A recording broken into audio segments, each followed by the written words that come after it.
This time on Flipping Bangers. It starts with an idea. Classic, iconic British sports car. Under £1,000. How are we going to find that? Which kicks off a challenge. Take what is possibly the country's worst MGF And suddenly, and turn it into a country's best. our great plans come undone. I've got a terrible sinking feeling about this car. Oh, that is hilarious. 250. I couldn't let it go as little as that. Stop pouring out from under here. That looks like exactly what we want. That is no good. Day 5 and it's the worst it's looked. Oh, this is absolute madness. We've said goodbye to our day jobs and invested our own hard-earned cash as we try and make it in the cutthroat world of second-hand cars. You've got to buy well, but you've got to sell well. We have a goal. We need to double our money. If we put 500 quid in, we need to see £1,000 back. But we're forced to the very bottom of the market. We buy cars that nobody else wants. Who else would buy that car? Can we keep our business afloat, Flipping Bangers? There's so many things to do to this car. We've turned our backs on our regular jobs and attempted to carve out a new living by buying and selling cheap cars. Evicted from our previous workshop by angry neighbours, Will has sorted us out with a new base, and apart from having no working toilet, it feels like home. We've raided our bank accounts, and this time we have enough to invest around £500 to £1,500 on each car. It's time to go hunting, and the new, slightly damp caravan is where we start the journey. Do you want to do some work? I am working. I'm currently thinking and forming a thought. While you formulate that thought, do you want to throw some names of cars out? Because that's what we're supposed to be doing. Tell you how far I have got. OK.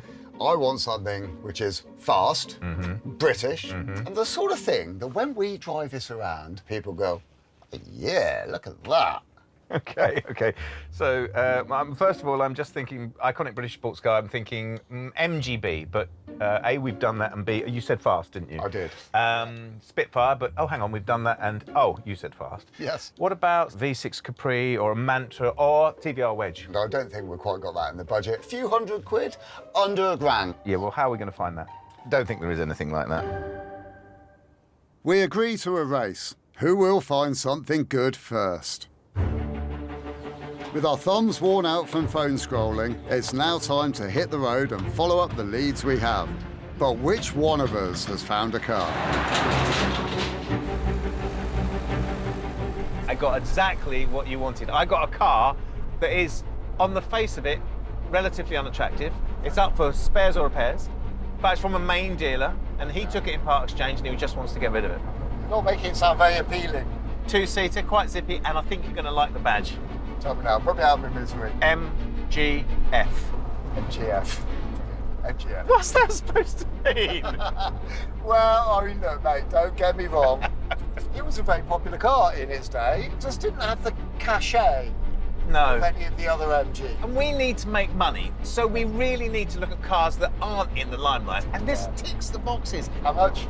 At the moment, on bids, £250, and nobody has bid on it. Well, that's a very cheap car. Yeah. I'm intrigued. I'm relatively excited, but I wouldn't say I was completely No. over the moon. Well, let's wait till we see it. It might be beautiful. It might be.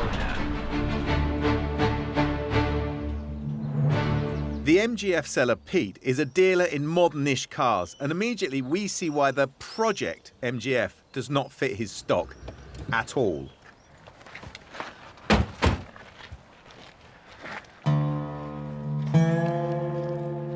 Oh, come on. Great British classic. It looks it, yeah. While the seller finishes something, we're free to look the MGF over alone. I can see you're excited. It's better than you thought, isn't it? Don't get too excited. It's got a couple of dings on the wing here. The suspension is heroically low on this side. Well, they're all like that, sir. Is that true? It's part of the maintenance, wasn't it? You had to pump them up, didn't you? Oh, yeah, I suppose so. But look at this. This is the original paint, and this has held up brilliantly well, hasn't it? Apart from that nasty end over there. Yeah, that worries me a bit, whether that's ever going to come back to being the same colour as the rest of the car. That's tell you always what. going to taint it, isn't it? Yeah, I mean, looking at it, I'll give it a little rub, but it looks like it'll polish up. You reckon? But it is a slightly different colour to the rest of the car. Yeah, that is going to be a thing, isn't it? It is, yeah, that's going to be a problem. Although the plastics have gone the same. Door handle on this side's the same. Mm-hmm. The wheels are brilliant. On this side, they've not been scuffed at all. Yeah, they're passable on this side. Roof, however. Yeah, but look, there's no crease across the back window, and they were all creased, weren't they? Well, I bet it's because it's been stretched, because it's been sat around a long time. Hasn't been anywhere, has it? Definitely got an issue here. Oops, Gus. Don't break it. That wasn't me, it was like that already. Yeah, that was clearly you. But look at this. Do you remember them being this good inside? They're beautiful, aren't they? Proper plush, aren't they? Yeah, there's a bit of a tear on this side, but that literally is wear and tear. Seems to have the keys in the ignition as well. Give it a little go. Yeah, let's see. Right. Don't break it, though. This could be the bit where it all goes horribly wrong, Gus. Oh, hold on. Well, you don't know how to operate it. Yeah, but... No, on its side, at least the immobiliser works. Oh. And it lives! Ooh, one cylinder, but two cylinders? Not very much. Pete, Hi. it was his idea. Okay. He saw the keys in it. I couldn't resist it. I think it might be running out of petrol, actually. It's a little bit low. It's probably evaporated. But the engine sounds fine. It's not bad, is it, for something that's been sat around? I'm genuinely excited about this. I know I shouldn't say that, but you walk up to it, your first impression is, well, it's so much better than it was built. Spares or repairs? It is. It's a bit of tinker time for somebody to get back on the road. It doesn't really want much. I know it's a little bit faded. Classic MG, though, isn't it? Tinkering, that's what they were all about. Classic British sports car. Exactly that. A little bit of polishing. What's the story with the bonnet?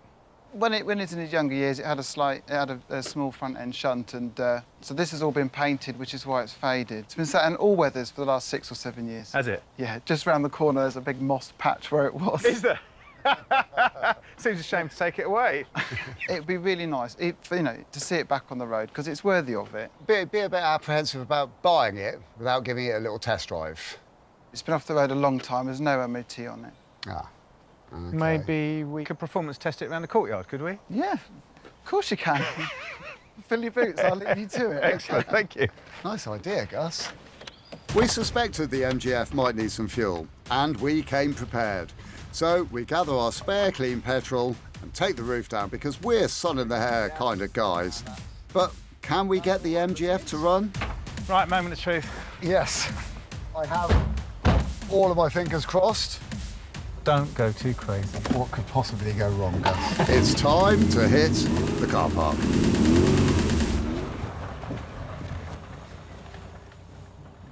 There we go. Is that it? Yeah.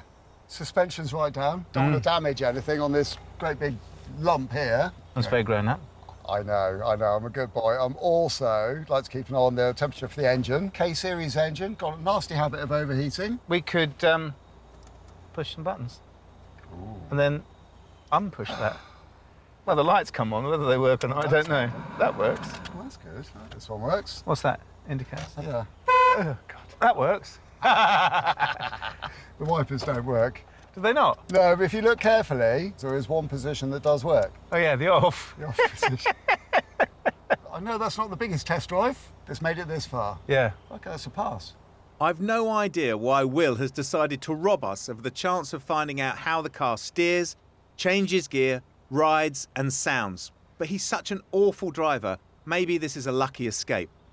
But despite his early misgivings, he's coming round to liking the MGF, and so am I. Before we stick it on there... Should we buy it first? Yeah. Yeah. Yeah, I think we should. Good. Cool. I agree. Pete is a nice guy, but now we have to hit him with some difficult numbers. Looks like you've crashed it. Pete! Oh, How did you get on? Well, we like it. Of course we liked it. It's great. perfect. We want to put it on the trailer. We want to take it home, but we need to know what you want for it. Oh, right, OK. Well, it's on an auction site at the moment, and so 500 quid, take it off. 500 quid? We haven't even driven it. But you love it. You've been round it, I saw you. Easy, Tiger. Gus has brought me down here on the pretext that we're looking at a spares and repairs car for about 250. You'd be lucky. Right, Well, I'm feeling lucky. I couldn't let it go as little as that, I'm afraid. There are certain things we need to do to it. Would you take 350 quid for it? Let's see how badly Pete wants the MGF gone. We're just going to put it back on the road. We are going to put it back on the road. And show me some pictures. Well, we can do that, can't we? Yeah, we can. Yeah. We can take it away. Yeah. Oh, excellent. OK, 350. All right, OK, yeah, yes. Excellent. Oh, cool. Brilliant. We might have to get, We're going to have to work out how to get it on the trailer now. Yeah. Oh, cool. Cheers, Pete. Pete's advert said the car was for sale elsewhere, so he's reserved the right to end the auction early. Here you are. Thank you. So we've done nothing wrong apart from getting a steal of a deal. Look.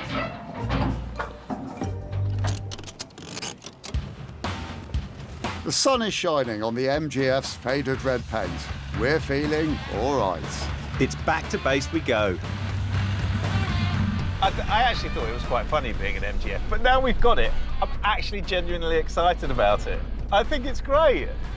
Me too, admittedly, I was a little bit sniffy. It's got a lot of work that needs doing. Good thing is, the majority of that work is not rocket science. No. And we've got a very, very cheap car. We like a bit of cheap. We do like a bit cheap, yeah. This could be someone's pride and joy, couldn't it? It's a fast, zippy, you're sitting right down on the road, so it feels like it's fast. And I was looking here, I reckon it's 1,500 quid's worth of anyone's money. Yeah, I think so. I think so, yeah. This type of car, the MGF, slipped through the net in this popularity, and it's one that people have probably missed. We buy cars that no one else is going to buy. That's why we've got it, isn't it? It sure is. I mean, who else would buy that car? The day closes well, and the morning after, we have the chance to sleep on our purchase, not literally, and plan our strategy. It's about to rain, so before the MGF goes inside for all that, I'm stealing a moment to sort out the ad for when we sell it. Well, maybe the camera never lies, or maybe I just took the pictures from the right side of the car, but the MGF actually looks okay. So I'm just working out what I'm going to type into the advert. And I think red MGF VVC, good mechanicals, all original, rare aircon, MOT, because of course it will have one by the time we sell it. One owner, last 7 years. And the fact that it's not gone anywhere is on a need-to-know basis. Let's have a look at prices. Let's see, hang on. So, a really good MGF will cost you £3,000, if that's what you want. And a snotter will cost you about £1,000. On this new day, I can see my previous valuation of 1,500 quid is far too stingy. So somewhere in the middle, let's say 2,500 as a buy it now price. We'll start the auction at 499. Or is that madness? You know what? I think what I'm going to do is do a fixed price auction. I'm going to do a fixed price at 2,799. I don't know why that figure, but it just feels about right. Or offers. Good. But my enthusiasm takes a huge knock once the MGF is taken under the lights and its condition is more exposed. I've got a terrible sinking feeling about this car. Since we've slid this one off the trailer, it looks more like a dead animal. I think you're just being mean. OK, well, let's look at it. The majority of the work on this car is mechanical. Suspension stuff that I don't think we're going to be able to miss. Engine stuff that we need to be thinking about. Yep. And we also don't know anything about the state of play with the cam belt, do we? The other thing I was thinking is in our exhaustive test drive, we didn't actually get it hot. No. And we know that overheating is a problem with K-series in MGS. But if we ignore the cosmetics, we're mad. So if we ignore the wings, the bonnet, the bumper, the roof, we're going to lose money. There's also the interior. I'd forgotten about that. Yeah. That's all the fascias have got to come out, haven't they? They have, and they've got the air conditioning. Do we know if that works? Well, if it doesn't, roof comes down. I like your backup plan. This is why I'm having a moment. They might be little things, but there's so many things to do to this car. Don't fret, Gus. We're not aiming for perfection. It's just got to be good enough. I think we just get fired straight into this one. Yeah, we definitely need to get stuck into it, don't we? Yeah. We kick off slightly out of sync in terms of standards and plans. But what we do agree on is that the engine and mechanicals need an overhaul, and it's a good place to start. So we get stripping the trim from the snug mid-mounted engine. So it seems to me that the one thing we really need to know is whether this has ever overheated and whether the head gasket is blown. Yes. Have we still got the flush? We have, yes, cooling system flushing. So put some of that in there. Bleed the systems out properly, all the way through to the radiator, and then push the car outside, start the engine, run it all up to temperature, check the electric fans coming on at the right time. Yes. If it's all working properly, we know this engine's sound. Yeah, we do it absolutely by the book. And then if it has got a blown head gasket or it does overheat, we know the rest of the engine's clean, don't we? We do. Engine flush is a chemical which works like hair remover in the sink. It removes debris from the cooling system, which can't function if it's full of sludge. Have you got the key? Yes. Do you want to start it up and we'll get the water circulating? The engine turning will circulate the flush, and we need to open up the bleed valve to expel the air. And the MGF offers up a nasty coloured liquid. It's very green, isn't it? Go on, have a sniff and a listen at that. That looks like neat antifreeze. I think that maybe is organic, not antifreeze, because look at the way it's coming out. It looks like pond water. Can you see the streaks in it? Yeah, I wouldn't go licking that. The bright green liquid needs to be bled out. Stopped hissing. Oh, that's good. Yeah, well, that system fully bled up then, yeah? We ready for our outside test? Can you see where you're going? Oh. That'd be right, won't it? Yeah. It's a great thing about sports cars, isn't it? It's so easy to get in and out of. Oh, a piece of cake. Well, what do you reckon then? Leave it for half an hour, see if it keeps all its water in, don't overheat? About time for a cup of tea. Oh, a nice cup of tea, lovely. If the MGF overheats now, which is a common issue, then we'll likely have a leaking head gasket. And with all the other jobs on the car, it will certainly mean we've bitten off more than we can chew.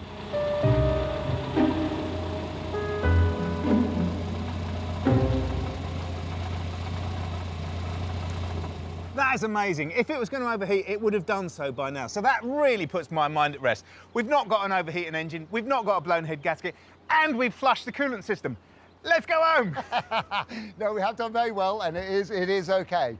But I'm thinking, while we're on a roll, should we roll it back indoors, pump up the suspension? Yeah. Won't take us very long. I'll get a tape measure. Okay, I'll drive it in. The MGF has hydrogas suspension, which does fail but can be pumped up. Come on in, come in. If we do that, we can cure our listing MGF and tick off an annoying job on the first day. We've borrowed a machine from Will's mate that allows us to pump up the sphere reservoirs in the system, much easier than replacing a spring. With the height estimated, Yeah, that's bang on this side. and the hydraulic pump machine plumbed into the system, it's time to go to work. But the MGF doesn't go up. Moving, is it? Stop! It's pouring out from under here. Oh, is it? It's pouring out. Where's it pour? Oh, crikey. Yeah, that is horrible. Well, all the pipes going to the sphere are completely fine. It's the sphere, isn't it? I've had enough of this now. Yeah, right. And there was me thinking this is going to be a quick, heroic job at the end of the day. The hydraulic sphere is a common part that fails, and that is exactly what we've got. Day 2, and we only have 5 days to fix our vehicle. And although we found the MGF engine works, we've discovered the suspension has a fault. So Will has gone to get us a new suspension sphere for this side. We know that with this car, we have a good engine. We don't have an overheating problem. We don't have to do the head gasket. And that makes a lot of difference for us because it means that we can now crack on with the aesthetic of the car. We might have lucked out a bit here because we've ended up with a VVC car, which is the engine everyone wants, with leather interior, power steering and air conditioning. And this is the MGF that people want to buy. So I think potentially this could be our biggest earner so far, which would be nice. So as Will was happy to ignore the cosmetics, I'm going to get the wings off and give him the job of sorting out some replacements as a punishment. I'm at a well-known MGF specialist near Grantham. They have a plethora of MGFs, and that is the right collective noun. Oh, hi, you must be Kevin. Hi, yeah, you must be Will. How you doing? Yeah, very good, thank you. Wow. That is a lot of beautiful cars out there. Yeah, yeah. It's this mecca for MGFs. It's amazing. We've got a few, about 83 currently in stock. When we got ours, I wasn't really that keen on it, but as we've owned it for a little bit, I'm starting to really quite like it. And I can tell you're obviously a fan of these cars. They are a great little car, easy to drive, very workable. Home technician can do it, no specialist tools needed, great bit of fun. Drive it to the beach, drive it down to the local pub, spot on. Yeah. Do you reckon they're on the up and up in the value? Got to be. They are the last British car to be made. The values can only go up. That's good news, because we've got a bit of a mission on. Take what is possibly the country's worst MGF and turn it into what we hope is going to be the country's best. Maybe one of the best, Will, one of the best. Is that because yours are better? Right, so wings, bonnet, Sure, yeah. and a couple of other odds and ends. You know, what have you got here? We've got everything. Cool, brilliant. Follow me.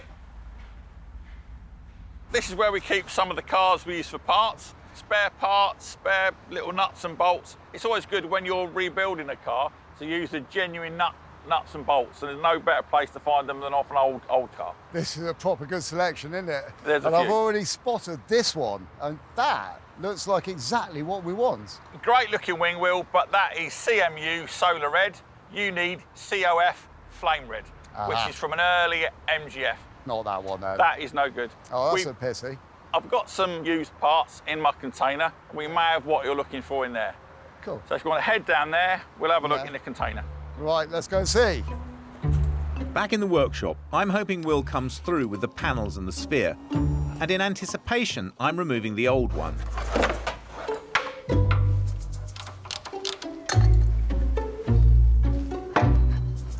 Well, how easy was that? 4 bolts and a connector and it's off. And it's a clever system. Basically, it's a set of rubber springs and fluid, and the fluid passes through the rubber springs on a set of valves. So when the front wheel is compressed, i.e. goes over a bump, the fluid is dispersed into the interconnecting sphere, which is on the back wheel. So the back wheel, the corresponding wheel, goes down and raises the back up. So it's such a simple system. This one here seems to have had a bit of a prolapse. I think that's one of the valves, and it's pushed the seal off, which is why it's leaking. And so easy to get off. Unlike dealing with springs where you have to have compressors and you have to deal with all that sort of latent energy in springs, which terrifies me. Like I say, clever and incredibly simple. Well, this is off. I'm just waiting for Will to come back with the other one and I'll put that on. But while I'm waiting, I'm going to dismantle the rest of the car, take the wings off and the bonnet.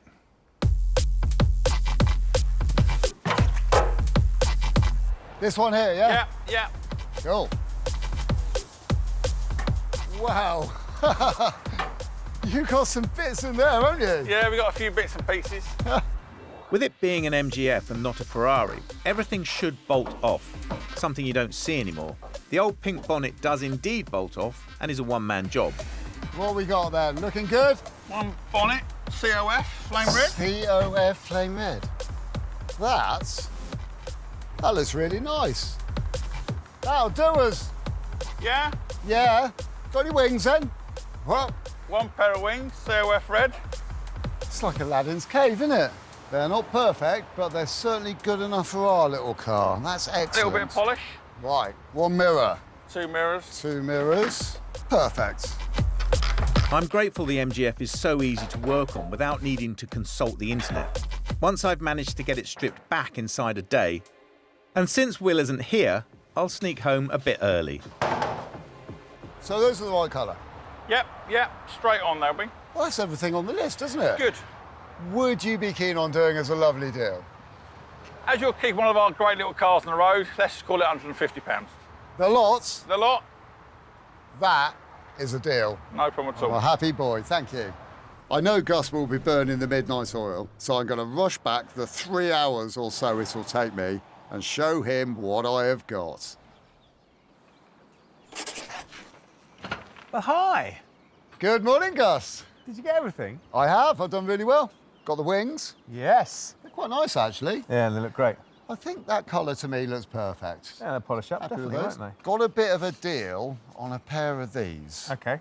I thought if the other ones don't polish up, Yes. we've got a second option. Yes. Hey! Ah, ta-da! Yeah, great. I know, it's got all of its bits, complete with key that works, which is handy. Brilliant. And you got a sphere? I did, yeah. Probably looks better than yours, then. Yeah. Yeah. Well, this one hasn't got a big lump of rubber sticking out, which ours has, and I think ours must have had some proper trauma in its life. Oh, dear. Yeah, it looked like it. Yeah. But that's fantastic. Whereas that one looks perfect. Yeah, perfect. And should we get it all indoors? Yeah, yes, definitely. You all right with that? I am all right, yeah. How's it all gone with taking it all apart? Yeah, it's been all right, actually. So, I'm starting to feel like we're in a pretty good place at the moment. By the time we got that lot attached to that lot, the car's going to be really, really nice. We've got potentially a very good car. We've got a VVC engine, which isn't overheating, so we don't have to do the head gasket. Winner. We're going to have a car that rides really well, because we're going to put that sphere on there, and doesn't look like a dead animal. That'll be a real winner. The bodywork's going to look great. It's going to be a car that we're going to make money on. I'm absolutely sure of that. Yeah. So where are we going to go? What are we going to do? Yeah. That's the conversation, isn't it? It What are we is. going to do to make it really stand out? Now, the hood is really nice. Of course, it's got a couple of little micro holes in it, which I think we can patch from the other side. Definitely that. But whilst I was going around the yard collecting those bits, I spotted one of these, or two or three of these, that had glass windows in the back. Rear Ah, windows. yes. Yeah, electric ones. Yeah, that is a great idea, because that's going to make such a difference to driving this car, isn't it? Well, I tell you what, why don't I take the hood off, and I'll find someone to do that, and then you could put the sphere on if you wanted to. I'd like to, not? actually, because that looks like a fun job, and I've never messed around with one of those before. Well, good luck with that, then. Cheers, mate.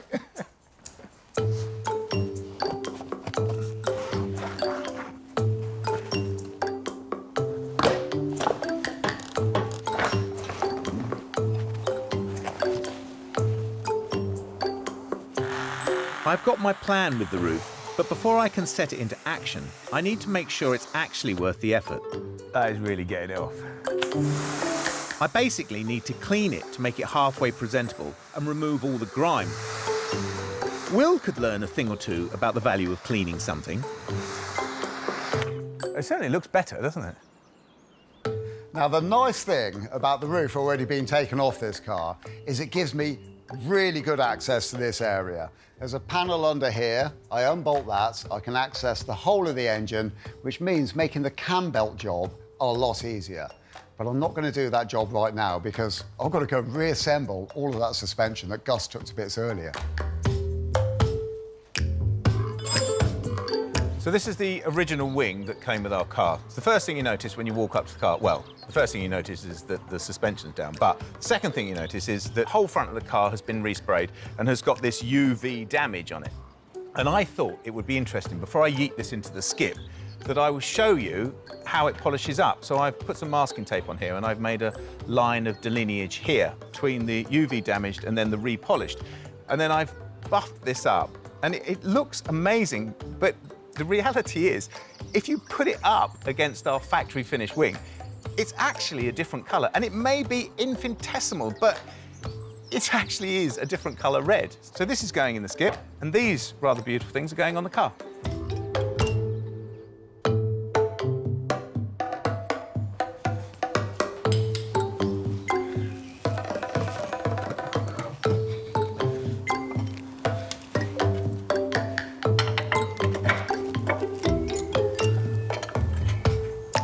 Right, that was surprisingly easy to put back together, which is a bit of a relief because Gus took it all to bits.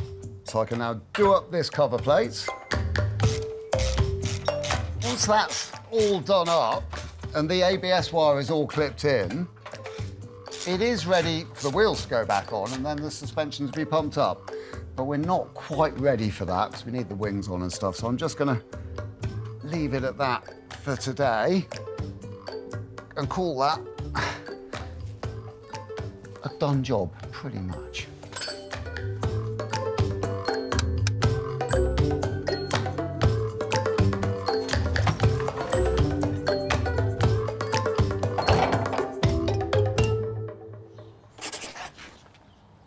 Oh, I'm going to take this and get it looked at. Cool, OK, I'm going to crack on with these jobs then. All right. So I'll see you tomorrow, yeah? Yeah, all right then, first thing in the morning. All right, brilliant. Wheels on, suspension components are all now all in place, all the mechanical stuff. I have noticed that the cam belt hasn't been changed. This little sticker down here is telling me that it hasn't been done since 2012. The cam belt, or timing belt, is a common service part that should be replaced every 60,000 miles or so, depending on the car. If it breaks, it will damage the engine, which will literally wipe off half the car's value. It's a labour-intensive job, and a garage would charge you about 300 quid. But if you do it yourself, well, the parts are only 50. So I remove the top cover, take off the HT leads, and the job is well underway. This is where it starts to get interesting, because this engine here is a VVC engine, stands for Variable Valve Control. And on the engine, it says twin cam. That's not actually the case, because there are 3 camshafts inside this engine, and the cam belt has to drive all 3. It goes a bit like this. The primary cam belt, which is driven off the crank, drives this camshaft and this camshaft here. The one at the front of the engine then transfers all the way across to the other side of the engine, where it's got another wheel on it, driving to another belt, to another wheel, to a 3rd camshaft, because this rear one is split in the middle. So there's actually 1, 2, 3 camshafts. I need to whip this cover off and check the secondary cam belt. Really nice to see. That cam belt looks like it's in fantastic condition. That one's ready to be removed, but to gain access to the primary cam belt, it's behind all these covers here. And that is my next little job. And now we find out why the labour charge on a cam belt swap generally runs into hundreds. Getting the lower bolts off the camshaft cover is a pain and involves removing everything you can. In this case, even the engine mounts. It was all going so well, and I thought this job's going to be a piece of cake. But then I'm trying to remove the engine cradle, the bit it's got to come out to get the cam belt out, and it is just impossible to get to, and it is really, really rusty. This is very, very difficult. Oh, yes. Finally, we had some success. Oh, that is hilarious. This lovely little job is turning into a right little headache. Now it's my turn to shine. The MGF is a better spec'd car than we thought, and I'm carrying on in that vein and adding extra spec that'll get it noticed in the marketplace and win us a higher price too. So I've come to a local MG garage which is known to offer some nice upgrades that we can use. Yorkie and his team offer a service to replace the plastic rear window for a glass one. It makes the cabin quieter and more secure, and you can see out of it more of the time as it's heated. All right, Yorkie? Hello, Gus. We're doing an MGF, and we've come for one of your upgrades. Yes, the glass window. Yes. Our car is sound, but something like this is really going to make it stand out, isn't it? A lot of difference. Is it all right doing it with it off the car? Yeah, a little bit harder to do, but we can do it. So I'll leave you to crack on with it? Yeah, let's crack on. Can I watch? Yeah, of course you can. Excellent, good. So we drill out the rivets,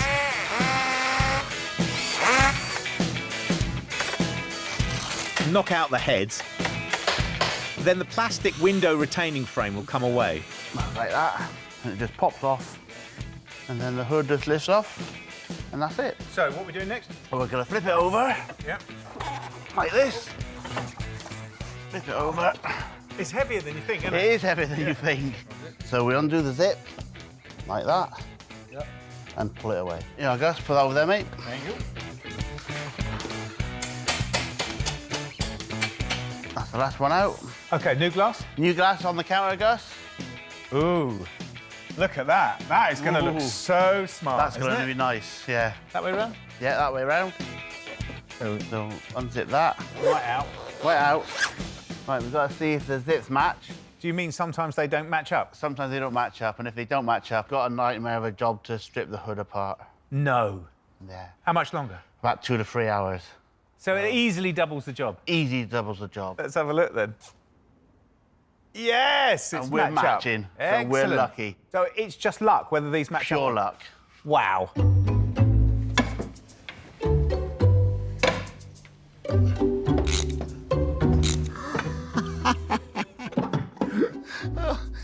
this is absolute madness. Just when you think you've got all of the big nuts and bolts out, which are really difficult to get to, there's a little safety feature that stops it all from falling apart just in case a nut falls off.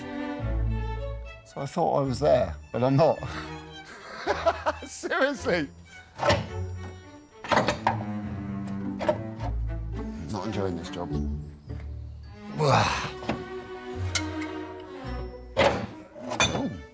Oh.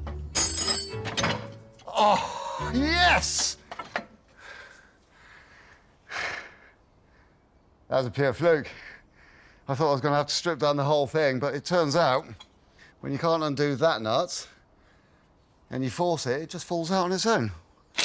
Now, that is a winner. And then we get to see all of the cam belts, these plastic covers.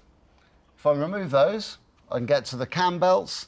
Changing the cam belts from here on in should be a lot easier than getting that engine mount out.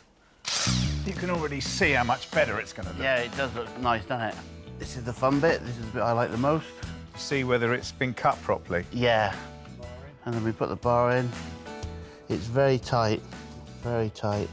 This is why you need the holes in the hood, so you get the tension right. But that must be a nightmare doing it without. Very, very hard. Because if you do it off on the car, you've got to drill them yourself and it won't be stretched right. No. These are the pot rivets. I wanted an expert to do this, as hoods can be notoriously hard to finish properly. Mine and Will's clumsy fingers would be no good.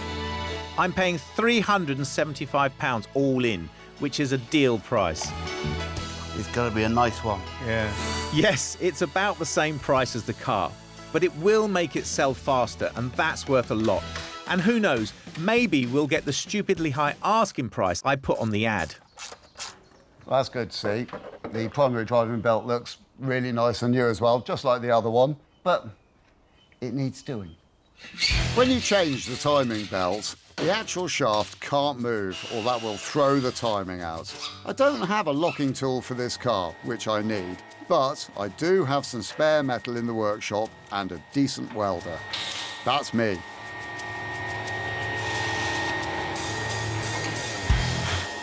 Tool is finished. Keep them simple, I say. This one, I've just drilled out one of the nuts, so that now slides up and down in there. I'm going to slide this between the wheels into the teeth very, very carefully. And then this screw here can tighten down and lock it in position, so the wheels are now firmly locked. Look at that. After all that hard work, with all the difficult to get to bolts and the engine mount problems and all of that, taking off the belt is the easiest bit. And now, with its new belts and the new water pump as well, all I need to do is fill in the little sticker, put it on the front saying that I changed the cam belt, put the mileage on there and the date. And with all these jobs sorted, we know we can now sell this car with confidence. And we're done. So Gus, you come round and do the last two, mate? Nah, go on, you do 'em. All right, then. I'll only break something if I do. With the last of the pot rivets done, the roof is transformed. Sorted. Fantastic. Look at that. That looks great, doesn't it? Very nice. The only problem is it makes the old one look a bit second-hand, doesn't it? Bit of warm soapy water.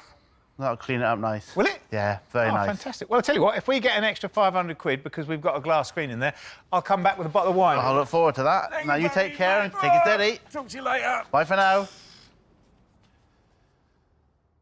Day 5. Yes, it's the last one we've got, and yes, it's a biggie. Well, it still looks absolutely awful, doesn't it? Day 5, and it's the worst it's looked. Yeah, well, we have spent all week taking it to bits. Couple of hours work, wings on, bonnet on. This car's going to start to look great. Yeah. I was thinking last night, isn't it amazing that this car sat for 7 years simply because of the trauma that that shock absorber had? So one big bang, and then it's uneconomical for them to get it fixed. But that led to us picking up a car for next to nothing, which is a really good car. It is a lovely car, and it's been pretty cheap to fix as well. Yeah, definitely. And it's been a nice bit of learning. We need to polish it, luster the hood, clean the wheels, clean the tyres, so that the first person that comes to see it thinks, best MG I've ever seen. I'm slightly worried by what you're saying here, because all that cleaning and polishing, I know that your level of... I have got a high lustration threshold. You do. I might have to follow your lead a bit. Well, we need to crack on because there's a lot to do. We do. Yeah. Tea. Definitely.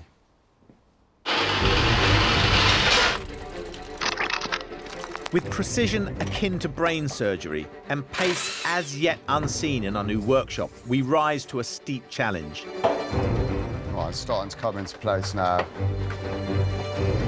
We do not stop. We do not question, because everything is at stake. And does the new sphere work? I am waiting eagerly to see this move. We've got no movement here yet. Oh, I think we might have moved. Yeah. Oh, we are? Yeah, it's moving. We're moving. Oh, yeah. Get in there. I reckon one more pump, Gus, one more. Okay. Whoa, that's it. Perfect. Yes. Now that is exactly 13 and a half. Oh, wait for me. Heavier than you think. Oh, it is, isn't it? Oh, that's a long bolt. Done. Lovely. That's better. Much tighter. Huh? That's as tight as a drum, isn't it? It is. Look at that. It looks fantastic, doesn't it? I mean, it actually does look fantastic. It makes the car look really nice and modern. Gus will not stop going on about the hood. Using saddle soap to clean these seats, because saddle soap's exactly the right thing for leather. It gets in there, it washes it really nicely, it doesn't damage the finish on the leather at all. We do a little bit of polishing with a helping of spit.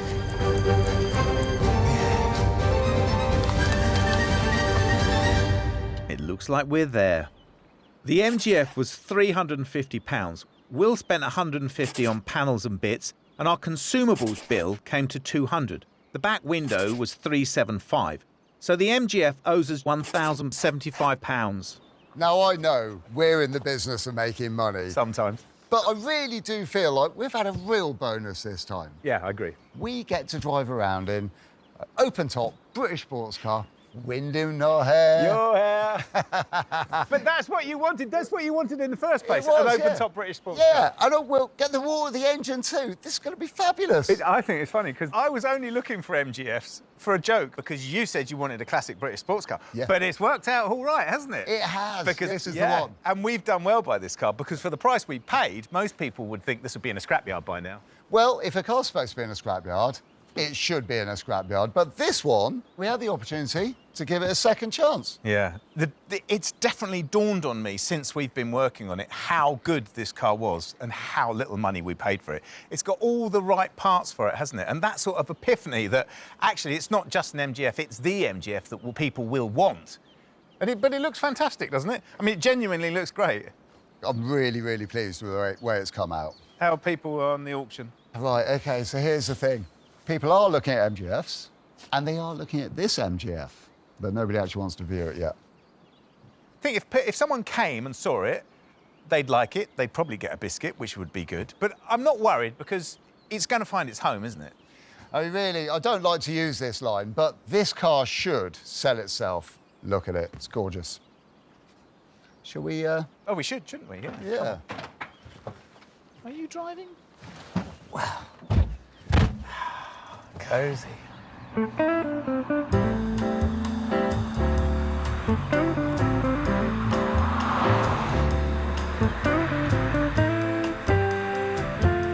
So, Mr. Trickett, how do you find the MGF?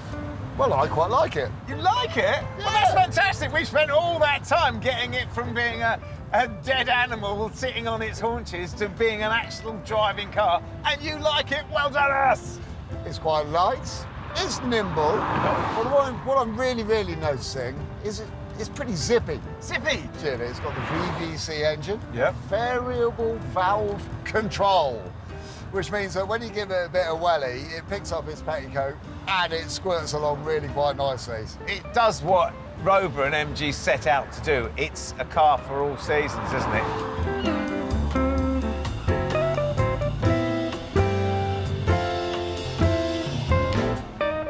I also think we should take a moment to revel in this MG because we've done it proud, haven't we? I think we've taken this and turned it into a proper cruiser, haven't we? It's cool.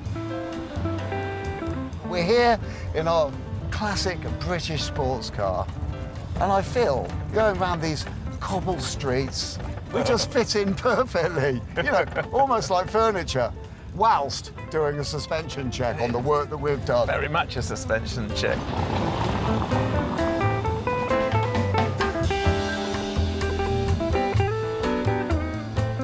Well, I think we've done very well with it.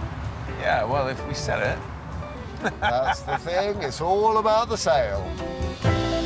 We do sneak the price down to 2,750. And hey-ho, a buyer comes all the way down from the north for our first viewing. Ah, you must be Paul. Hi. Hello, mate. I'm Gus. Pleased to meet you. Hi, Gus. Hi, I'm Will. I will. Good day to you. You okay? Apparently you've had quite a long journey down here today to see this. Yeah, I have. I've come all the way from York. Wow. Did you come on the train? I did. Is it rude to ask whether you've got a return ticket or not? I have, yes. We better sharpen up our sales skills then, haven't we? Well, is there anything about the car that you don't already know that we can tell you? No, it is a top-range model, though, isn't it? Yeah, for this year, it doesn't get any more topper than this. It's got VVC engine, power steering, it's got Air conditioning. air conditioning, yeah. Yeah. Does the air conditioning work? Yes, it does. We've run it all up, tested it all, and it's all OK and ready for action. You can guarantee that because my wife insists that this car must have air conditioning. Ah, are you buying it for your wife? No, this is my midlife crisis, but she's the boss. Well, here you are. This is your midlife crisis waiting to happen. What do you reckon? It looks lovely. I mean, it rides and drives very well, doesn't it? We've run it all up, we've taken it for a good road test, and this car is ready to go now. OK. Basically, everything that would worry you about buying an MGF, worried us when we bought this one, we've done, haven't we? Yeah. That's good to hear. Big positive. But we are here to do a deal. We've got other people interested, but if you want to do some sort of deal, then we can facilitate that. Yeah. Well, it's got everything that my wife stipulated. Which is good news. That is good news. However, I only have 2.5 on me, I'm afraid. But it's in my pocket. I can pay you now. Well, I think it's up for 2,750, isn't it? I think so, yeah. So what do you think? Well, I think that's pretty close, isn't it? I think it's close enough. I think it's close enough, and you seem like a very nice man, so let's say yes, shall we? Yeah, Excellent. Fantastic. Definitely. Very Great. kind of you guys. Excellent. Thank Yeah. you very much indeed. Well, shall I go and put the kettle on, and we can sort out a bit of paperwork? Yeah, you have a poke around. We'll have a cup of tea. Do you want a cup of tea? I'd love one. Go. How'd you have it? Black, 1 sugar. Cheers. See you in a moment. Right, thank you very much. And Paul's midlife crisis means we've netted more than double our outlay. More than we expected, but exactly what we deserve.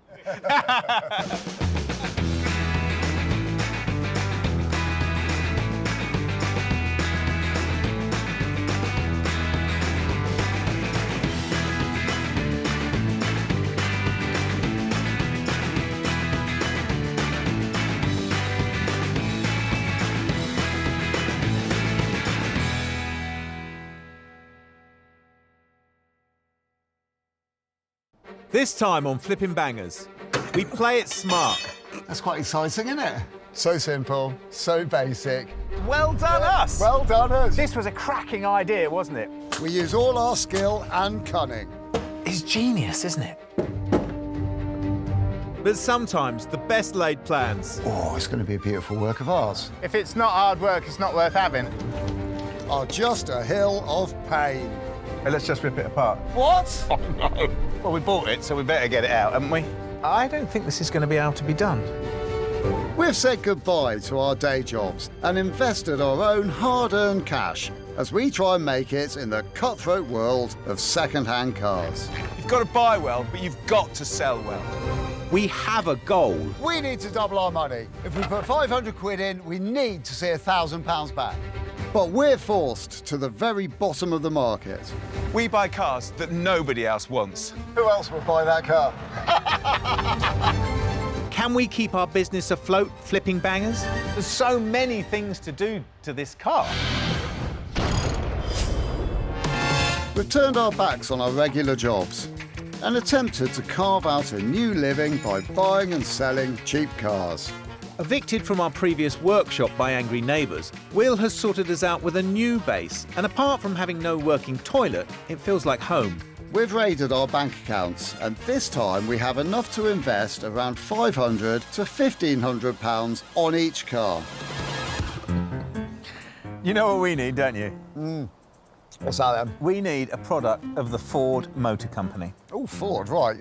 OK. But I'm resisted saying that because I know exactly what you're going to say. Yeah, exactly. I know exactly what I'm going to say. The prices of those things are totally crazy. I mean, yeah, OK, a few years ago, you could go out and get a Mark 1 two-door Escort for a couple of grand, and that was great. But I mean, look, two-door, 2-litre Pinto. 20 grand. See, that's why I never bother saying it. But we're not going to be looking for a Mark 1 Escort, are we? Because Mark 1 Escorts are stratospheric, and I agree with you, we're not going to afford that. But what we're going to do is we're going to play a brilliant game. What we do is we go through all the old Fords until we find the right level for likeability and profit. What do you think? Let's give it a bash. OK, Mark 1 Ford Granada. Now you're talking. That is a great car. That is a great car. I love those cars. They're brilliant. I love the shape of them. Big, fat, 3-litre V6. Yeah. What could be better than that? But I'm just not entirely certain that's going to work well for us. OK, Orion. What about that? We could. But they're a bit like an Escort, but not very pretty at the back. Styling is subjective, and you have to be careful, don't you? Because you can offend people. People like you. People who look and act exactly like me. So motion carried. The Orion is a good idea. They're cheaper than Escorts and have a good following. Right, so I've given myself some homework. OK, what's that then? My homework was to find an Orion the right spec for us. And I thought we'd get a gear, because obviously if you're going to buy an old car, you might as well buy the best spec car you can. Good plan. And a good gear will cost you £5,000 or £6,000. OK. So then I set about finding one for under 3. Very sensible. How's that going? Oh, a blue one. Yes. Great. For 1,895 English pounds. Well, that's about half the price of what you've been saying, so you now have my attention. Well, that's fantastic. So now is the time for me to say that it does have a couple of little bits of badness about it. That sounds about standard for us. And what are they? Well, firstly, it's not been UK registered, which strangely puts a lot of people off. Well, isn't that amazing? But we know that that is quite a simple paper trail, really. Yeah, but it's simple, isn't it? It is, yeah, it's a piece of cake. The other thing is that it's left-hand drive. And that's okay, isn't it? So we should just enjoy the journey. Well, that does make things a little bit different. And it does put a massive ceiling on our ultimate value. Well, it's Preston, so we've got a good long time to think about it, roughly 4 hours. So let's just buckle up and enjoy the journey, shall we? Many gallons of fuel later, we eventually arrive in Preston to meet Rick, who sells Ford spares for a living. He picked up the Orion from Europe. Oh. See, that does look smart, doesn't it? Yeah. Hello, Rick. Hi, chaps. Don't get up. I won't stay sat if that's all right. Yeah. Hello, mate. Are you okay? Oh, I've got to say, that is a pretty tidy-looking car, isn't it? Yeah, it's not a bad one. It looks like, to me, that it's come from the sunny part of Portugal rather than the rainy part. South Portugal, that's spot on. Do you know anything about it? I've had a right good look round it. There's a little bit of rot in boot, only something minor. Apart from that, it's good. Well, that's fantastic. Yeah. Can we have a look round it? Of course you can. You're more than welcome. Fill your boots. I think keys are in it. Won't go inside because I'm cooking. Yeah, right. See you shortly. Fantastic. It looks strangely disproportionate, doesn't it, that boot on there? It does, yeah. Now, remember right. at the time, the Ford saying that they made a booted Escort because Continentals didn't like the hatchback. But it just looks weird, doesn't look right with the line. And it's absolutely cavernous, isn't it? That is literally the size of a van in there. Oh, it's difficult, isn't it? Because, it's so remarkably clean, but it's clearly got a lump off the boot there, and there's a couple of lines in the paintwork. And it's got RS wheels on it, hasn't it? It wouldn't have had those. Probably would have had pepper pots, would it? I would think. Yeah, definitely. And bizarrely, because it's a Continental spec, it hasn't got a sunroof and hasn't got side repeaters, which that's going to be a problem for us because it probably won't get through an MOT without side repeaters, I wouldn't think.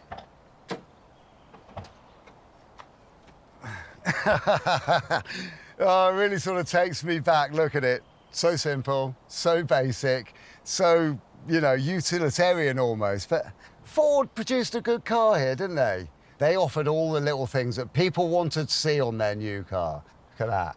Front speakers, back speakers, left, right.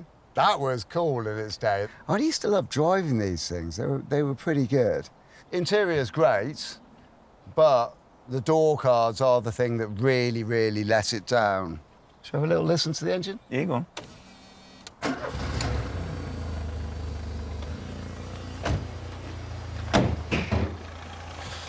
Hey! Wow.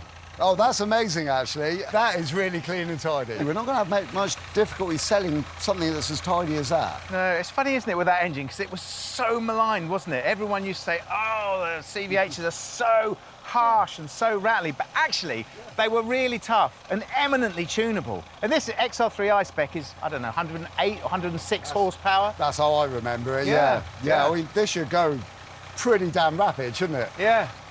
Shall I have a chat with Rick and see if we can go out in it? Yeah, do. Rick, can we take it for a drive? Of course you can, you're more than welcome. We will bring it back. You better add. All right, thanks.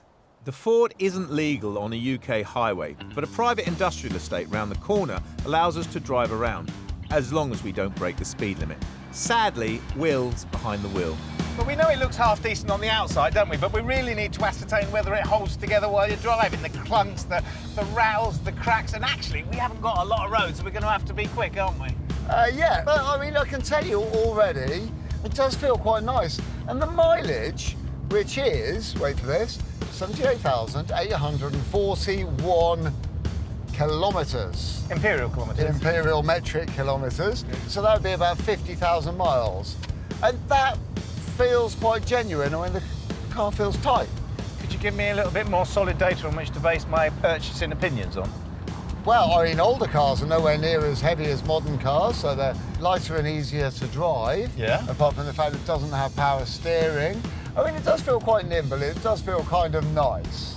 Oh, so do we want it or do we don't want it?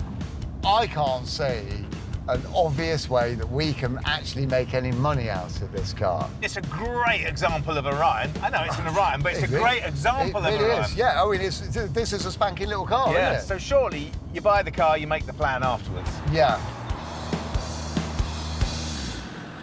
So given it's a tight little motor, we decide to buy it.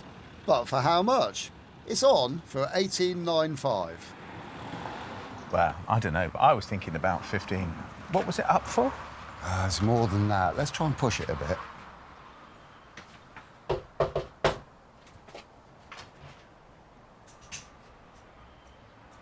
You all right, chaps? Yeah. Did it behave? It did. It behaved very well. Good. I mean, what are you thinking deal-wise on this, Sam? There's not a lot of wiggle room in it. What are your thoughts? It is a good one. It is a good one, isn't it? Yeah. It is a good one. I mean, I was thinking about 1,500 quid. I don't know. I was hoping we could try a little bit less than that, to be honest. Is but it a bit late for that now? It is a bit late for Less. that, yeah. I mean, what do you reckon? I'd like 1,800 quid for it, and I'm not going to move much more than that, really. Well, I'm not going to move at all. 1,800 quid it's got to be. It's not worth me trying to push for a deal of 1,700? No. It's cheap enough. Well, I think it's cheap enough. Yeah. You know, if you compare it against anything over here, it's... Yeah. I mean, personally, I don't think 1,800 is bad for it. I don't. I think it's Yeah. Seems fair, doesn't That's what it? it's got to be, really. I'd do 1,800 as well, yeah. You fancy it? Yeah, we're Deal. Happy days. Yeah. We'll keep it on the trailer. Take it away, get out my way. Brilliant. Excellent. Good Right, work. Pound catch you notes, later, no mate. check. Oh, yeah, it will be. Don't you worry about that. Ta-ra. Cheers, mate. See you later. That's all right, isn't it? Yeah. Rick's right, this is a cheap car. We don't really know how much money we can add to it, but we've been in worse spots. So, are we happy? Yeah, I'm definitely happy, yeah. You? Yeah, I am. I mean, we've got a wonderful car sat on the trailer, looking all perky and great. It's all about making some dosh, isn't it? That's the bottom line. Yeah. We can pat ourselves on the back. We've done what we set out to achieve. We bought a second-hand Ford that wasn't overpriced. Well done, us. Well done, us. The next day, the Orion sits ready for a right reel going over. Hello, world. Hello, Orion. Morning, Gus. Hello, Will. Don't forget me. I had a bit of a dream last night about this car, and in the dream, I had a plan. Wow. Is it a dream that we're both going to agree on? I think we'll agree. Do you want to hear it? Yeah, I do. Come on, shoot. So the crux of this car is its left-hand drive, yeah? Yeah. Left-hand drive scared everyone off. That's why we got the car so cheaply. So we change it to right-hand drive, but we do that for under £500. If we don't change it and we do everything, get it road registered, we'll be scratching at £3,000–4,000. If you change it to right-hand drive, we'll be getting £5,000. Wow. OK. I don't know if it can be done. Well, I think it's probably time-consuming. I mean, it's interesting, isn't it? Especially from a mechanical point of view. Yeah, no, I agree. If we don't do that, this car becomes fairly linear, doesn't it? Like, we do the dent, we do the paint, we find some pepper pot wheels to put on it, and get it road registered. I mean, we've still got to do that, haven't we? Yeah, well, I mean, maybe the thing to do would be to do all the things that we know need to be done to it, and then see what time we've got left, shall we? Yeah, OK. Well, let's call that a motion that's been tabled and carried, shall we? Excellent, OK. Yeah. Should we crack on? Yeah. Okay. It's on this side. So I'm on snapping duty, and from most angles, the Orion looks decent.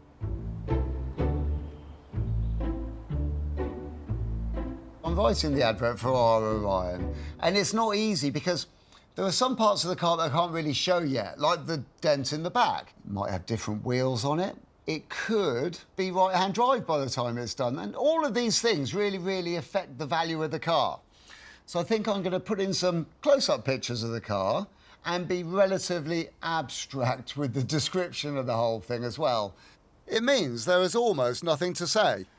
All right, Ford Orion. Low mileage, was absolutely rust-free, isn't it? Nearing completion for sure. And more pictures to follow. Well, that makes it sound quite nice, but what price do you put on something that does sound that nice? We have been thinking along the lines of £5,000. That's going to be on a fixed price auction as well. It's a buoyant market for these cars. I can also raise the price if I need to at a later date. So cleaning, driving, and now writing adverts. Another job on the list that Will no longer be allowed to do. So the Orion is in, and we are locked and loaded. Shall we have a go at the exterior of the car first? Yeah, I think that's a great idea. The fierce continental sun has faded the paint on the bonnet. I might give this a T-cut, see if it comes out, but... Yeah, I think it's a nice thing. I'm not entirely certain that will. No, it depends how deep the paint is, doesn't it? It does. I'll give it a go anyway. This is our main problem, isn't it? Yeah, we can't get away from that. That's definitely going to need a tin of paint putting somewhere near it. And that, what do you think? Well, we need to have a little go at it. I think it's a risk, but I'd like to have a little tippity-tap-tap at that and just see if I can bring it up a little bit better. Yeah. The trouble is with all these, isn't it? You see it, and it goes a long way, doesn't it? It does, yeah. I just need to bring this corner out a bit. If you're happy doing that, you do that. I'll try T-cutting that. If that doesn't work, I'll take the paint off of this. Cool, OK, then. And we can see how we get on with it all. Yeah. Cutting off the top surface often brings back the shine, but the paint has to be thick enough. It is 100 times better. But is it right? The trouble is, with T-cut, it's never not going to be cracked, and it's crazed and cracked all over it. And I think we're going to have to go so far through the paint to get past the cracks that we'll be into the primer, or maybe to the metal. I'll give it a go with a little bit of light wet and dry, so 1200 grade, and see if I can get down to something that polishes up beautifully.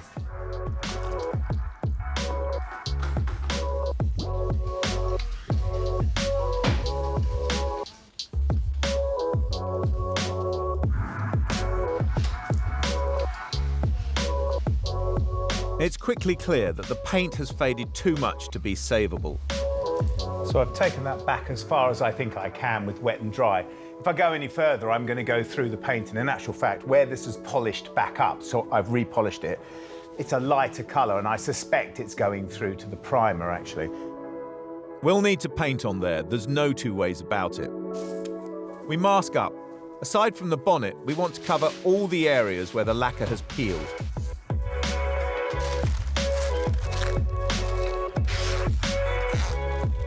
Right, so the car's all masked up. Just got to rub the paint off it now.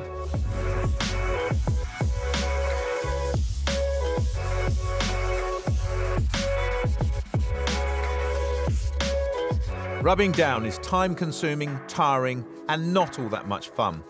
And if it's not done right, you pay for it with a poor paint finish.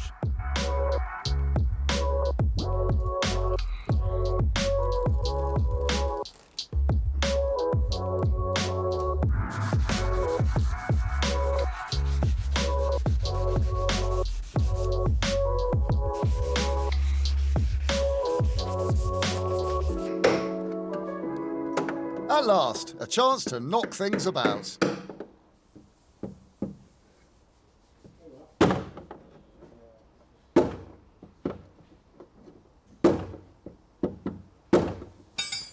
The dent, I'm managing to get it up by hitting along the ridge of it, ding, ding, ding, ding, ding. And it's coming up slowly.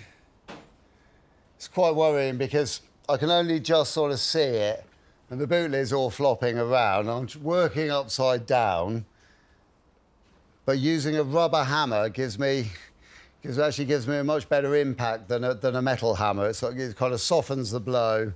But there's a bit here where the crease is still quite deep, right on this corner. The goal is to get the dent 95% right.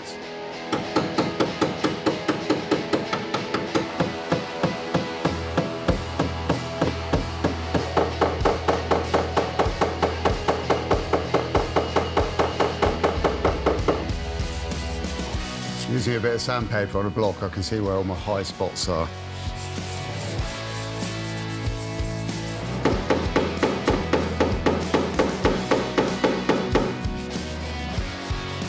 Starting to take shape. I'm quite surprised because there's such a nasty crease in such a difficult to get to area. Do you know, I think I'm actually going to be able to get this to the stage pretty soon now where it's only going to take a very thin skim of filler just to finish it off. It's quite amazing.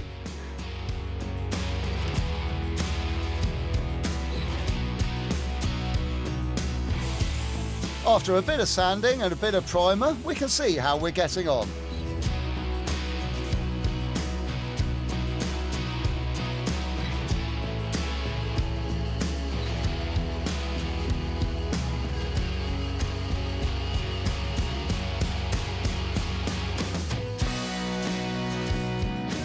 We're nearly ready for paint, and so the badgers need to be prized away.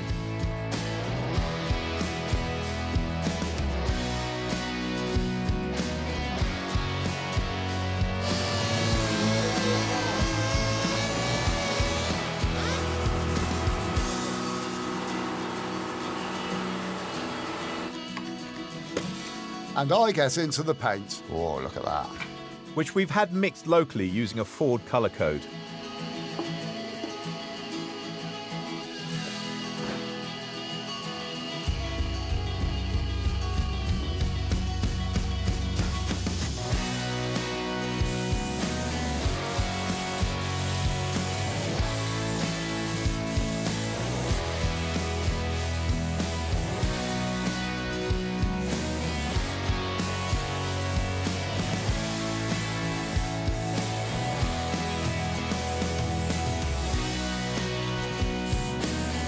Solid paint like this is much easier to work with and comes up really nicely. It needs to dry overnight, so that is a fantastic place to be stopping.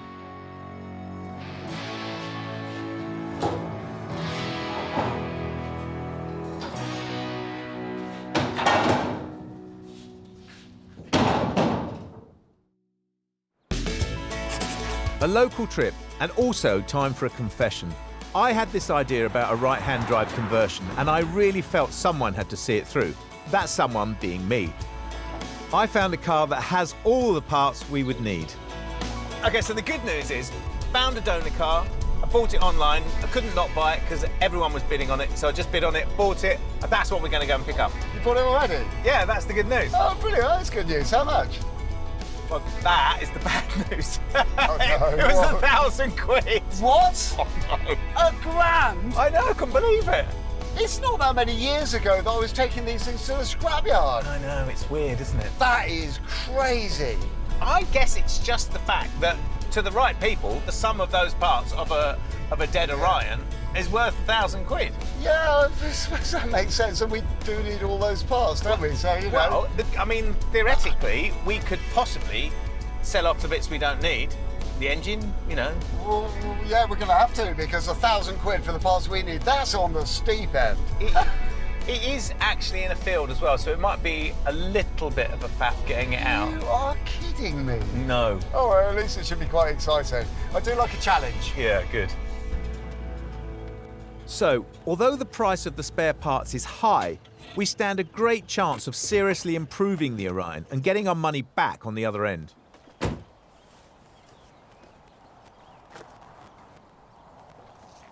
Ah, Ha! There it is. well, we bought it, so we better get it out, haven't we? Yeah, because you've got my bushwhacker. Stand well back. Yeah. Well, that is some thick old barrel. And stingers. Ow! Oh! Ow! Oh! I can't get out now. Do you want me to go in there? I've got my shorts on. Actually attached to a rose bush. I'll go and get the car and trailer.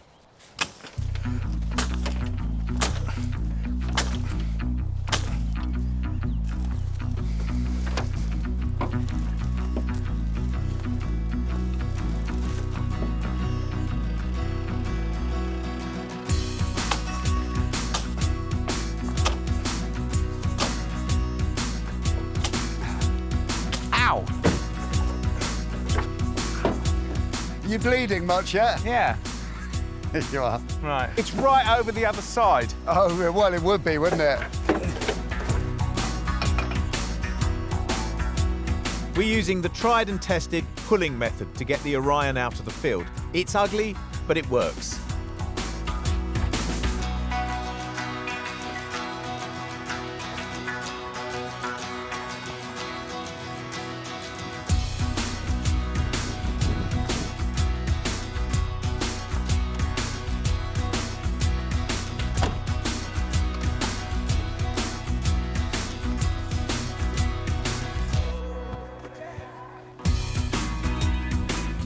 Now, where's the electric winch?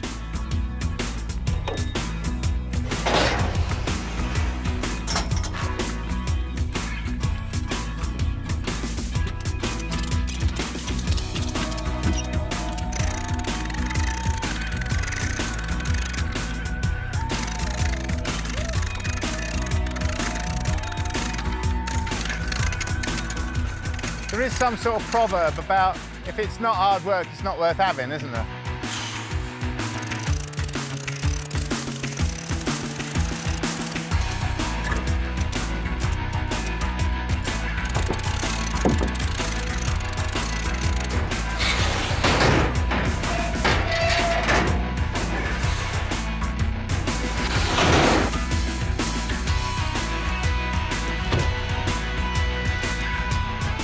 And that's it. We're now the owners of 2 classic Fords.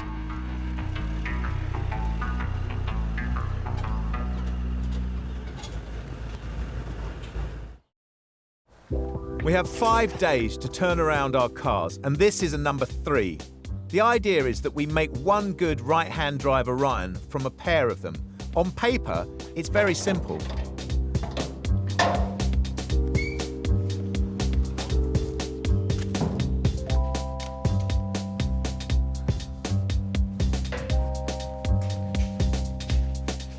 Big day, yeah? Yeah, this is a big day. A big day of slightly unknowns as well. What, the weather?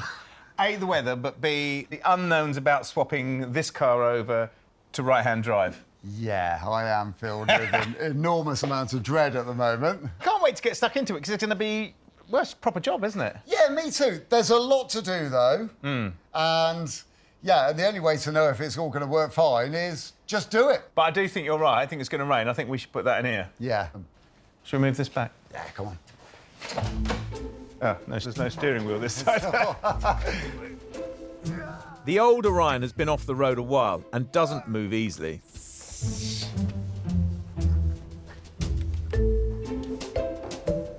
The idea is this. We strip the old Orion of its steering rack and dash, as they're the main items we need to convert the car over.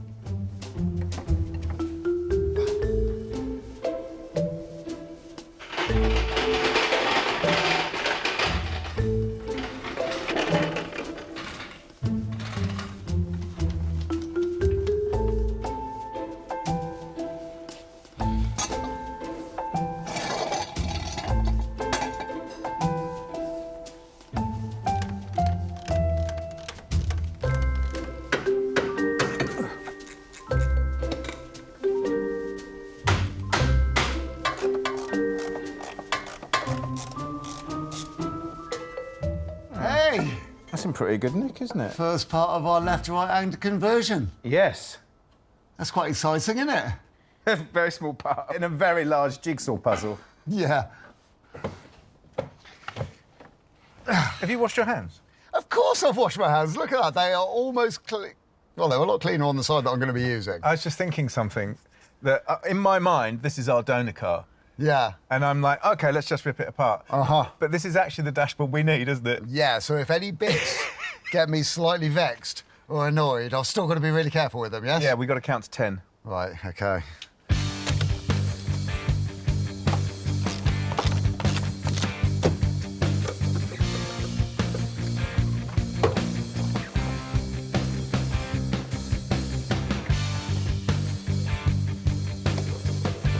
We've said this so many times over the years. Cars of this vintage can be dismantled far faster than a modern car, but we've got to be careful and systematic, as so many of these items will be carried over.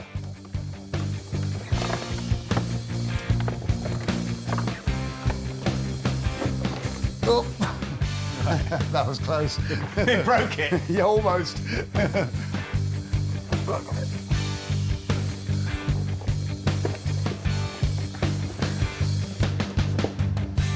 That's brilliant, isn't it? So we can actually see what's going on in there now, can't we? All the wires come up from the back, join up with the harness, come up round the driver's side, because obviously that's the shortest route, into the fuse box there. So to change it over, the fuse box has got to go that side. Which is slightly tricky, because on this side there's the battery. Yep. And the bracket that the battery bolts down to, which is welded to the body of the car. Yep. So that lot would have to come out and go over to that side. And it can't go this side because the wiper motor bracketry then have to go this side. And then that makes that even more difficult, because the wiper motor brackets are connected to the wipers, which are in the scuttle, and the holes are in that side of the scuttle, meaning that we would then have to change the entire scuttle panel. Yeah. And that scuttle's had it. It's completely rotted through, yeah, so massive problem. Yeah. Well, it sort of leaves us only really with one option, doesn't it? At the moment, yeah. Yeah, to cut the loom. Yes, extend it, move it over to the right side of the car where we need it. Yeah, yeah. Do a nice, neat, tidy job on it, though. Carefully cut, soldered joints everywhere, no crimp-up connections. No, heat shrunk conduit. Oh, it's going to be a beautiful work of art. I think it is going to be a work of art. Do you think this is a good time to take that one apart now and do a sort of compare and contrast? Just yeah, make sure. Before we get too deep into this and find ourselves backed into a corner that we just can't get out of. Yeah, shall we? Yeah, I think that's the way forward. Okay. Messing around with the wiring loom, the only way to make our conversion work isn't for the faint-hearted. We have to tread very carefully from now on. You know, Gus, I've come up with a good idea. What's that? Well, I think these wheels, because they look really, really nice, but they could do with a tidy up. I think could get them refurbed. All right. I leave Gus to the meticulous unpacking of the wiring loom and take the Ford wheels from the donor car for a refurb. They're the desirable pepper pot design, and it'll be another way for our donor car to give us some more value. Hiya. Hello, sir. Oh, hi there. Hi, how can I help? I'm Will. I called earlier. You Nick? Yes, nice to finally meet you. Yeah, I heard you got a little project going on with this. Yeah, we have. Okay. These are the very sad, sorry wheels I told you all about. What I'm thinking is a lovely white on the face of the wheel. Okay, that makes it pop, that makes it stand out. What colour's the car? It's a nice sort of midnight blue sort of colour. Perfect. So the Yeah. white works with that. Yeah. What I'm thinking also, if you look behind you here, we've got a diamond cut wheel here, right? So this is done by a very skilled lathe operator who will skim away the face of the wheel. I think that we can't do that to that. I wouldn't say on the whole face, maybe the outside lip of the wheel. We can get that in a diamond cut finish with that mirror machine-like finish, and then on the face of the wheel, we can do that lovely gloss white to make it pop. How does that sound? That sounds brilliant. The guys chemically strip the wheels, but I'm not allowed to see that as it's their trade secret. The wheel is then sandblasted, primed, and baked.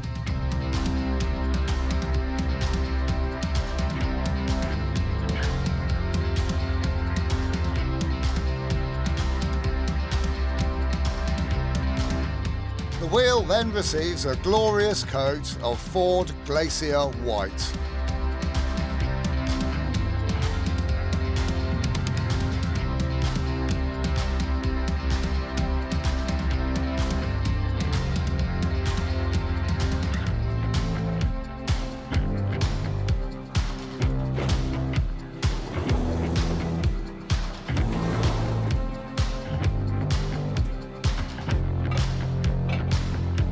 Finally, the CNC machine diamond cuts that top lip away, leaving a polished surface. This gives it that extra level of detail that we were looking for.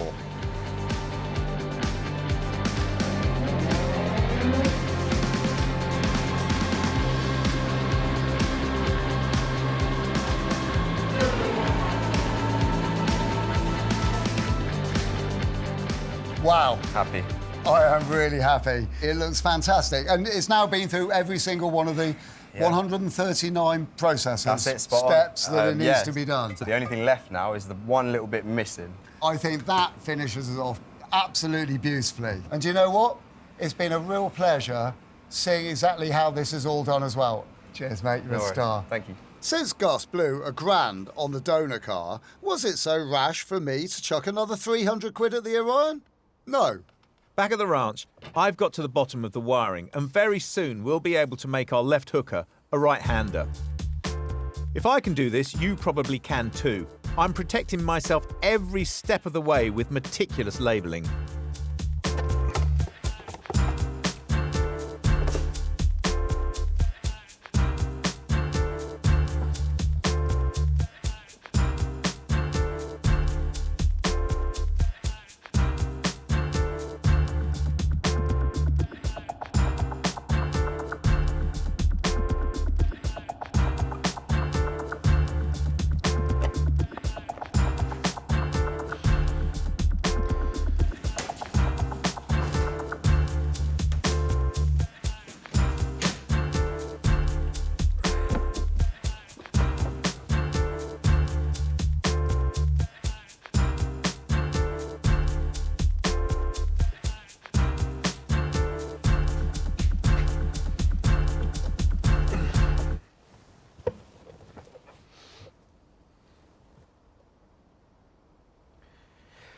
You know those moments when your world falls away from under you and you feel your stomach coming up?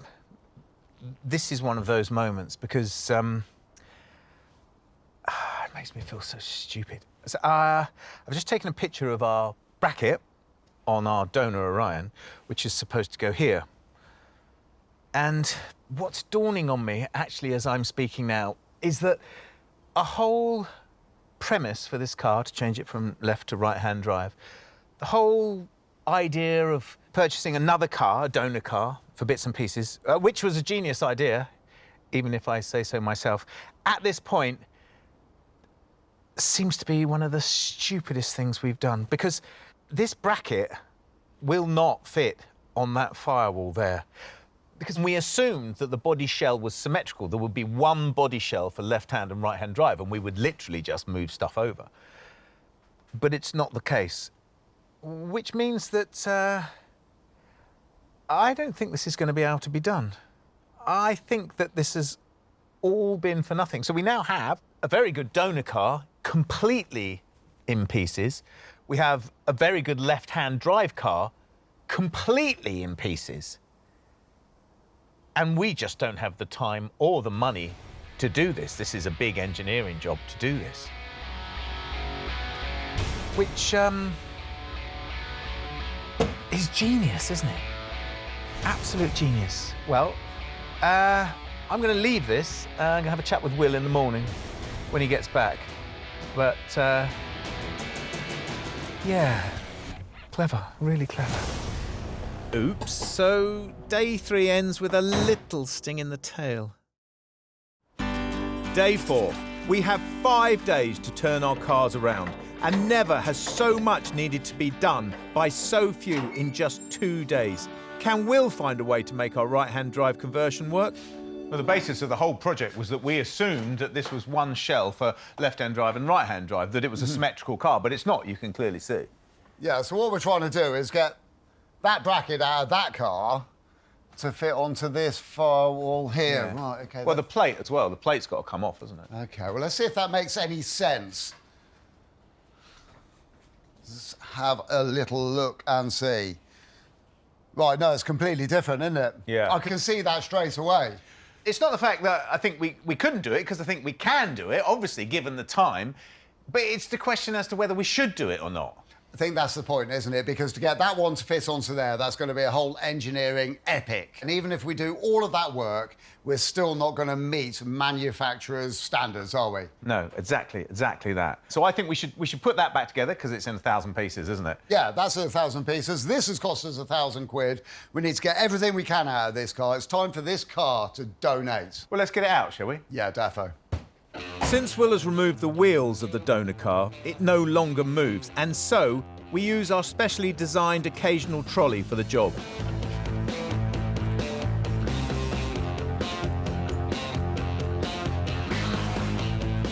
Good.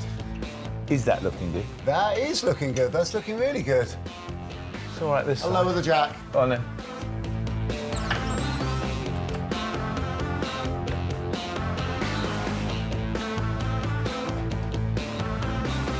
Here it comes. There it goes. Ooh.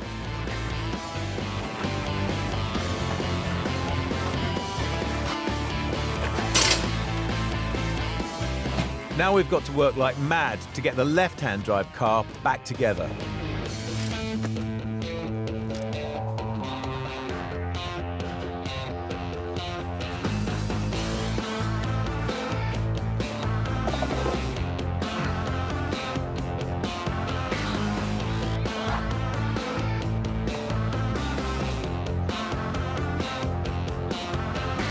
I'm so glad I labelled everything, otherwise this would have been a complete nightmare.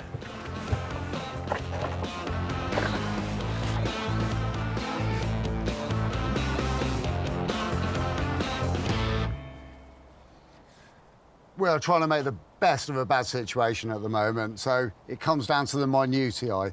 The bumper on this one is better than one on ours, so I'm going to get this off, change them over. Actually, the more you look at it, the more stuff the donor has. Bumpers, trims, door cards, mounts, screws, vessels. Gus was right all along. This car is a little gold mine. Spotted another opportunity. The header tank on our car is slightly UV damaged. This one is much better.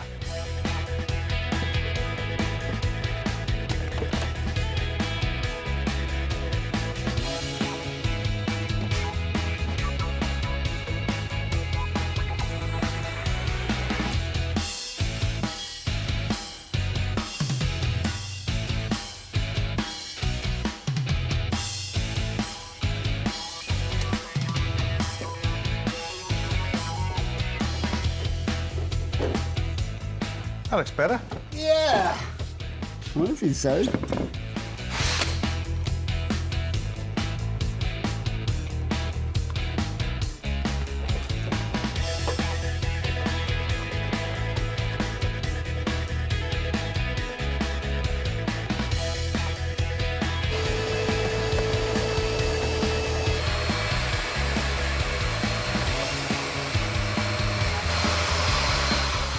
Looks like Gus's hawk eyes have spotted something he wants. The seats are fine to swap.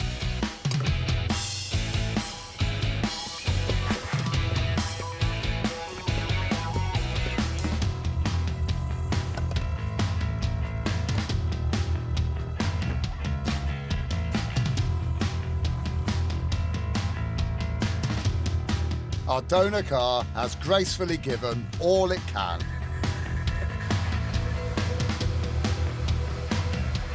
It ain't perfect, but they're a lot better than what was in here before. The last ones were all split and horrible.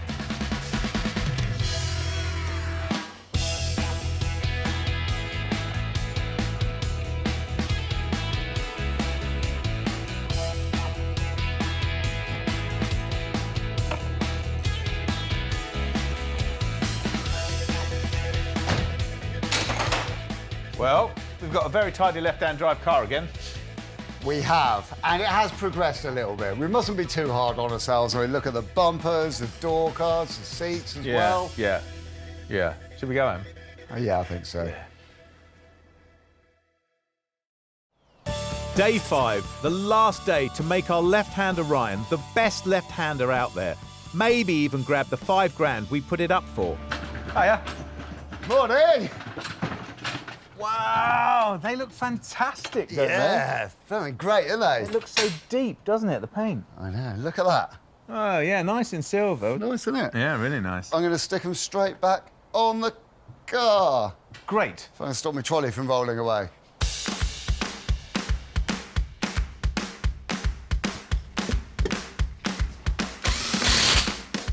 We've taken a risk with these. Ford fans are notoriously fussy about period details. Time and offers will tell.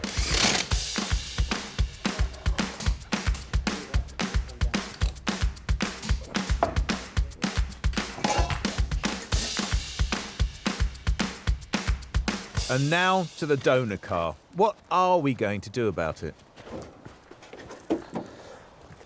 This was a cracking idea, wasn't it? When we wanted to convert our car to right-hand drive, this was a brilliant idea, wasn't it? Yeah, but it was only a brilliant idea for a very short amount of time. But it's got worth, hasn't it? Somebody is going to want to buy an XR3i engine with an injection system, aren't they? Yeah, and we know that that is a good running engine because we were told Yes, by the previous owners of the car. Yes, exactly and that. that is gospel. Yeah, it drove when they parked it up. Yeah, And there's exactly. other bits. It's got indicators.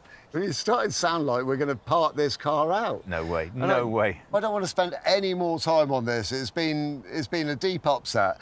I think we just need to write an advert, get it sold ASAP. Yeah.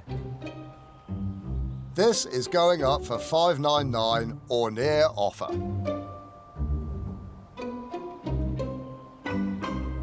I'm just reading through this leaflet about how to register your car for UK roads.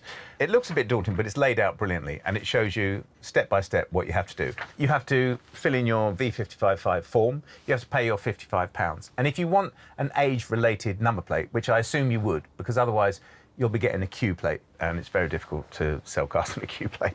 So if you want a age-related plate, you have to prove the age of your vehicle. And we've got the Portuguese logbook, so we can prove the age of our vehicle. So that's okay. A little bit of fiddling about, and in an undisclosed period of time, the Orion will be UK registered. But for now, we're done. The Orion looks amazing. We spent £1,800 on the car, £1,000 on its little brother, £300 on wheels, and another £200 on other bits and pieces. The total is £3,300. But we'll sell the RS wheels and the donor car for at least £600. So let's call it 2.5. Well, we did start off with a good car.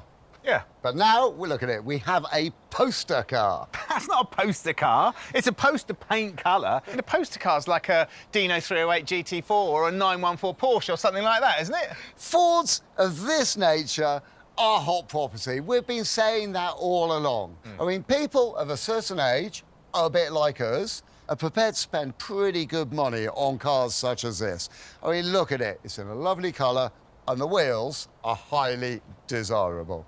Yeah, the wheels look fantastic. I mean, the car looks fantastic, and I actually think you're right. Because if you wanted an old Ford, then a Mark 1 and Mark 2 Escort's going to cost you a fortune, isn't it?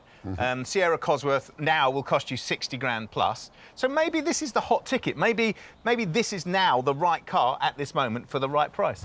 The local gliding club allows us to drive the Orion, as the paperwork hasn't arrived, so it's not road legal. I think this car in particular is a good lesson in what old cars can give you. Or maybe I should say what old cars don't give you. It's very basic, isn't it? 1600 engine, 5-speed gearbox. Yeah. Just about box standard, but it's a lightweight car, it's got a torquey engine, so it's fine, isn't it? Well, it is. It's quite interesting, isn't it? Because all of that is enough to do what it's supposed to do. You've kind of got a classic car, but you've also got a pretty modern car as well. Yeah. It's a fun car. It's a capable car. Yeah, you're not going to be going 100 miles an hour and to have a laugh, have you, basically? No, you haven't. And I think that's what the Ford fanatics know, don't they? Do you think the fact that it was designed as a left-hand drive car and we decided in our ultimate wisdom to change it to a right-hand drive car and then realised how incredibly difficult and dangerous that was going to be, so left it or put it back as a left-hand drive car. Do you think that any of that is going to affect the price of the car? Yeah, I do. I really do. We keep the price at £5 grand because the car is so good, and 3 weeks pass before we get a call. I have got news. Oh, yeah, really? What's that then? Well, you know this was left-hand drive, then we wanted to change it to right-hand drive, but we couldn't, so we changed it back to left-hand drive, which it was originally left-hand drive. Yes, but that's old news. Oh, new news. That's not the news. The news is I've just had a phone call from someone who wants to re-import this back to Europe. Does that work for us? Well, I mean, that could work because we don't have the UK registration document yet. Yeah, I think the only fly in the ointment was he was saying he wanted the price to include taking it down to a port, but I don't see that that's a problem, is it? I would think if he's prepared to pay our asking price, name your port. Yeah, I think so. Providing it's not too far away. Exactly that. Yeah, exactly that. Cool. The deal actually takes a bit of doing, and a couple of £100 goes west. But we will end up almost 100% in profit when all the money we're due lands. Yes!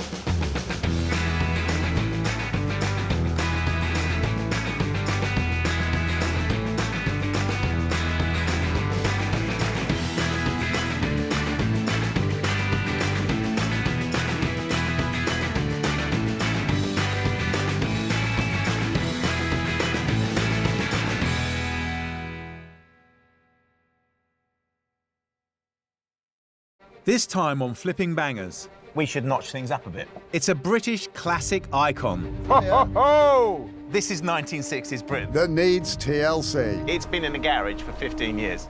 That's not going to move. No, it's not. And then some. Whoa, that is really foul. We're starting to wonder... We've bought a car that needs an awful lot of work. If we can do this.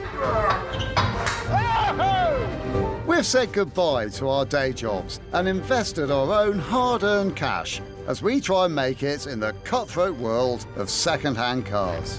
You've got to buy well, but you've got to sell well.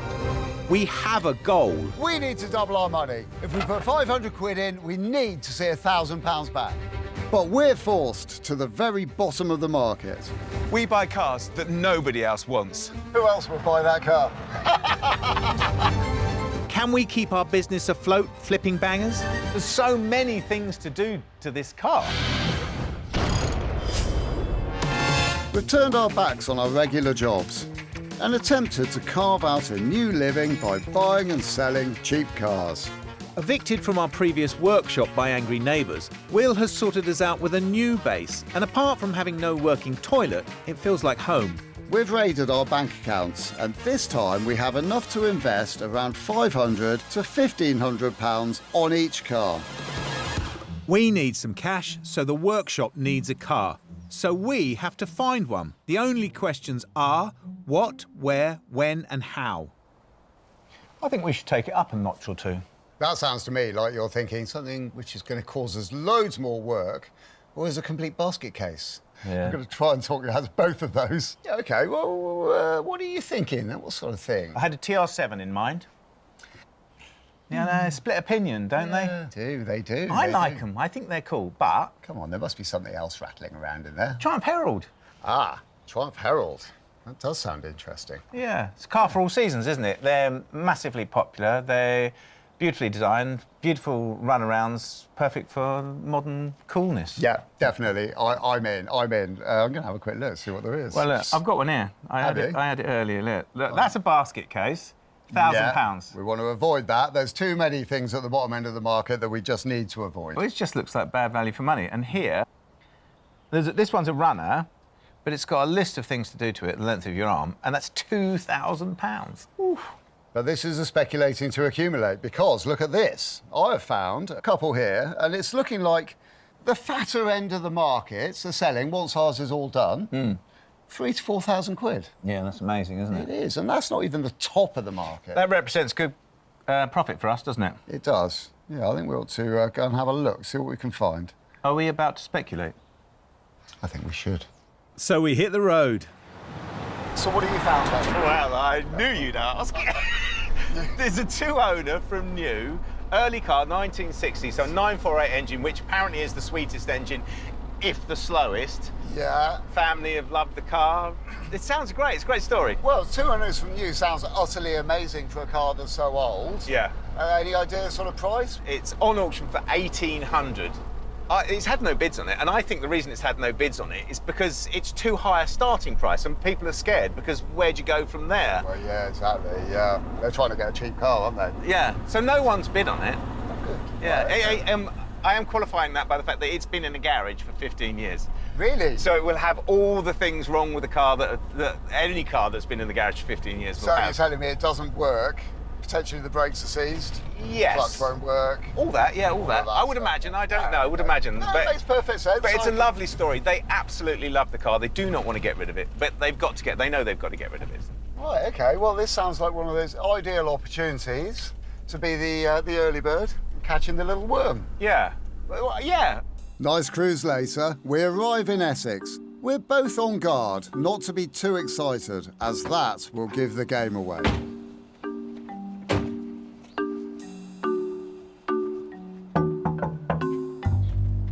I'm quite old school. Here we are. Hello. Hello. Are you Amanda? Yep, Mandy. Morning, Mandy. I'm Hello. Will. Hello. I'm Gus. Pleased to meet you. We've come to see your Herald. My little baby, my sunshine. Oh dear. It's going to be quite traumatic for you, isn't it? Yeah, I got that. Oh, it's down the side, round the back, Okay. down the alley. All right. And I'll meet you down there. Okay. Lovely. See you in a All right, moment. see you in a minute. Mandy is too nice. We're already feeling awful and we haven't even taken away her car. Do you bring any tissues? No, but I'm pretty certain I should have done. I think we might need them. Right. Hello, Mandy. Are you in there? Yeah. OK, we're coming in. Is that all right? Yeah. OK. You all right? You got it? Yeah. Is this going to be all right? It does open, doesn't it? It does look a bit dodgy. It's heavier than it looks. Whoa. Ho, ho, ho! Wow, look at that. Oh, Mandy. That is, well, hidden, but it looks like a beautiful gem. That looks like it should be in some sort of Triumph museum. I know. Good grief. Mandy, why is such a beautiful car languishing in the shed at the bottom of the garden? I hurt my shoulder about 2005 and didn't really drive it then. So when was the last time it turned over then? Probably back then. I just used to drive it out the side and then the battery didn't work and That's what happens. it's never been started since. It's the passing of time, isn't it? I know. Yeah. Do you want to tell us the story? I know there's a story, isn't there? Go on, tell us. Well, I brought it off the lady that brought it brand new. I got it 27 years ago, and the lady that had it bought it in 1960. She's still got the original receipt, £727, I think it was. Wow. And then I brought it in 93 for £500. Good grief. Wow. Yeah. So And when she gave me the car and the keys, and I brought her a big bunch of flowers, and we was both crying. Oh, no. I wanted one since I was 16, so I grief. finally got one. Fantastic. I think clearly this is very exciting, but we need to get it out and have a look at it. If that's all right with you, we'll formulate a plan, get it out and have a good look at it. Good luck with that. Oh, really? I'll leave you to it. OK. Thank you very much. How are we going to do this then? Well, it's got two very flat tyres, one quite flat tyre, and This one's right down on the rim. Does it move at all? A bit of rocking might ease it up. Shall we take everything off it first? That is just beautiful. Shall we get out? Right then. OK. Yeah. Ah, God. It's not going to move. No, it's not. Well, if we can't push it, maybe we can pull it. Yeah, shall we? The emergency winch is in the back of the Land Rover, which is going to come in very handy. We'll go to any lengths to get the right car. Mandy doesn't need to worry. We're just trying to locate a strong enough anchor for the winch.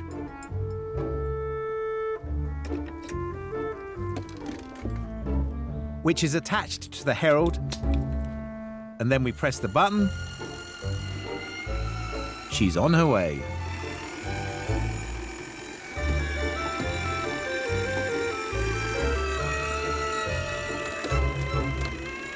It's out. Yeah. It's actually in full sunlight. Oh, look. Come on, let's have a look. Come on, come on, come on, come on. Yeah, come on. I'll do the other side. Right. Whoa, look at that. It looks like it hasn't been touched in years. Yeah, it looks like it hasn't been touched for 15 years. Oh, it's amazing though, isn't it? It's all original. Hey, look, the engine turns over. We know it's got low mileage. So I think, electrical service, obviously, and oils. Yeah, and clutch cylinder, brake lines, clutch lines. Yeah. Hoses, Yeah, carburettor. yeah. That is just in here. Remember we were saying not to get too excited? I'm going to remember this as all being simple jobs that are easy to get to. Yes, they are. There's just a lot of them. There are. Yeah. OK, let's have a look inside, shall we? Right, let's have a look under the carpets then. That's my reason to be excited. That is very good, I have to say. Is. But that's the glory of being undercover for 15 years, isn't it? It's got to help it. I've never seen a Triumph Herald with such little amount of rust in the floor pans. I mean, basically, the perishables have... Well, they've perished, haven't they? Yeah, grotty, nasty carpets. These are very good, aren't they? They'll clean up nicely. Loving the white piping on it. Yeah, beautiful. I love Very that colour. stylish. Dashboard, well, that's all kind of standard. This is aftermarket stuff, but... Yeah. It's very fashionable to do that sort of thing in those days. Yeah. I mean, it's period, though, isn't it? It's not as if it's not. Amazing. OK. Let's have a look. Last one.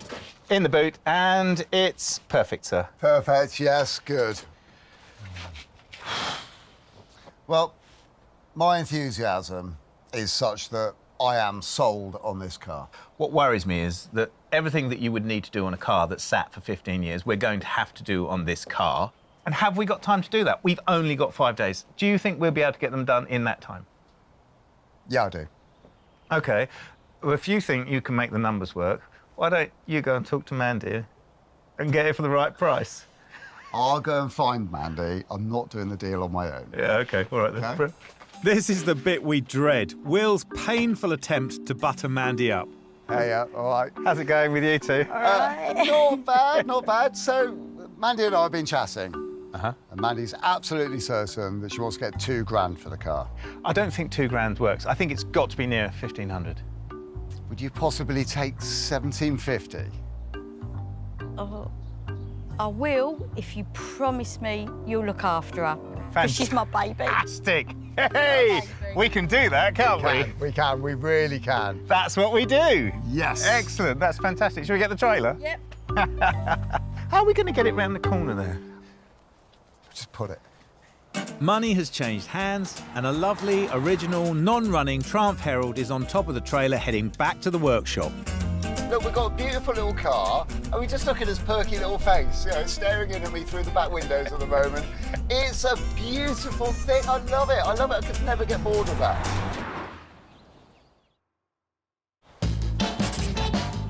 The next day, after heavy sleep, we have the chance to look at the Herald again with fresh eyes and see what we've got. There's something about this car, it's so succinctly 1960s Britain, isn't it? And I love that about it. And I know that they made them slightly faster and slightly more powerful towards the end, but this is the first Herald. It's the one you'd want, isn't it? It is, and it's beautiful for it. I think if we do this car up to a good medium standard, then I think we've got a car here which would, if we would sit on it, hike in value. But we can't afford to sit on it, can we? We haven't got the time to sit on it. Shall we look under the bonnet, sir? I think it's probably about time we did. So we don't know whether that works. We know it turns over. We don't know whether it works, and that has got to be working. It's got to be reliable, hasn't it? We've got to do the transmission, because we know it doesn't go into gear. It could be clutch, could be gearbox, don't know. We've got to do brakes, well, haven't we? Yeah. So that's just this bit. That's everything here. Yeah. And then, did I detect that there might have been rodents living in here? It certainly smells bad, doesn't it? Really stinks. It's horrible. I think the carpets definitely need some attention. So we need to do that, and that's not even taken into consideration the paintwork. I think the paint looks pretty good. It's not perfect, but there's a certain honesty to it. Technically, we should stop talking, shouldn't we? We have got so much work to do, and the sooner we get on with it, the better. Shall we? Yeah, come on.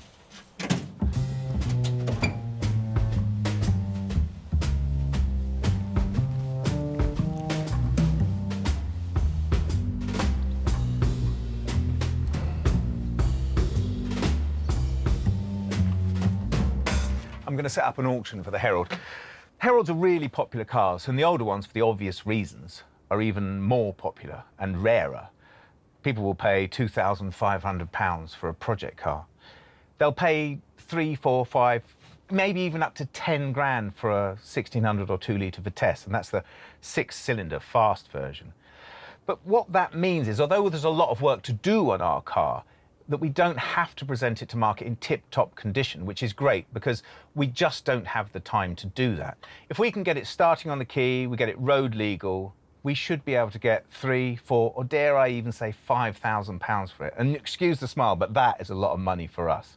So I'm going to put it on auction for £4,750 or offers. In the pictures, I've concentrated on the details, the little bits and pieces of chrome, the Herald badges, because actually the wide shots, they just look a little bit, well, it looks a little bit unfinished, which of course it is at the moment, but we can always update those later. So I'll get those on. And so now the graft commences, which we agree centres around the engine, for a full recommissioning.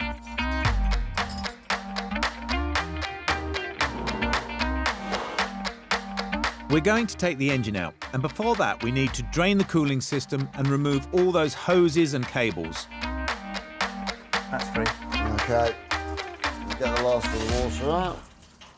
Looks in good nick, actually, doesn't it? It does. Looks like it's been replaced quite recently. Yeah. Well, I'm getting through my jobs list on this side, Gus. I've done my side of the bell housing, on the exhaust pipe, and the hose is all done, radiator's out. Coming on well. The bolts go all the way around. I can't get a ratchet on any of them. I'm having to do them with a spanner, every single one. And every single one's very difficult to get to. We line up the engine hoist to lift the engine out. I'm going in a bit of an angle, hang on. You might. Yeah, it's gone. That's it. Well, that was easy. That kind of fell out. That's it, coming nicely. Coming, oh, whoa. Exhaust pipe's just hooked up. Snaggle, do you want to go down a bit? No, I'm okay here. I've just got to tease it out back past the... What would you be teasing it with? It's a multi-teaser. Removing a modern engine can take all day, but a simple one like this can be done in half that time. A little bit more. Go on. Oops. You're okay. Okay, touch more. Fantastic. Oh. Look at that. I know, it's miniature, isn't it? It's like a watch. And original colours still. That's amazing, isn't it? So the cover was bronze, clearly. This is what gets me. So 61 years of grease and grime have completely and perfectly preserved the paint finish on the block. Look at that. Isn't that amazing? Right, OK, just need a lot more of that stuff all over and a good jet wash as well. We take a well-earned break and commit a jobs list to paper. If it was yours at that stage, you'd take it apart, wouldn't you? Yeah. Damn good clean. We would, wouldn't you? Yeah. Put new shells in it and put it back together again. While we wait for the parts to arrive, we carry on the plan of removing the decades of grime from the engine. It won't just improve the presentation, it'll make it easier to sell.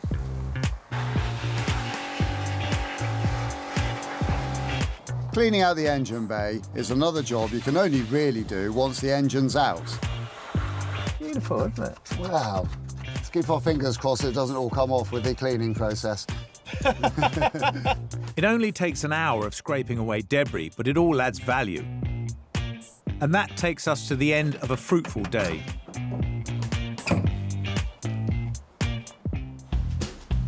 We've found a Herald that has bought out the old man in both of us. It's a two-owner, 50,000-mile car, and the only thing separating us and a massive, huge hike in value is that the car has not turned a wheel in years, and every service part needs replacing. Should we get in, then? Yeah, I think we should, but I think we ought to take this opportunity to do ourselves a favour and get those carpets out of it first. Yes. I think I might wear a mask. I'm definitely wearing gloves.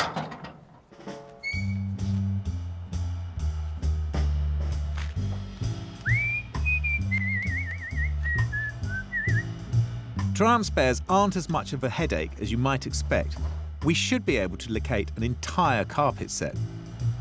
We're not cleaning these up. Oh, don't shake it too much, Gus. Oh, that's horrible. I've got a mask on. I wish I had. That is really, really, really foul.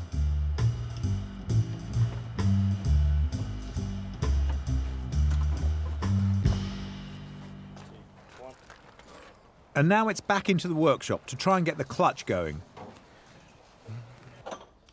So I was just thinking, the last time that anybody put their foot on the clutch of this car, prior to us doing it, was at least 7 years ago. And that means that this clutch pressure plate and the clutch plate inside have been sandwiched together all that time, so they will be stuck together. I'm just about to take that off. We've also noticed that this ring, which is the starter motor engaging ring on the flywheel, is really badly damaged, so we're also going to change that. You just wouldn't do this on a modern Euro hatchback, but a car like the Triumph invites this kind of tinkering. You can see in here where the clutch plate and the pressure plate, there's been no movement. Well, we know it hasn't run for a long time, but you can see the actual telltale marks of each of the parts of the clutch plate. If you tried to reuse this without cleaning all this up, it would be really, really jerky and juddery. But we've got a new one, so it doesn't matter. And we've got a new clutch plate as well, so it doesn't matter. It's coming out. We hate spending money, and the flywheel and clutch parts have already eaten away £150 of our kitty. But we always knew we'd have to spend money on this car. Remember, spend big, win big. The tag team is fully operational today, and now it's my turn to help the 948 on its way.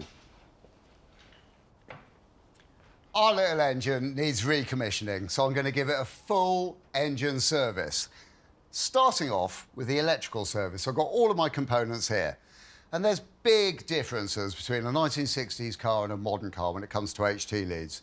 Modern cars, you buy a lead, you plug it in, each end, piece of cake. 1960s car, you've got to actually make your leads up. This is far less scary than it sounds. You just need a domestic screwdriver to release the old lead. Now, with this lead removed, I can go to my roll of HT lead, which is high tension lead, copper cord, thick insulation, especially for spark plugs. And it is literally as simple as this. Put this one alongside the new one.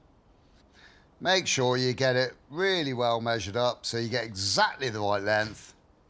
And then cut to length. So now, with the new length cut, I can insert it into the cap.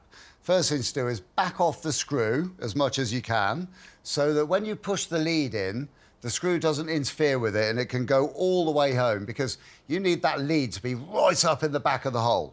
Once it is there, do the screw up and you can feel it cutting through the insulation of the HT lead until eventually it then buries itself into the copper core of the HT lead.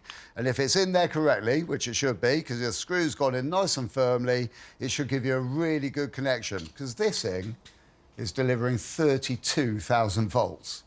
And then carry on and do all the other leads. Doing it this way is cheap, only £20.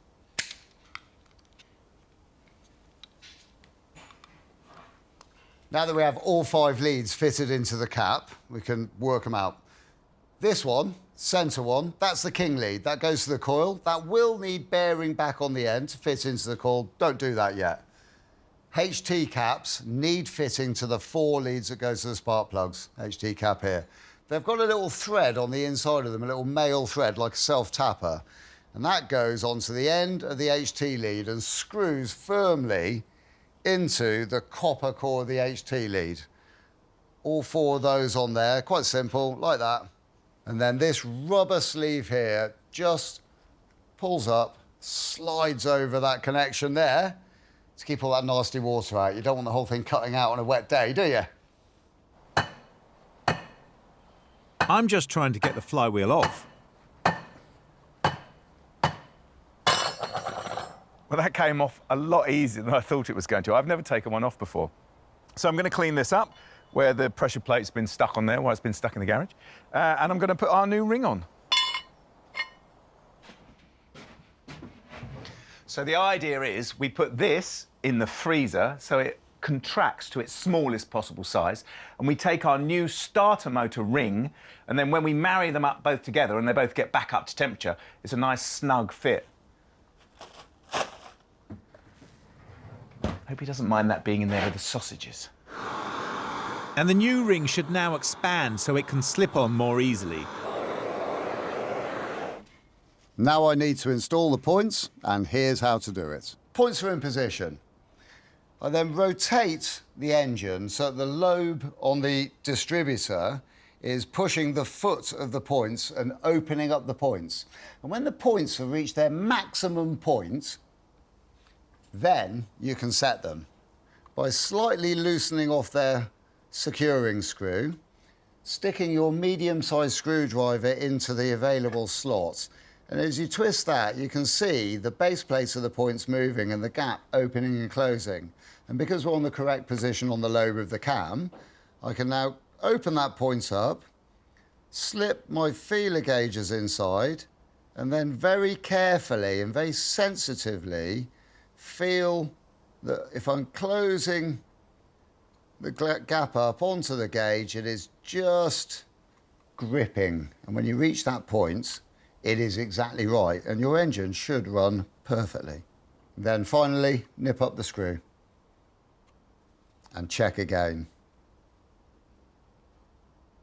The rest of my service is to add the condenser and the rotor arm. These just screw on, so no setting up required.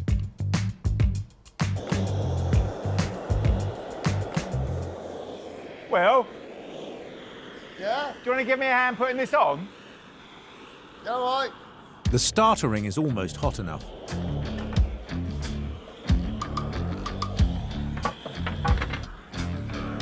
Right, I'll go and get that. I'll go and get that out of the freezer. Okay.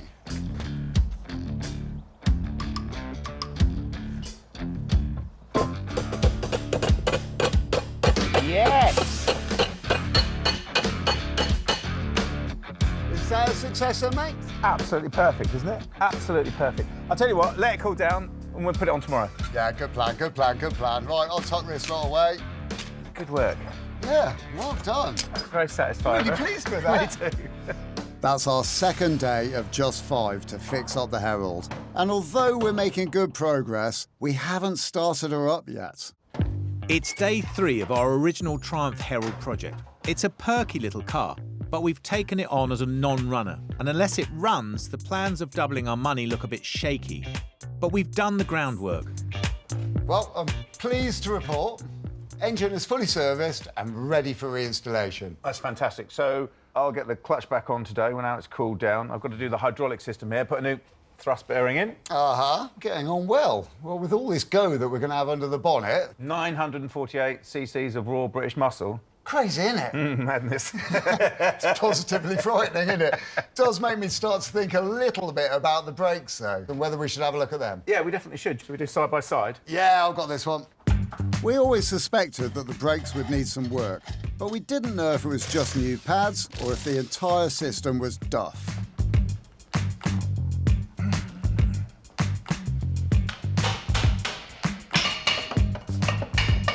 The drums need a firm knock and they come straight off. Right then, let's have a look. So, shoes look like they're in good nick. Wheel cylinders look like they're in good nick.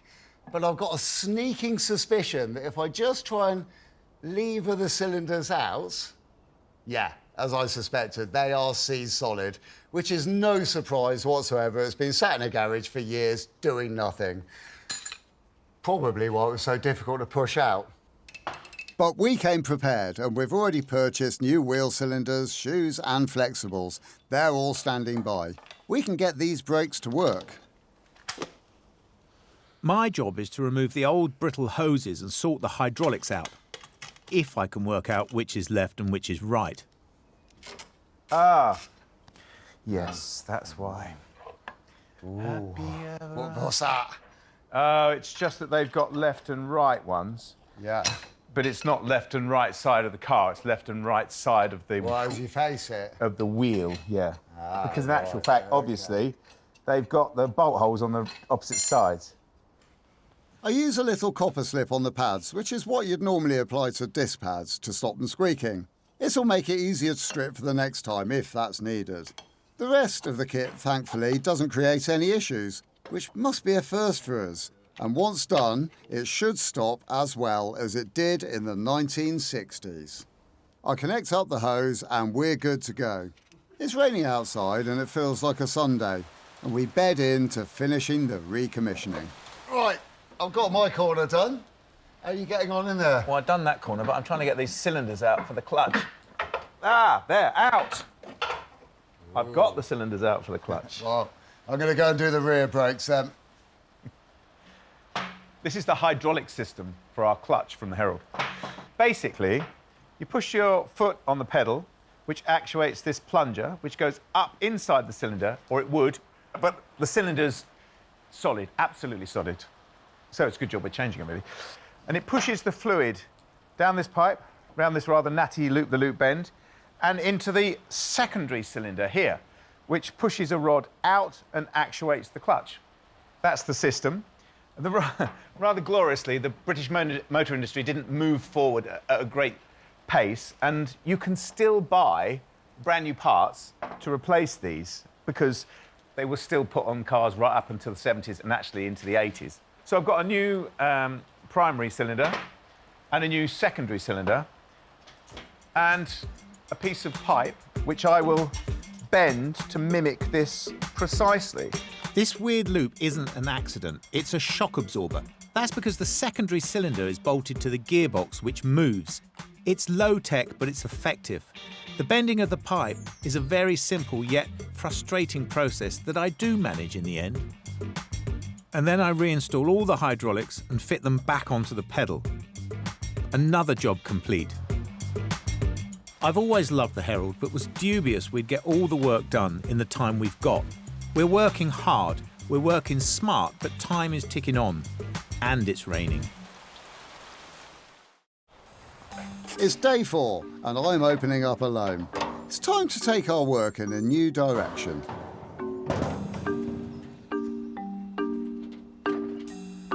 So far, Gus and I are getting on really, really well with the mechanical side of the work on this car, which is really good news.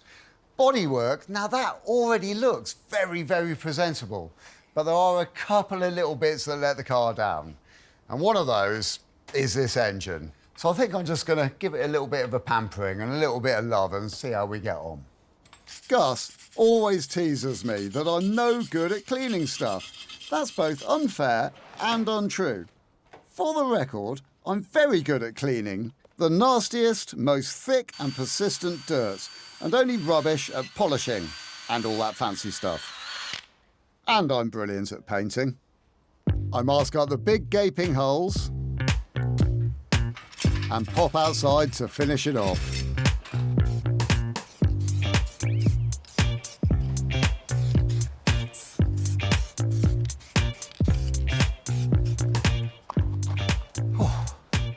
Right, I think that's done the trick. Let it dry, and there's still loads on my list. While Will lazes about in the workshop, I'm doing my bit to help the Herald cosmetics. I'm taking the Triumph wheels to be blasted before we paint them. We could do this ourselves, but these might be needing a better job than we can do. Roger is on a neighbouring farm 3 fields away, and he uses a media blaster to completely strip back the wheels in his efficient and artistic way. I'm not going to watch the whole thing, as it'll take a couple of hours. Well, these are the wheels off of our very pretty little Herald that Will and I are doing up. We just wanted to see what your opinion was on them. They're not bad. Will's bought me worse. I bet he has, I bet he has. But I don't think they're bad. For 60 years, I did notice there's a bit of a ding in that one there. OK, yeah, I'll do that. Will you? Yeah. Brilliant. Well, what would you use? What would you use on this? Because it's a bit of a dark art, isn't it, blasting? I'd use fine recycled glass. Uh-huh. Which will get all the rust out. Perfect. Back to bare metal. Back to bare metal. Because there's no point in doing anything else, is there? If you're going to go for it, you might as well go for it. Do it properly. Yeah, I get it. Well, that's fantastic. So I'll leave those. I'll get the other 2 from the car, yeah?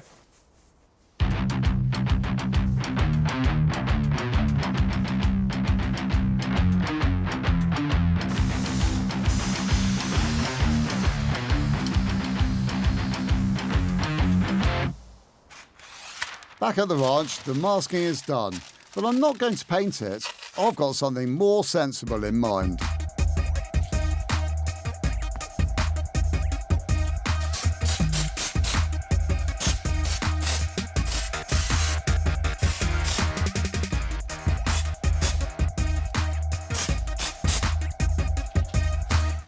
Right, what I'm doing is I'm just giving this a coat of wax oil because really what we're aiming for here is preservation, not restoration. Plus it leaves it with a nice, even, sort of professional finish, I kind of think.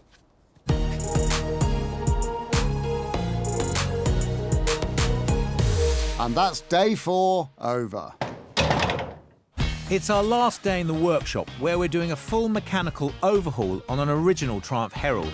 And this is the day, the last day we have on the car, to find out whether our actions and plans are going to come good.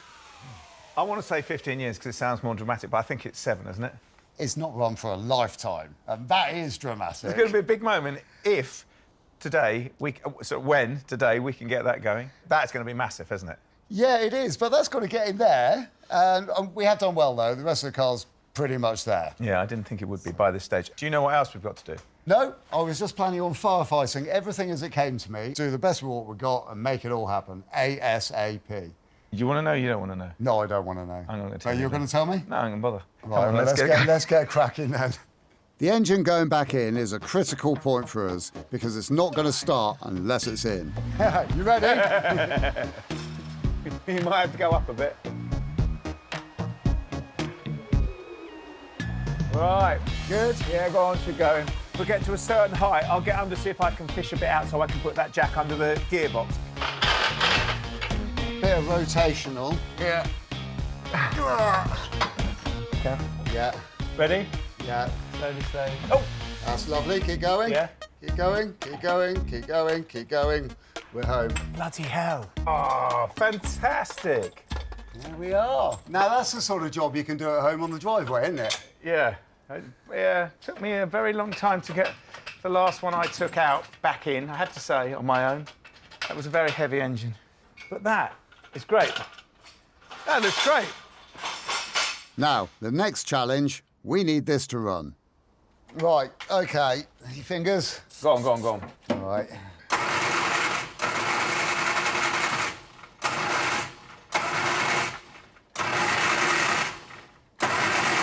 That's it, trying. It's still... Oops, sorry. That choke there is... That's actually not on, is it? That's right. On. We know we're so close. Go on. Right, you ready? Yeah, go on. Oh! Come on! Oh! Did that get your hair? Yeah, it cinches me right across the top. Mind your ears. Go on, go on. Oh, that's almost it. Oh, we are so close.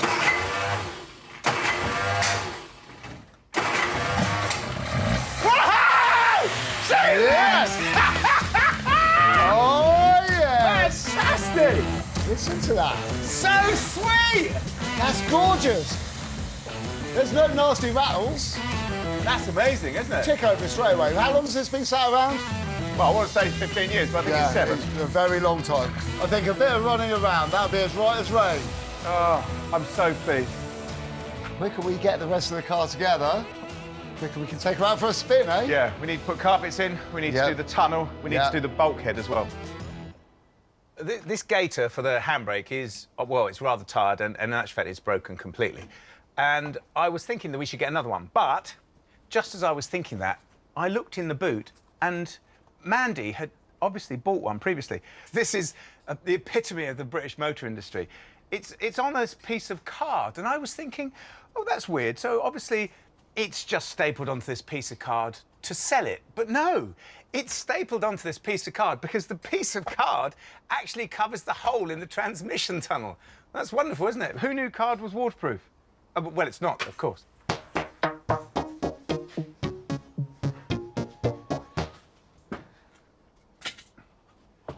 So this is our transmission tunnel. As you can see, it's got padding on the inside to stop the sound. The top of this had been eaten away by rats, and that must have been some time ago because the replacement piece, which was screwed to the bulkhead of the car, was made of cardboard. And not sort of tough cardboard like this, but actually corrugated cardboard from a box screwed to the bulkhead, which was neither soundproof nor particularly waterproof, nor really very rodent-proof either. So I've manufactured one here out of aluminium, and I'm going to bolt this on, and then I'm going to bolt the old tunnel, now cleaned up, no rat grease anymore, back on.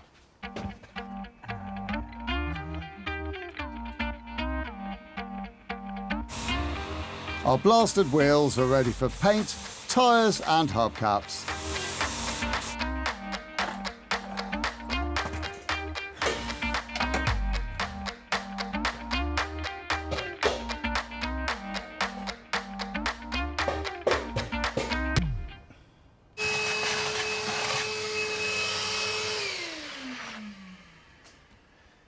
This is going to be one of the happiest days of my life because for the first time I've seen a Triumph Herald that has got a complete floor pan. It's never been welded, it's in perfect condition, it's still on its original coat of paint.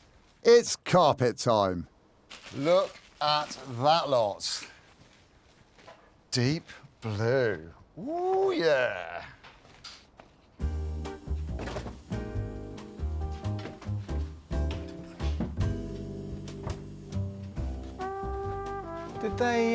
Did they not have the right colour? I thought the darker blue might look quite nice. I think it looks lovely. I'm mucking about.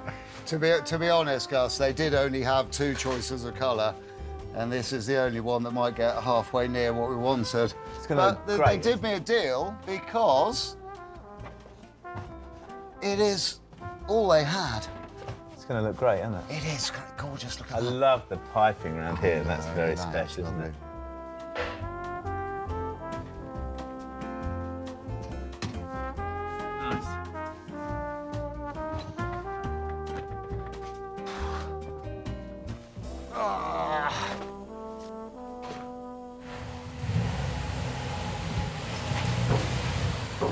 And wow, we've got a car. So what are we in for? We paid $17.50 for the Herald. Service parts were $3.80. Wheel stripping was $50. With carpets and trim, it owes us £2,300. That is a lovely car. Yeah, that's a lovely day, and this is a special day, isn't it? It's sort of religious, because A, you're both knackered, aren't you? Because you've been working on it. Yeah. But B, because you get to reflect on the choices, the things that you did, the things that you didn't do, whether the things that you thought were important were actually important. And it looks great, doesn't it? It does. We chose provenance and originality, and we've done a really nice job on it. We've done it justice, and at the moment, there's a fair chance, because it's so rot-free and because it is so pretty, that on the market today, this could well be one of the best. Yeah. What we've done is the best for this car. We've brought it up so many notches. You open the bonnet, it looks fantastic. It runs really well. It sounds brilliant, the engine, doesn't it? You open the doors, it doesn't smell of rat anymore. It's beautiful in there. It's a good car now, isn't it? It is a really good car, and it's not your average car either. You know, when people think about classic British cars, they think about the MGBs and the Spitfires. They got all the glory. The underdog is the Herald. Should we go for a drive? I think that's a great idea. Yes.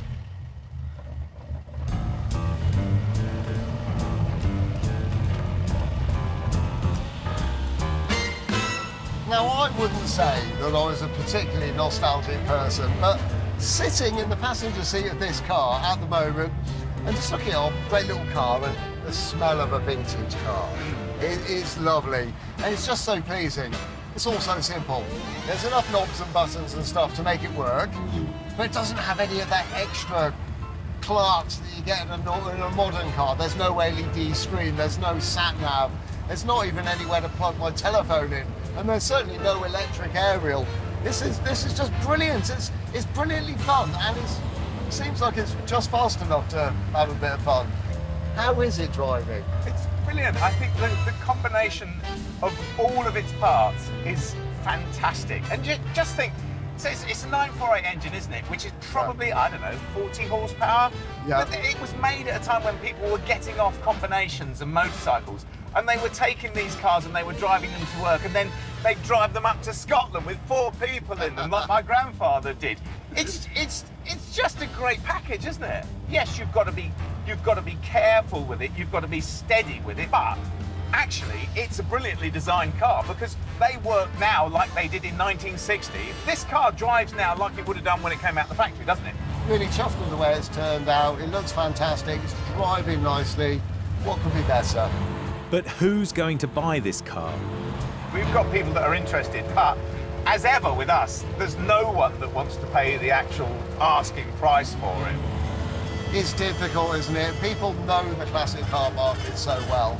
If we put this up for £10 too much, we won't get a sniff.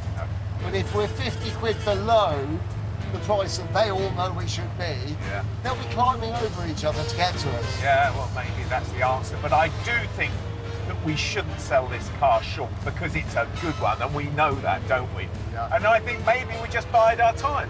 Yeah, exactly. And biding our time gives us a lot more time to enjoy it. Exactly that. Yeah. Funnily enough, 48 hours later, we get a little visit.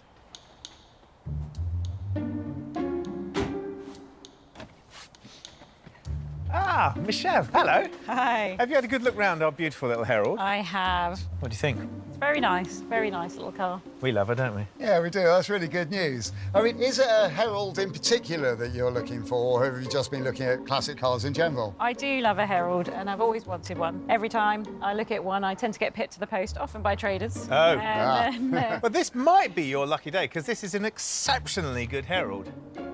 it does look really good. As I say, there's a couple of bits I'd like to do to it. Just so I can see there's a couple of bits on there that I'd like to get fixed. But yeah, it's nice. I like it. Well, there's bits that we actually left on it, isn't there? Because we have this policy of keeping cars honest. We don't try and hide things, if you know. So I would agree with you. Yes, there are a few things bodywork-wise that need doing to it.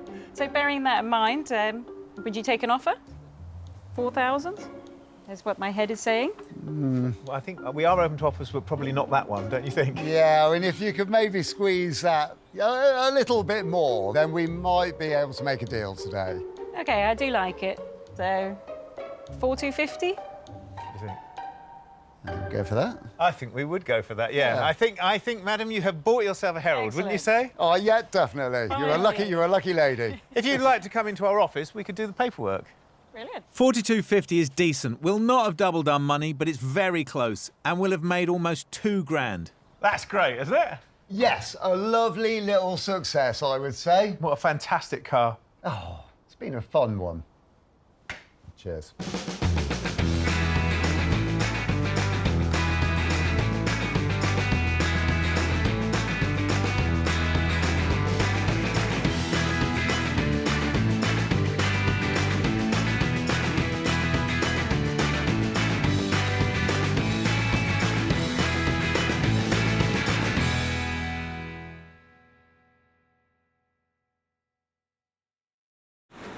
This time on Flipping Bangers, it starts with an idea. It's a big, bold statement.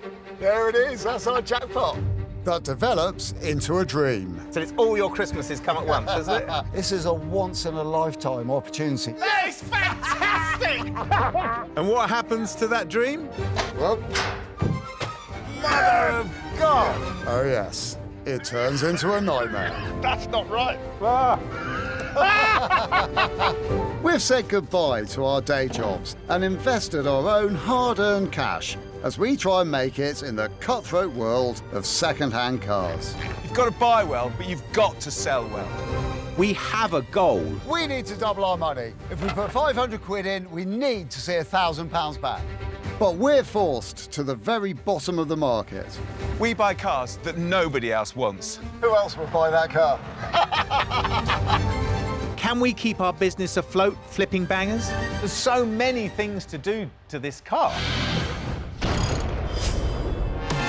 We've turned our backs on our regular jobs and attempted to carve out a new living by buying and selling cheap cars. Evicted from our previous workshop by angry neighbours, Will has sorted us out with a new base, and apart from having no working toilet, it feels like home. We've raided our bank accounts, and this time we have enough to invest around £500 to £1,500 on each car. There's a question, and it sounds something like this. What car are we going for this time? Did you want a coffee? Yeah. But more than that, I need to make a statement. Oh, good. And it's a big, bold statement. Here it is. We are lucky.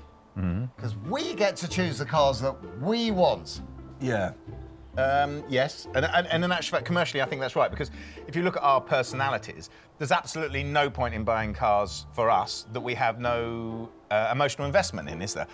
Because that way we're not going to work with them. If we don't care about them, we're not going to put our heart and souls into repairing them, are we? Exactly, because that's how cars end up in the crusher, isn't it? You've got something to say, haven't you? I can see it in your eyes. Go on, spit it out. A Rolls-Royce. Great idea. I've always fancied having a Rolls. Maybe as a garden feature, but... I think a Rolls-Royce is a great idea, safe in the knowledge that you're never going to find one for our sort of money. I have. You have, haven't you?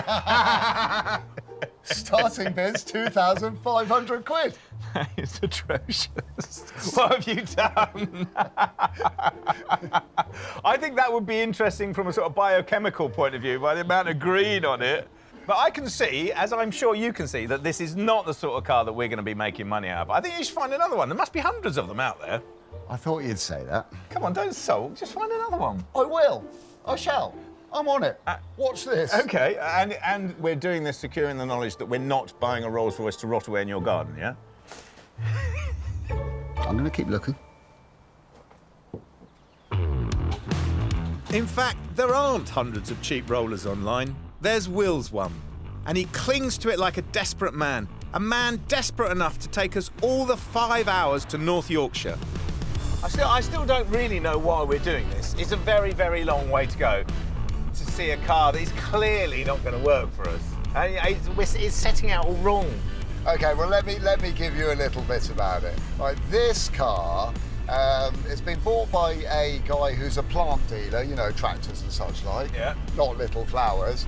And he bought it as a project for himself. He's got bored of that project and tried to get it running, couldn't get it running, and lost interest in the whole thing. Oh, OK. I mean, I know that our USP is buying cars that nobody else wants. I get that.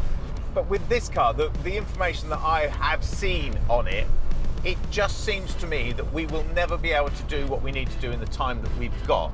I'm looking at it for the reason of us making some money, and I don't necessarily know that we'll be able to out of this car. The money that we're looking at buying it for is quite cheap. I've had a look, it's the cheapest one in the country.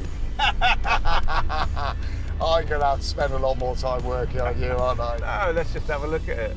Divided we stand, divided we fall. And we're certainly divided this time. There it is. There it is. That's our jackpot. The owner has allowed us to look over it, and if we're interested, we can call on his daughter, Hayley. I actually think the car looks a lot better than I expected. I'm worried about you. I seriously am. Please don't worry too much. Look, this is all about business. I'm going to keep a level head and not get too carried away, I promise. Well, hello. What's under your bonnet, then? Wow, look at that. At least it looks pretty complete, eh? It does, doesn't it? It doesn't look like it's been picked, and that's important, isn't it? Yeah, it's mainly there, and you get a whole load more as well. I mean, these suspension turrets look like they come straight out of the Second World War tank. They really do. And this thing. What is it? It is the brake fluid reservoir, but it is so large. It needs, you need some sort of architectural planning permission just to put it in there. I'm slightly disappointed it's not in silver or silver plate. Well, that would be lovely. It would be nice. But I'm certain that if we just gave that a good old clean up and a hoover out, we've already upped the value of the car. Do you want to talk about the roof, or do you want to skip over that bit? Personally, I'd rather skip it, but I am absolutely certain that it is going to have to come up in conversation. Oh, hang on. There's 1/4 of an inch of filler in it. It actually is. It was obviously the barrier down at the supermarket that did it. Dare we? Yeah, go on, go for it. That's not right. It's certainly safe to say that it's had very little use in the last few years. That's pretty awful. That's dust and mould spores a go-go. I do worry about taking those carpets up, though, and what you will or won't find underneath. I.e., you will find lots of rot. You won't find any floor. Gus is smiling, but something tells me he's not into my lovely rolls. Well, it clearly just needs a bit of TLC. Actually, It's good in there, isn't it? It's 1972 Rolls-Royce. It's the car everybody wanted to be in. Everyone mimicked that, didn't they? Of course they would. I mean, Rolls-Royces are the essence of elegance. And it has stood the test of time. I mean, it's a palatial interior. OK, it's not perfect, but what is there? You know, the seats are pretty solid. I think those will clean up. I think they'll soften up with a bit of, you know, a bit of leather balm and stuff. The dashboard, that's in amazing condition. And doesn't it look so cool as well? But we have a car that has stood outside for many years, and cars that have stood outside for many years have a patina and a rather charming appeal, don't they? That you could just jet wash it all off and it'll be fine. And I get it, the engine looks great on first glance and it looks like it's all there, but we don't know if it runs. The interior looks great, we don't know if it's going to fall apart when we start doing it. And from this side, below a certain line, is all very, very rusty. So I worry about having to put things like seals on this or floor pans in this, which would kill us. I'm going to go and see if Hayley's about so I can get the keys for it. OK. Honestly, you know, a lot of the time, Will and I don't have the same opinion about cars, which is great because that makes a great team. But this instance, Will has definitely fallen in love with this car. Is this car that's sat here for 15 years something that we're actually interested in? I'm not actually sure it is. But if he wants it, then of course we'll do it because we're a team. As it turns out, the keys are in the car. I'm thinking, I've got a can of fuel and a battery. Should we give it a go? Yeah, let's definitely give it a go. I think Will feels guilty that he's leading us towards a rotten decision. So it kind of falls on me to take the responsibility of proving that this car has some worth about it, which is what I'm going to do, because I thoroughly believe that this car is worth doing. I've got the emergency old car starter kit. Some power, some leaded fuel, all ready to go. One battery. Brill. And some fuel. Excellent. Fuel as well. Fantastic. Fuel as well. There's lights on in here, so it's clearly got power to the car. Any signs of smoke coming from anywhere yet? No. Good. We need access to the air intake as part of the jump start procedure. Wow. Even the Jubilee clips feel like they're of a higher quality than any other Jubilee clip I've ever undone. That's brilliant. That just comes off beautifully as well.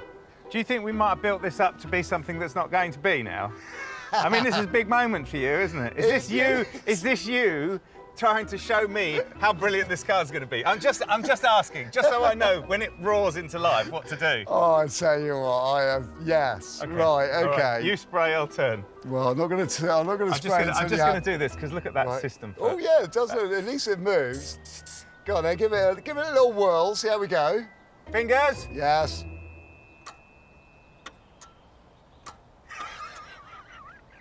Normally at this stage, I'll be saying, turn the key a bit harder. Try swearing at it. Bang your hand on the dashboard.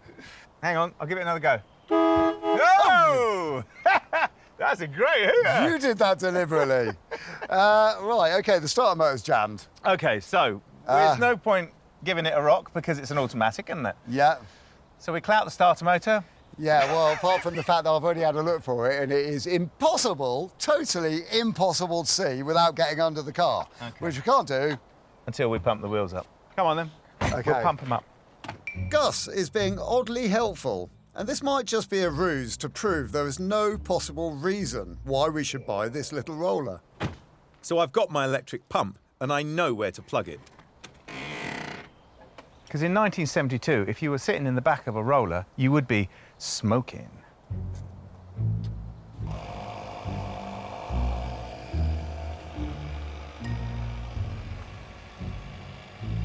With a little highly dangerous access, can Will get the starter motor going?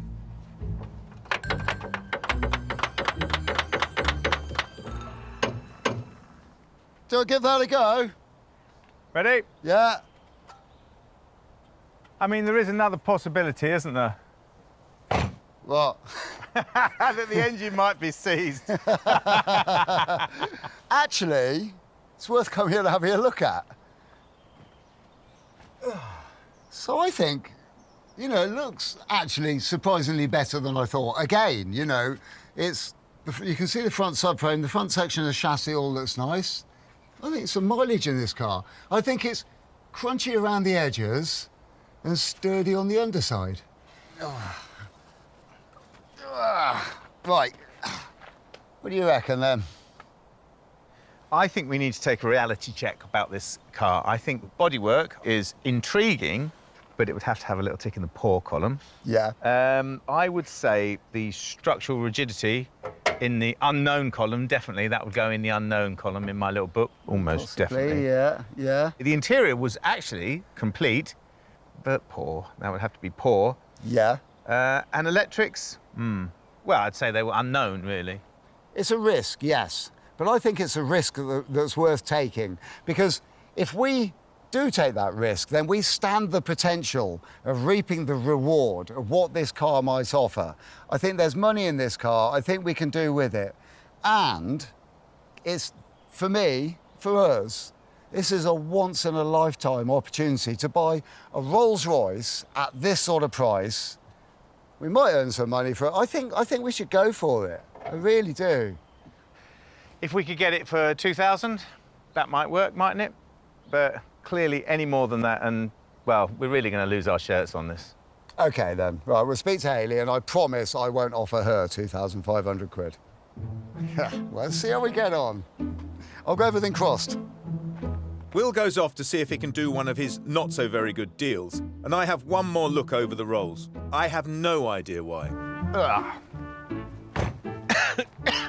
Hayley didn't want to be filmed, but I can confirm that we did a deal at £2,500 for the rolls. Apparently, someone had offered £5,000 for it, but they weren't here, and we are. So we are now the owners of this beautiful car. There's a lot of rodent damage. They've eaten a lot of wires through here, look.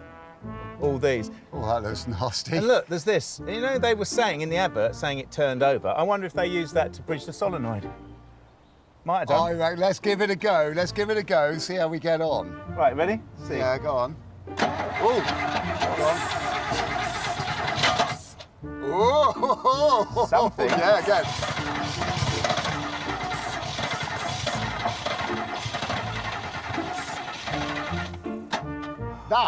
That is going to go. That is going to go, mate. That is definitely go. That wants to go. Right. Whoa. Oh, yes! Come on, come on. That is... Oh, almost. Come on, Gus, come on. Come on, Gus. Come on! Come on. I don't think it's going to be any resting 50p's on this bonnet, do you? No. Straight off. Spend a lot more on it just to get it going. It was popping on and firing on the easy start, wasn't it? Yeah. Because there's no fuel getting up there. Yeah. I mean, if we could find the pumps and clean the points in the pumps, they'd probably pump. Well, I think that's going to be one of our jobs back at the workshop. Yeah. Now, how do you get a car that can't move, that's this heavy, onto the trailer? What is the potential damage, do you think? Sorry? What's the potential damage, do you think? I'd say if this was high and this was low, we're going to be about here. I'm almost certain that this is not advised in the health and safety manual. About 2 foot to go. Go on, keep going. You can see it now. Will can't drive a normal car for toffee, but with a forklift, he's ace.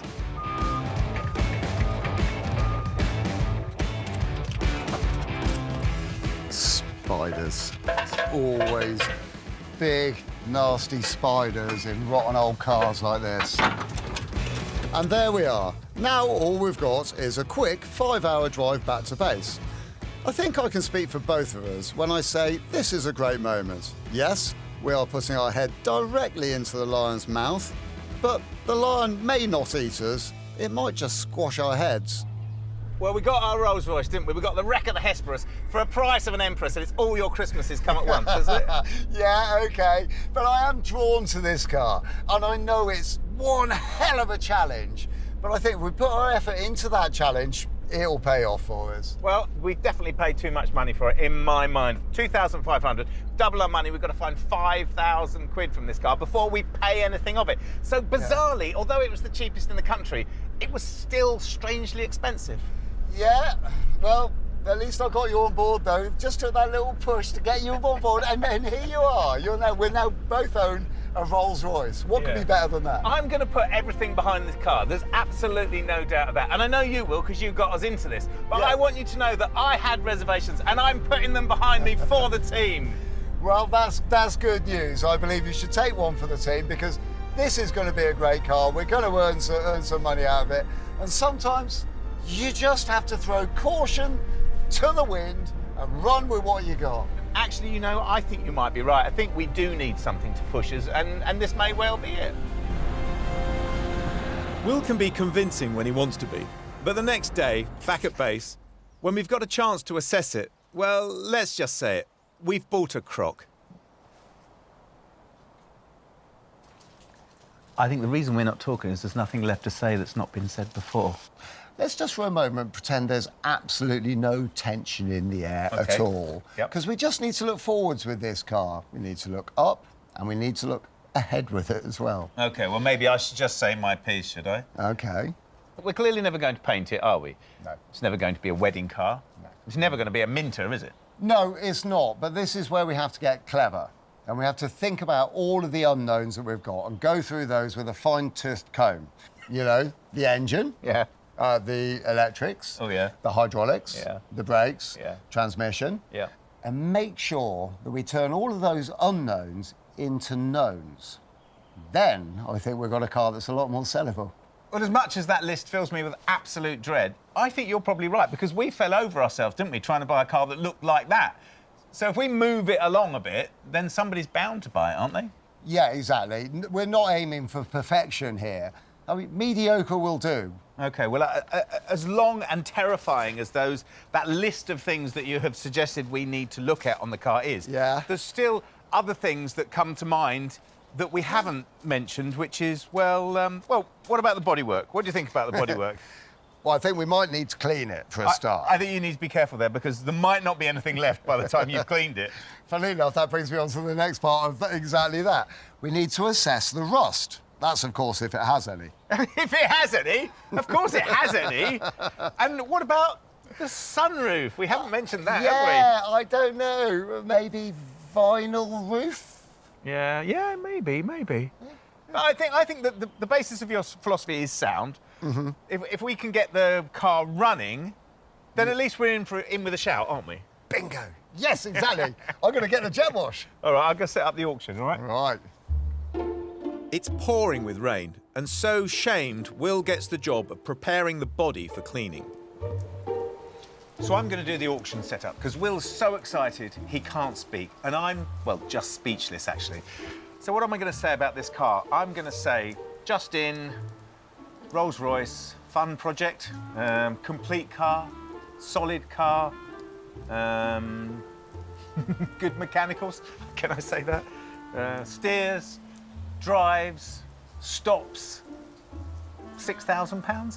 I don't know. I know it sounds ridiculous, but actually there's one on here in very, very similar condition to that, and it's £6,000. And all we need is someone who wants one as badly as Will wants one, just with a little bit more money.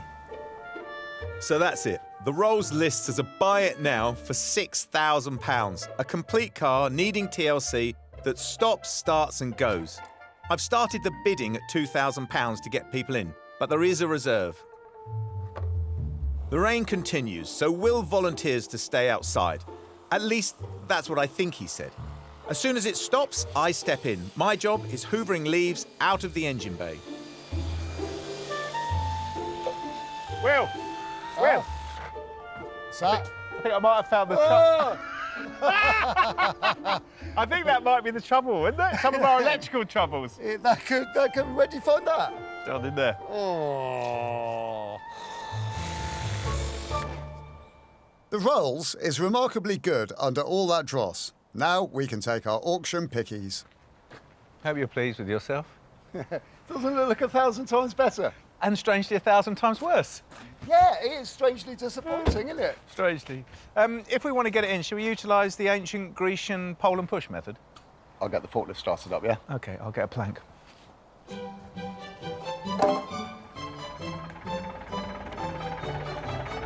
Cool, I'm going to bring a bit of pressure onto it. Amazing how hard it is to get a car into the workshop that can't even turn a wheel. The wood takes the load at the front of the car, and that allows the rolls to roll in. Lovely. Who'd have thought we'd have had a Rolls-Royce in the workshop? Look at that. Oh, I'm pleased you've at least got a positive attitude with the whole thing. But first, we need to empty the car of rubbish, dirt, and stinky old carpets. Don't breathe in. I'm not going to. Ah. It's like a little archaeological dig. This is ginger. That's the worst ginger thing I've ever seen. Apart from myself, of course. See, I'm tempted to take this carpet out. Yeah, it's coming to bits in my hands. Oh, that is disgusting. Right, straight in the skip with that lot. Ah! I'm starting to worry. About this? Yeah. I started to worry about this a long time ago. Everywhere I look, there's more and more. Yeah. I'm beginning to think we're bitten off more than we can chew. Yeah. For me, I genuinely think if we can't get this started by tomorrow, we should bin it. That's a bit harsh. I mean, surely we can give it a bit more of a chance. I mean, let's get some wheels on it so we've got a rolls that rolls. Yeah. So we owe it to the car. Yeah, we do. Wheels? Yes.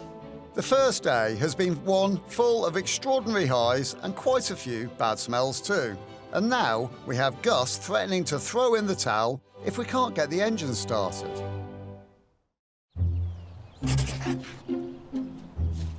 We've bought a Rolls-Royce that needs a level of TLC that we're struggling to get our heads around. The workshop doors feel unusually heavy and slow to open. Right, so I have been thinking about what you said last night. What, about the car? Yes, exactly, and getting it running. Yeah. And I think that a real concerted effort today to fire this one up and see what we can do. I'm 100% behind you. Yeah, this is a really good thing. We know we put petrol in the tank. Yep. So there's a chance that the petrol's not getting from the tank to the carburetors at this stage. And we can check that. We can undo the junction, can't we? See if it pumps up.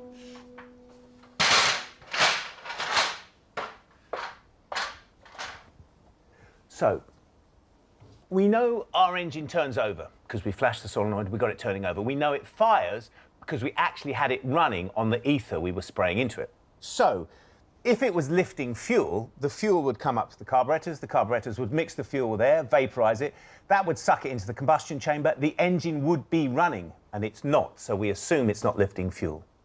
Because our fuel pump isn't working and therefore not forcing the fuel to the carburetors, we've got to improvise. So what we've done is we've built a gravity system. We've got a tank that's up high, which will then gravity feed and force the petrol through to the carburetors, which is a good thing. Now, this is going to prove... Here you are, Gus. Oh, cheers. Now, this is going to prove two things. A, that our beautiful Rolls-Royce engine actually works, because I really need it to in this situation. And B, it's going to isolate the fact that the fuel pump is our issue that's not letting our engine run. Right, that is now very firmly connected, because we are messing around with petrol here, and we don't want any leaks, don't want any issues, and we certainly don't want our car catching fire. Right. Go on then. Are you ready? Yeah, yeah. Cool, me too. Go on then. Hold on. Oh, well, almost. Yep.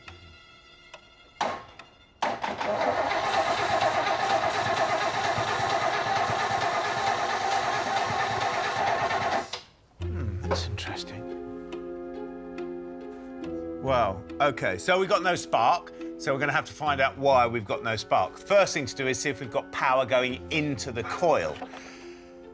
So if we've got power going into the coil, but we haven't got power at the distributor, we know that there's no power going from the coil to the distributor, so we can eliminate different things, work our way back down. But the wire to the coil seems to have died. The coil feeds the ignition system to make the spark via the distributor. So I've made up this fly lead so we can temporarily supply the coil with power, mimicking the ignition supply. So shall we see if we've got a spark? Yes. Knees. Yes! Oh. Yes! We're now in the money. We now seem to have a spark coming from our king lead. You can smell success. Yeah, I can. I'm so chuffed. Right, watch this. I can smell so much success, so I'm hoping we don't even need that, but let's see. Go on then. So that choke's on. That's good. We know that. That should still work, shouldn't Right, it? Go on then. fingers clear? Yeah. Well.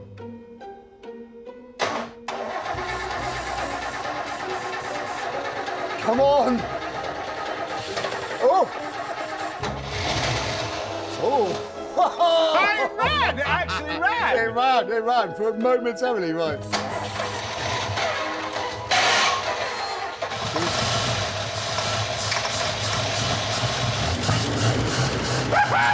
Yes! That is what I call... Sounds nice, huh? Really lovely. Oh. Wow. Amazing. Absolutely amazing. Quite What a success. smoky in it. Should we give it a break? Yeah.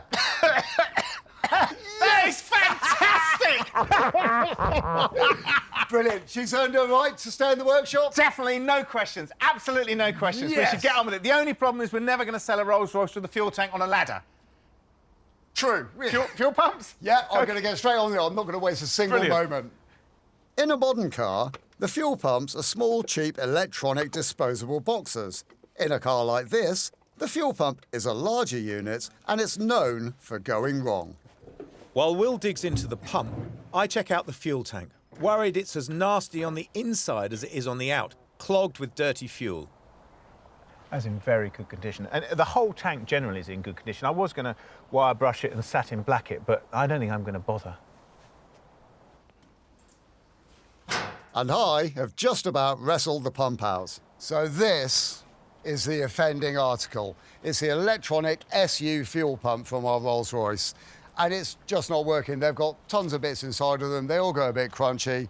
And after a while, you've just got to sort the whole thing. Which takes me swiftly towards Coventry, where there's a well-known supplier of Rolls spares. They're really on the map if you're working to a budget, like we are. I hope I can get as much stuff as we need as possible. Hi there, good morning. Morning, how can I help you? Well, you must be Ben that I spoke to earlier on the phone. Would that make you Will? I am, yes. How can I help you? Well, so here's the thing. We have got an early 70s Silver Shadow. Okay. Now, admittedly, it's not in the best of conditions, and we've got issues with, we think, possibly fuel supply, so maybe fuel pumps. Also got issues with the car not stopping. Okay. So we need some bits and pieces, plus other odds and ends as well to get her going. Okay. Are you looking for new parts, reconditioned, second-hand? Well, for our budget, we're going to be looking at as much second-hand as we can. Okay. But of course, with the brakes and stuff like that, then new parts for that. I think the best thing is if you follow me over to the recycled parts warehouse, we'll see how many parts we can find in there. We'll take it from there. That sounds absolutely brilliant. Cheers. Follow me. So we'll go in here to the workshop and see what we can find. These guys have been in the business for ages, and they have stockpiled enough bits to build several cars like ours. So this is the second-hand pump we've got on the shelf. It's all tested, ready to go. Well, yeah, that is exactly the type of pump that we've got on our car, and that looks perfect. How much is one of those? We do these for 150 quid. Oh, right, OK. Yeah, you know, remember when we were chatting on the phone earlier and I was sort of saying that we don't have an awful lot of cash. Our budget's always very, very small on these things.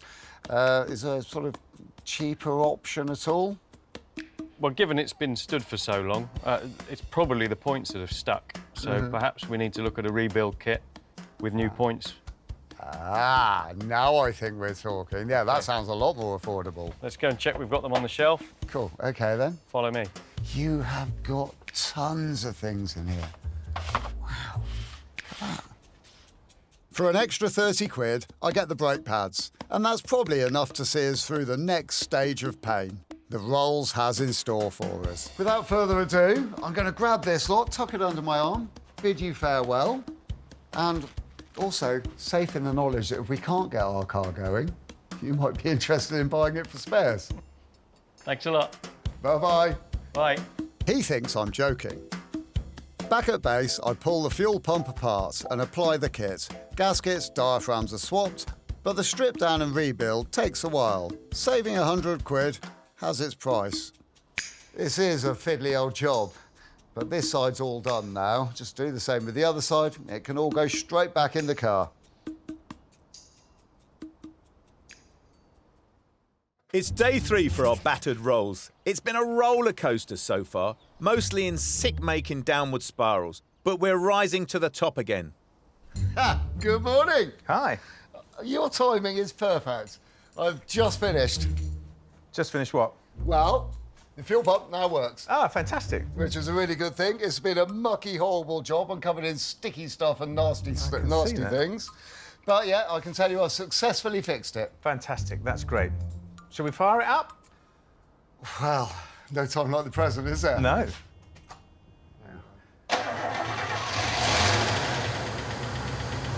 That's great, isn't it? It sounds lovely, doesn't it?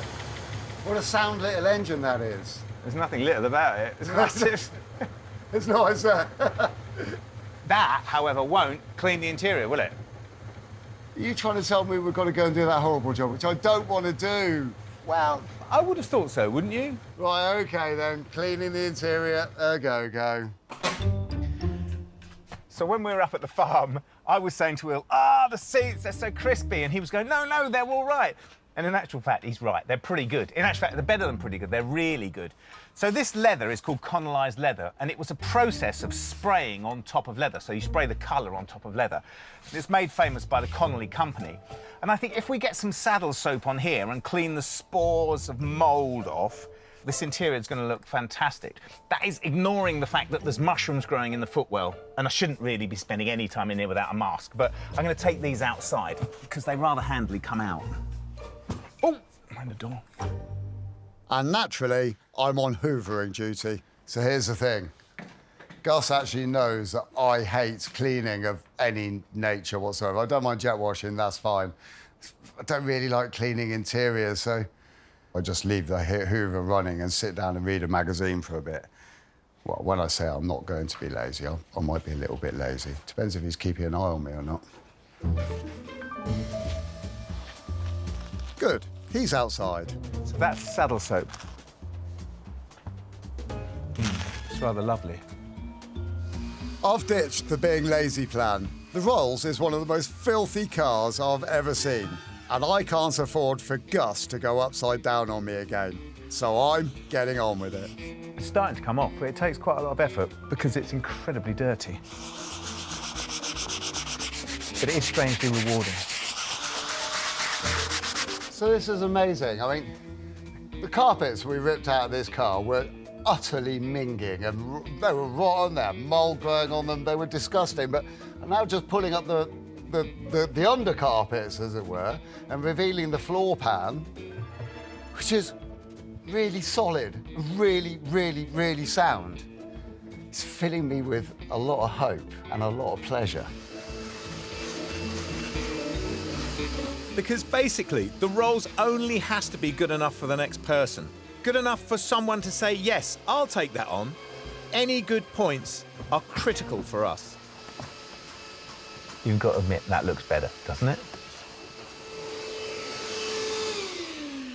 It's the end of the day, and we both need a bath, although perhaps not the same one. We've just won another little victory with the roller, taking it one step closer to the running, driving car we need it to be. It's day 4. Our rotten Rolls project was bad enough at the start for people to laugh in our faces. But the boot is on the other foot now. We're taking tender steps towards victory. I hate to say it.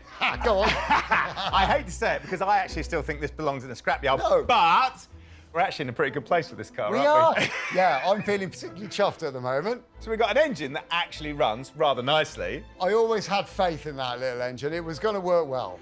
We've got an interior where you won't get anthrax if you sit in it.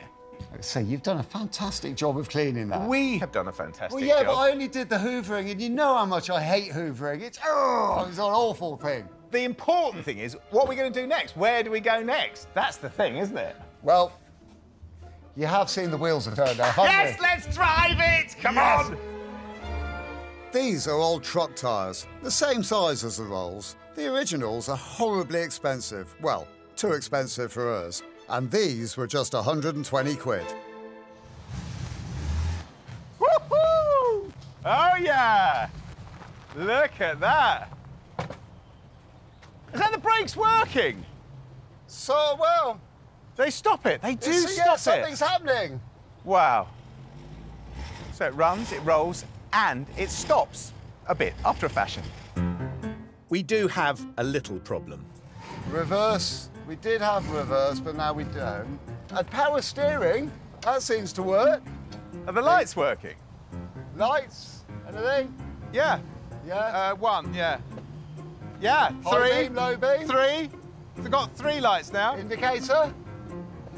I mean, if we can make it stop properly, we're in a massively good place, aren't we? Yeah. It's already gone up in value by a lot. Right, is the handbrake on? Mother of God! Small steps forwards and then a step back. This car is like a yo-yo. This is mind-blowing, this car. This car is like watching a heavyweight boxer go 15 rounds, be knocked down 3 times, and dragging himself back up to the ropes. Fabulous. It felt really nice sitting in a Rolls-Royce and driving it down there. But I don't want to do it again because this 2-ton tank didn't want to stop when I put my foot on the pedal. No, that's going to be a problem, isn't it? I think for the next person, they buy this car, it drives, you know, it runs, sounds really lovely. It runs, it would be so nice if it stopped for them, wouldn't it? Yeah, Only it would. fair, really. Shall we get it up? Yeah, jack it again.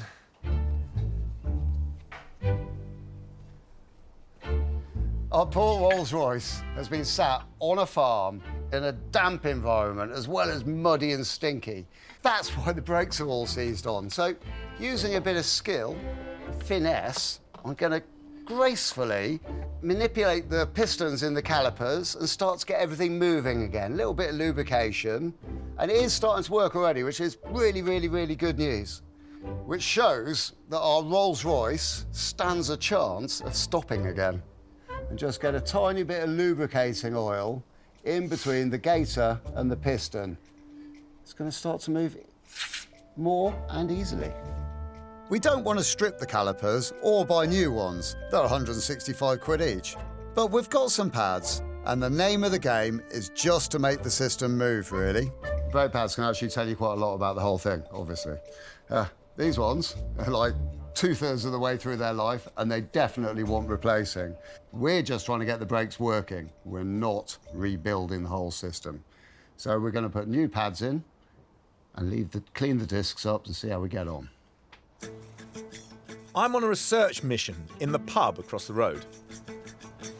The sunroof on our Rolls has worried me right from the start because we clearly need to do something with it. And Will and I have talked about maybe vinyling the whole roof or filling the sunroof and repainting it. But both those would draw attention to the fact that there's no sunroof there. And actually, both of them are a bit deceptive, aren't they? And that's not really us, is it? It's not really what we've been about. It's not ever what we've been about. So I'm trying to find a solution. I thought maybe if I dug deep on the internet, I could find who made the roof, what we're missing. And actually, I think I'm getting warmer. It seems that the roof we have is called a hooper roof. No shadows came off the line with sunroofs in them. They mostly used these hooper roofs, which came from Bristol. And the thing that we need to open it is a crank, obviously. But it's a little fold-up crank. It's quite a clever little thing. I mean, obviously, they made roofs for other cars. And I was thinking, well, we could maybe find a crank from another car and get our one open.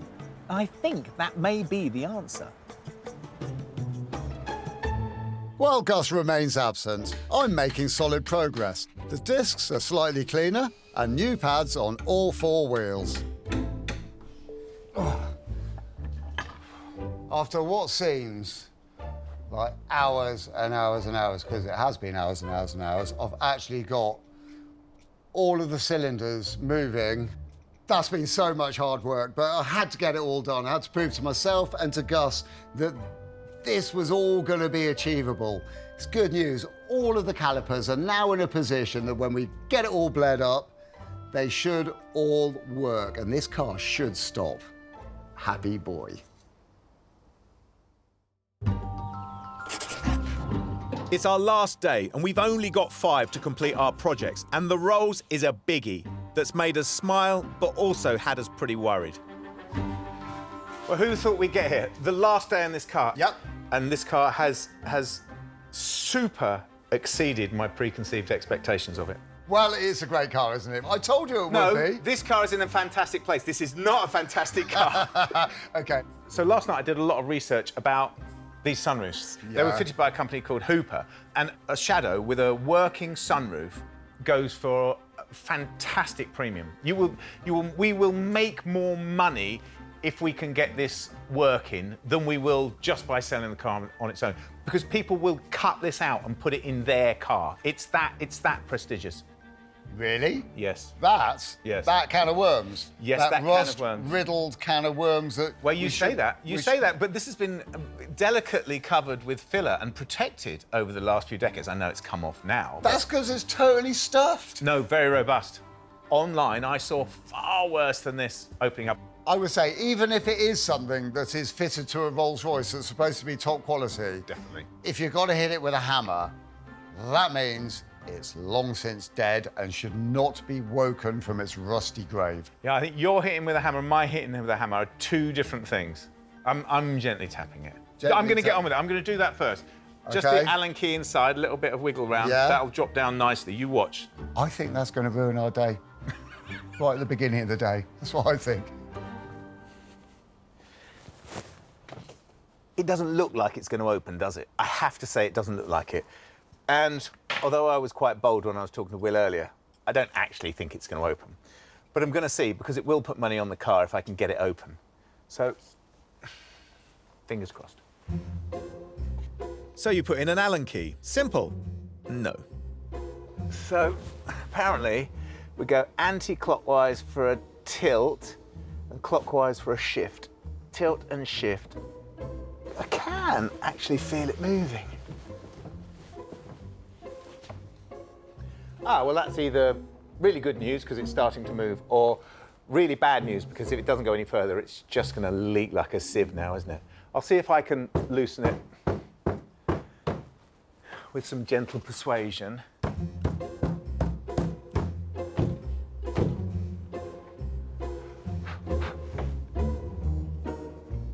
No, I don't think it's going to go any further up. Well, that is rusted solid. So that's how we're dealing with the sunroof to move on.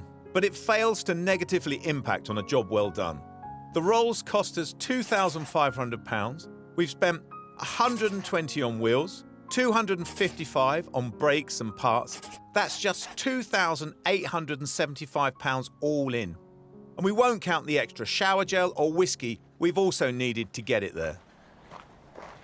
I know it's a stupid question because I know the answer to it, but do you think we were silly buying a car like this? I did worry at times that we might have been just a little bit silly. but when exactly? Well, from the moment we bought it until, well, some point throughout the fixing of it. But I think essentially, maybe the word that you could be looking for is hero. Or hero, plural, as in we have been heroes in taking on this car. Yeah, I see it, that this car had one chance, and that one chance was us. If it had missed that, it would still be languishing in the field, maybe in 20 years' time, slowly decaying into the fauna. That's how I see it. And it's better than that, because we're now going to be giving somebody else the opportunity to take on the rest of the finishing off on this car, and maybe they'll even take it back to its former glory. It represented something, didn't it, in the sort of late 60s, early 70s. This was more than just a car. It was the best of the best, wasn't it? That's what it stood for. And I've really enjoyed getting to know it, getting to understand the systems in the car, how Rolls-Royce were thinking when they put it together. It's been a real honour, hasn't it, having it in the workshop? I am very proud of this car. There's one hell of a car. What a special thing. And there's one small aspect left. The drive.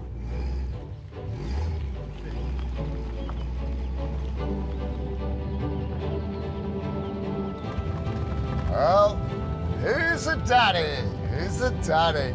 We are cruising in our Rolls-Royce. I think the daddy would be making sure that we don't have a massive crate crash, or that it doesn't break down and we don't have to recover a 3-ton 70s Luxo barge. That would put a dampener on the day. Hey, just listen to that beautiful V8 purring away under the bonnet. But traditional Rolls-Royce, you can't actually hear it very much, can you? All I can hear is the engine. And as you know, the exhaust pipe's in 3 pieces, so all we're going to hear is the engine. Actually, it's not such a bad sound, is it? But the only thing you're supposed to hear in a Rolls-Royce is the clock. And I didn't even know it had a clock in here. It's right there, but it is broken, so I have set it at 10:20, so it's got a lovely smiley face looking at us. Well, actually, I mean, I'm glad that the engine's running because it tells a bigger story than just the noise, doesn't it? It tells of our progress and the fact that this car is actually driving now, which is huge, isn't it? Yeah, correctamundo. This come on leaps and bounds. And I would like to just add at this point, it looks an absolute peach.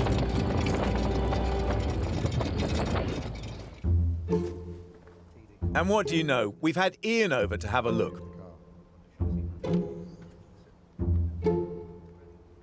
His offer of $3,200 is not up for negotiation. He has an identical car and he simply needs some spares. Ian. Yes. Hello. Hello, how are you? I'm all right, how are you? Well, you know, kind of complain. So what's your plan then? Well, take a few bits and pieces off it. Grill, bumper bar, stereo, etc. Put them onto my good one. Put this back up for sale. That's not what we were expecting. You can buy it back if you wanted as well. Well, we're not really in the habit of trying to buy things back if we can help it, No. but it's really good to know that it's going to a good home with some, you're going to get some good use out of it. Yeah. Do you want to hand get it on the trailer? Yes, if you wouldn't mind, we can do that, no problem. Awesome, right. Perfect. Let's go and get things sorted out. No bother.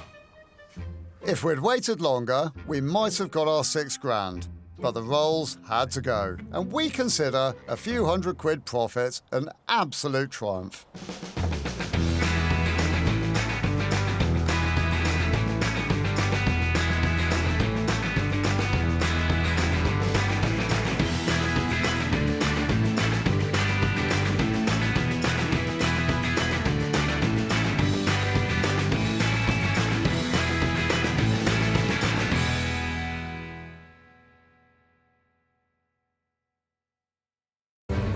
This time on Flipping Bangers, Gus is on a mission. Tell me if I've been a lovesick fool, right?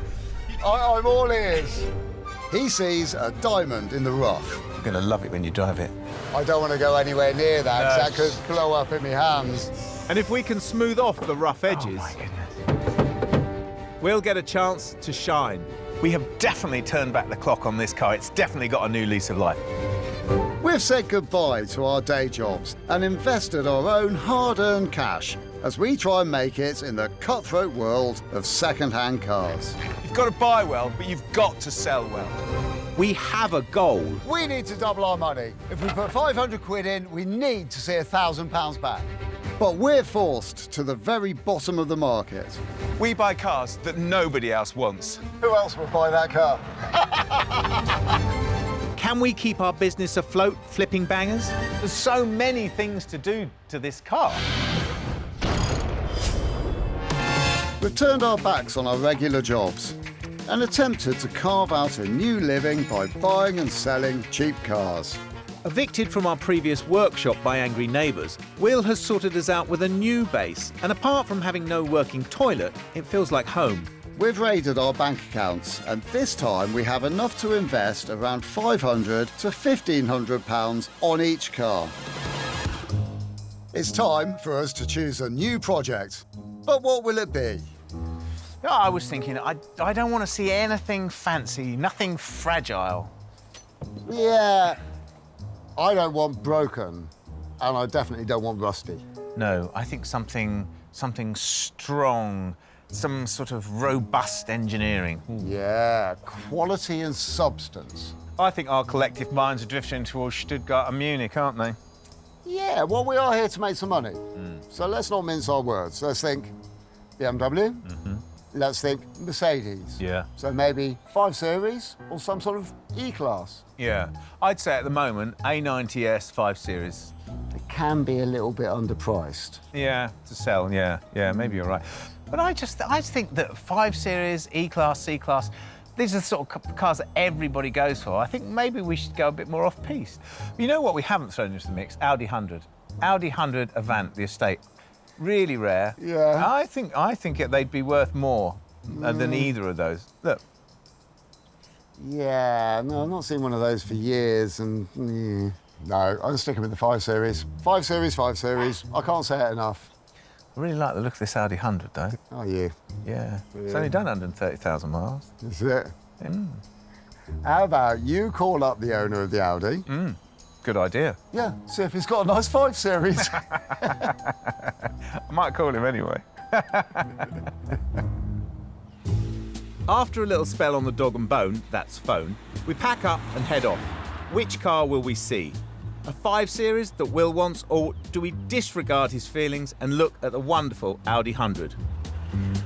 Do you remember in the 70s and 80s there was a radio programme where the hapless people used to phone in and confess to sins that they didn't really regret doing, to the accompaniment of tears and strings? Yeah, I do remember. I used to quite like it, actually. Yeah? It was quite good.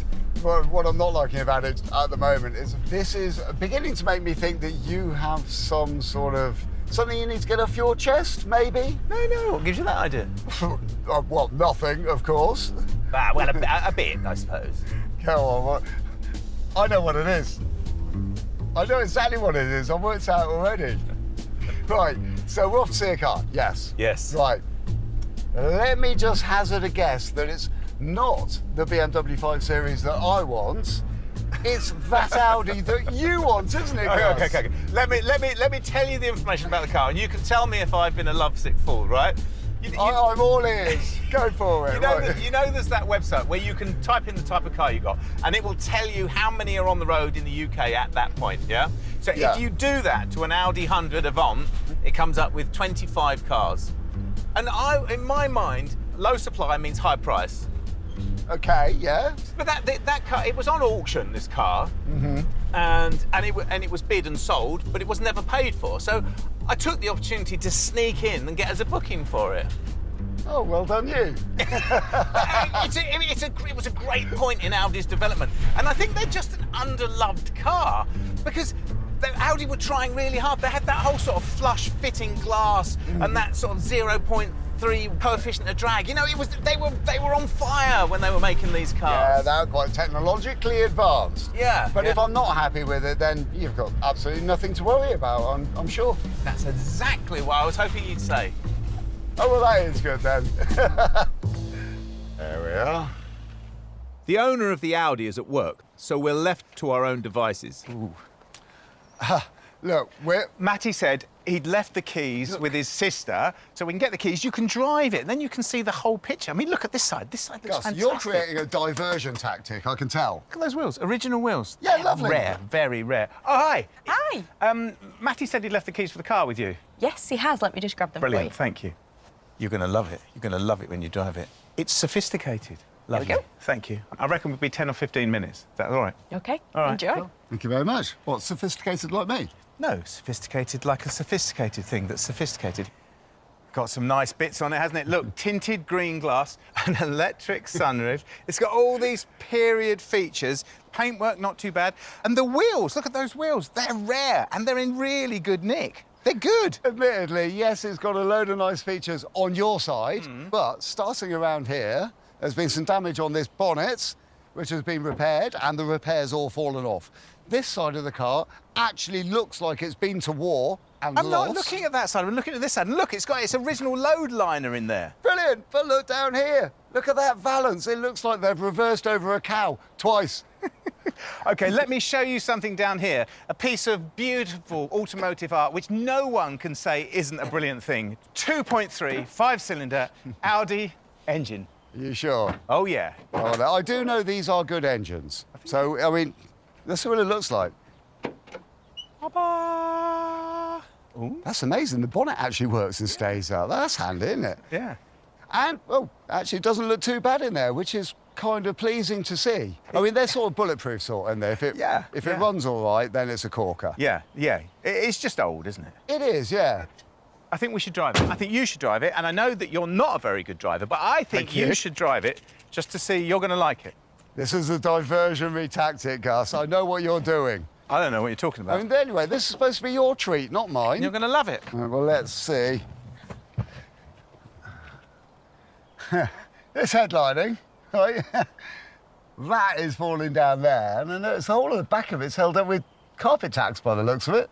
Yeah, we have. But look what we have got. Look at the grey velour on these seats, which is in fantastic nick, isn't it? Yeah. And look, all this, the dash, it's like a time warp. It's really good, isn't it? I must admit, it is a good period piece. Radio's missing. But what I'm really, really worried about is, like, are our potential buyers going to warm to this car? Because it's not really something they know. Not like a BMW 5 Series. No, but the bare bones of this car are good. I know it's got issues on the outside. I know it's got issues on the inside. But if you take the age of the car, what it is as a whole, I think it's amazing.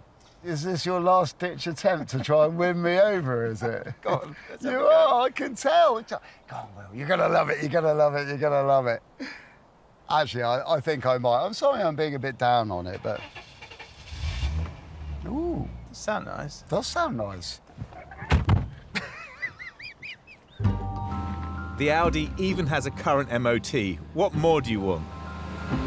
I hope you know I'm being really generous letting you drive this car. A, because you're a terrible driver, and B, because I actually really want to drive this car. I know, I'm a really terrible driver, and I know that you really want to drive this car. And you're not actually being generous in letting me drive the car. That's to your own ends, mate. You're just trying to win me over. It's an ulterior motive. And you can't work that one on me. The car will win you over. Well, listen to that engine, it sounds great. Yeah, the engine does sound great. I mean, it's very crisp, and it pulls really nicely. Yeah, I'd say, yeah, cracking little engine. No worries there at all. Well, look, we got no stereo, have we? So we should let that be our in-car entertainment system. Oh, that's a perfect motorist solution, that is. And I don't want to sort of wax lyrical about cars of the 80s or 90s, but I will do a bit. I mean, they built some great cars. Yeah, some really brilliant cars in that period, and this is one of them. It's really solid, really nice. They were trying hard, weren't they? Audi, they were definitely trying to impress BMW and Mercedes with their ability to create a really good car, and they really did create a good car with this. Yeah, it's as tight as a drum. I mean, it's comfortable to drive, and it does feel like the sort of thing you could drive around in all day long, no worries at all. The bare bones of what we've got here, for the age, we've got a really, really good car, haven't we? And it's cool, I think it's cool.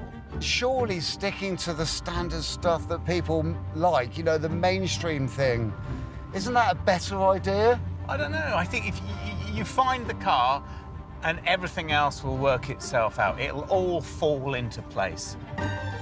And no sooner have those fateful words been spoken. The temperature gauge is getting quite warm, Gus. Yeah, I can smell it. Can you? I can smell something.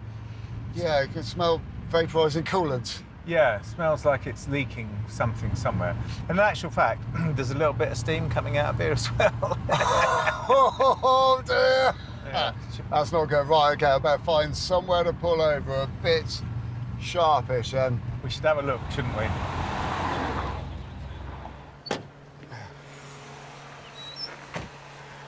I think that's what the steam is, isn't it?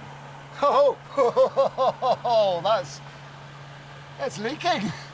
Yeah. It's a split. I think it's split down the middle, isn't it? I don't want to go anywhere near that, because that could blow up in my hands. Should we get it home? I think we ought to, yeah, Come on, definitely.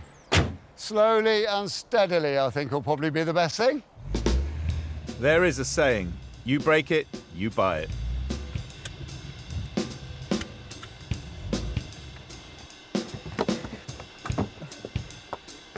So do we want it or do we not want it? Well, I think you like this car so much, it would be mean for me to say no. So it's a yes. All we've got to do is work out the price and see if we can do a deal, I suppose. £1,200. OK, well, let's go and have a haggle then. Go and sort it out properly. Well, we can put it on the trailer now. Is there something you're not telling me? To show interest in the car, to get the first view in, I had to show how interested we were, and I sort of had to buy the car. I had to, really. We've owned this car the entire time. You've pulled the wool over my eyes, haven't you? Well, not really, but a bit, yeah. But to be fair, if it wasn't as advertised, we could have cancelled it all, couldn't we? That's funny. That's clever. Right, I'm off to get the trailer, but I think if there are any stinky jobs on this, they might be on your list, not mine. That seems fair enough. It's the first time Gus has ever bought a car without my say-so. But in fairness, he did get my agreement before telling me. Maybe it makes for a more efficient process. Who knows? Well, Gus, you surprised me there, and I am pretty amused by it. I don't like dishonesty generally, and I certainly don't like dishonesty between us. Yeah. But he was on the phone, he was saying, are you serious? I've got people calling me. Are you serious when you're going to come and see it? And he just lost the sale. And I thought, you know what? It's just easier. It was 1,200 quid. It was just easier to do it. Well, I think you've done the right thing, and I really like the car as well. You've pushed out your intentions a little bit further.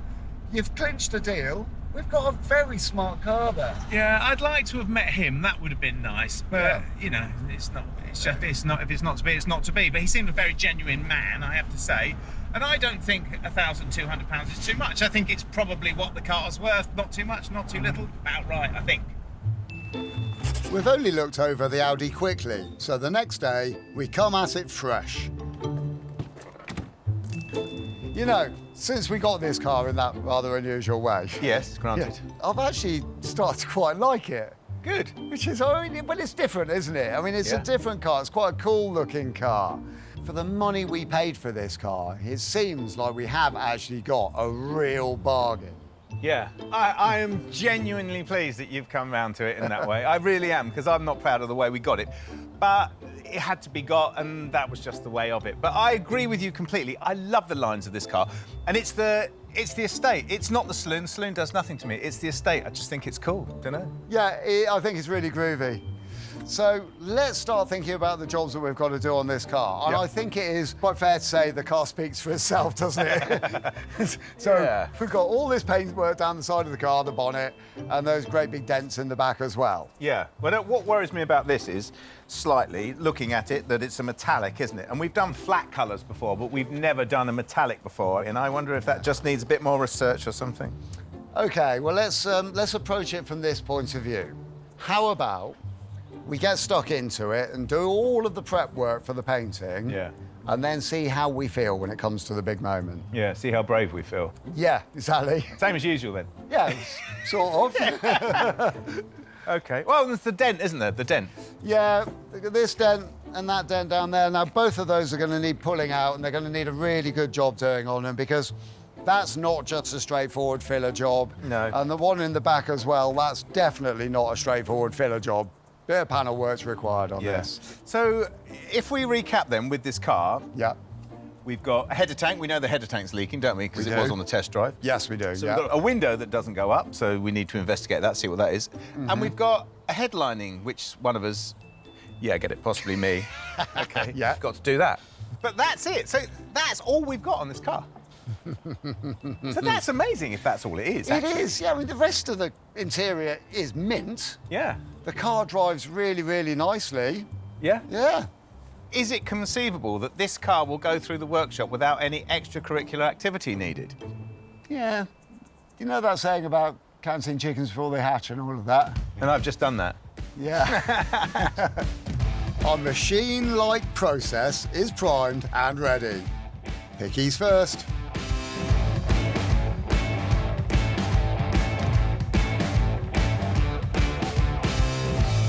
Right, OK, so I've got some really nice pictures of the Audi, which I'm currently putting up on the advert at the moment, and it's looking good. I'm not using the pictures of the side that needs painting, because by the time we sell the car, that will all be done and the car will be MOT'd and ready to go. I have been doing my research because the pricing I'm finding a little bit difficult to work out. There aren't that many of these cars left, so you'd be forgiven for thinking that's going to escalate the value. Totally not true. This is not a Ferrari, this is an Audi. So I've got to come in with a decent price so we make some money. I'm thinking around about the sort of 3,500 quid mark, because that's not too high. Because if it's too high, people will ignore it. If it's too low, people get suspicious. It's a quandary, isn't it? Knowing that our car is going to be very good when it's done, 3,500 would be quite a keen price. People who like these cars, they're not frightened by those figures. So this is my final decision, which I'm going to put in the computer. 3,760 quid. That should do it. That won't frighten people off, and it might draw the right people in. With a completely arbitrary price agreed on the Audi, it's welcomed into the greasy cocoon that is the workshop. And since the Audi's overheating, let's get that sorted, as non-driving trumps scruffy paint.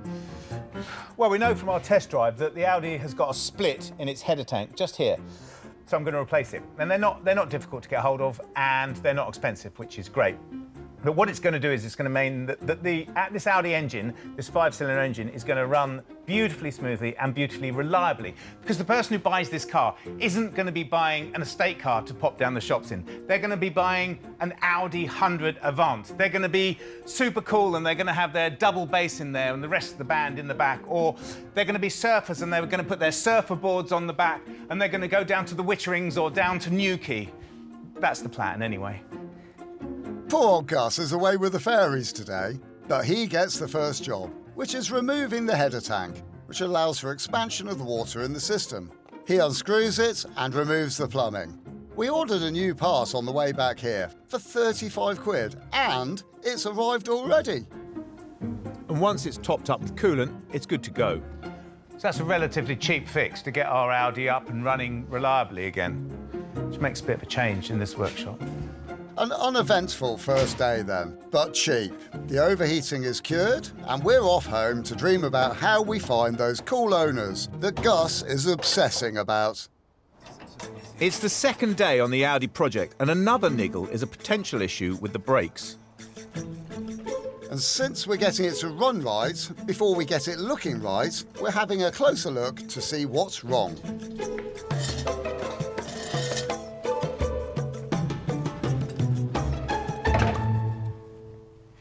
So one of the problems with this car when we were test driving it is that the brakes were binding on, and I figure it's probably the handbrake that's binding on. So we've got a car that's sat for a very long time. We have a handbrake cable which degrades in time and causes massive friction, and we have a very, very tired-looking spring here. And this is what operates the lever that puts the handbrake on and off. So any amount of friction in the cable will cause a great deal of loading on this, what is looking like a very, very tired spring up here. So I've got a new spring and I've got a new cable. First up, this lot needs to be disconnected from the handbrake up at the front. There's a bolt underneath the car which is responsible for that. So it's out, and if you'd like to accompany me to the bench, I'll show you this cable.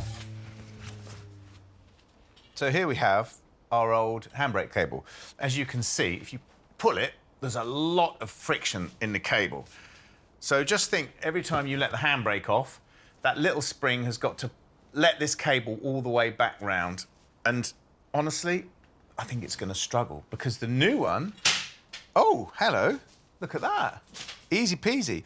That's going to fly off, isn't it? And we've got a new spring to replace our tired old one. So the combination of our new spring and our new cable, I think it's definitely going to do the job. So far, so good. Another £30, that's all. This is going to be a cheap car. So as with everything, there's a bit of creep on this job. I thought it was going to be really easy. I thought I was going to put the spring on, put the cable back on, and everything would be good. But there's a cam in here, this one here, and as you pull on the handbrake, it operates a little rod here which closes up the calipers and applies the handbrake. And on the one that's on the car, this is obviously very worn and the rod is poking into here, so I can't get this cam on here round far enough to put the pin back in. So I'm going to have to take the caliper apart now and see if I can wiggle it out somehow, put the new one in. In Gus's excitement during the test drive, we didn't notice, but there's a warning light on the binnacle pointing to warm brakes. So I take a look. I see what they've done here. That wire there is where the sensor that goes in the brake pad should plug into the wiring loom of the car. But it seems that they're fitted pads that don't have a sensor on them. So to get around the problem of the light on the dashboard being on, they've actually bridged the contact within this plug to solve that. Now, I have got the correct brake pads. That bit is the bit that should plug into this. Now I've just got to hope that I can clean this up and get this bridging wire out without damaging the socket at all, and hopefully it should all be okay. But if I damage the plug when I remove the bodge, it might break that part of the wiring loom. So gently, gently, dab a lubricant, and then a good pull. So I remove the caliper and I wind back the piston, and this facilitates the new pads which I'm putting in. And then I re-clamp the caliper back on. It's extremely frustrating. It's gonna go on. Right, well, that's the caliper back on, which is great because we've got new pads in there as well, which is only going to help with this car. Just gonna put the cable on now. Oh, yes. Oh, yeah. Oh, that's really good. Right, with quite a lot of struggling, that has just come out. It was quite rusty in there, so I think that should make a good connection when the new one goes in there. Brilliant. I can get on with changing these pads then. Granted, this isn't the most interesting job in the world. A lot of drivers just do brakes at their local fast fit garage and never engage with it. But it's taught us something about the Audi. Yes, it's a well looked after car, but it has been neglected more recently, and shortcuts have been taken to save money. There we go, managed to salvage that connector, and the brake pads are all changed. So, another calm, cheap and peaceful day. Who'd have thought it? It's day 3 on our Audi, and after much procrastination, it's time to face a rather large painting job. The whole side of the car. We need to address the elephant in the room, don't we? Well, this. Yeah, yeah. Which I have been trying to avoid for as long as possible. You and me both, yeah, definitely. Well, it's a big job, isn't it? But once it's done, really good job done. Yeah, definitely worth it. Are you going to do those dents at the back? Yeah, I'll crack on with those. OK, well, I might rub this down. You can probably hear the sigh of pleasure as Will gets to knock things about with a hammer. This dent is not going to be that easy to get out. There's no access behind it, apart from this tiny weeny little gap. I mean, normally you sort of try and use like hammers, dollies, and you can work it from both sides. You know, one's like this. But on this particular occasion, I'm going to be using things more like a slide hammer, and a slide hammer with this sort of tool on the end of it, so I can hook it up in there and gently sort of tease the dent back out into the shape it should be. And then get in there with lever bars and gently manipulate the rest of it to get it as good as I can. Not looking forward to this job, to be honest. A pro repair on this would cost us as much as we paid for the whole car. So I'm going to hammer away until it looks slightly better.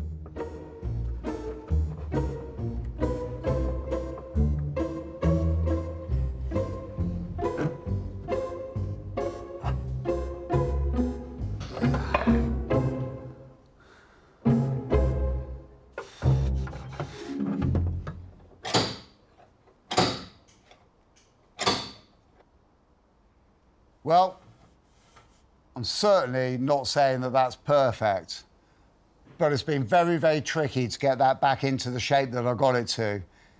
Do you know, it's good enough. I think it will work. The most important line is the bottom one, and I've got that pretty good.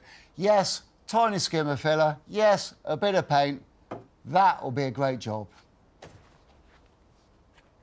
A paint job like this, done professionally, would be at least £1,000, so we've got no option but to take it in-house. But the job isn't limited to just the paint. Now, I'm in a dent-busting mood, and I need to sort out this dent at the back. It's a small one, but that doesn't mean it's going to be easy. This dent down here, when you first look at it, doesn't actually look that bad. But here's the problem. It's on a large, relatively flat panel, so the repair that we do on this has got to be good, otherwise it's just going to show. There's a couple of detailed lines along the panel as well. Now, that's my starting point. I've made this wooden punch. If I just work along those lines really gently, I'll make a good start on the job, and then I can take the rest of the ripples off the panel as I then work it up from the detailed line. What Will is trying to say is that bashing the dent out with wood is slightly softer than a hammer. Working around the dent is quite an art, and Will is pretty good at it. So you can actually take a gauge of where you are when you're working on a job. If you put a straight edge up against it, you can see what sort of curve should be, and you can see if there's a dent easy. It's a very quick, easy way of getting a very good idea of where you're going.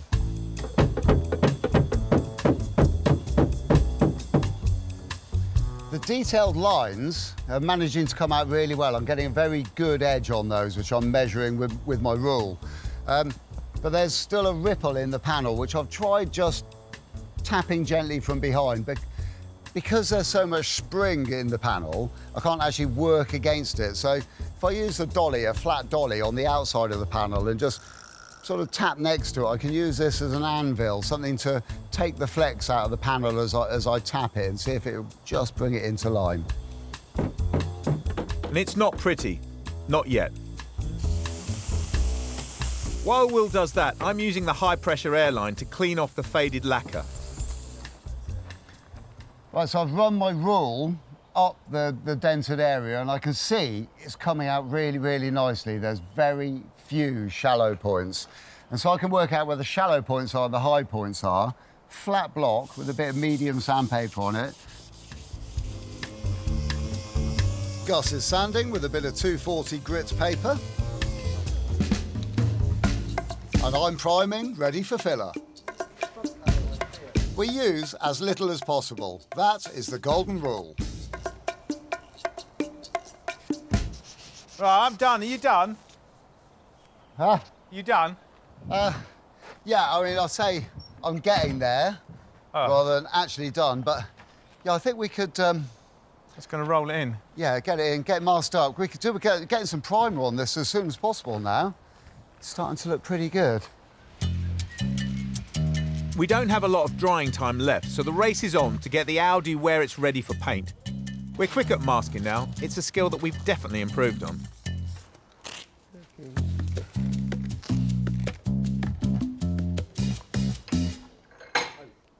Will has a steady hand, so he gets to prime, while I serenade him.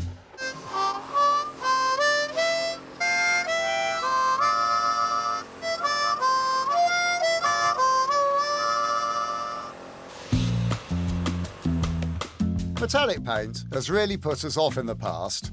It's a lot more tricky to apply than the solid paints we're used to. Thankfully, the primer has gone on really, really nicely and is all now prepared, ready for the base coat, which is the metallic level. It's quite exciting. The Audi will receive 3 top coats and 3 coats of lacquer once that's dry.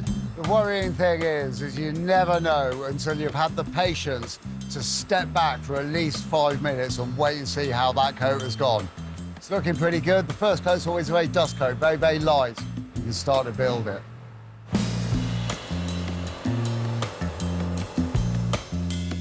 It's a long, long day, and we work late into the evening. But what a rewarding day it's been.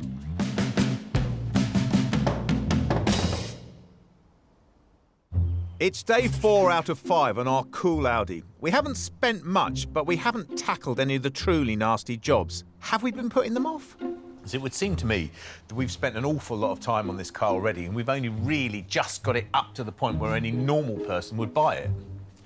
Yeah, and that's not really enough to raise its head above the parapet and attract the niche group of people that are interested in these cars. Yeah, I mean, the thing that we saw in it, not one of the many things, is that it had a really cool interior. It's got a really good interior, but a really, really baggy headlining, hasn't it? So I am about to fall on my sword and go and pull the headlining out. That's very good of you. Thank you, Gus. So I would say that the major problem with headlinings is getting them to stay where you want them, i.e. up on the ceiling. Even the Might of Ingolstadt has a problem with it. This is common with Audi 100s. You might not notice it on this car because it's been cunningly concealed with thumbtacks that someone's pushed in through the lining. I don't particularly want to do it because I'm nervous that as soon as I've done it, and it's quite a lot of work to get it out, I'll get it stuck on, put it back in, come in the next day, and it'll be hanging down again. But I'm going to give it a go. This Audi 100 has a desirable electric steel sunroof, but the opening lip is particularly ugly. That's #1 target today. One of my failings is that I'm a little bit ham-fisted, but I have to remove the fitting slowly and carefully. Nothing more to it than that. Look at that, the whole of the headlining is made of corrugated cardboard, which I find fascinating and fantastic in one way and deeply, deeply frightening in another.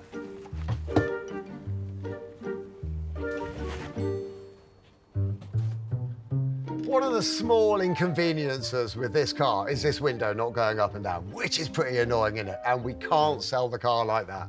I've had a look inside. Yes, the wire has broken, which is pretty much the standard for this sort of mechanism. We've found an Audi parts supplier who has everything, and you can buy a whole window mechanism. A pattern part is £20 and an Audi one is £40.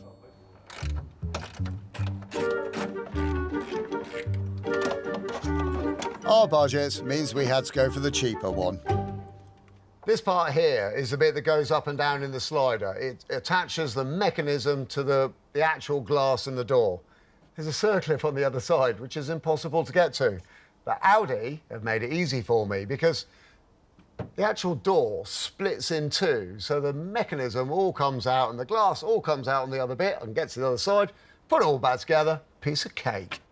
Well, that's the idea anyway. Let's see if it works.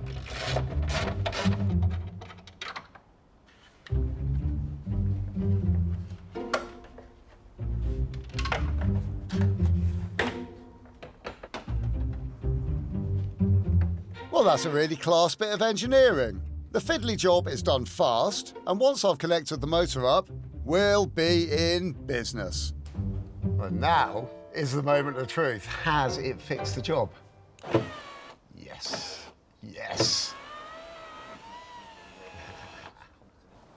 It's now time for the black art of re-gluing the headlining. I've got my new fabric and the board layer that goes between the lining and the roof. The idea is that we glue the board with contact adhesive, keeping the layers regular and deep. Right, that's the board done. Now I've got to do the lining.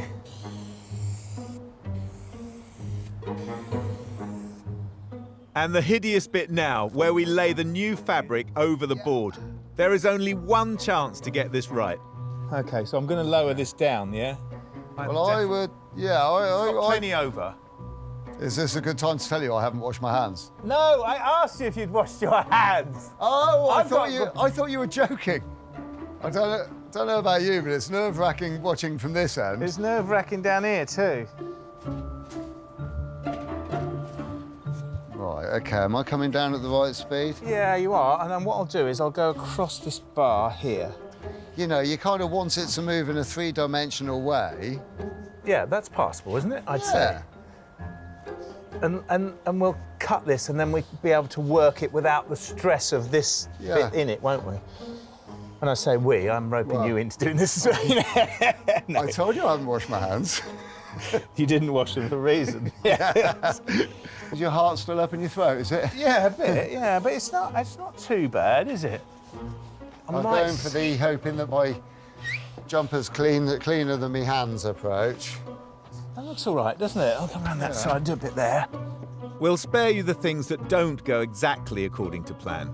There are some stumbles and a small dose of bad language. But after what feels like about a week... I'm super pleased with that, I've got to say. All I've got to do now is get it back in the car without getting it dirty or tearing it or breaking it in some way. That should be OK.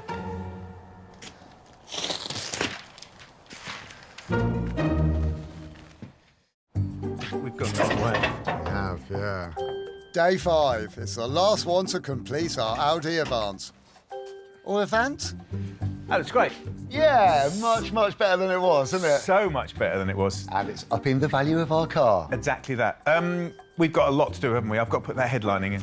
Yes, we have. No time to waste, yeah? Cup of tea? Oh, that's a great idea.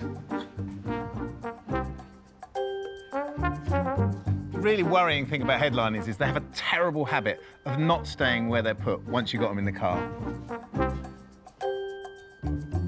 The card headlining will attach to the roof with more adhesive and clips. It'll look prettier than the last incarnation.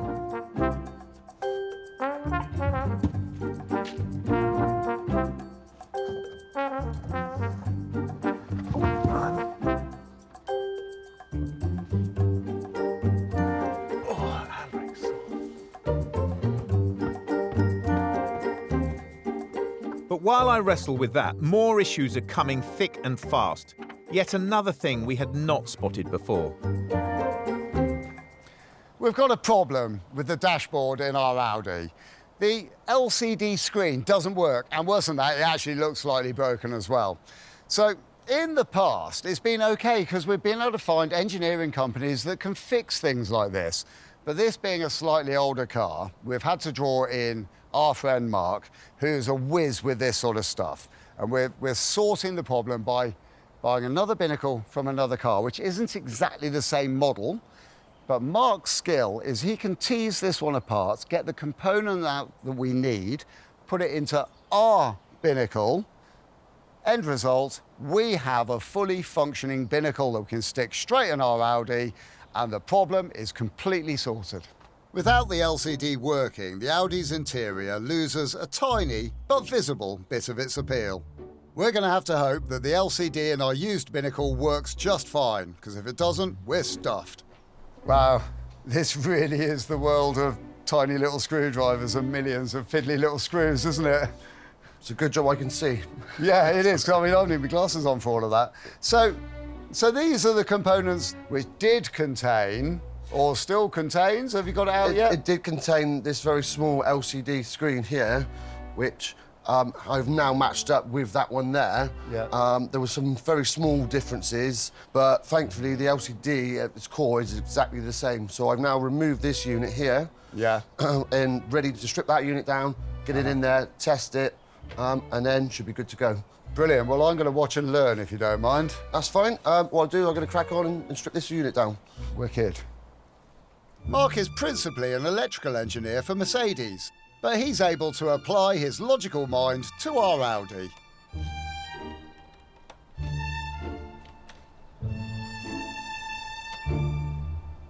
Just going to remove this one. Well, I'm no expert, but it looks like we're getting to the right place at the moment. We're not far off. This is where the business happens. OK. Our dud LCD is revealed. Day runner, yeah. A day runner. Oh, there's a song in that. I'm doing brilliantly with the headlining. Oh, my goodness.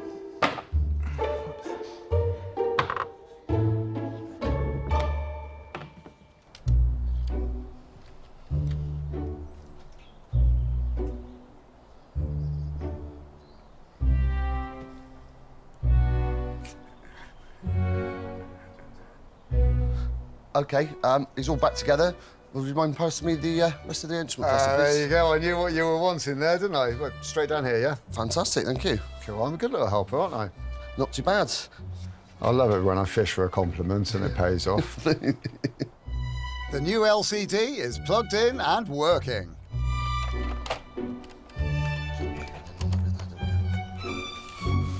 And that's the last screw. We're all done. Oh, mate, cheers for that. You know, that is brilliant, isn't it? So it's really good to know you've managed to pull all these bits to pieces, put them all back together, get it all sorted and working, and you haven't even broken into a sweat, which I find is pretty amazing. Catch you later, dude. Cheers. Oh, the doors are open, that's why.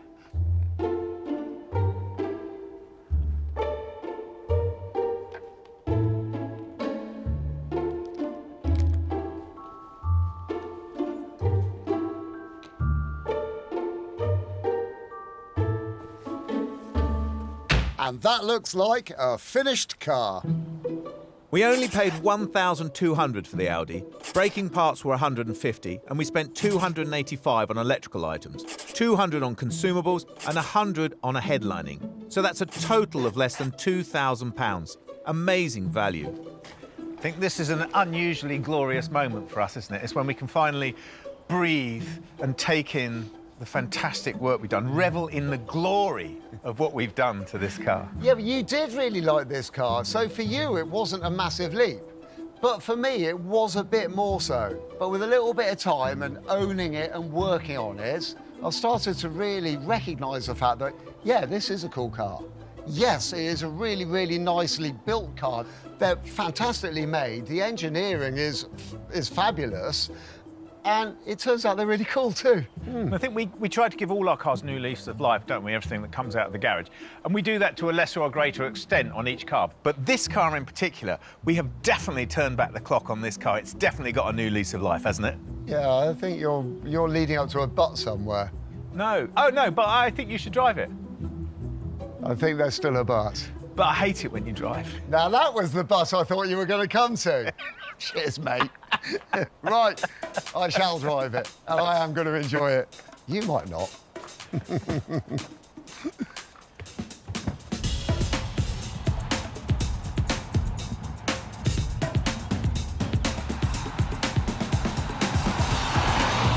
I've always liked them, and it's not just the lines of them that I like. It's compliance, the way it sits on the road. I really like. I love this interior, and I think this has held up really well. I love the 5-pot engine. You know, its power delivery. It's brilliant, isn't it? Well, it is quite a special car, and in its day, this was a very special car. To go out and buy one of these new, you know, off the forecourts, you had to be something pretty special in your game. You had to be well off. I mean, this is an expensive car, and it came with, you know, all sorts of, you know, modern creature comforts, such as electric windows, which was quite special back in the day. I'm picturing in my mind airline pilot or consultant surgeon or someone with a house in Scotland, and they pile the red setters in the back and the kids, and they hammer off up to Scotland of a weekend. It would do that, wouldn't it? Yeah, it would. It's that sort of a car, but we've been showering this car gracefully with compliments. Surely we can find some negatives to throw into the mix a bit.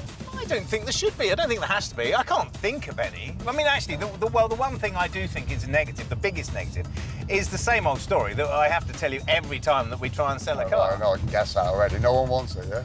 Well, it's not that no one wants it, but no one's looking at it, no one's bidding on it, no one's calling. I did have one chap who I talked to, and he said, well, let me know when you finished it. Yeah. And I phoned him up and he bought a Mercedes. I know.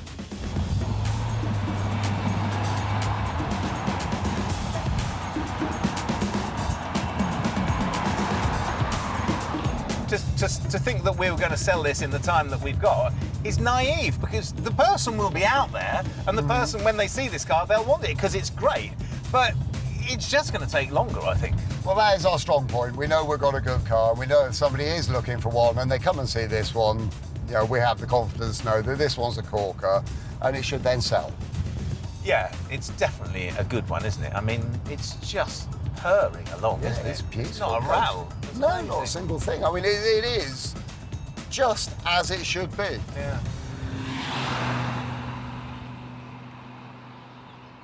But good vibes alone will not fill our pockets.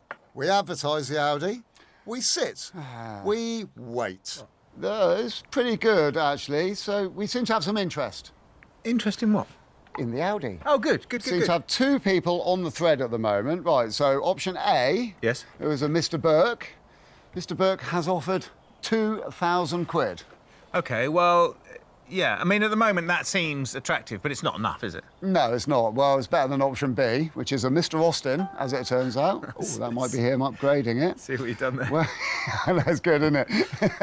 He has just asked for what our best price is. OK, well, unless he's going to take, say, if we say £4,000, he's not going to buy it, is he? No, I don't think that's the way that one's going. I think that we'll find someone who wants an Audi 100. I would say they probably are just looking for a car, aren't they?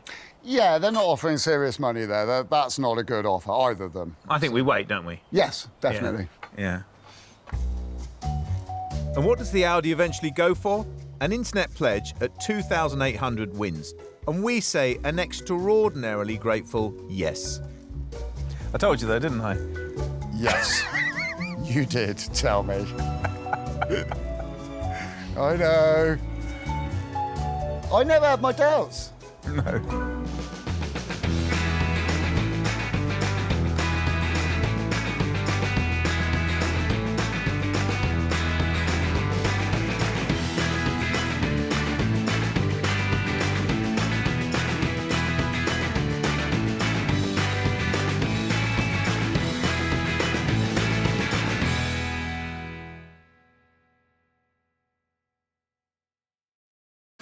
This time on Flipping Bangers, we want a taste of the simple life. Where's the engine then? There is nothing that doesn't need to be there. With a true motoring icon. It really is a defining moment in car design. But simple. It is a flipping banger. Isn't always simple. Perhaps this love affair is only skin deep. I'm having a job to keep my fillings in my face. It looks dramatic, and it is.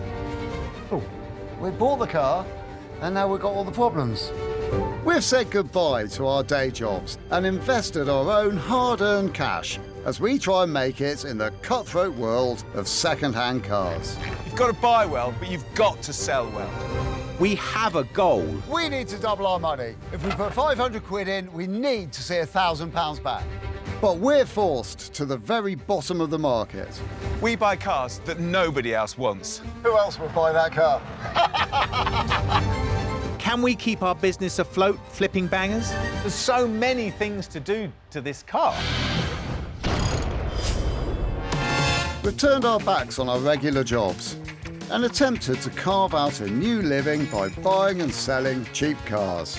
Evicted from our previous workshop by angry neighbours, Will has sorted us out with a new base, and apart from having no working toilet, it feels like home. We've raided our bank accounts, and this time we have enough to invest around £500 to £1,500 on each car.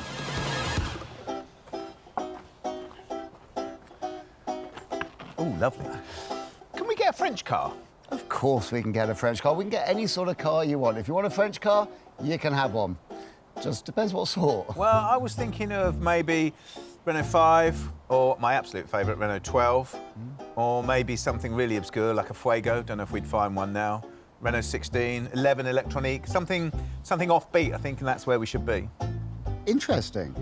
Yeah, I don't really know very much about any of those cars, to be honest. Maybe a 2CV. Yeah. I get 2CV, I really do. Only problem I've got with them is that they're a bit trendy, aren't they? Yeah. And also, it's really difficult to find a good one that's cheap. We might be barking up the wrong tree here with the whole car thing. I mean, how about a van? French van? Be good. Oh, thank you. Will's ridiculous idea of the van is immediately binned, and my idea of something obscure is semi-binned. So we stick to the 2CV. I've looked at every single 2CV on the market for under £3,000. And that, so that's discounted the modern cars, because they're obviously more than that. And I've discounted all the white cars, because I don't particularly like the white cars. And I've also discounted the ones that were really rotten. Good. So how many do you think that's left us with? 14? No, it left us with 2. No way. Yeah, 2. And one of those was sold within 3 hours of going up. You are kidding. I know. So that's amazing. We've got one to look at. They are flying out, as they say. I mean, people are just grabbing them. Well, that's good news in some ways that they're flying out the door. The 2CV in question is a project car called Gloria that's no longer needed. Even in a rough state, it's £2,750, which is strong money for us. This must be little Gloria. She's quite presentable, isn't she? She looks great, doesn't she?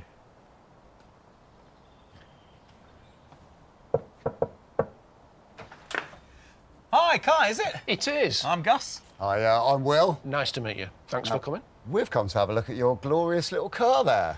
Marvellous. I take it you're a fan of these cars, then? Yeah, we've had a few 2CVs. They're my wife's passion more than mine.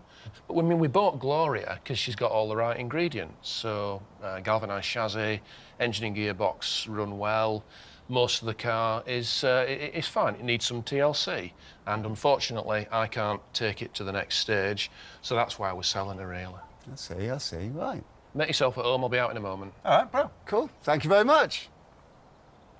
So you've got to say, initially, it looks fantastic. So much better than I thought it would. Glorious from a distance? I don't think Gloria looks so glorious close up. I can already see that this car has got some problems. Okay. Will hurt her feelings. Oh, poor little Gloria. I do like her name and I love her colour. But I can't help but see exactly what you're looking at down there. That is rust. It's got a few rust problems. I get that. These seats are a bit saggy. Yeah. They're sort of sat on the floor there. Here's the issue. It's already been patched. It's been patched so long ago that the patches have rusted out. It just doesn't seem like a big enough problem to not purchase something that clearly is so glorious. Take, for example, this bonnet. Just look at that. This is like the chin of a blue whale, isn't it?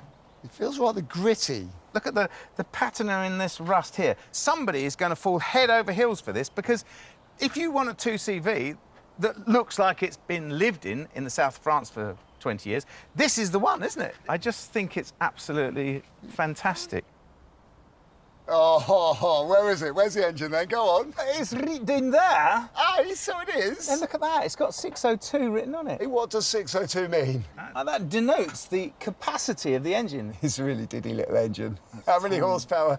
I think 29. But it's weird, because I've been in one of these with 4 people, and you just would not know that it's a 600cc engine. They have always been very, very capable cars. And no matter how small the engine is, it's always worked for them. This is a plus. The only real minus at the moment is that welding, isn't it? Yeah, but that welding is counteracted by the galvanised chassis. We know it's got a galvanised chassis. Big goody points. Yeah. The interior is interesting and very, very basic. And I think I found Gloria's little sister, Dolly, in the back. There's a lot of spares, isn't there? I think this is off of a Dolly. It's the right colour. Well, we know it drives and we know it stops, so shall we see if we can drive it? Yeah, it's not road legal though, is it? Kai knew we'd want to have a drive, and almost certain that we weren't thieves, sent us off to a farmer mate's field. Of course, we had to trailer Gloria there.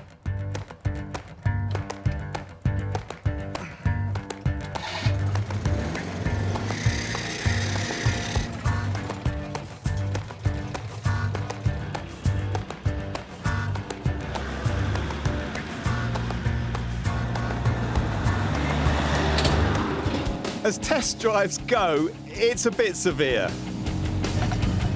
So it's the oldest story in motoring history. After the devastation of World War II, 1949, all the countries of Europe are striving to mobilise their rural communities. In Britain, they come up with a Land Rover which goes on to conquer the world. And in France, they invent the ability to drive 3 eggs across a field, or deliver, to modern day, deliver muesli in Hoxton Square. Well, I don't know about eggs or muesli. I'm having a job to keep my fillings in my face at the moment. Talk about the car! Oh, OK. Right, well, the car itself is performing very nicely, all things considered. The wheels on the car go round and round. The gears are very vague, but they do appear to be quite smooth, which has got to be a good thing. But I'm not surprised that it's doing all right, because this is what it was invented for. Yeah. And as for that being vague, I have no surprises there, because the linkage is a vague thing made out of vague stuff, vaguely. It's genius, absolute genius. But I think we're in a good place with this car, aren't we? We've got an engine that's holding together, we've got steering that steers, brakes that stop, gears that change. All we've got is a couple of big rusty patches that we're going to have to deal with. So as 2 CVs go for this price, I think this is probably good. I like it. The 2CV joyously runs out of fuel, but we're sold on grabbing a sale. But will Kai let Gloria go for any less?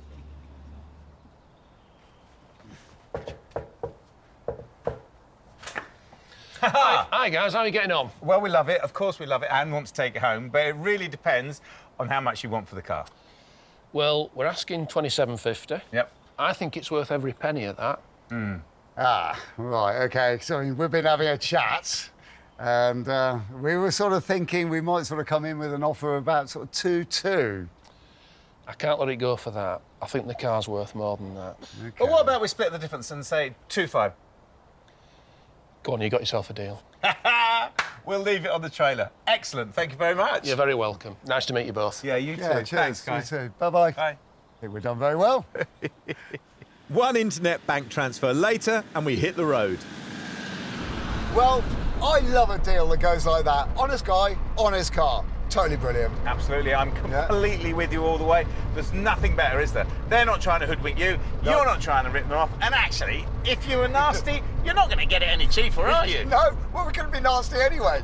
I mean, that is not in our nature. No, it's just not. So what do you think about our beautiful little 2CV? I think we've done really well. I'm pretty convinced if we just took it down south, and advertised it down there, we'd make a profit. Yeah, but that's not going to happen, is it? Because that is the easy profit, and that's not in our blood, is it? No, it's not. But what do you reckon about profit then? Because, you know, you're going to... Oh, you're having a little look at the car internet, yes? I had them up here earlier, in actual fact. So, car same age as ours. Yeah. There's one on here for 4,000. Okay. There's one on here for 5.5. There's one on here for 6.2. Whoa, that must be good. Yeah, but it just means that I think we should aim higher with this car. I think we could double our money with it, definitely. Well, that's good. That is really good. I'm starting to feel the same as well. I was worried that when we were going out to get a 2CV that it's such a close market. And other people out there know it much better than we do. Yeah, true. And it scared me, and we've spent a lot of money. But I've got a very nice car on the trailer. Yes, it's shabby around the edges, but it's all right. The next day, after nightmares full of rusty Citroens, we get the chance to assess the 2CV and work out a plan. Bonjour, monsieur.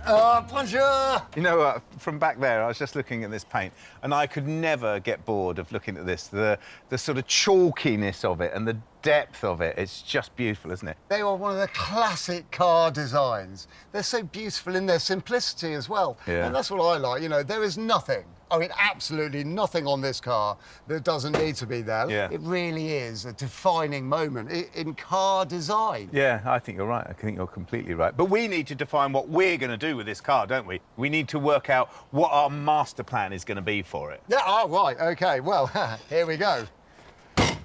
We do have a very unavoidable date with the welding gear. Yeah, we do. There are several areas of rot that desperately need our attention. I don't know how hard it's going to be, or even how long it's going to take until we get stuck in. No, but we know that the mechanics of the car are basically sound, don't we? But we are going to have to go through everything, aren't we? Oh, and the brakes. And when we've had a look at those, we could have a look at the interior as well, because that's awful, isn't it? And if you're going to put this back on the road, you do not want to be sitting on the floor, do you? No, you definitely don't. Well, a good plan that's going to be executed beautifully can only start with 2 fantastic cups of tea and a tray of biscuits. I like the definition of the tray of biscuits. While Gus gathers an assortment of biscuits that are slightly past their sell-by date, I gather my photographic skills and try to capture the essence of this lived-in legend. It's auction setup time for the 2CV, which I've got to say is not my favourite job, but it's got to be done. So here I am doing it. Turns out I've got some rather nice photographs of the 2CV, so I'm ready to go on that. That's a really good start. Now, I've just got to choose the right words for it and be as honest as I can about the car. So I'm going to say that the areas of rust have been sorted, which is currently going to be underway. Interior has had some work done on it, so it's been brought up to speed. And I'm going to describe the outside of it as having a beautiful patina. It's going to be a £5,000 or 4,995, but followed closely by or nearest offer, and we'll see how we get on with that.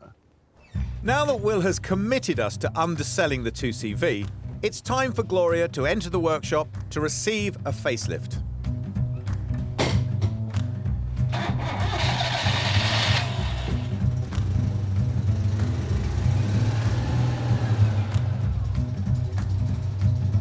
Right.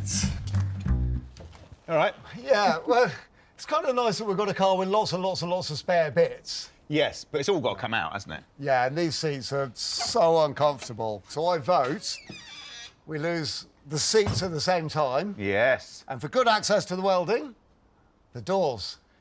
And for good access to the engine? Oh, well, we've got it as well. Let's get it all off, shall we? Yeah! See what it looks like. If only life could be speeded up. We embark on a stripping jamboree, leaving the bare bones of this classic car exposed. It's not entirely good news. Ha, right, yeah. See, technically, that's no worse. We can just see it more now, can't we? This is true, and that gives me a lot of confidence. I was thinking that we might be looking at sort of repair patches in localised areas. Yeah. But it's definitely a bit more than that, yeah? Well, it is worth noting that this end of it does have an observation hatch so that you can work out how fast you're going by looking at the floor, which is nice. Well, that's handy, because at the back end, it's got one so you can see if the exhaust hanger's become detached or not. And I think that was an optional extra. We have our strengths, and I confess to liking the cut and thrust of welding. So that one's down to me. It's a job that requires preparation and persistence.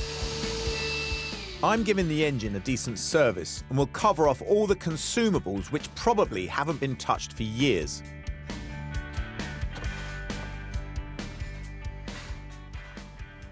So just looking inside our air filter. So this is a foam air filter. Foam air filters often have to run in oil. They have to be oiled.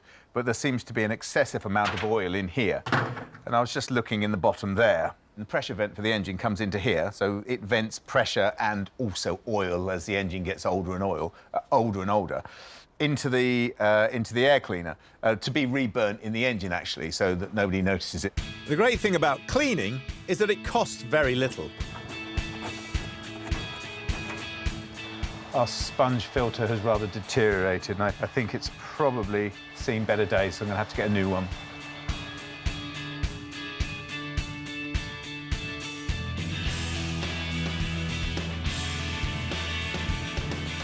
I changed the oil as well. When a buyer looks at a car and sees fresh synthetic in there, it all counts. The 2CV was actually designed to be worked on by farmers. So lots of it's unbolts, but some of it needs a hammer and a chisel.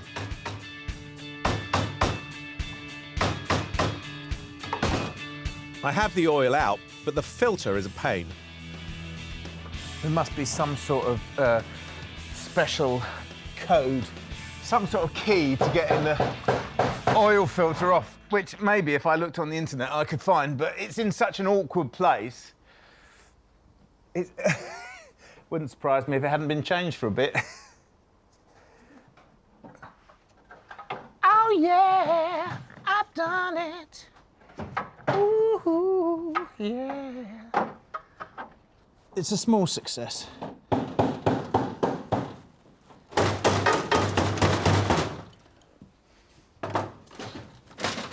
That is coming out, isn't it? It is, yeah. I've cut all the way around the edges.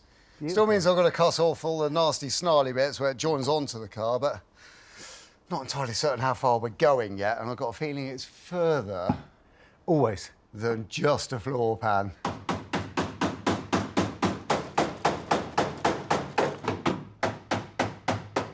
So it's chop here and cut there, and eventually the 2CV looks even more naked. You're right, it is a flipping banger. Right, sorry to be in your way, Gus, No, but you're not. my little job's expanding.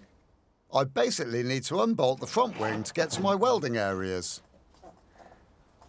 It looks dramatic, and it is. It is dramatic.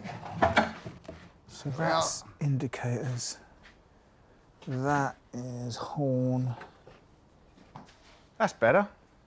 Yeah, that'll give you better access for servicing the engine, won't it? Yeah, much better. As is always the way, every panel you look at closely is a bit scratchy. What you got then? Oh, my goodness. Yeah, so seal attaches to the A pillar and to the A panel and to this front cross member as well. Oh, my goodness. And it's all, everything all comes on that join. Yeah. And to get to it, you've got to remove this part of the wing. Wow. Trouble is, that part of the wing goes all the way to the front of the car as well. So yeah. that's why I've had to have that lot So off. that's all gone all the way through there? Yeah, look, it's all wobbling around. That's going to be the same on the other side as well, isn't it? Well, I'm not looking at that bit yet. One job, one battle at a time, one battle at a time. This is the lesson that we teach ourselves every time we do this. Yeah. Little bit of rust. That's it, and we're going to walk away from the car. A little bit of rust. But and we all haven't done this. it. No, we Again, haven't. we bought the car, and now we've got all the problems. Do you know what time it is? Yes, it's new fan belt time. Oh, I thought it was sweep the floor and go home time. I've got to get a new fan belt. Might as well go home. I'll give you a hand. Brilliant.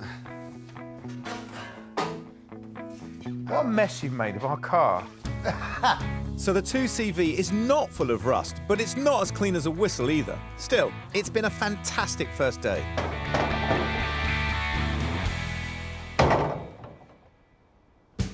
Day 2 out of 5 to turn around our rusty little 2CV. Oh, now then, you see, I was going to finish the engine this morning, but I'm waiting for a filter and a belt. And noticing this access panel that you've opened up here, yeah, that would make my life really easy for changing the dampers, wouldn't it? It would make your life a lot easier. It would also get in my way because I'm working on this side of the car. Well, I mean, I'm just putting it out there. Don't shoot me, I'm just the messenger, but I'm going to do the other side as well. So let me guess, right? I've done all my good work here, which now you're going And to it's beautiful, it's beautiful, don't get me wrong. Thank you very much. I mean, effectively, I've just made a massive hole in the bottom of our asset. But no, it's no problem because I do need to cut the other side out. And if I can get over there and crack into that and you do this side, I can do that side. Brilliant. Good way to start the day, yeah?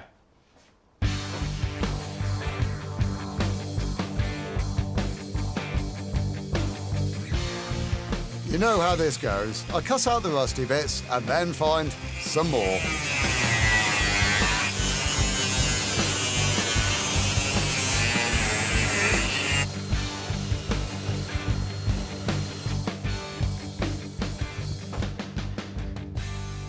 I know I was poking the fun out of Citroën from inventing a way of carrying 3 eggs across a field, but in actual fact, this suspension is clever. And it was born at a time when the manufacturers of Europe were looking for innovative and cheap ways of doing things, and this suspension system is exactly that. So basically, we have a cylinder with 2 springs in it. The front spring deals with the front wheel, the back spring with the back wheel. So the front, the wheel is attached to a leading arm, which means that the arm is here, the wheel is here. It's the first thing that hits a bump. And as that wheel hits a bump, it pulls on this rod, shortens this spring, and then is sprung back down again. And the back works the same way. Now, there's also a damper. These are the things that take all the shock. And these are the bits that have gone because they take a hammering, actually. So we're going to have to replace them. You can see that they've gone because there's oil leaking out of them, which means the seals have blown. But it's interesting that as you're cornering a car, so the spring on the inside is being compressed and the outside expands. So it stabilises the car. I know everybody says that 2CV systems are there, they roll all over the road, but they do because the suspension is set up very, very soft because it's for going over a field, as we know. But it's actually a very, very effective system. Unlike some elements of Citroën suspension systems, the dampers are cheap and easy to get hold of, and they bolt on and off with a little persuasion.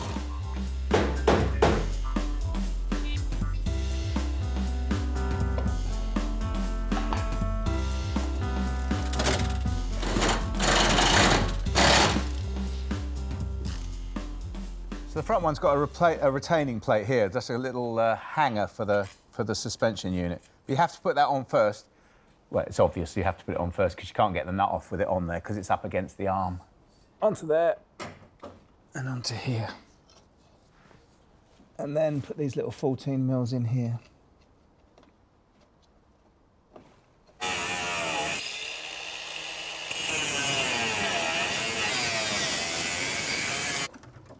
My other floor pan comes out, and we're sort of making some progress.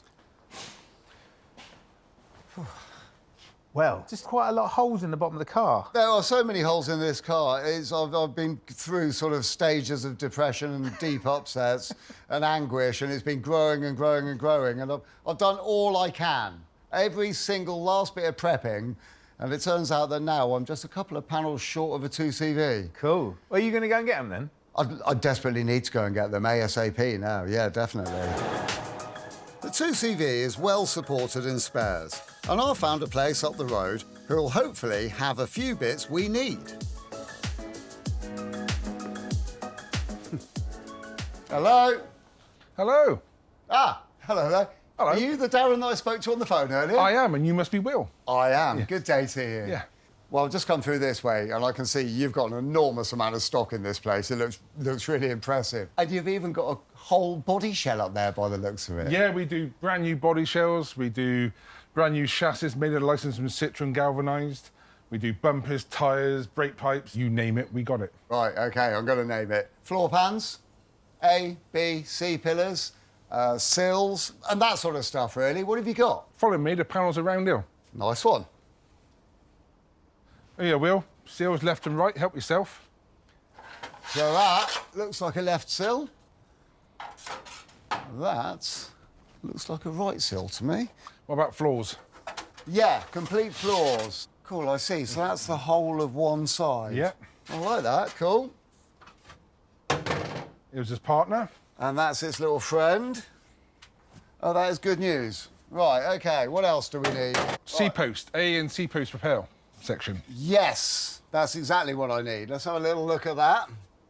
Oh, that's brilliant. So I can just cut off the piece that I need and repair the bottom of the post. Well, I think that what we've got here is everything that we need to fix our car. All right, well, if you forget anything, let us know. You're just down the road. Oh, that's brilliant news. OK, well, then lob this lot in the car. Well, I'll give you a hand. Oh, cheers. So this is all good. I've got my panels. Bad news is that even with nice prices, I've sunk £144 into this project. It's not good. So I'm going to have a look at the discs on the 2CV. Have a look at the pads, take them out, see if they're all right. If they're OK, put them back in. If not, we'll replace them. But interestingly, 2CV's got inboard discs, which means the discs aren't out on the hub by the wheel, inside the wheel. They're bolted to the gearbox, so they run on the drive shaft.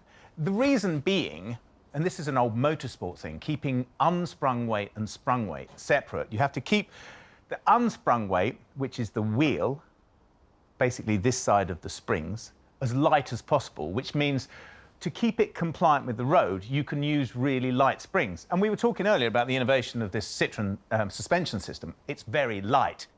Well, I'm reliably informed that if I put this screwdriver in here between the pad and the disc and push it back, the piston will go in, which it is, which is good.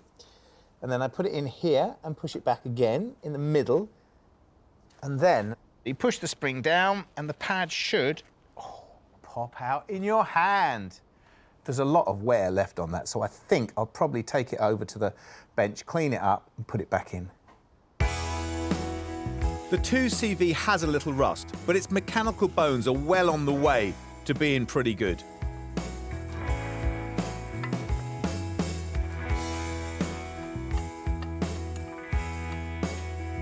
You have to pump the brakes before you set off, as the pistons are pushed right back into the calipers, and they'll need to come out.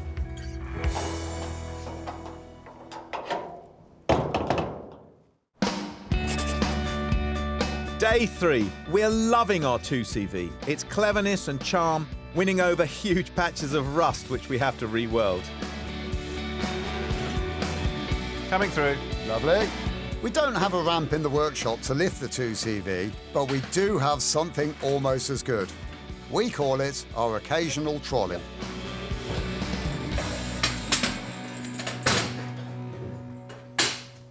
That's quite neat, isn't it? Yeah. Brilliant. Right, I'm going to take these wings off. I'm stripping and cleaning the rear drums.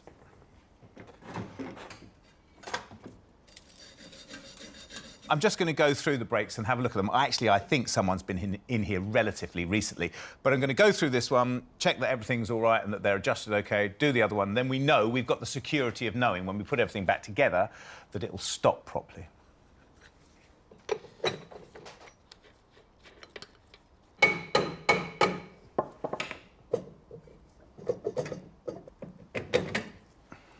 So, although someone has been in here recently, they haven't changed anything or fixed anything that's been broken, because the dust covers on the piston here is all degraded.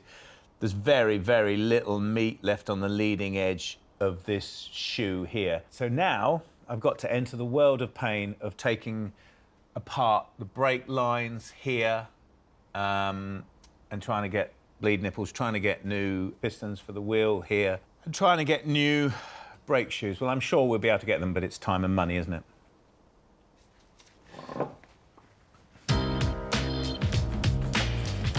If you ever want to know why welding is so expensive, try working on a car like this. Even with good replacement panels, there is so much to do and lots of fiddly bits.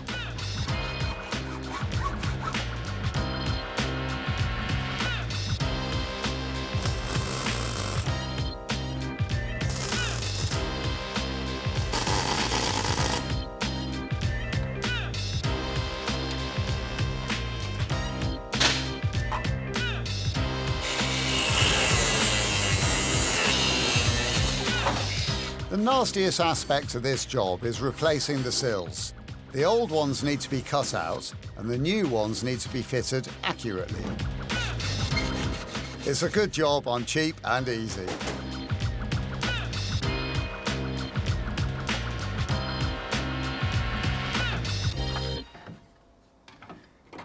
So this A-pillar has got to be shaped to fit on top of this sill. So I'm going to have to mark it, scallop it out so it sits down snugly on there and then can be pushed back into that gap. Also, whilst doing that, remembering that this isn't exactly 90 degrees, it's 88.5 degrees. So it's important to bear that in mind when you're marking it out and putting it all together. This is a little bit that needs shaping. I've set it up on 2 blocks of wood here, and if I put this on here with this spacer under here, then I'll get everything aligned really, really nicely. I'm actually just going to mark it by eye to start off with and then start filing it. And then when it gets close, I can then start getting it really accurate and getting that 88.5 degrees just so.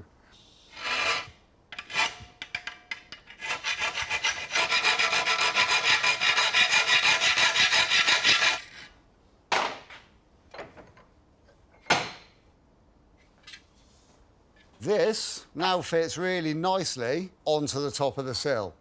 I've cut it down to a little bit longer than I need because I now need to fine mark it. And when you get to this level, a marker pen is too fat, so a little fine line pencil is perfect. Just get in there behind it, tinsy-wincy little line. I can see it, I can cut it, I can fit it.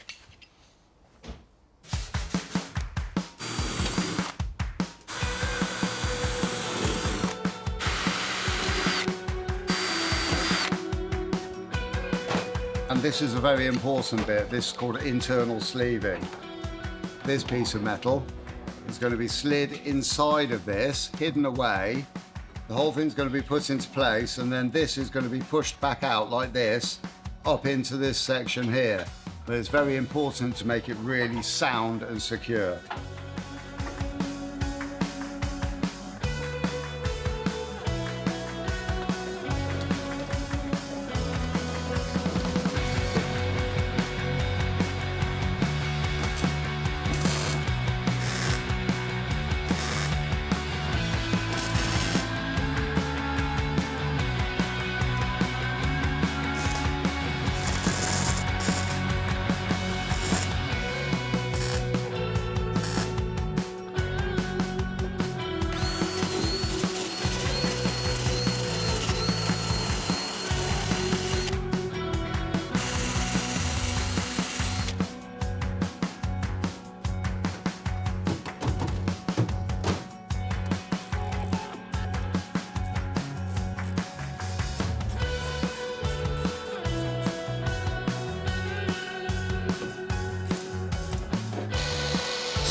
Oh, it's beautiful.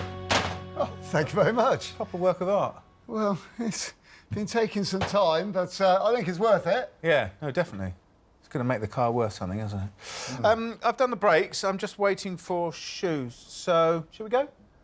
Well, I would love to say yes and be out of here, but to make a decent work of art, you've got to put a lot more time and effort into it. This one isn't quite there yet, so I'm feeling a bit sprightly. I might carry on for a couple more hours and see if I can get this job finished. Shall I bring some croissants in the morning? I think that would be an absolute must. All right, I'll see you later. See you later. Have a good one.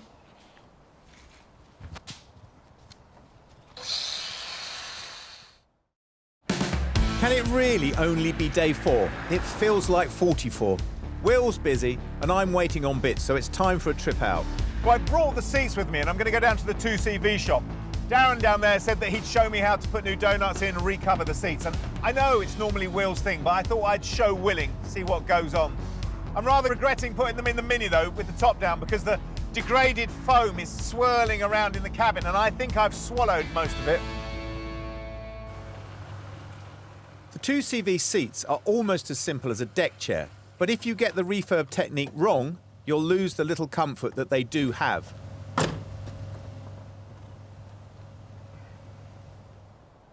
Hello, Jay.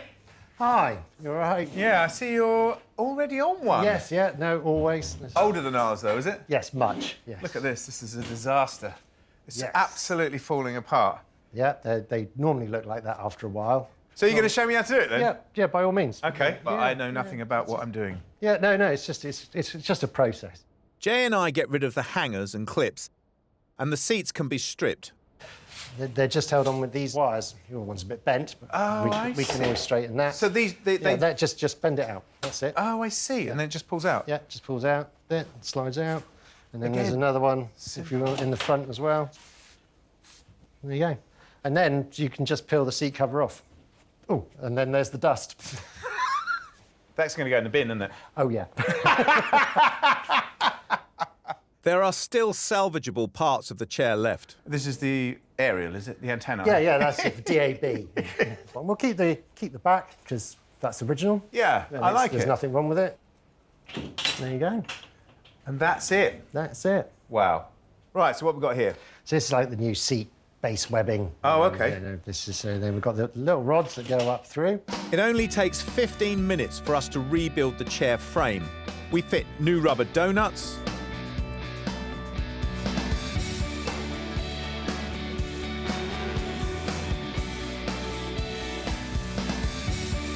foam,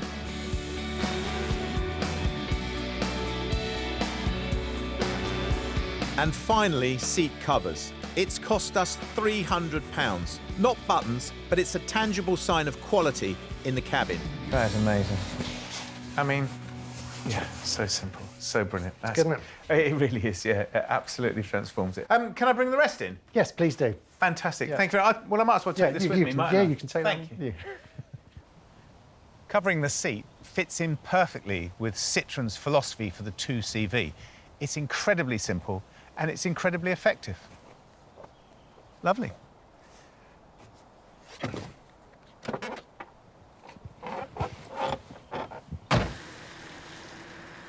When Gus and I got this car, now the engine was running, but it was running a bit rough.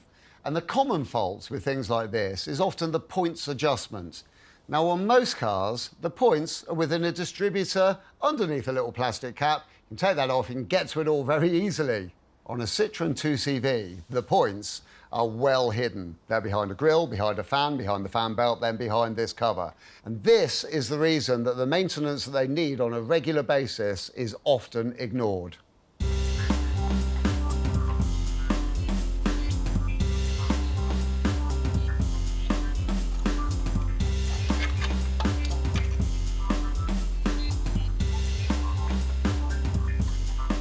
That is where the points live, inside there.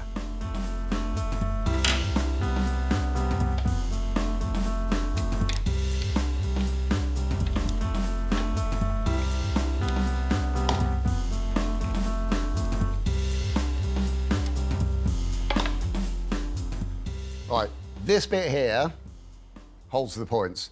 Points just the same as any other set of points in any other car. The bits that wear, though, are the little heel here, which rubs against the lobes, which push it open and closed, and the contactors, which kind of spark a road and wear as well. Anyway, that to one side, because what's clever about this system is behind here. Most cars have got a vacuum-operated system, which moves the back plates, which can adjust the timing as the engine is running, and this is speed-related. This one's clever because it's got counterbalance weights which are operated centrifugally. So when the engine runs faster, this bit turns like that. And what happens is at a slow speed, it advances the timing up, and at a high speed, it backs the timing off very, very slightly, therefore keeping the engine running smoothly throughout the entire rev range. And because all of this lot is so tricky to get to, I'm going to take it all out and change it for something which is very modern and relatively maintenance-free. So we're swapping it over to electronic ignition. Solid-state tech for delivering a spark in a much more reliable way.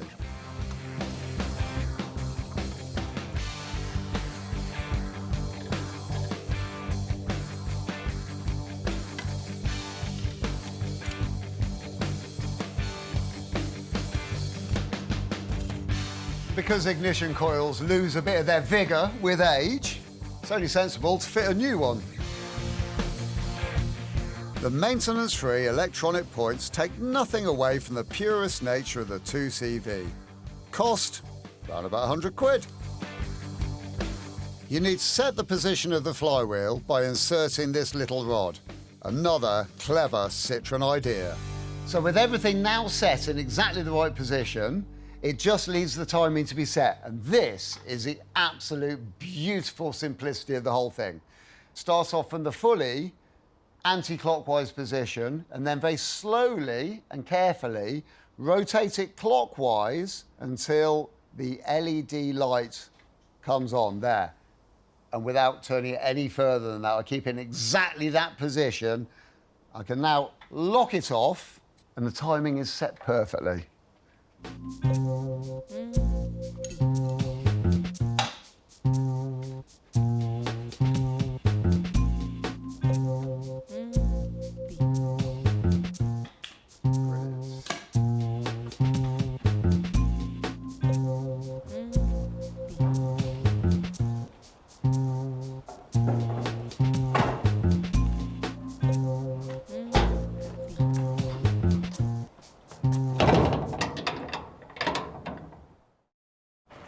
So it's the big one.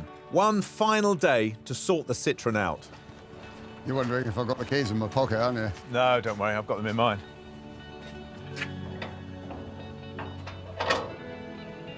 See? Cool. You know what? It occurred to me on the way back over, we've got to get this car out today. Well, we're in a good position now, aren't we? We are ready for the last dash on it. Yeah. Well, we should crack on, shouldn't we? We should, yeah.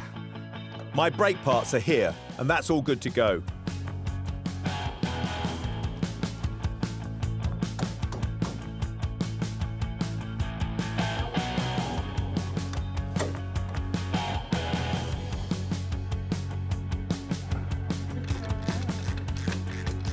The mounts and seats go in, and this rear bench has been reupholstered as well.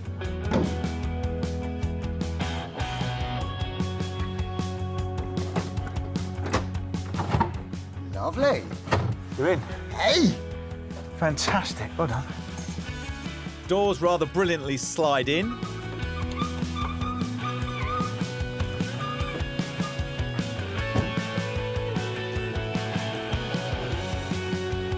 The front doors bolt on. Doors shut now. Trims. 4 unpainted Citroën wheels.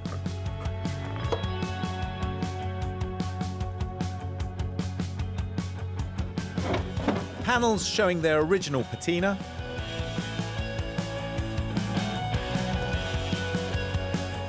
Here come the front wings. Oh, yes.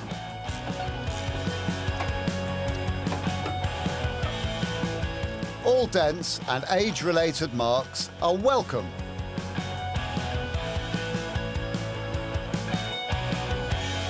Just the bonnet, and it soon starts looking like a car again. And boy, what a car. But has it cost us?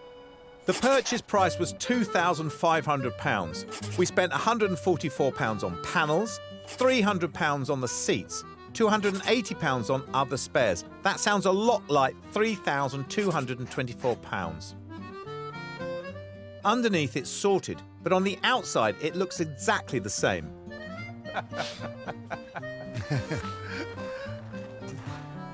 You've got to love a 2CV, haven't you? Well, some might. Don't forget, they are really noisy. They are. They're incredibly slow. Definitely. Probably not that great in a crash. No. Probably. and they just adore going rusty. But this is a stone-cold classic, isn't it? And I think it was the right choice for us, I really do. We've taken it for what it is. We haven't tried to make it brand new. We've embraced its rough and ready thing. Yeah, I think so. And underneath, it's fantastically solid now, isn't it? Yeah, it's good, it's clean, it's like a modern rat, isn't it? I mean, I think this is more middle-class rat, actually, don't you? But I think we should stop analysing it and maybe we should drive it, because we've got to make sure it's reliable, because no one's going to buy a broken car, are they?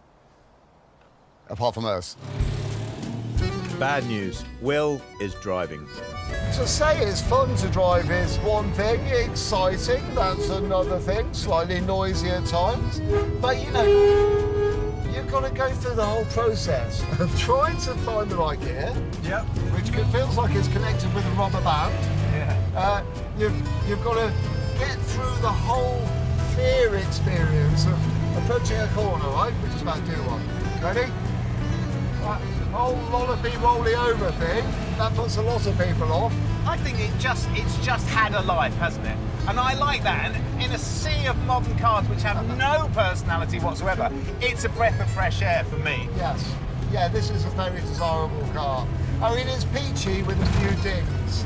Exactly. Are we getting on with selling it, though, our little peach? Well, we haven't had a nibble yet, but not at the price that we want. I had a few people phone me up and say, let me know when you finished it, and I know someone who wants one. So. Oh, cool. OK. And have you called him? No, not yet. I thought I'd wait and see whether it broke down first. We get some hits eventually, but it takes time. Hello? Yes, it is. It's still available and ready to be purchased at the moment. It is a 1989 car. In fact, I'm stood here with it at the moment, and it's looking fantastic, I must say. Cool. Would you like to come and have a look at it at some point, or...? Cool, brilliant. Well, thank you very much. Cheers, bye-bye. And as you would expect, on a car like this, the buyers want to see details. This one can't inspect the car, so they spec out the images they'd like to see. But do they get us a deal?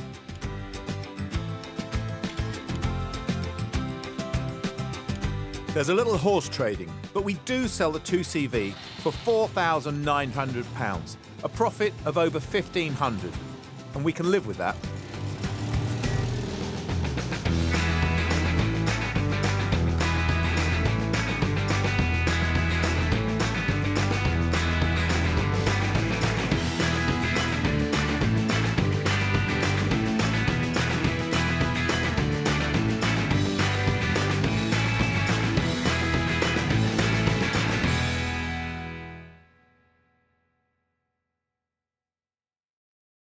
This time on Flippin' Bangers. We know what we want. Soft top car, please. It's gonna look pretty. They're pretty quick too. We tick every box. I like it. I don't think there's anything particularly wrong with it. I really don't. Then we get a surprise. Ho! Any number of these could be wrong with it. A nasty surprise. What on earth is going on? It's just madness. It can drive you insane. Are we finally defeated? Have we made it possibly worse than it was? We seem to have bought an unfixable car. We've said goodbye to our day jobs and invested our own hard-earned cash as we try and make it in the cutthroat world of second-hand cars. You've got to buy well, but you've got to sell well. We have a goal. We need to double our money. If we put 500 quid in, we need to see £1,000 back. But we're forced to the very bottom of the market. We buy cars that nobody else wants. Who else would buy that car? Can we keep our business afloat, Flipping Bangers? There's so many things to do to this car. We've turned our backs on our regular jobs and attempted to carve out a new living by buying and selling cheap cars. Evicted from our previous workshop by angry neighbours, Will has sorted us out with a new base, and apart from having no working toilet, it feels like home. We've raided our bank accounts, and this time we have enough to invest around £500 to £1,500 on each car. What is that up there? That, my friend, is glorious, glorious sunshine. It just makes the world feel like a better place. You know what we need to do, don't you? I do. I have read your mind completely. We need a ragtop. It's like working with a clairvoyant. I think, yes, soft top car, please. A ragtop, but with one of those little tin tops, because the weather's not always guaranteed in this country. Yeah, good idea. Do you know there's several people that do those? Volvo C70. Yeah. BMW 3 Series, 4 Series, Ford Focus. Now, I've got something in mind. A Mercedes SLK. Nice cars, pretty quick, pretty to look at. And everybody loves a Merc. What are we talking then? What sort of price? So £2,000 will get you a car. 1,500 quid seems to be where the rotters are. Yeah. OK, well, if we look, can we look for the compressor version, the supercharged version? A bit more zing and that nice sort of whine. We certainly can. Oh, well, I'll go and have a look and I'll come back and baste you in a minute, all right?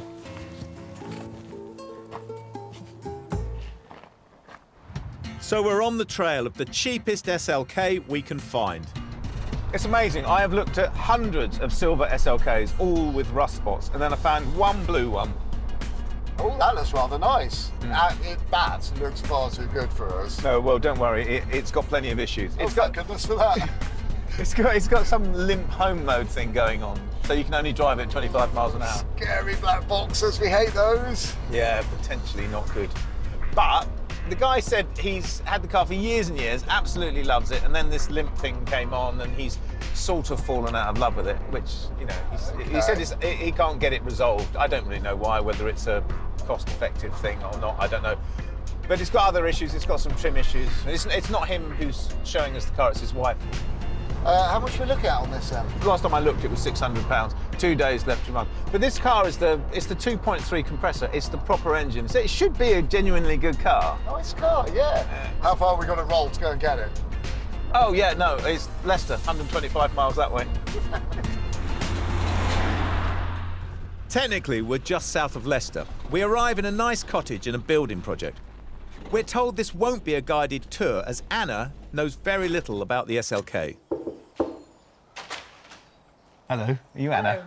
Yes, I am. Hi. Hello, Yes. Anna. I'm Gus. Morning, I'm Will. Hi, nice to meet you. We've come to look at your blue SLK. Oh, right, OK. I know from the advert it's got a few issues with it, with a limp home mode and the roof. You couldn't tell us any more about that, could you? Oof, well, I'd love to. My other half has spent a lot of time and money tinkering about with it and trying to do various bits and pieces, but I just don't have the time really to do any spending more time with it. That's all I can really tell you right now. Well, that's all right. We can have a poke round it, can't we? Yeah, we can have a little look. Would you happen to have the keys on you? Yes, Oh, have cool. the key. So we're still on auction at the moment. What are your thoughts on that if we did want to buy it today? Well, we'd like to see the auction run to the end, but hopefully we'll put the winning bid in and we'll see you again. OK, well, we'll go and have a look and see what we think then. Can we drive it? Yeah, just help yourself. And... Oh, excellent. Yeah. Oh, right. Cool. Oh, cool. Thank you very much, Thanks, Anna. OK, See you shortly. Bye-bye. Bye. I think the great thing about this being blue is it's hidden its age. It hasn't aged in the blue, and you see the silver ones, and the silver ones just look old, don't they? They do. It's a beautiful, beautiful colour. I've never really been that keen on the shape of the headlights in these cars. No. They've always looked old on this car, haven't they? Yeah. And these need polishing as well, which will make a difference, won't it? I think it will. But the front end does have some other great features. I mean, these two bulges here, those really mean something. They look really powerful. It looks like there's going to be a throbbing, great big V8 under there. But it hasn't. It's 4-cylinder, 2.3 compressor engine. It has got a powerful stance. It's quite an exciting car, isn't it? It is. Condition-wise, you know, what I'm seeing on this side is really nice, clean, straight panels. I've got 3 different colour panels here, which is interesting. Yeah, so have I. So tricolor. But this is a German car, not French, huh? Yeah. Was that French then? Oh, oui. Oh. That is a little bit disappointing. Oh dear. It's funny, I remember this. This was a very early soft touch that they did on primary surfaces. Well, I'm touching it very, very gently, and it's coming off. Yeah, it's degraded, isn't it?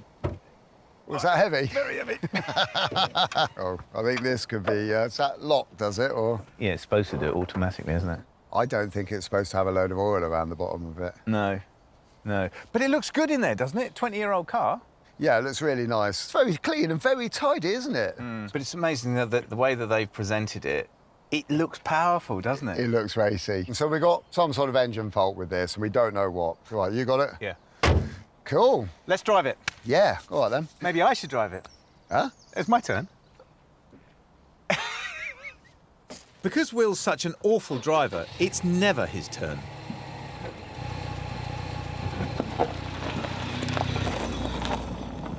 The Mercedes is capable of 145 miles per hour, but today we're limited to a fraction of that. So we were looking for a ragtop to poodle around in for the summer, and we've ended up sitting in a car that will only go 20 miles an hour and a roof which cannot be taken down. And somehow, although on paper it sounded attractive, it's less attractive when you're sitting in it, isn't it? I don't know, really. I think it's quite nice. I mean, it's a cool-looking car. It is a cool-looking car. How does it feel over there? It feels massively solid, I have to say. The engine, well, that's fine. It's not gone above 20 miles an hour, but it feels solid. It's not screaming or rattling, is it? No, the brakes are great. It stops in a straight line. When I put my foot down, it stutters a bit, but I would say that it's a very classy car. It's an old gentleman, isn't it? It feels classy. It does feel classy. Yeah. You can tell Yeah. that it was made to a proper price. It's good. It feels like a great car, I have to say. Would we be interested in buying it? I worry very slightly about the unknowns. I don't think there's anything particularly wrong with it. I really don't. Heading back empty-handed, we just need to make up our minds what the car is worth to us. I really hate driving home with an empty trailer. Yeah. I'm so disappointed that she wasn't going to sell the car and end the auction. I mean, it really is a nice car. It's the best one we've ever seen. I do get that, I have to say. I mean, I understand where she's coming from, but I think the first thing we've got to do is work out whether we actually want the car or not. I'm pretty certain that we do want the car. Yeah. Yes, it's got some black box issues, which scare the bejeepers out of me because I can't just bash them with a hammer. Well, at the moment it's on for £600. Okay. We've still got 48 hours to run. And the thing is, it's got two massive problems, hasn't it? It's got a broken hood and a broken engine. And both of those point to an unloved car. So I don't know if people are going to bid on it, but we know that actually it's a loved car that's broken, don't we? Yeah, we do, yeah. So we've sort of got an inside leg, haven't we? So what are we thinking then? I'm starting to think maybe we'll get lucky and going around about 800 quid? Yeah, that would be fantastic. Okay, so let's form a little plan. Let's get back to base, have a nice cup of tea, do a bit of bidding. Yeah.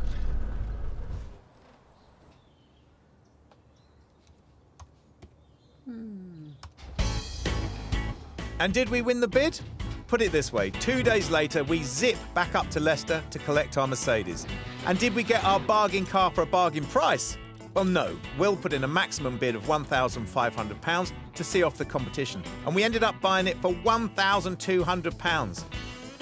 We also discover the Merc falls out of reverse, which is another electronic gremlin.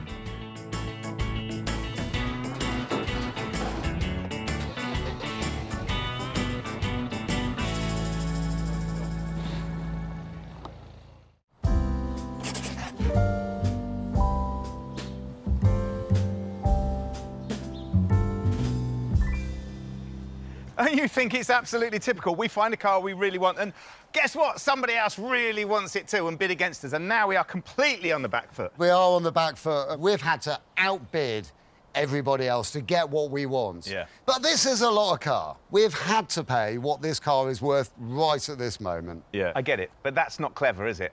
And what really worries me is the amount of money that they've spent trying to get it going. It's a high-end engine, which is high-end money, and this is potentially expensive. Well, let's take stock of what we got. Let's make a list. Let's look at it all carefully.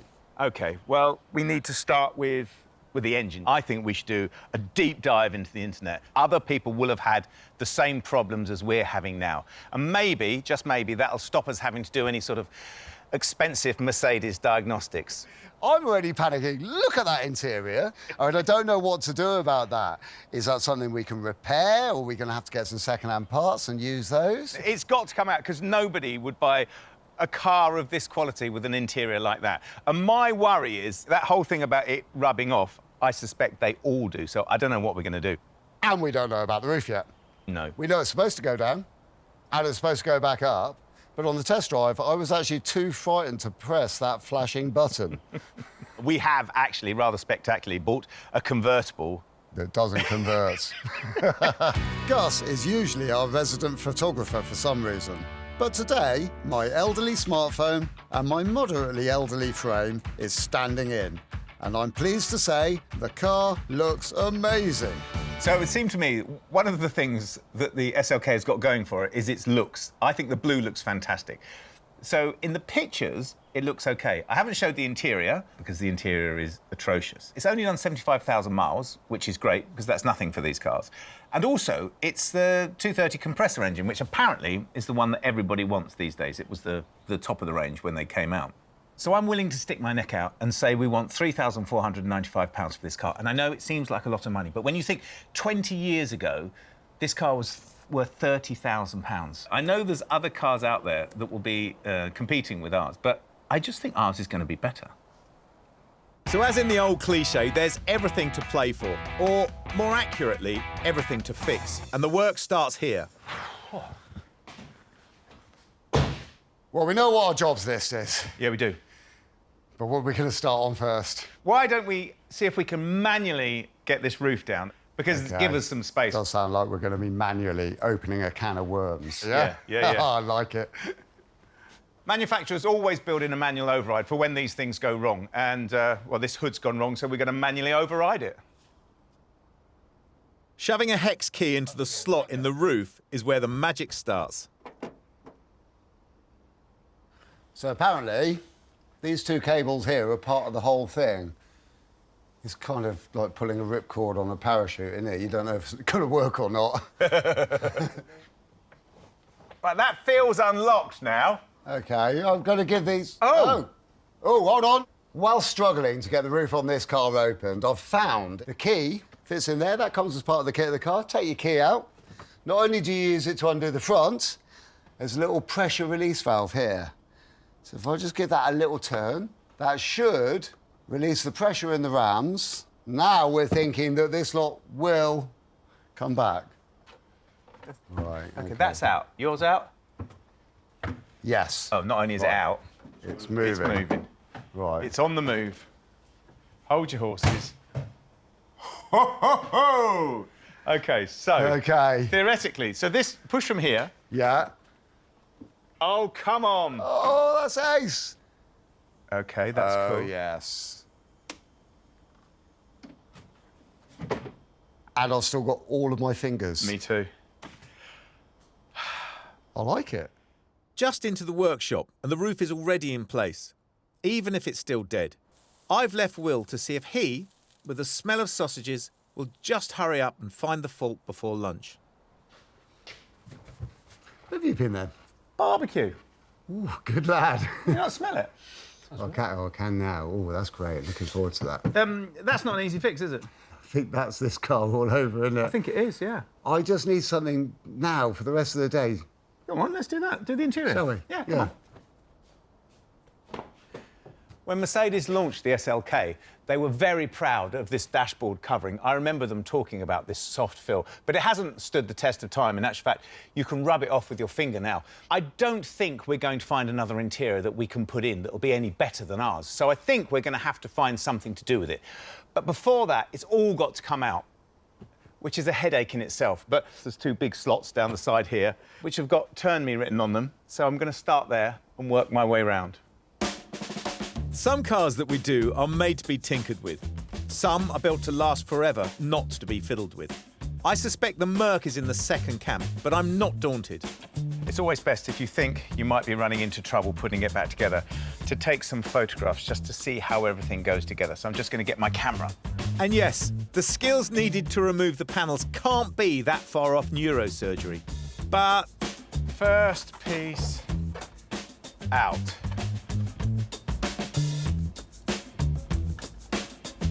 I'd love to give you some useful advice. Something about finding a way not to do it would probably be best. There's so many screws. I think the maxim should be undo all the screws and then undo the rest of the screws and then finally finish off by undoing the screws. Ah! I think we've made it. There. That looks better, doesn't it? One of the things that I've read is that multiple errors on the roof can be triggered by a faulty ABS sensor. I've just checked the ABS sensor on the other side of the car. You can test them with a multimeter, which is quite handy. And I found it's all OK. The resistance is good and the volts are OK on it. On the other side, it's an old wire. But I've just spotted, as I've got to this side, the ABS sensor's already been changed, which is quite a worry because we know we bought this car with problems. We also know that the guy that owned the car before had problems with it and he tried to fix them. And it's quite a worry because I think I'm going down the same path as he went down. He's changed a load of bits, hasn't fixed the problem. However, due diligence and all of that, I am going to go through the process of testing this and making sure that it does do what I want it to do. So it's a resistance check first. Right. Oh, that's interesting. The other side was about 1100, and I think the other side is the more correct side. So that's given me a little bit of fear. So the second part of the test you can do is switch your multimeter onto volts, AC, in the micro volt range, and then spin the rotor, and it's giving me absolutely zip. So I would say either that sensor is faulty or where it fits into the back of the wheel hub and takes its reading from the rotor, there might be an issue there. So now it's a strip down job. If we're on the trail of prior errors, it's not the worst thing in the world. Maybe we can do a better fix-it than the last man or woman. Well, OK, so here's the thing. First impressions are, it looks OK. The seating of it looks OK. I'm going to have another look at the other recepting part of it to check that that's all OK. I'm going to bench test this again now with it off the car. And if it's still reading the same, I think I'm then going to have to get another one of these and put that on and see if it's any better. The test reveals the same. I'm thinking the ABS sensor is faulty. Is that good news or is that no news? Well, we'll find out tomorrow. That's enough for me for one day.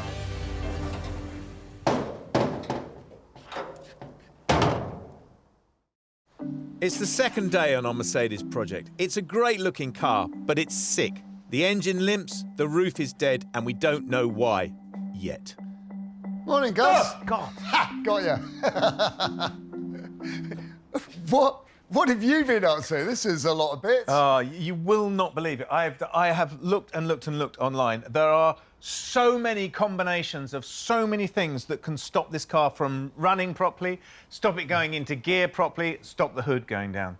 It's huge. I've watched 100 videos from 100 different people in 100 different countries telling me 100 different combinations of what can go wrong with these cars. But I've boiled it down to the multifunction control unit, the gear selector unit, and the ABS sensor. Yeah, no, well, I've done something with the ABS sensors already. This is where they all link into, and this is where it all feeds back to the other sensors. It's a minefield, an absolute minefield, and that's not counting the rams for the hood and the pump for the hood and the actual gear selector itself. All of which, any combination of these things, create this car to be not working properly. I mean, it's just madness. It can drive you insane. I feel like I'm in the presence of a man who's... Genius? No, not genius. Possessed. Totally possessed. I have no idea how we're going to do it. I can see no sense and no thread. So I figure we get shot of the lot, we get a new lot in, we put it all in, the car works, we can move on. Wow. OK, so shall I go to the scrappy? Yeah, sure, if you want. And get all of these parts, hoping they're not going to cost us a fortune, and having made sure they're off a car that completely works. Now, that would be a good idea. That is the genius today. While I'm at it, shall we get a new broom handle as well? Yeah, we could do with a new broom, couldn't we? In most old films, there's a bit where the hero, or one of the heroes, goes out to buy a number of weapons to defeat the enemy. This is similar, except old, possibly broken black boxes aren't that dangerous. But I do part with 150 quid, which is a chunk, possibly for nothing. So just to illustrate the nonsensical nature of this car, Will checked the rear near side ABS sensor, which wasn't working, but was new. The one on the other side was an old sensor, but it was working. So I've decided to change all the ABS sensors and put absolute, genuine Mercedes sensors on each wheel. And now I'm going to put the wheel back on because when he gets back, we're going to change over the black boxes and we'll get the engine running, we'll get it going into gear, and we can go off down the yard and give it a bit of a test, which will be really nice. I haven't told you the price of the sensors, have I? Main dealer's units are £300, which means the car that we overbid for owes us even more on top. But at least that'll see it working. Hiya. Ah, did you get them? I did, yeah. I have got absolutely everything on the list, including a new broom handle. Fantastic. Which we don't need yet, so I'll put that up there.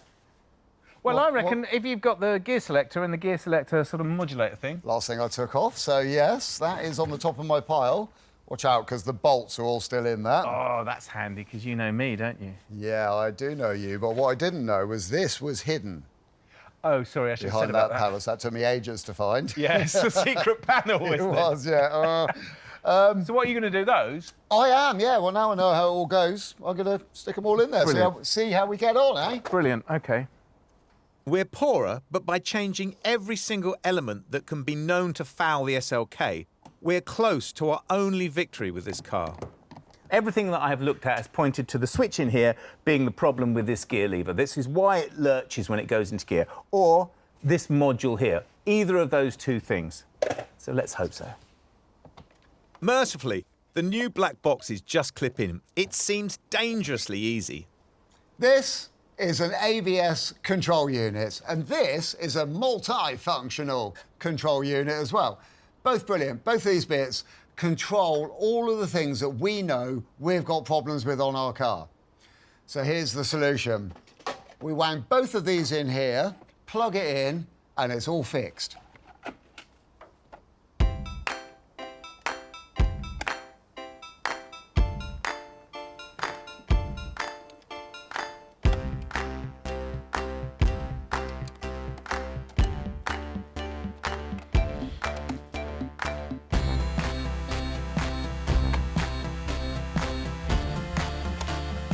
We've replaced all the master control units on the Mercedes now. At least we disconnected the power, which we can now reconnect. So, what happens now?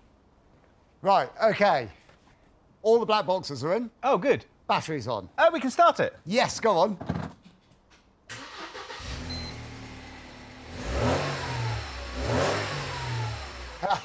Fruity! That's gorgeous. That's a million times better than it was. That's amazing. And it's firing on all cylinders. Yeah, it's That's working. great. Yeah. Good stuff. Gear? Gears, go on then. Ready? Ooh. Oh. Ooh. Oh. So we've solved one problem. Out of all that, one problem we've solved. I think the theory's sound. It's just the car's resisting. We seem to have bought an unfixable car. I mean, what else is there to do? I don't know what to say. I mean, you're the one that's done all the research on this thing. I was convinced that was all going to work out great. So... I'm going to go home. I've had enough of it. You're not going to stay up all night researching it all again, are you? I might have another little look, but not now. What a pain. What a pain. That's the sound you make when you want to break something, but instead...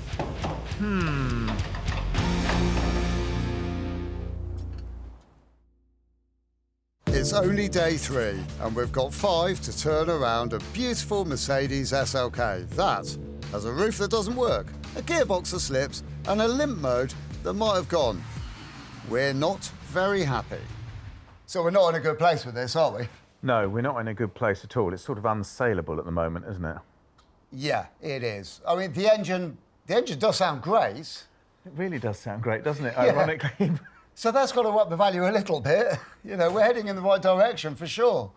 Yeah, but it's just the gearbox, isn't it? Nobody's going to buy the car with it like that. Nobody's going to buy the car with the interior like it was either, are they? No. Even if it's just selling it on as a project. Because honestly, if we can't fix that, I think that's the best we can expect, to sell this car as a project for someone else. We have still got all of the bits I got for the roof.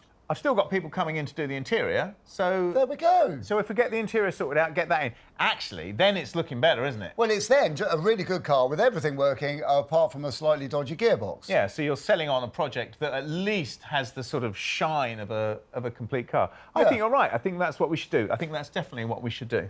Yeah, me too. So in case you missed it, we're throwing in the towel. We're giving up on the gearbox and simply polishing a Merc.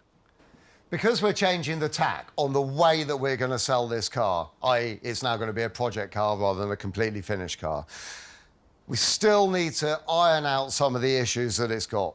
The hood is still not working. Now, we know that we've fixed the electrical side of that, but we've still got issues, which is good because we've also got mechanical bits that can be fixed as well. Now, that is my speciality. So I'm going to get into the mechanical side of it all, change all those components, and bingo, bango, we should have a hood that's working. And the roof's all in the boots. That's going to make it a bit more difficult, isn't it? Experience has taught me that these pull cords should allow me to operate the roof manually.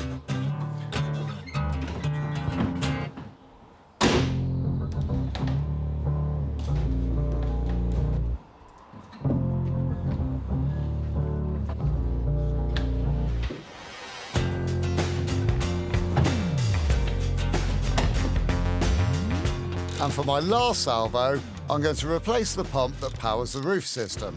It's hydraulic though, and that means pipes, and lots of them. This is our replacement pump. Hydraulics, always messy, so I'm going to put a bit of paper down in the boot. And it is complicated. There's a lot of pipes, but I'm going to be very careful. I'm not going to go just disconnecting this lot and then not knowing what they are. I'm going to go through it methodically, small groups of pipes at a time, make sure I can't get anything wrong. The hydraulic lines are fitted with Allen key mounts, so they come out easily enough. But I really do hope this pump is a dud, because if it's not, there is very little left to try.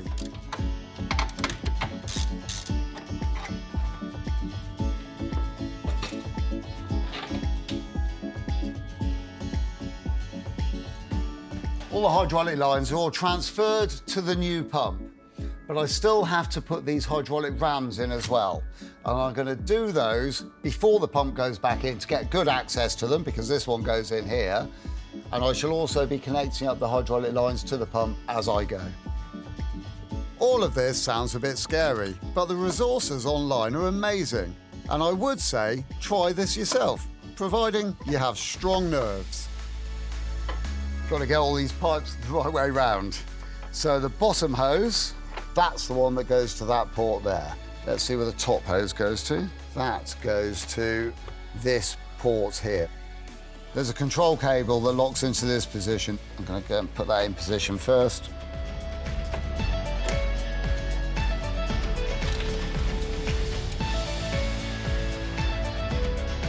The idea now is that the roof will work, and one of the big bogey aspects of the Mercedes will finally be sorted. Right, now for the moment of truth. I'm doing things the old-fashioned way, the mechanical way, the me way. And I've got all of my fingers crossed because I'd really like this to be the fix for it all. Let's try and open the roof.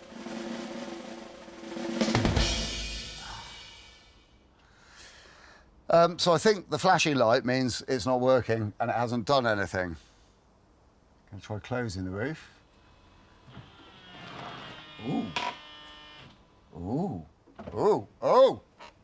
What on earth is going on? I don't know. I really don't know. What I do know is that electrical boxes hasn't worked. Mechanical stuff, replacing everything that we do know did work on the other car, hasn't worked on this car. I don't know where to go next. I really don't. This is absolutely baffling me, and I am stumped. I think I'm going to go and sit down and think about it for a bit, or do some research, or forget about it, or ignore it. I'm going to ignore it for a bit. There's no shame in something not going according to plan. We've had cars in the workshop in 400 bits before, and we've had more luck with them. I think we've finally met our match. I hope Gus is getting further on. Well, in the cold light of day, this looks disgusting. It's had cola poured down it, it's puckering up, it's sticky. I don't really want to touch it. Suffice to say, we're never going to sell the car with it in this state. But salvation is at hand. We're good at lots of things, really good. But we accept there are people who are specialists in their trade. And our friends Steve and Pete know a thing or two about refurbishing interiors. Ah, Steve, Pete, hello. Hi there. You all How's right? it going? All right. I'm a little bit embarrassed to show you this because it's so bad, isn't it? It is pretty bad, but we can sort that out. No problem. Can you? Yeah, all this yucky stuff will come off. So I'm leaving that with you, yeah? Yeah, leave it with me. I'll get the tools. Yeah. Seats, bit baggy. Is it worth having a look? Come on. Go on, you have a look. I'll tell you what, you have a look up at the kettle. Any artist or decorator will tell you that prep is everything, and these guys have specialist industrial cleaners to strip away the gunk on the dash. The main panels are stripped down to the grain of the plastic and resprayed with a soft touch texture paint. This has cost us £200, around half the cost of a good replacement interior, if you can find one. What's going on here then, Steve? Well, it's literally just touching up a few bits of the plastic, tidy it all up, a few chips. Yeah. Steam the leather out. And the seat? The seat. Coming out, is it? It's coming out. You're joking. Little bit of steam, little bit. I meant it's coming out, because in my mind, we should change the seat. No, not at all. Really? It's absolutely fine. That'll all come out. The leather's not too damaged. It's just a little bit stretched. That'll all come out, colour up. That seat will look like it just come off the forecourt. That's amazing. Well, I can't wait to see that. I really can't. Perfect. He has a steam cleaner which softens the surface of the leather. This can then be colonised or coloured, as the guys are able to spray flexible paint. Well, that's it. We're all done. That's amazing. All finished. But what a transformation. Certainly is. It's difficult to comprehend, isn't it, that it can go from that to this. I mean, you've saved the car, because no one would have bought the car like it was, would they? No. And this looks fantastic. I can't wait to put it in. In actual fact, the one thing I'm a little bit worried about is that I didn't label anything. Oh, dear.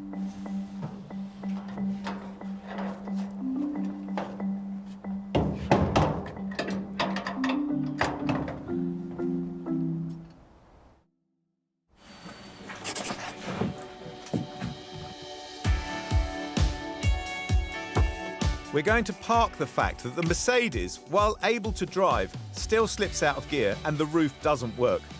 But as a car to buy, at least it will present well. But before I relist it as a project, I have one more thing to try. I'm retiring to the caravan, and I may be sometime, because I'm not coming out until I find an auto electrician who is going to be able to cure our problems. Auto electricians are often specialists in certain cars. I need to find someone who knows the SLK, and more importantly, who isn't booked up for the next 6 weeks like most of them seem to be.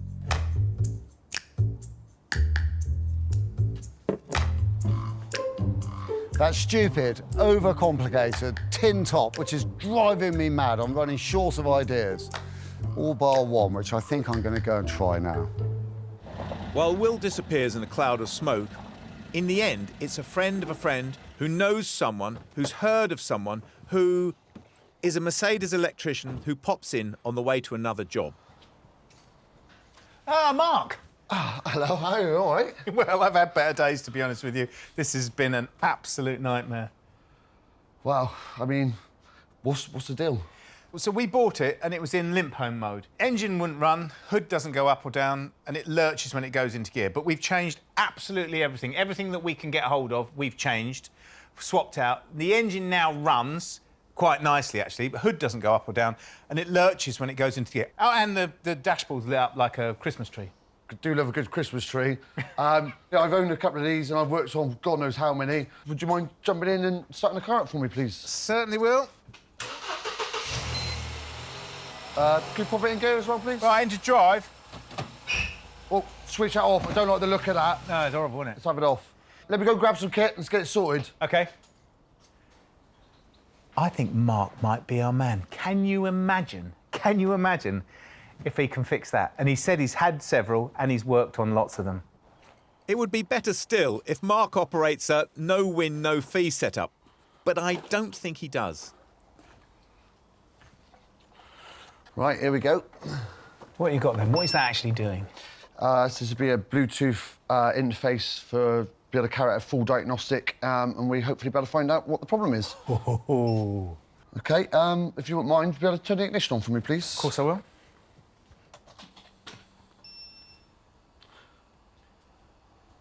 So this does diagnostics of the whole car? It's just going in, just doing a check to see if that module exists, because it's checked it against the database. Yeah. And then it'll give you a table of content with the faults reported on each one. Oh, OK. And then you do a report. Yeah. Then you can then delve in deeper on what you think is going to be causing the issues. Got it. So quite often if you've got a code in one module, it will then repeat that into multiple modules because they're interconnected and they rely on the same information. You might as well stop because you've lost me already, but it's interesting, isn't it? Because it's down to what you know. It's your experience, isn't it? And specifically, it's your experience of these cars, isn't it?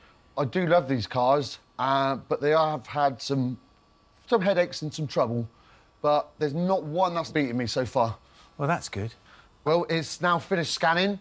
We're looking at 7 modules so far with about 21 codes. It looks worse than what it is, I imagine. I can see that there's a couple of modules which are fitted on here which are not communicating, so they're either dead modules or they've lost power or they've got a wiring fault. So is that stuff that we've swapped out, you think, that we've done that? Have we made it possibly worse than it was? I don't want to point the finger, but possibly.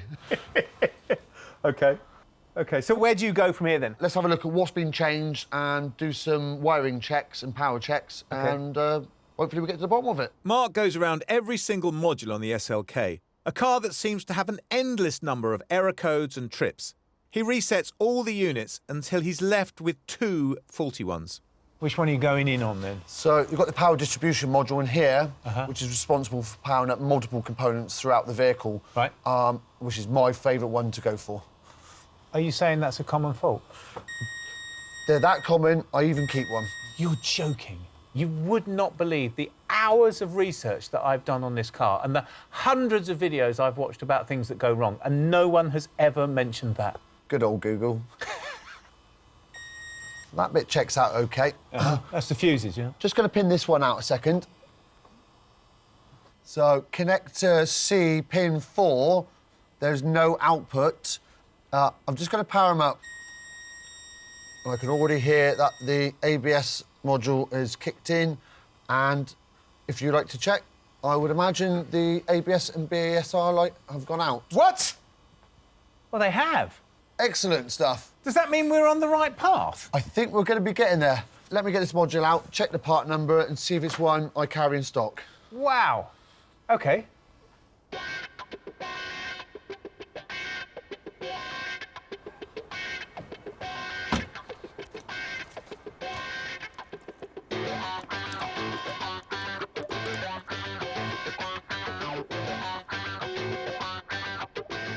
So you cleared all the fault codes? Yeah, we got it down to, well, eventually just one code left. So the power distribution module sorted out all the communication errors, but we still had the BAS light on and the ASR light on, which I then found this module, which somebody changed. We've changed both these? Unfortunately, you changed it for one, was no good, so you changed a fault for another fault. Will said the car was running when it went in the scrapyard. That's why we got that one. Let's blame it on Will. OK, so that's done. This one, however, it's the incorrectly configured module for this vehicle. But it's the right part number on the right car for the right year. It's even the same colour. Instead of it being 15.21, it's 15.4. You've got to know these things, but it's fixed and we're happy. So hang on, so you've cleared the error. You reckon the car's fixed? I'm pretty damn sure it is, so... You think the hood will work, the gear change will work? Can we crossed. try it? Let's give it a go. Right, ready? Here we go. All the lights are out. Engine runs sweet. Shall I try putting it into gear?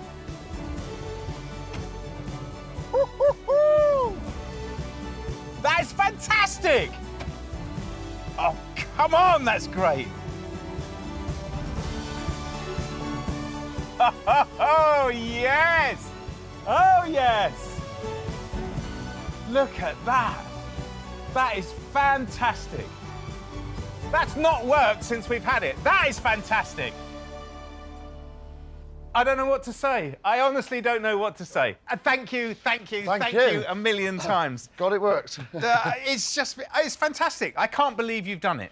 Well, they don't call me the fifth emergency service for nothing. Do they call you that? Could you explain some more about these codes to me? Because I'm absolutely fascinated to know how many revisions are there?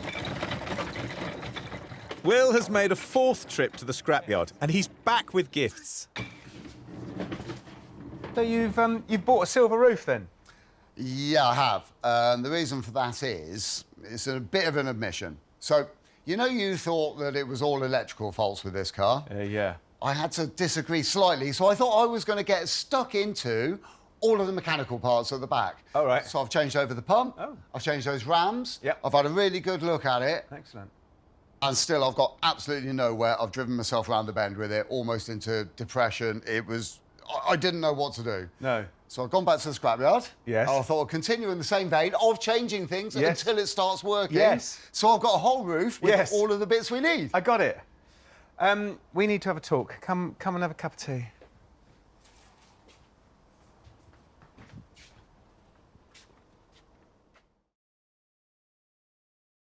We have 5 days to fix the bangers that we flip. This Merc was about to be resold as a project car, but it's had a last-minute reprieve. It now starts, the gearbox works, the roof works, and the interior is king. The last day is adding the finishing touches before, hopefully, the sale.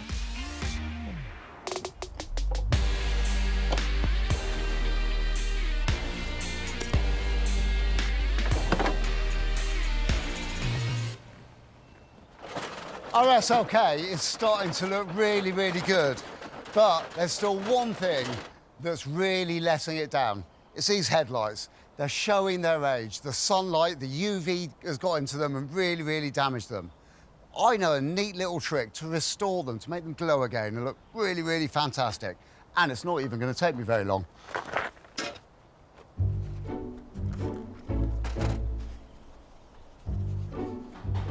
A little masking is needed before the fun starts. This is the most worrying part, isn't it? Because these headlights, yeah, they look horrible. But I'm just about to start sanding them with 500 grit sandpaper. They're going to look really awful in a minute.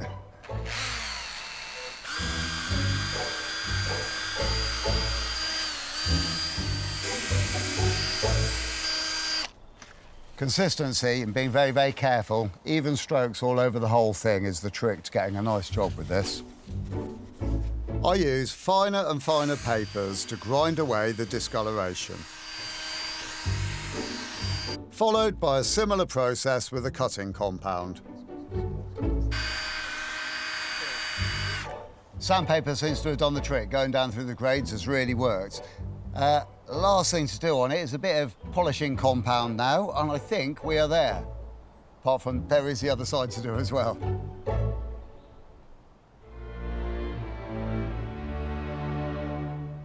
There we go.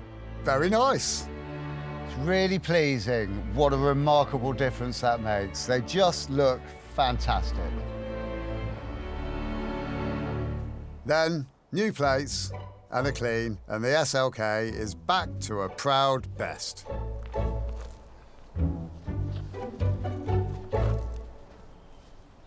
So let's do the maths. The car cost us £1,200. We've spent £200 on spare modules we didn't need, 300 on ABS sensors, some of which we didn't need, and £100 on a silver roof that we didn't need, £200 on interior spruce up, and £350 on our electrical check.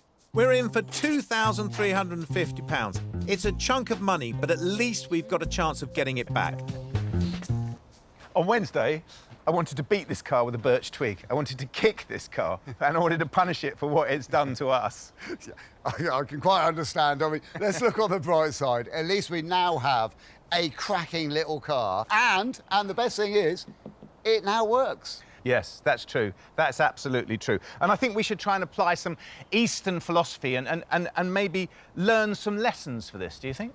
Oh, philosophy. Oh, no, OK, so let's look at it like this.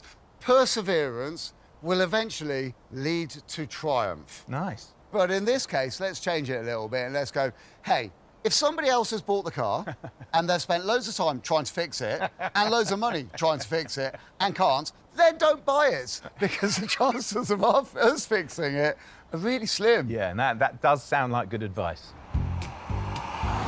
Is it worth pointing out at this point that we didn't actually fix it? I think it is. Well, hold on. If it wasn't down to our sheer diligence, perseverance, and boneheadedness... There's some tenacity in there, isn't there? Yeah, a little bit of that too. Then we wouldn't have got as far as our saving grace. Our friend Mark. Yeah.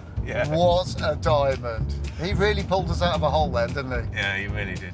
I know I've said it before about cars that we've had, but it's absolutely right for this car now. This car is absolutely at the correct age, 22 years old. The scrap yards are full of them. It's ripe for it, isn't it? You buy a good one, and then you can make it the best one in the world by picking bits off of other cars, can't you? You can, and that's where this car really, really wins out, because we've already done that. This car has now, we've gone through it with a fine-toothed comb. Every single component on this car we know has been changed for something which we know is good, has then been checked by somebody who we know is even better than us. And this is a buy and use car. Yeah, it's a great car. I've never been a massive fan, but it is a very good car. It's very solid, isn't it? It's classically German. I know it's a German car, but it's a solid sort of barn cruising car. I love it, really. But it feels luxurious with a nice element of muscle about it too. Yeah, no, I would have to agree with you. So I'm intrigued, and though this car has put us through the mill so much, I almost daren't ask, but here it is. I'm going to pop the question. It's about the sales. Oh, I see. Yeah. Yeah? How's all that sort of looking? Well, we haven't sold it yet, but, you know, we're definitely going to sell this car, aren't we? Because the first person that comes to see it is going to love it. The SLK is currently on for £3.5 grand, but it's so good now we slap another £750 to the price. And a week later, a bid comes in. Well, we've had a bid. Ooh, oh, that sounds good. How much is it? 1,650. Right, OK. Well, it's nowhere near what we wanted, is it? OK, but that's only one bid. That's a good thing. People are bidding. It takes a bit longer, but eventually we get an offer of £3,900. It's not a double your money, but it's close enough for a biscuit. Did you get that? Yeah. What do you think? Well, actually... Can you live with that? Yeah, I can. That's not bad, is it? That's amazing, isn't it? If that's market price at the moment, we are doing very, very well. Have they got a let's bite his hand off emoji we could send back? That's the one we need to send, definitely. Here, cheers. Yeah, well done, us.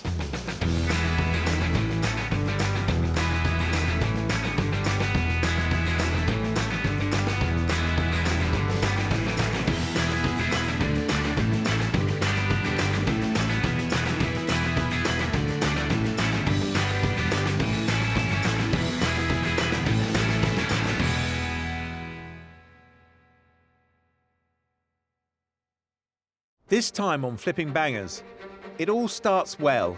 We may well stand a chance of doubling our money. Yeah. And go slowly downhill. Steering wanders all over the road and it makes so much noise I can hardly hear. This bundle of joy £1,000? was sent to test us. Dropped all its oil. Engine on. Yeah, that's not working. I'm hoping you can help me. Yeah, I thought this was going to fly through the workshop, but that's a lot of stuff to do. I really wish I'd had a good old look at it before I volunteered to do it. Selling, though, I mean, where are we with that? Yeah. Oh, no. Yeah. It worries me. We've said goodbye to our day jobs and invested our own hard-earned cash as we try and make it in the cutthroat world of second-hand cars. You've got to buy well, but you've got to sell well. We have a goal. We need to double our money. If we put 500 quid in, we need to see £1,000 back. But we're forced to the very bottom of the market. We buy cars that nobody else wants. Who else would buy that car? Can we keep our business afloat, flipping bangers? There's so many things to do to this car. We've turned our backs on our regular jobs and attempted to carve out a new living by buying and selling cheap cars. Evicted from our previous workshop by angry neighbours, Will has sorted us out with a new base, and apart from having no working toilet, it feels like home. We've raided our bank accounts, and this time we have enough to invest around £500 to £1,500 on each car.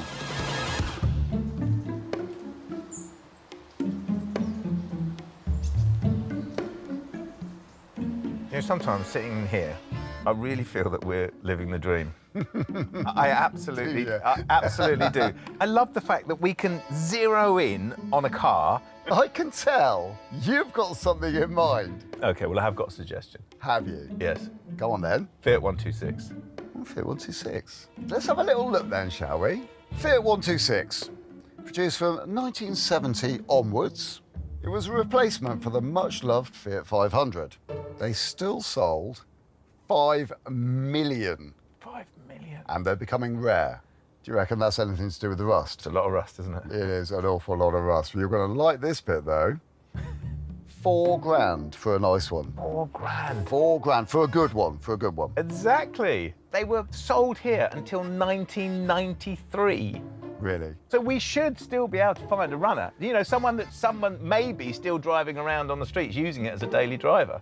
If we can buy in at sort of £1,000 to 1,500 quid, we may well stand a chance of doubling our money.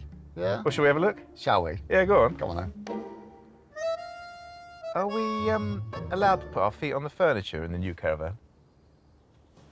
Sorry? The hunt is on. We don't give away trade secrets, but shall we say that many biscuits were consumed in the time it takes before Will's rusty, musty-smelling Land Rover is ready to roll. But what car are we seeing? And who found it? You know when you're driving to go and have a look at a car, you're feeling all fired up and you're wondering, oh yeah, is this the one? Is this the one? Definitely. Well, that's what I'm feeling like at the moment. It's a Fiat 126. Yep. And it looks great in the pictures. And it sounds pretty good in the adverts, but the advert's very small and doesn't give an awful lot of information. Fingers crossed. I think, well, 1,200 offers. That's not a cheap car, but it's within budget. And actually, there's not that many around at that price at the moment. I haven't been around one for as long as I can remember. So I actually think it's just going to be a bit of fun, isn't it? Hilarious. Yeah. And I remember it with a certain amount of fondness. Yeah, yeah. We arrive in Surrey, down a maze of streets that will be virtually impossible for the trailer to get out from. That is her house on the end. Well, where's the car, then? Well, she said it's in the car park, so it's clearly there. And so she is, a cherished but slightly crusty 126, resplendent in the early morning sun. Does that look so out of place in the modern world? Yeah, it does, yeah. It very much was a car of its period. Yeah, it was obviously very cool to be square in 1972, wasn't it? It's amazing, yes, exactly. The Fiat 500, the original, curvy, beautiful, fashion dictated, flat corners. Yeah. Hey, Nico. Hello, good morning. Good day. Good day, how are you? This is beautiful. Oh, thank you very much. I love it so much. Oh, so why are you selling it? We started to work on it 8 years ago, so... Really? Righty. Yes. Okay. Wow. And I'm looking for somebody who can finish this job and love it as much as I do. Well, I'd have to say, that is what we do, isn't it? Yeah. That's our thing. Yeah. Does it drive? Yes, it is. Excellent. Look what they are. Thank you very much. Easy, Tiger. My go. Thank you. Oh, cheers. Well, we'll take it for a little spin round the block then. See ya. Thank you. Enjoy it. Thank you. Oh, yes. Oh, crikey, it's tiny. It's made for us too, isn't it? It's a good job we're friends, isn't it? Yeah. It looks like it might have had a little bit of an electrical prolapse down there. Yes, but at least all the parts are still here. And it already looks like you've done the wiring, Gus. It does look like I wired that up, doesn't it? You can pop that back in. I noticed that this interior light lens is missing, which, if you want to put it back to original, that might be a problem, mightn't it, trying to find that? It could be, really, because I don't think the UK was the predominant market for these cars, so we may struggle trying to get bits and pieces like that. Yeah, I know it was made in Poland for another 10 years after it stopped being sold here. Yeah, yeah. Wow. Roof lining's missing, isn't it? Possibly the same again with that. We might have to make one. We could make one, couldn't we? Yeah. That'd be quite nice. Maybe a furry one. That'd be lovely. It would be, wouldn't it? The rest of the car's not too bad. That's a bit glossy, isn't it? Your seat cover. That's a bit shabby, isn't it? Yeah, that looks like that's a job for you. Yeah. What do you think about these? These... Ooh, very modern. I think Punto. No, probably don't even fit. Yeah, could be right. Yeah. Well, should we give it a go? Oh, definitely, yeah. Come on. Oh, yeah. Ready?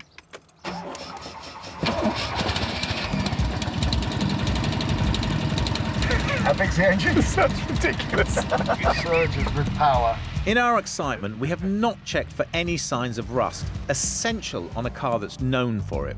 But we're too keen to sample the 126's driving abilities. This car was not designed for two middle-aged men. It's quite small, isn't it? It's very small. It's very noisy. Yeah, it is. This is fun. This is a fun little car. You want to be sitting where I'm sitting, because it's no fun here. The gear change is awful, the clutch is awful, the brake pedal goes to the floor, the steering wanders all over the road, and it makes so much noise I can hardly hear. What do you say? Oh yeah, I know you're already slating it. I'm just pointing out what's happening here. Definitely not a scrappy car. Got a good life ahead of it, I think. Oh, well, if you stop doing that... Sorry. Oh, poor little thing. It's the slowest car I've ever driven. Oh, come on, Gus, give it a chance. I foresee quite a lot of work getting this back up to a level where it's going to be usable, I have to say. Really? It's quite a lot of stuff, isn't it, to do? And is there a profit in it after we've done that? Well, that's what's yeah. worrying me now. It's going to be dictated by the deal. She's only had it on for 2 days, hasn't she? She has. So maybe if we're cheeky and we make her an offer, we might be able to twist her arm, mightn't we? All right, well, let's go in hard. Really, really pushing. I love the idea of you going in hard, because you're such a softie at heart when it comes to such a softie. But every penny counts. So if we're going to take this car on, we need it to be a nice price. Nice guys or not. How can something so small make so much noise? It's amazing. I'm not entirely certain. But have a look and see. Oh, look. Tiny. That is 704 cc's of noise. So That's the culprit. Yeah, well, this is the more modern one as well. Water-cooled, flat, twin-cylinder. The older ones were twin-cylinder, but air-cooled and vertically. Oh, look, these fuel pipes are a bit glossy. Yeah.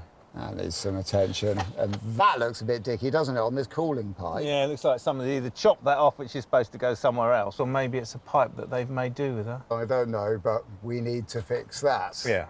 It's got a new fuel pump on it. So the one thing, isn't it, in reverse, you can hear the engine moving, can't you? So the other end? Yes, please. Continue the giggle.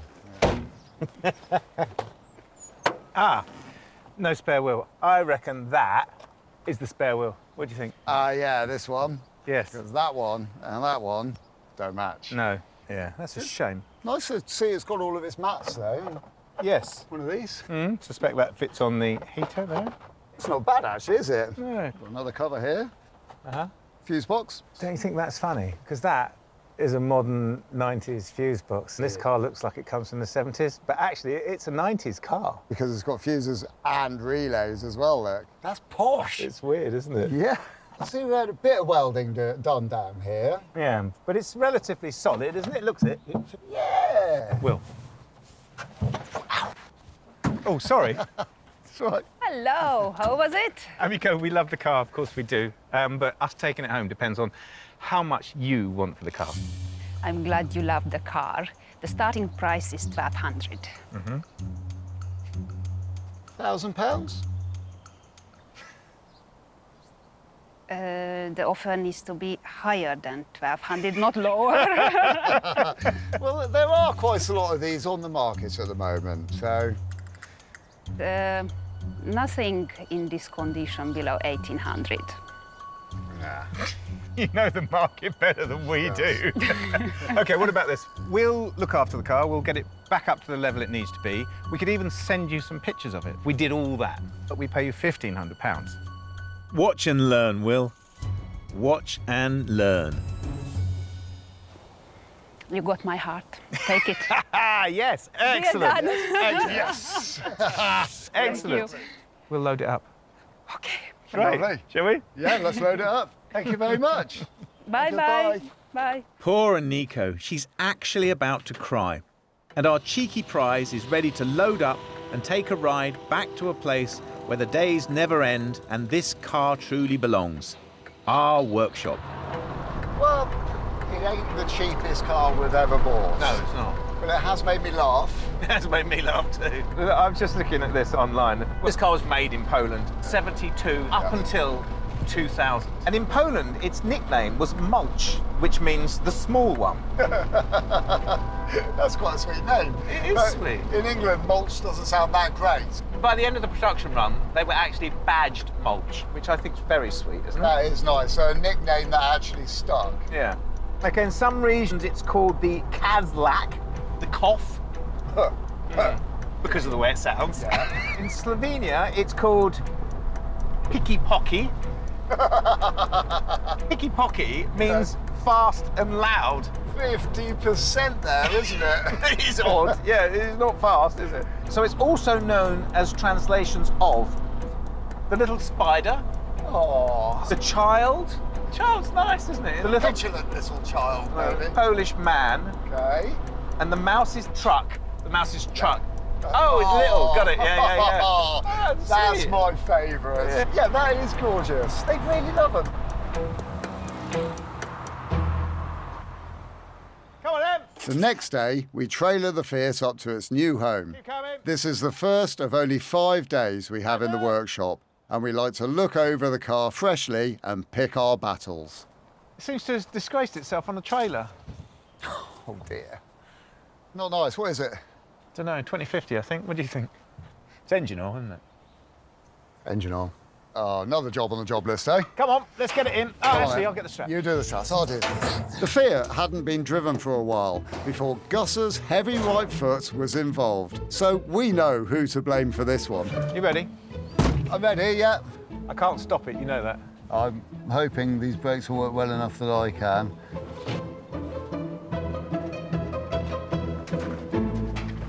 If rolling a car into the workshop could be called beautiful, this is it.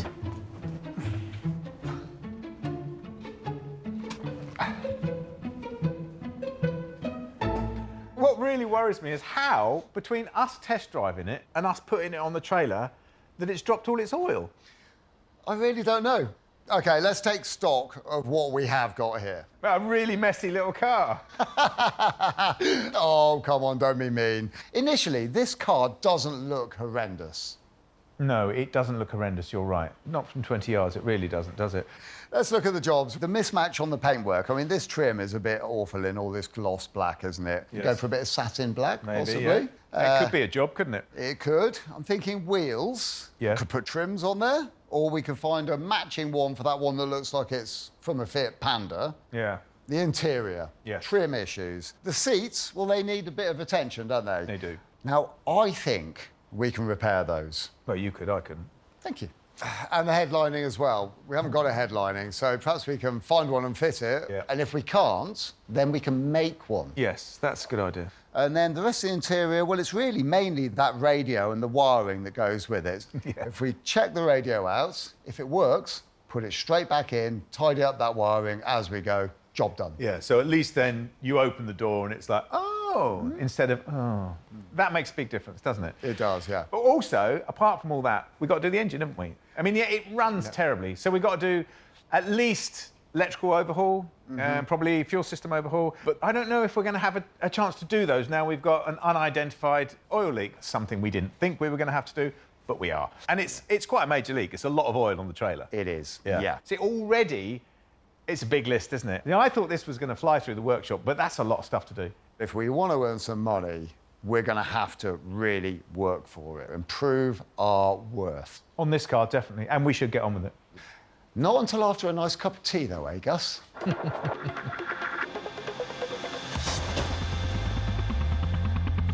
So all the fun we were having at the start has dimmed once again, as a tidy car turns out to be more troublesome than we thought. The engine needs to run before we can even think about tackling any of the cosmetic stuff. And soon enough, we can trace the source of the leak. I think this is it, isn't it? And I think this is our culprit. Do you think? Yeah. The hole's actually designed to show us that we've got a seal gone. Exactly. So oil's coming out of it, oil seal gone. If water was coming out of it, that would mean the water seal in the water pump had gone. Because our water pump is mechanically driven from a shaft that is taken off a gearing system in the engine. Yeah. So there'll be an oil seal which has gone, which we're hoping is going to be right here, because it's easily accessible once we take this pump away. Let's get the water pump off, shall we? OK, I'm going to go and get a drain tray so we can drain it all. All right, I'll take this plate off. Oil seals do as the name suggests and cost pennies to replace, but labour required to locate them is often miserable, as we've got to remove the thermostat and the water pump to gain access, or more if it doesn't fix the leak. Removing the water pump is a predictably messy job and reveals a fluid that's not very nice. Is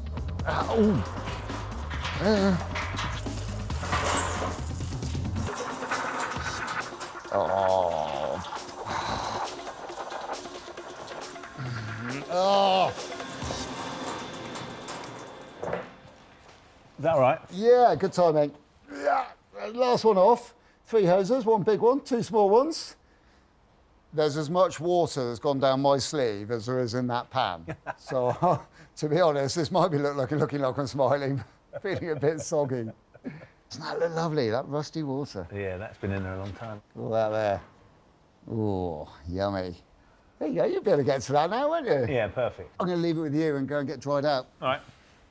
Now that Will has done the unpleasant stuff, the idea is that the water pump housing will just bolt off. This should come off with a bit of a... been caught out, dribbled on my knee. So that's the thermostat housing off. It's really corroded. In actual fact, you can see here it's corroded so much that it's taken a sort of bite out of the aluminium here on this corner. This is the thermostat in there, and that basically opens and closes when it gets up to temperature, letting the water circulate round the water jacket of the engine. But it's only a housing, so I'll take the thermostat out and check it in a bucket or in a cup of hot water to see if it's opening and closing. And I'll clean the housing up, and we might be able to get away with putting that back on. Now I remove the water pump, the next unit along. So last night we didn't have an oil leak. This morning we do have an oil leak. I've been taking the casing off here, which come off really easily. All the bolts come out really nicely. But as with old cars, there will always be one. And the nut that is holding the impeller on, so it's on the end of this shaft here, has been running in water with antifreeze in it and is completely corroded. It doesn't have any flats on it. So I can't get it off. So I'm going to have to be creative to try and get this off.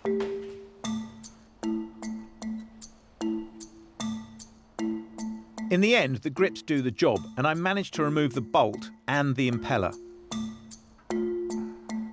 Anyway, it's off. That's good. And I can see the seals in here. So all I've got to do is pick them out, which I'll probably do tomorrow. But the great thing about this is it means we're not going to have to split the engine. So we're saving ourselves an awful lot of time. Shall we go? Yeah, definitely.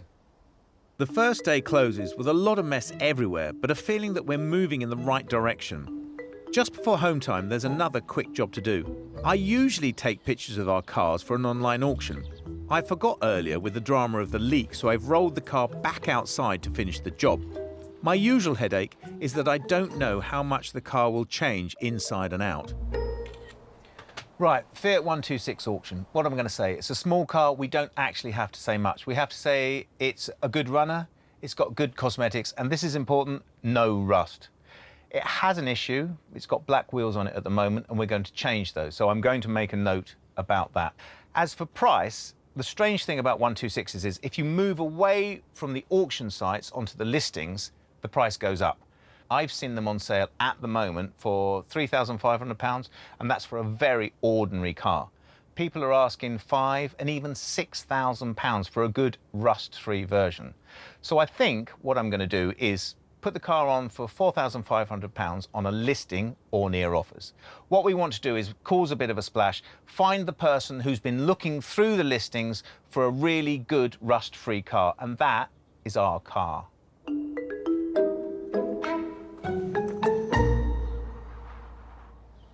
It's day 2, and we really need to nail the Fiat engine if we're going to get through this project without too much pain. Hello, Gus. Hello, how are you? I'm all right. Now, you seem to be in incredibly early. What are you up to? Well, it's been weighing on my mind that this seal has to seal both the oil side and the water side. It doesn't seem long enough to do both the oil and the water and not let the oil dribble out the hole. Oh, yes. So, yeah. and I wasn't sure about how to get the retainer out. I've ended up collapsing it, knocking it in on itself, which doesn't seem right. But it's what I've done, and it has come out, and I think it is right. OK. Well, you know, I think you've probably found good judgment on that. You seem to have a nice cup of tea there. Yes, a very... Oh, would you like a cup of tea? That'd be lovely, thank you. Give us a moment. While Will makes me a cup of his especially weak tea, I finally reveal the site of the water seal.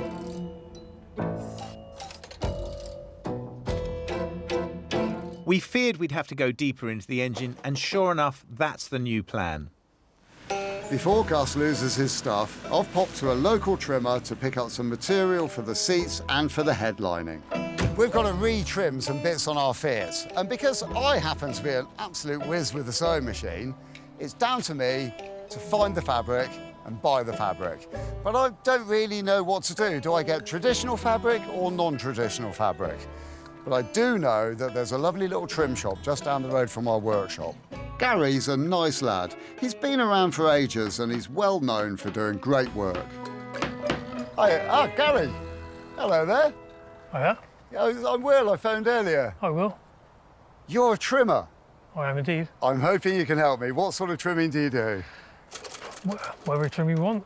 Classic cars, leather retrims, bike seats, motorcycle seats. Wow. You name it, we do it. That's the full gambus, isn't it? Yeah. Perfect for what we want, because we've got a little Fiat 126 and we're trying to get it fixed up so we can sell the car on. Cool. Problems with the seats. They're really frayed down the cheeks on the back of the seats. Okay. And I'm hoping that I can just do a repair on the seat backs and maybe recover the outer cheeks in some sort of vinyl and basically do a repair on what's there. Keep the rest original. Just try to, yeah. Vinyl might be a better option if you're concerned with fraying. I am, yeah. So I'm thinking try and make it hard wearing. And what sort of colour? You've got plenty of vinyls. The seats are cloth with a couple of bits of colour in them, but mainly grey. Okay. We've got a few greys. Have you? See what we've Let's got. have a look, see what you've got. Oh. That's a mid-grey. That sort of colour. Exactly the right colour. That's brilliant. I should have bought a sample of the fabric with me so I could put it next to it. I've forgotten, silly me, but it's brilliant. I love this sort of mottled effect on it as well. That's just a black heavy green. Black heavy grain, that's called, is it? That should sort of get round and do our cheeks quite well. It's a little bit inflexible, but... Oh, is it? Use it on a nice sunny day. That's a handy tip. Yeah. So if it's a little bit creased or a bit baggy... Get it in the sun. In the sunshine, and it'll settle onto the cushions. Yep, certainly. I like that sort of a fix. OK, well, that solves that problem. Yep. So the next thing, car's got no headlining at all at the moment, and I need to find a cost-effective and pretty quick way of putting up something in the ceiling of the car that's just going to make it look a lot more appealing and take a bit of noise out. What would you recommend? Well, you need some foam backing. That sounds good, foam backing. You could stick some foam first. Yeah. And then follow up with some nylon. Yeah. What's the year of the car? Well, I think it's early 1980s. Yeah, nylon. Would have been nylon anyway, so. Right, OK. See what we got. OK. Same grey for the headlining? Yeah, same sort of dove grey sort of colour would be great. That's just standard 1/4-inch foam. OK, so that's my base lining. That's your base Glue that up to the ceiling Yeah, first. Get all that up and let it dry. Yeah. Well, that sounds perfect for what we need. But this looks like the really interesting stuff. Just nylon 4-way stretch material. OK, so that'll get around the corners quite easily. Around the corners. Yeah. It's almost got a sort of velvety finish to it. It's good stuff. And again, stick this with impact adhesive, and we're good to go. Yeah. That's perfect as well. Have you got enough of that to sell me enough to do a headline? We've got plenty. Might need 2's worth just in case I get it wrong. You'll be okay. Gary, that's brilliant. Thank you very much. No problem. In that case, we'll do a deal, get this in my car, get back over to the workshop. Get stuck in. Good luck. Thank you. Thank you very much. Cheers. Gary charges me 50 quid for the materials, which is a nice price. Thanks, mate. Back at base, I'm carrying on with the engine strip. So our oil seal is on the shaft. It's got to come out forwards. The idea is I'll screw these into it, give me something to yank off. The downside is it's going to completely destroy the seal, which is fine as long as I can find another one. I'm not really sure I should be showing you this. It's not exactly from the best practice manual, but if it works, I'll be happy. Yeah, that's not working. I think I'm going to push it in and see if I can break the seal and pull it out, which doesn't sit pretty with me, but I've sort of run out of options. I don't think it's going to come out. I really don't. Not like that. Gus needs to get the seal out before I get back. Otherwise, I'll know that he has been thwarted.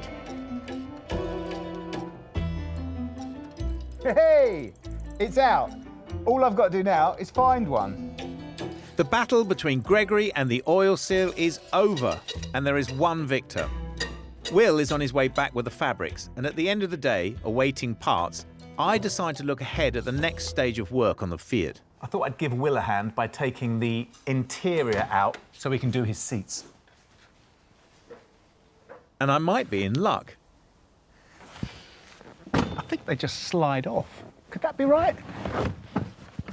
How does that work in an accident? They do. The driver's seat is the one that really needs TLC, so I've got that ready for Will. It's day 3, although it feels like day 33. So the oil seal was behind the water seal. Oh, right, OK. There had to be something else in there, I suppose, didn't there? Just to complicate it all. Yeah, not good. Oh, I like this, though. Is that a little viewing platform so I can watch you work? For about a second, yeah. There's so much to do on this. It's D-Day for the engine. If it can't be sorted today, I don't know where we're going with this car. Ah, there we go. What a beautiful engine. Are you enjoying working on that? No, not at all. Oh. It runs like a bipedal pig, doesn't it? And I'd like to get it running really smoothly. I really would. You know, that little thing down there just puts a fear into me, to be honest. And I'd rather get stuck into those wheels. Cool, OK, good. Right, leave you to it. See you later. Now, we've got black wheels in matte black paint. One of them's odd. These wheels are a bit shoddy, because it looks like the last person that had a go at them was using a tar brush or possibly a brick to sand them down.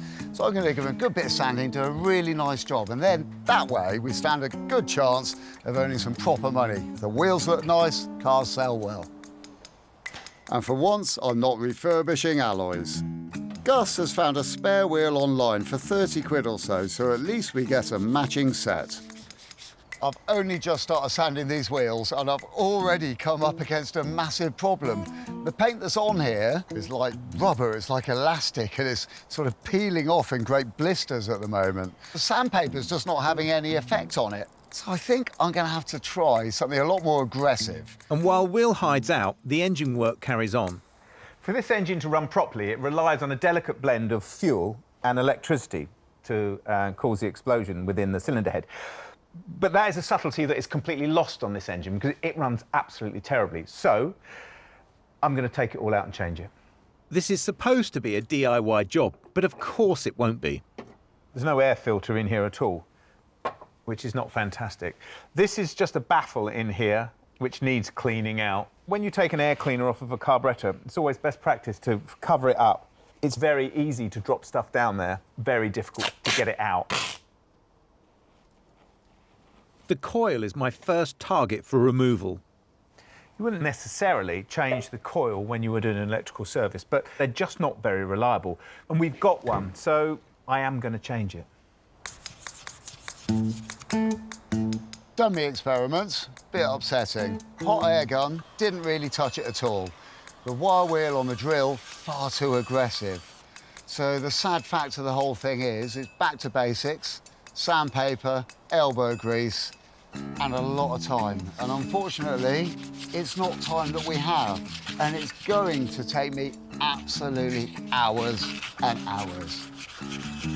But there is a cure for time spent and graft to come.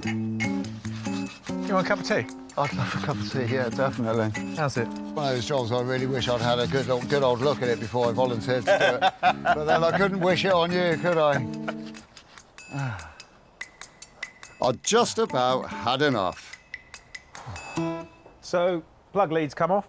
You've got to make sure you get those on the right way around in the coil. Spark plugs come out, which is all relatively easy. But the elephant in the room is the fact that there's a screw down here which holds the points on, and it's broken, and I can't get it out. I can't actually move it. There we go. The condenser wire is broken as well, so I'm going to have to get a new condenser. The condenser suppresses the spark that goes to the points, stops it arcing too much. And because that's broken, they have been arcing, so they're massively burnt out and pitted, which is another reason why the car's not running properly. Into the vise, time for surgery. I could drill it out, but that would have to be very, very precise, and the top of it is very uneven. So I'm thinking probably first I'll put a punch in there, and that'll lock the advance from retard so it doesn't spin round, so that when I tap on the edge of the screw, it'll take the force of the tap. Actually, that's loosened it. So in with a pair of pliers. Yeah, that's got it. That's fantastic. It's actually come out. So that is a real relief because it means I don't have to attempt to drill it, which I wasn't happy with doing. So all I have to do is find another one. A lot of this stuff is Will's, and actually less of a mess than I expected. Yeah, can't find any M3s anywhere.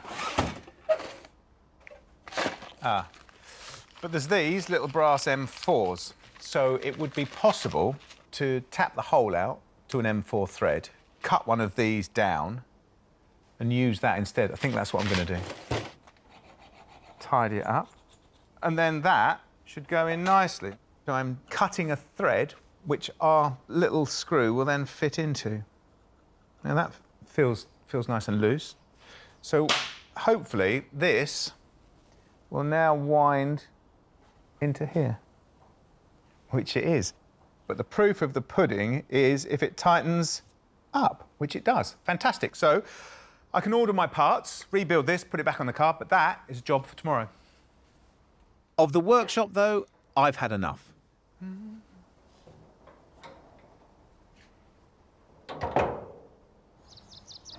Day 4. As if we needed any reminder that there's only today and tomorrow to sort out the 126, which neither runs nor looks any good. I'm in charge of interior transformation today. Look here, poor little Fiat. Look at his poor seats. Actually falling apart at the seams. I can't believe it. It looks really awful, doesn't it? And we really do need to make the interior of this car look nice, because it is letting it down quite badly at the moment. And like any other job, I don't have loads of hours to throw at it, so I've got to come up with a nice way of fixing this lot so it all looks pretty presentable. So I have actually got a plan. I've already sourced the seat material from Gary to recover the seats. Before I can do that, I need to strip them. It's not rocket science, but it's not easy either. I've got to be very careful. I want to take them all off, keep them in one piece, because I actually need what's here as a pattern for the repair that I'm going to make. It takes a bit of time. I've got to get the headrest off, but the headrest doesn't just pull up like you'd expect. There's a little clip which is buried deep, deep inside of the seat.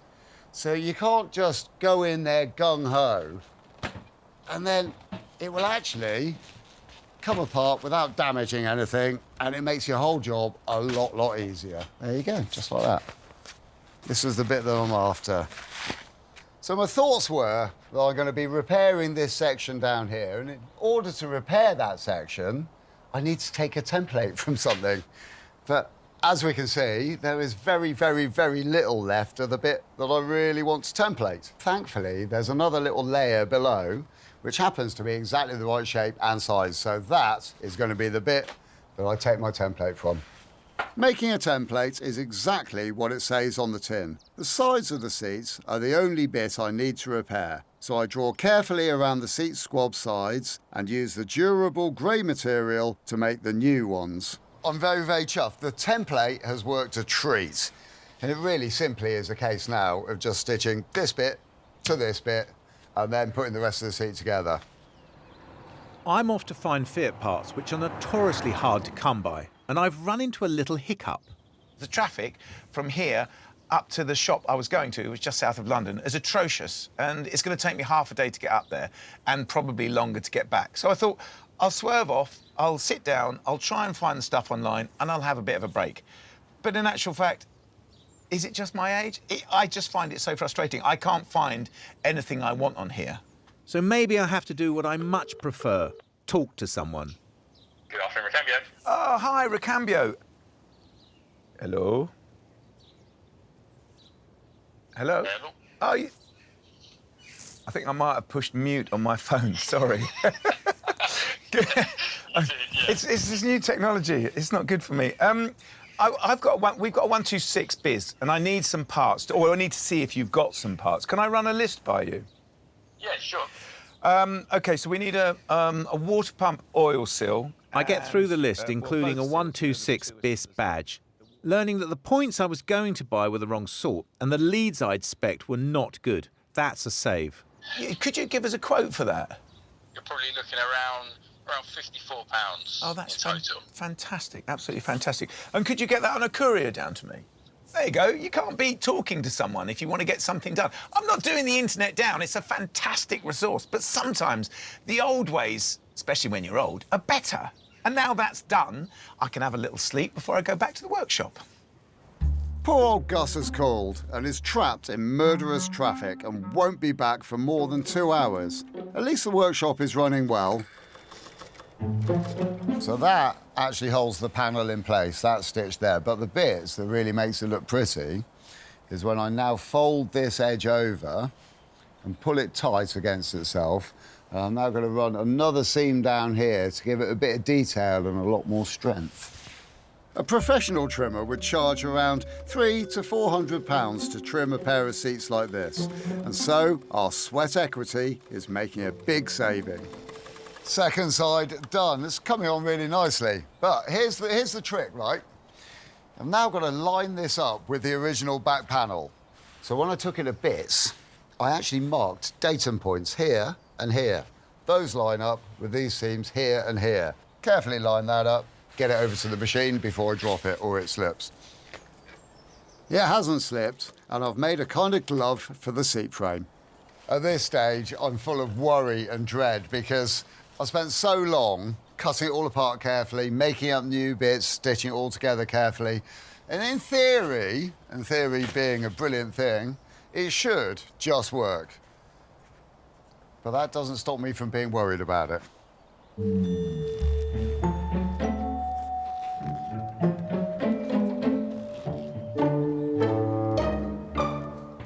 Right, first look, see how it's come on. Actually, I'm quite chuffed with that. Got on there quite nicely. The ripples in the side will settle with a bit of time and a bit of warmth in the car. I think the fabric blend works really nicely. Looks quite smart and stylish. Considering, look, this is what it used to look like. Nasty, nasty, nastiness. This makes me a very happy boy. We are still only halfway through the job. That one's done, but I've now got to do the other seat. It's going to take a long time. Okay. A late one for both of us, sadly, but progress is coming. Day 5. We've got to put the car back together and finish the rest of the cosmetics. How'd you get on with the seats? Oh, the seats. Well, after many, many hours, painstaking, back-breaking work, I eventually got them done. Did you? Yeah. Excellent. And I'm hoping you're going to like the effect. They worked out rather nicely. Where are they? Yeah, they're in there. Do you want a cup of tea? Yeah, please. I'll go and have a look. Will hasn't lied. The seats are great. Tea's up. There we go. I'm only here. Enjoy that. Is that one mine? It is, yep. Thank last, you. Last day today. I know it's our last day. Yeah. It worries me. What is that then? Well, what have you got to do? And I'll tell you the list I've got to do. Right, well, I've got the headlining to do. The wheels, they've got to go back on too. You finished them? Those are done, stacked up, ready to go on. Yeah. I've got the water pump to rebuild completely. I thought you'd done that. No, because I've only just got the gasket. I've got to do the fuel lines and drop the tank out. I've got to address the trim. And respray that, rub it down. That's quite a lot. This is normally the point at which I say we should be jumping to and getting on with it. Well, we should. Well, we should. We definitely should. Yeah, definitely. Real quick, like lickety-split. Whatever is in the tea does the trick, and the wheels are on in minutes. This is the most amount of work we've ever done on a day 5. And with the tank out, Gus has got to remove the Jubilee clips and swap the knackered hoses. I use the grey nylon to make the headlining. I cut the foam panel, attach that to the nylon, glue the roof, and fit my foam and nylon headliner. Headliner is in. I'm draining the tank. You can see the amount of rubbish coming out of the tank, and that is the reason that you would put a petrol filter on an old car, because the tanks are normally full of, well, that looks like rust to me. Oh my goodness, quite a lot of it. I'm reseating the tank. So the electrical system is finished, and now the fuel system's finished. We've got new braided hoses on here, which look beautiful, with new grommets in here to stop them rubbing, which is lovely. New filter, and we've cleaned the tank out, put it all back together, so this engine should be good for a long time now. And my water pump housing has arrived, so that goes on, but there's plenty left to do. Like fit wheels,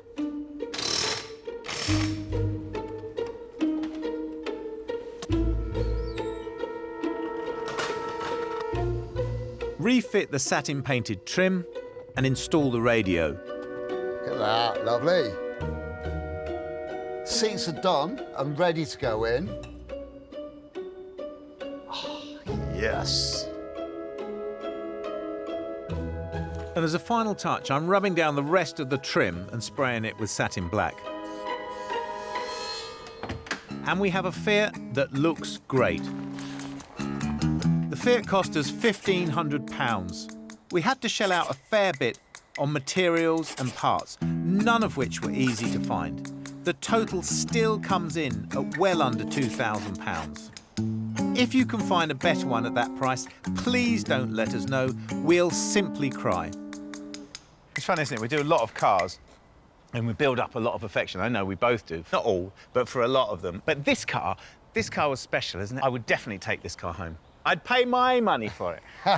Well, it is a little peach. It's such a lovely little car. Honest. And now that we've done all that work on it, very, very desirable as well. Yeah. I mean, it's not the sort of car you're going to go on a touring holiday in France. Definitely not. Nor are you going to take it around a racetrack. No, definitely not. But it's a fun car and it's a desirable car. I mean, yeah, I'd buy it as well. What, so I say I want to buy it and then you say you want to buy it as well? Don't worry, my wife would definitely say no to that. There is one thing I was thinking that could cloud this otherwise golden moment. You mean the test drive, don't you? I do, yeah, I do. The test drive. She might shame herself dramatically by breaking down in great style or developing an oil leak the size of her own footprint. And then you'd have to take back all those really nice things you said about it, wouldn't you? And I will take those words back as well. Oh, you would, yeah.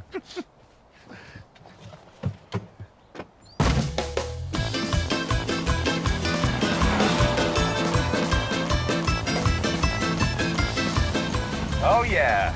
Yeah! Well, this is amazing, isn't it? Because the last time we took this out for a test drive, it was so reluctant. It wanted to stay in the stables all day instead of coming out. And it proved it by dropping its guts all over the trailer on the way back as well. I am not getting on my hands and knees underneath this car again, which is why I am treating it with kid gloves while I'm driving it.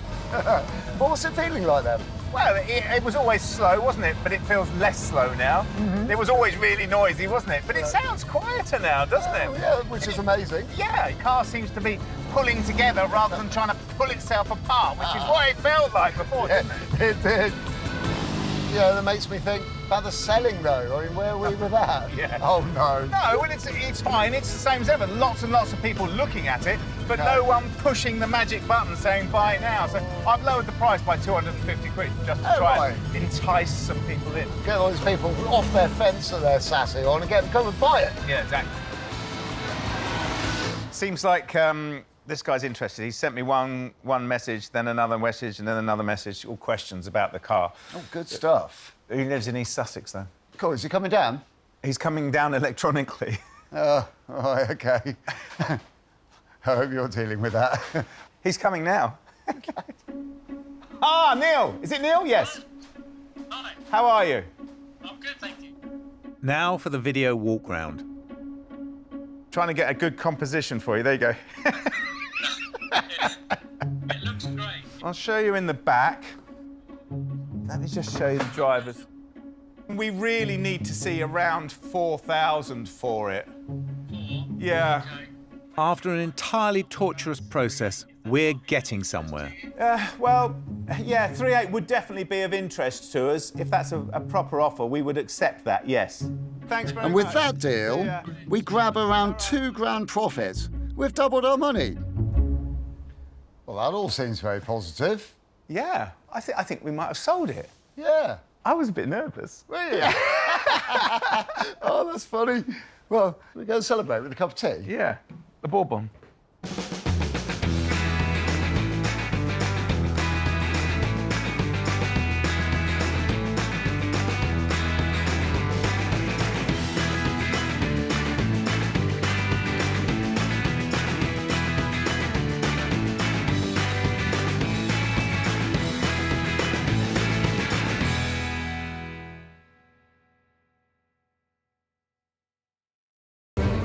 This time on Flippin' Bangers, we go for a real big hitter. It's a cracking little car, isn't it? Which offers fun in the sun. This car has been round the block a few times. But because it's us, oh dear. It looks like a skinned fish, doesn't it? You can forget about the fun bit. Well, this one's rotten. I've been pulling and nothing's been happening. It's coming on well, Gus.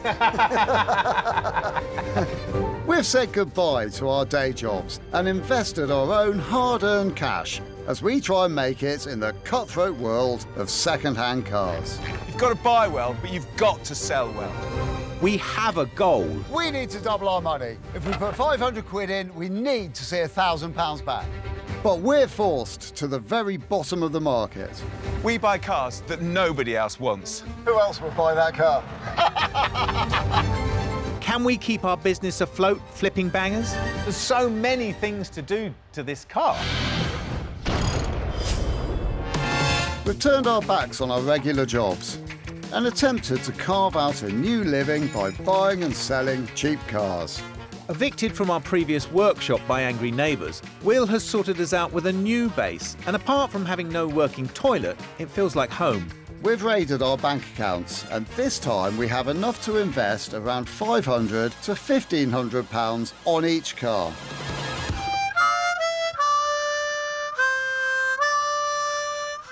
Aha!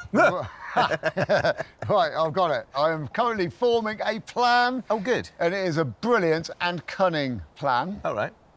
And it is Volkswagen. Uh-huh. And the reasoning for my Volkswagen is you can never go wrong with a Volkswagen. Well, I'm just trying to think, and I'm fully on board with you, and I think as far as I can remember, all our brushes with Volkswagens have worked out positively. So yes, as long as we can err towards the more desirable end of the spectrum with Volkswagens, because there's an awful lot that I really don't like. Yeah, we can, definitely. I mean... And what car do you want? What are you after? So, I suppose in an ideal world, it would be Mark 1 Golf GTI. GTI bit, I mean, that takes it straight out of our league. Yeah. I mean, personally, I would always err towards a base model Golf, because I think they're funnier.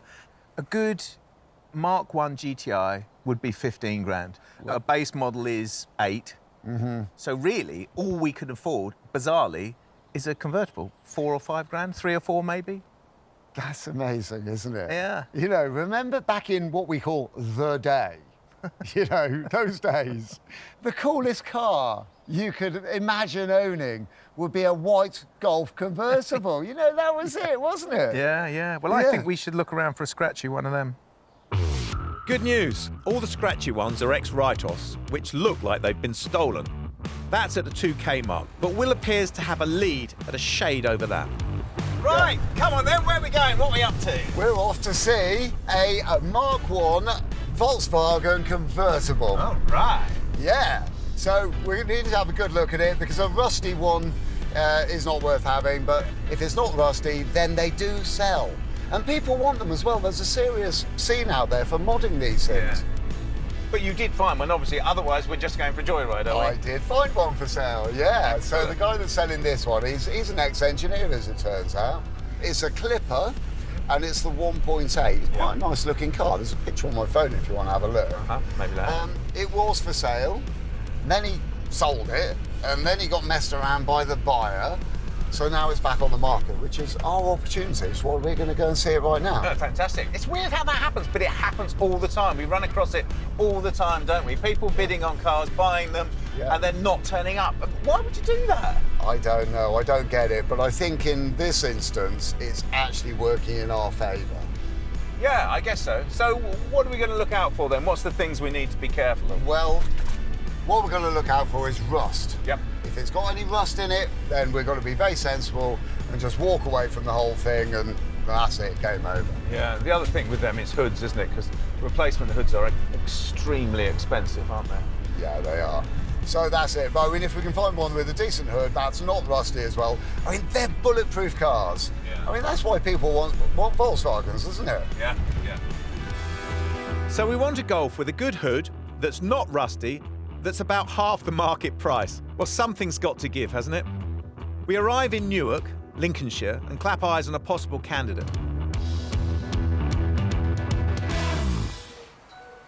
Bell? No, posh, isn't it? No, that you used it. Yeah. Oh, hello. Hey, hi there. You must be John. I am indeed. Good morning to you. I'm Will. Hello, Will. I'm Gus. Hello, Gus. Pleased to meet you. So this must be the little beauty that we've come to have a look at. It is indeed. She looks lovely. Have we got anything more you can tell us about it? Any history or anything? Yes, of course. I've owned it for about 18 years. I knew it before that. It came from a friend, a lady doctor, and she obtained it from her father, who was also a doctor, and he bought it in Chesterfield in 1989. So it's over 30 years old, isn't it? I've done quite a bit to it over the years. Most of the sort of mechanical side of it, I've been really able to cope with the engine, suspension and all those sorts of things. Yeah. And I think now we're at a bit of a turning point for two reasons. One is me. I'm getting a bit too old. I finish up on the floor. It's a struggle to get up. I've got to cling onto the car or wait till somebody comes me. You and me both. And the other turning point, this car, although I think it's mechanically sound, it's at the point where the body needs attention. But if the body is taken care of and the hood and the sort of peripherals and the looks of the thing, I think it's got another life in front of it. Now, it is a classic. Mm-hmm. You know, I believe there are about 40 of these left on the road and licensed. Is that all? So they're a dying breed, really. From that point of view, I'd be very pleased to see it go on to another life. And, It's exactly what we do. That's our USP, isn't it? We'll take it and we'll take it up a couple of levels. Yeah. And that's the idea. I'm sorry to see it go because it's been an old friend. Yeah. But if that's what's going to happen to it, I'd be absolutely delighted. Yeah. Well, can we take it for a drive? Of course you can. That'd be fantastic. 10 or 15 minutes should do it, That's shouldn't not it? a problem. You take your time. there you go. Thank you Enjoy very it. much. Thank you. See you later. Cheers. See you shortly. Bye-bye, Will. So John says he's done a lot of the mechanical stuff on this car, and that puts my mind at ease a bit. Yeah. Well, that leaves us in a good place, doesn't it? Because it means we can concentrate our efforts on what we can see now. Well, yeah, and here we are already. This rear wing, where the hood joins on, there's a severe amount of grot in it there, which doesn't look very pretty at all. Same this side, and also on where the filler cap is, same, but they did used to go there, didn't they? OK, I've got other bits around door handle, bottom of the door. I can see some on the front wing too. Well, the paintwork on this door needs attention as well. Oh, and that door's dropped a bit, in actual fact. Okay. Well, this one seems OK, but I suppose this one hasn't had so much use, has it? No, I guess not. But it's that interior, isn't it? I mean, it's nice to see that it's all complete. Yeah. And I think it's probably original, isn't it? Yeah, but it's very stained, isn't it? I mean, this is all going to have to be super cleaned, isn't it? We're going to have to deal with that. That is one of the big things we're going to have to do, because no one when the hood's down and someone comes to buy it, they're going to see this, aren't they? Yeah, they are. And they're not going to buy it, are they? No. It's good. I mean, it's lovely, though, isn't it? It's stood the test of time, hasn't it? Well, and it's still tight. Feel it. It's snug. Oh, that is really nice. Did you hear that? That sounds like a Golf. Sounds like a Golf. Yeah, that's nice. Yeah, this is a stylish car. And the wheels. Now, I think they're probably off a later model, but they really do look the part. I like those wheels. They're nice. It's another piece of, another panel that needs doing. Yeah, it's all bodywork on this car, isn't it? Yeah, but that's good, isn't it? Wow. Yeah. That gives you a sense of security, doesn't it? When someone's looked after a car properly, and we know John's an engineer, and he's obviously loved this car, hasn't he? So, you know, it's like there's new clips everywhere, there's new petrol pump, there's new filters. It gives you a reassurance, doesn't it? It does. Now, if that is as good as it looks, then I think we're in a good place. Yeah, no, it looks great in there, in actual fact. Let's have a look at the other big issues that you get on these cars. Dare we? Oh, I don't know, it's worrying, isn't it? Oh, fingers. And yes, I've got good reason to be worried. Splits. 1, 2, 3, 4, 5. And then if I look a little bit closer, well, I've got 10 splits and cracks. Oh, and this bit's particularly grotty down here as well. You know what? Somewhere in the back of my mind, I remember somebody replacing one of these. Mm-hmm. I think you can buy them, just the skins. I think you can buy them. I also remember them saying that it was an absolute pig of a job to do. Oh, brilliant. Nice. That's exactly what we need. But I think worth doing. I mean, looking at the collective of the jobs that we've got to do, we know we've got a lot of bodywork on this. Yeah. The interior needs a load of work. The hood needs a load of work. We've definitely got to do the hood, because you're never going to sell a car like that. We've definitely got to do the interior, because you're never going to sell a car like that. And we've definitely got to do the... I mean, they're 3 really big things. And I'm counting all this as one, and it's not, of course, is it? No. It's massive, yeah. Well, it is. But the only real way to find out mechanically is to give it a drive, isn't it? Do you know, that's the best thing about our job, isn't it? The driving bit? Cruising around with these smart cars. With me driving it? Well, yeah, you doing it this time, eh? It's important that Will is almost never given the chance to drive. I'm going to start with the positive, because this dash is a classic, isn't it? Automotive classic. If you had a picture of that dash in a pub quiz, you'd know exactly what it was. And they were sort of cutting edge by putting the heater controls up here and the radio up here. I love it, absolutely love it. It's all terribly ergonomic, isn't it? Yeah, it works really, really well. From this side of the car, and I know I'm not driving, it feels nice, it feels comfortable, it feels like it's doing everything it should do. I mean, yeah, this car has been round the block a few times, but it seems to me like it's okay. Yeah, well, it's definitely been used, doesn't it? And the 1.8 engine, what do you reckon to that? Well, it's great, it's always great, and it's tight. He's done a really good job on this. I think if we try to look for criticism of the car, it's nothing you wouldn't expect for a car of this age. And if you look at the whole package, I mean, it drives brilliantly. I mean, it really drives brilliantly. The drivetrain's great, the gear change is actually great. The engine, fantastic, it pulls like a train, it's really good. I mean, it's done 180,000 miles, but it's really good. It's a bit crispy around the edges, isn't it? But is this the Volkswagen you want? Well, it's good to hear your thoughts on how it drives, because that raises my spirits, because it's not exactly a wowee of a car. But there is something to it. I think if this were one of our projects, then we've got enough here to really get our teeth into, turn this into a really nice car. It's halfway there. And if we could get John to lower the price a bit, that's going to help, isn't it? Yeah, that would help a lot, but I really don't think that's a very realistic idea. Well, let's see if we can manoeuvre John into a price reduction.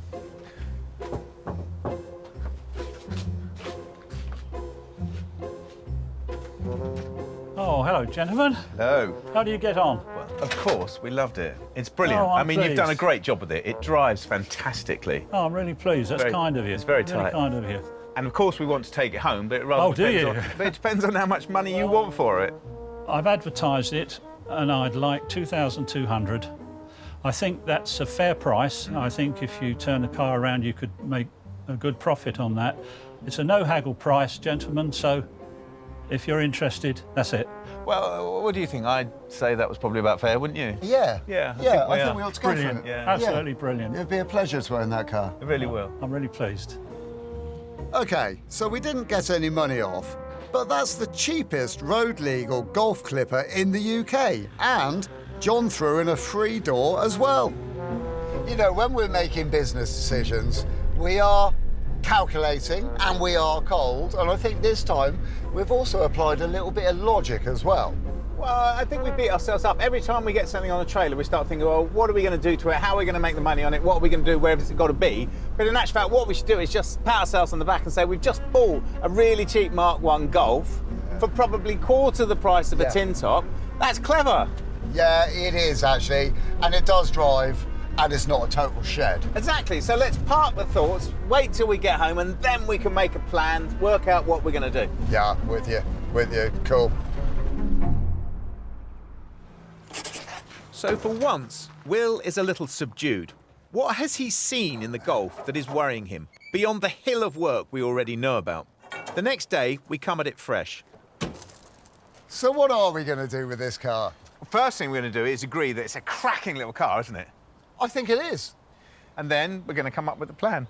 Excellent. I was having a look online, actually. And these cars, these clippers in particular, are very popular for people to modify, sort of big wheels and lowered. I think it's the rounded off bumpers which lends itself to that. But it does mean that these cars are more popular than the iconic GTI, which is weird, isn't it? That is really amazing and really good to hear as well, because it just proves that we've got the right car for our job. Yeah, well, I think that'll be our target audience. I really do. We definitely need to make it look less sad, don't we? At the moment, it doesn't really look too cool, does it? And we're going to have to address the paintwork. Yeah. Whether that's doing localised paintwork or maybe wrapping it. I'm not saying we should, I'm just spitting that out, you know? Well, I'm thinking, yeah, with all of that in mind, we have got to pay some attention to this hood as well. Yes, we have. Because that's got some problems, and we've got some decisions to make. Do we? Repair what we've got here. Not really, can we? We could ignore it. We can't ignore it, can we? No. Or we could replace it. I think that's where we should be going, don't you? Me too. Yeah, definitely. And don't forget, we've got a door. We can put the new door on, of course. That gives us a head start, doesn't it? Yeah. And the other thing we can't ignore, give us a hand taking this top off, is the interior. It doesn't just need a clean, it needs what I call an SC, which is a super clean. It's not really in your DNA, is it? No, I'm totally cool if you want to take on that job. So let me summarise. We're going to up its game. Yes. By 1, 2, 3, or many, many levels. Yes. And then hopefully sell it to somebody else who then wants to finish it off, maybe even modify it a load more. Yes. Yes, and then we double our money. Yeah, well, not definitely, but that's the right direction, isn't it? OK, brilliant. Photos? Yes, and a nice cup of tea. I'll go and stick the kettle on. No, you're taking photos. Don't know where my camera is.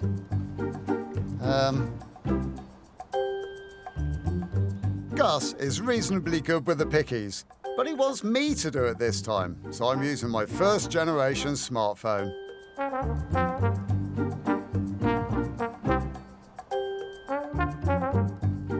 So, selling a Golf of this age, people are going to be absolutely terrified about finding acres of rust in them. And I'm not surprised, these cars do go rusty. And the sort of person that's going to buy this car is probably going to be wanting to modify it even more. But the nice thing is, it is pretty much rust-free, which is great. So I'm going to get that in there. 185,000 miles is in there. It's got a new MOT. I have got a price rolling around in my head at the moment, and that price is £5,000. Now, I know that I have seen ones a bit cheaper than that, and I also know that I've seen ones that are a bit more expensive than that. So I'm going to put it down as £5,000. This is not an auction. This is no offers. This is £5,000 straight. Wish me luck. Should we get the hood off?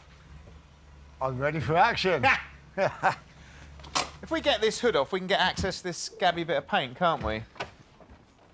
It's a good place to start, I reckon. Yeah. Golfs are popular with tinkerers because disassembly is logical, but you can't unpick rivets. They've got to be drilled out.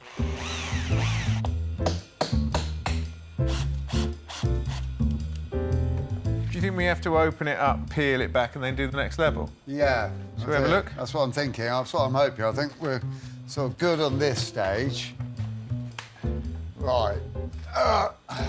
So that just pulls off there, doesn't it? Yeah. Oh, that's just Right. glue, isn't it? So that's that.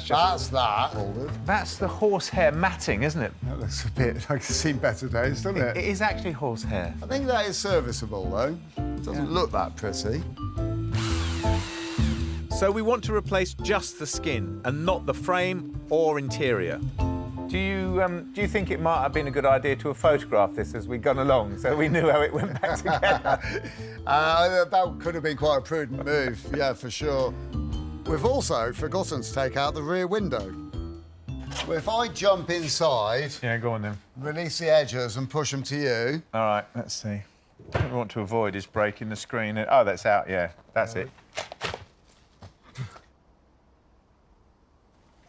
This is going to wind up being more than just a roof skin, isn't it? Yeah. I mean, all. realistically, you'd be mad to think you're going to get away with just skinning the roof, aren't you? Because it's the structure's made of steel, isn't it? Well, now we've seen it, yeah. Oh. Oh, dear. It looks like a skinned fish, doesn't it? Doesn't look pretty. No. We're going to have to get one of those frames as well, aren't we? I'll put that on the list. Yeah. Should we go home? Yeah, defo. Not a great start. The hood is worse than it looks. Oh, well, we'll see how it looks tomorrow. Good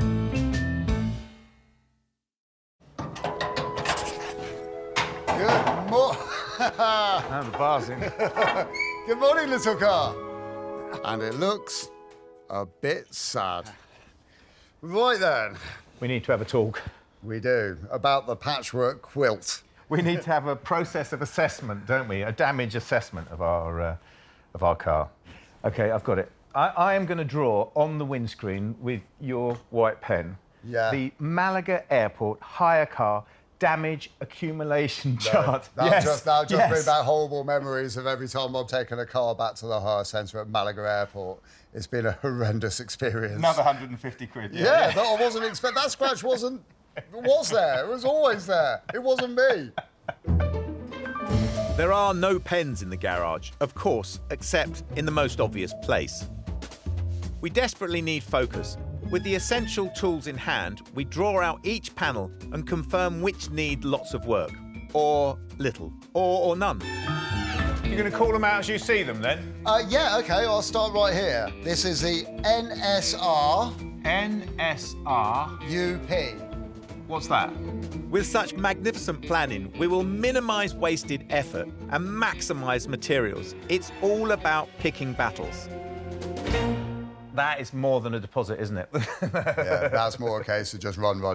But I think we need to edit this now. I think this is what happened is always going to happen. Yeah, because we've got too much to do there. Well, we haven't got a great deal of time to do it in either. And we've got to do the roof yet. OK, let's go around then. And we've got to take the seats out because they've got to be cleaned. OK. And we've got to replace the door. OK. Yeah. There's no argument. The seats need a clean. and the wilting door is switched over for the spare. Oh, Stop! that's quite heavy. Yeah. Right, okay. Do you know, there's something about the Volkswagens that just makes you smile, isn't there? It just fits beautifully. And with the smallest number of panels assigned to paint, it's now just a masking up job. Right, so this is the thing. The extra badge on this car is a cabriolet. And it is stuck on with double-sided foam sticky tape, so watch this. We're doing a proper job, and all the trim needs to come off too. And because it's a VW, that's all doable. I've taken the grille off. I've just taken the bumper off, because it's all in the detail. And now we've got another problem. So I've just taken the bumper off, and taking the bumper off so that we can prep the front panel of the car has revealed this huge hole down here in the wing. That's exactly the trouble with cars of this age. So you take something off to get access, and then you find out the next bit that's rotted away. So the next thing to do is to take this little spat off here, the part of the body kit, and then we'll see what the next bit reveals, shall we? I don't know why I'm laughing. The wheel arches and body kit might hide nasty rust, and if they do, once revealed, there is no going back. So we've nearly got a body kit. The only thing is, some idiot has jacked the car up exactly where the last screw is. Now, who could have possibly done that? Even that's not an easy job. The inner arches need to come off first, and now we'll see what we've really got. And the wheel arches are barely there. This is a disaster. I told you it'd be all right under there, didn't I? Yeah, you did, yeah. It's coming on well, Gus. We're going to need some new ones of those, aren't we? Yes, that's going to be a problem, isn't it? Yeah, we didn't. We should have seen that coming, I suppose. It's saved us having to make some decisions on it, hasn't it? I mean, yeah. Well, I mean, you're never going to repair that, are you? So, no, you're not. So new wings is an honest way of doing it, isn't it? It is. Just a bit of a surprise, and probably really something we could have done without. Yeah. Time-wise and cost-wise, definitely. Well, cost-wise, definitely, but yeah. But we can find them. Shall I do these? Are you going to do that? Yeah, I'm going to get stuck in stuff at the back. OK. Stuff, yeah. I'll take these off. We can't not do the painting at the back. We're already prepared for it. So I'll carry on with that. Back end of the car's actually not too bad. The paint is faded on the boot lid, but it's all quite flat. It's quite nice. So it's a quick flat back before we put some filler primer on there to make it really lovely before the top coat. So I just thought I'd wick these wings off. I've been at it for an hour now, and I've had to cut all the underseal off. There's an inch of underseal. I've had to cut it all off, all the way up, and pull the wing up. I mean, I have ruined, well, it's already ruined, but I've ruined the wing. But somebody in Wolfsburg was having a right laugh because there's 3 screws clearly visible. Then the last one in the corner is under an inch of underseal. And I've been pulling and pulling and pulling, and nothing's been happening. I've got it now, though. Yeah, it's nearly there. I don't want to touch it. Oh. Look at that. I'm into the last stages of masking up.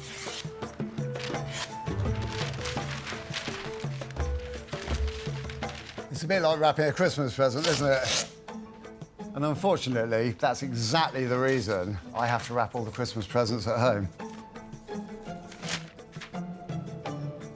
That looks great. Yeah, I love this sort of work. It's kind of nice, really therapeutic. It is very therapeutic, isn't it? It's a lovely thing to be able to do.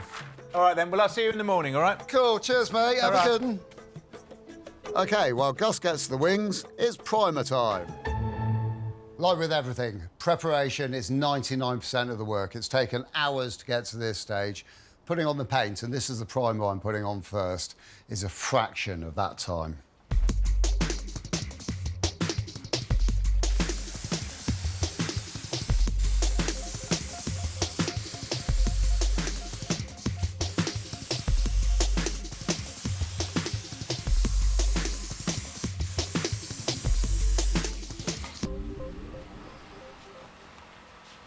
First coat, very quick. Lay the first coat on really, really light. As you go into your second and third coats, you can build up the weight of the paint on it.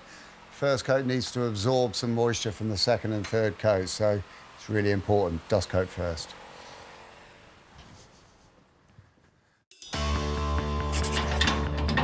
It's day 3. We don't have much time left. Can we get it all done?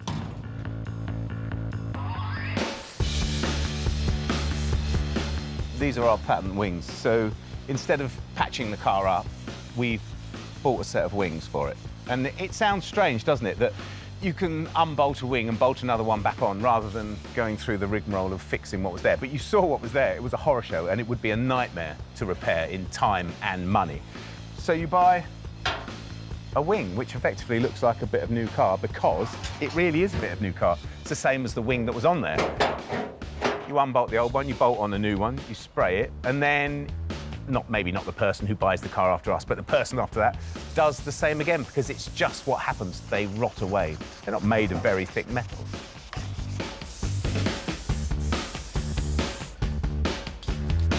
Front balance actually wasn't too bad, which is a winner. I got away with just cleaning off a bit of surface rust, putting some rust preventative on there, skimmer filler, bit of primer, and ready for the proper primer. Just putting the wings in primer. It's funny, once you get them into primer and you get it rubbed down, it starts looking like a proper car. In actual fact, that stage of a car, when you've got flat primer over every surface that you've sprayed, it's really beautiful. It gives it a beautiful soft sheen, and it's very tempting to leave it like that. Last panel in our patchwork quilt of painting on this car, the bonnet. Got to be a bit careful with this because if I lay the paint on too thick, it's going to pool everywhere. So light coats and lots of them. A professional paint job on a car like this would be around £3,000 to £5,000, depending on the prep needed. Our time is our resource, but the paint alone will set us back 250 quid. You doing that for me? I am, yeah. Making way for you, look. Very kind. There you are. Lovely, thank you very much. Well, I did have them on. I offered them up earlier. They did seem to fit quite well, actually. What's that look So like? I'm going to play with the other side. All right. Well, that's all right, doesn't it? That's just... Yeah, it's looking good. Yeah. Lovely job. So here's the trick. We're fitting pattern wings onto an original car. Chances are the pattern wings are going to be slightly different, and even if they were genuine Volkswagen wings, you'd always go through the same process. You put the wing on first, loosely, and you kind of feel it, and you kind of check each bit as you go. And then as you feel more confident that that bit's in the right place, you can start nipping bits up. The wing's got to be correct, front to back.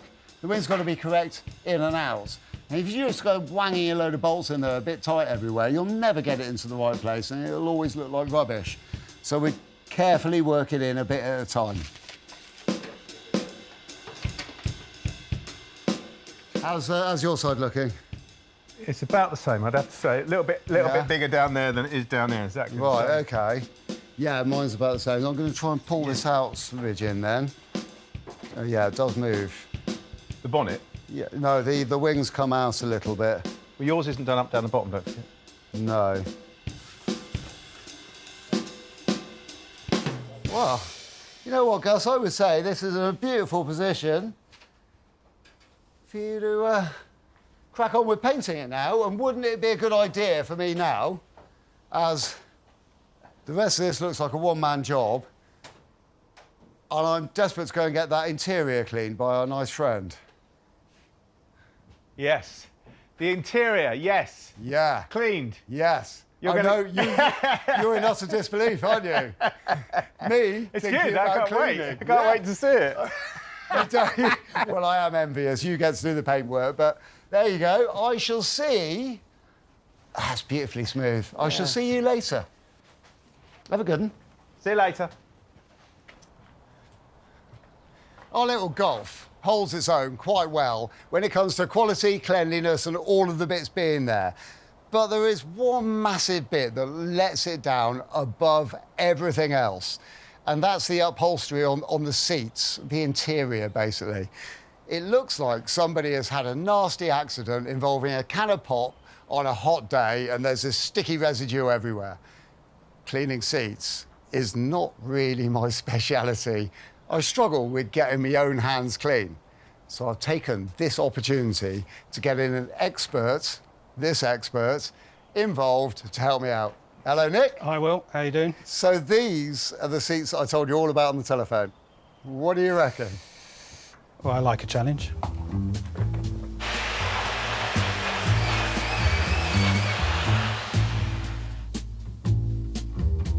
I'll admit it now, I'm a novice painter, but my hand, right now, cannot shake. While all that is going on, various cleaning discs are cutting down the stains and hopefully removing them from the cotton squabs. Well, Nick, hiya. I can hear a lot of very, very industrious noises coming from down here. Dirty fingers. Oh, sorry. Well, I'll look with my eyes rather than my fingers. Those are looking really great. Yeah, they come up really well.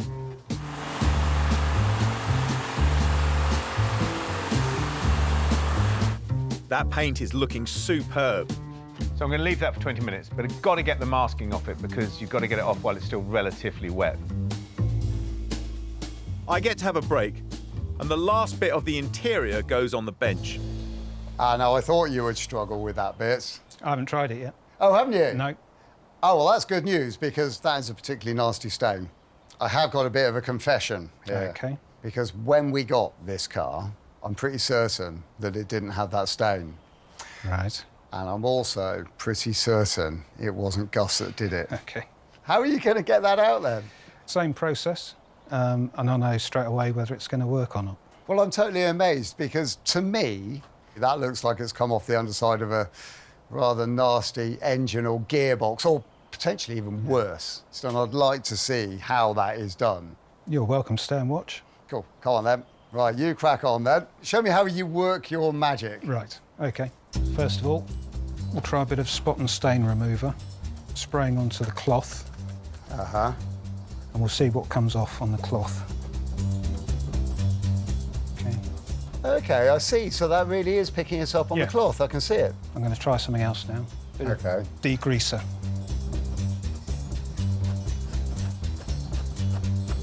That's looking good.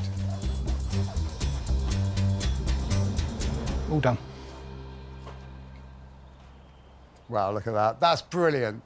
That really is. I mean, it's made such a tremendous difference to the interior of this car, which is great, great news. I'm really impressed. Thank you very much. You're welcome. Nice attention to detail. Hands.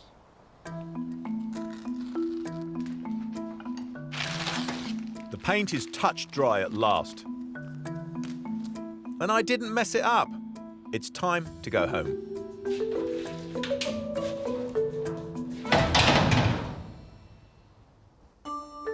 It's day 4, almost the last one to finish the Golf.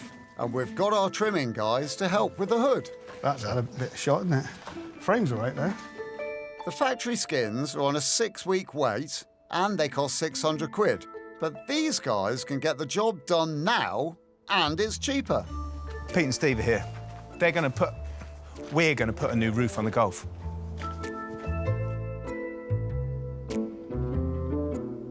Aha! You made it! What do you reckon, then? Doable. Oh, that's good. I've heard horror stories about how long these take.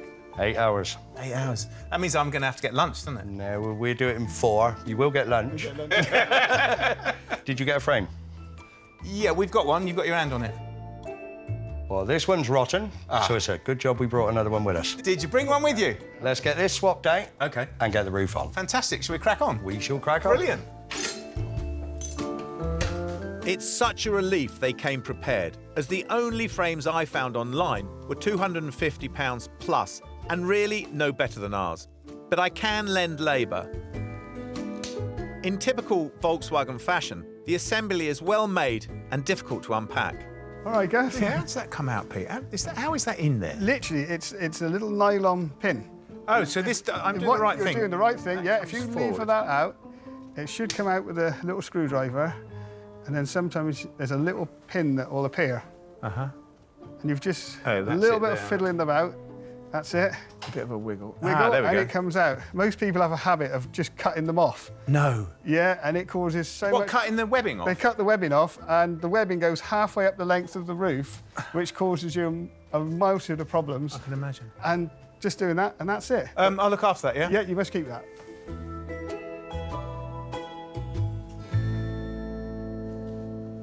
Oh, yeah, that is bad, isn't it? Absolutely shot, isn't it? It's all rusted away. That's... Are they difficult to find?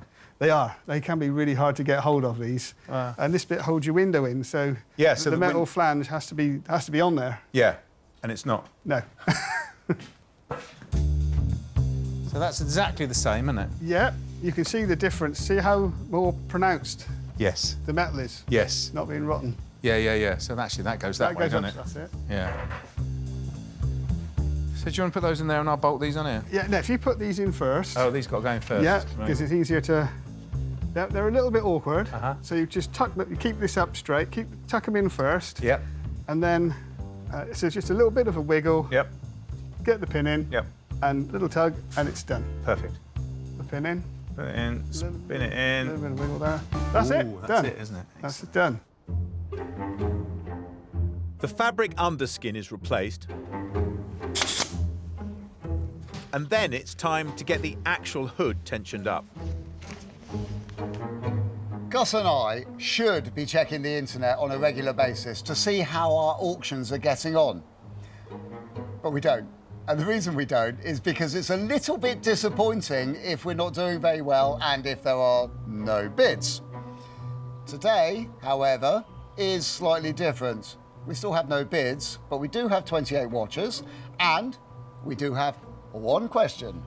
And it is this: does it have a GTI engine in it? No, it doesn't. Have a good look at the listing.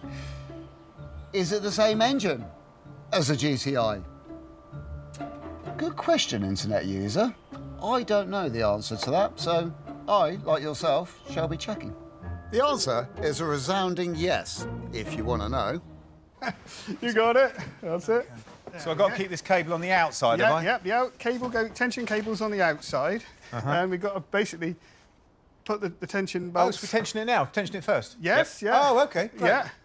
And that cable comes up through that channel. So basically that thread going through that flat there and the same on the other side tensions the whole of the back of the hood. Correct. Underneath this lip. Yep. Yeah. It was difficult to get off. I bet it's even more difficult to get on, isn't it? Put it this way, it's fiddly. Right on that corner, right next to the seam, is that right? Is that right? Yep, that's it. I'm going to do the same on this side. The whole challenge with hoods is to get the tension right so the fabric is taut but doesn't tear. Oh, Pete, look at that. That looks amazing, doesn't it? It looks wonderful, doesn't it? Yeah, well done you. That looks fantastic. Rear window? Right window is Brilliant. the next section. Right, so what we got to do, cut it then? We've got to cut a hole. And You want me to cut it? Yes. You must be joking. You must be joking. I'll make tea. You cut it. Go on. Oh, go on. No, Are I'll you make... sure? Yeah, Honestly, go on. Do you want me to do Come it? on. Yeah, definitely. The first cut. Is it the deepest? It's the deepest. There we go. It's got a hole in it now. It's got a hole in it now. Don't worry, we've got... Oh, no, we haven't. We ain't got another thing. We better go get that cup of tea, haven't we? Yeah, I'll make tea.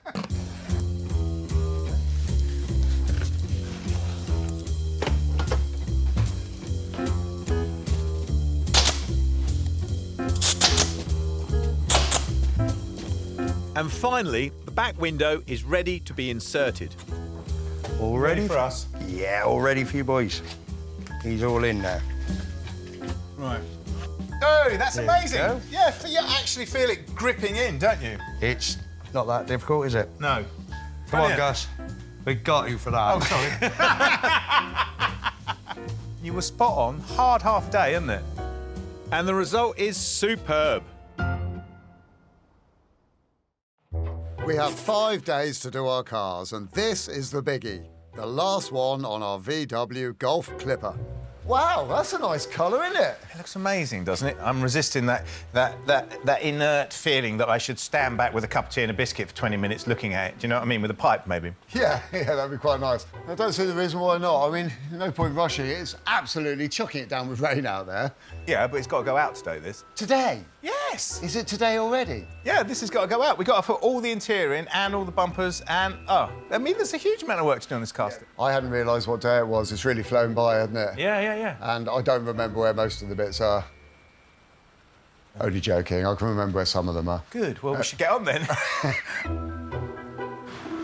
And then it's a steam clean for the carpets, a refit on the panels and the interior,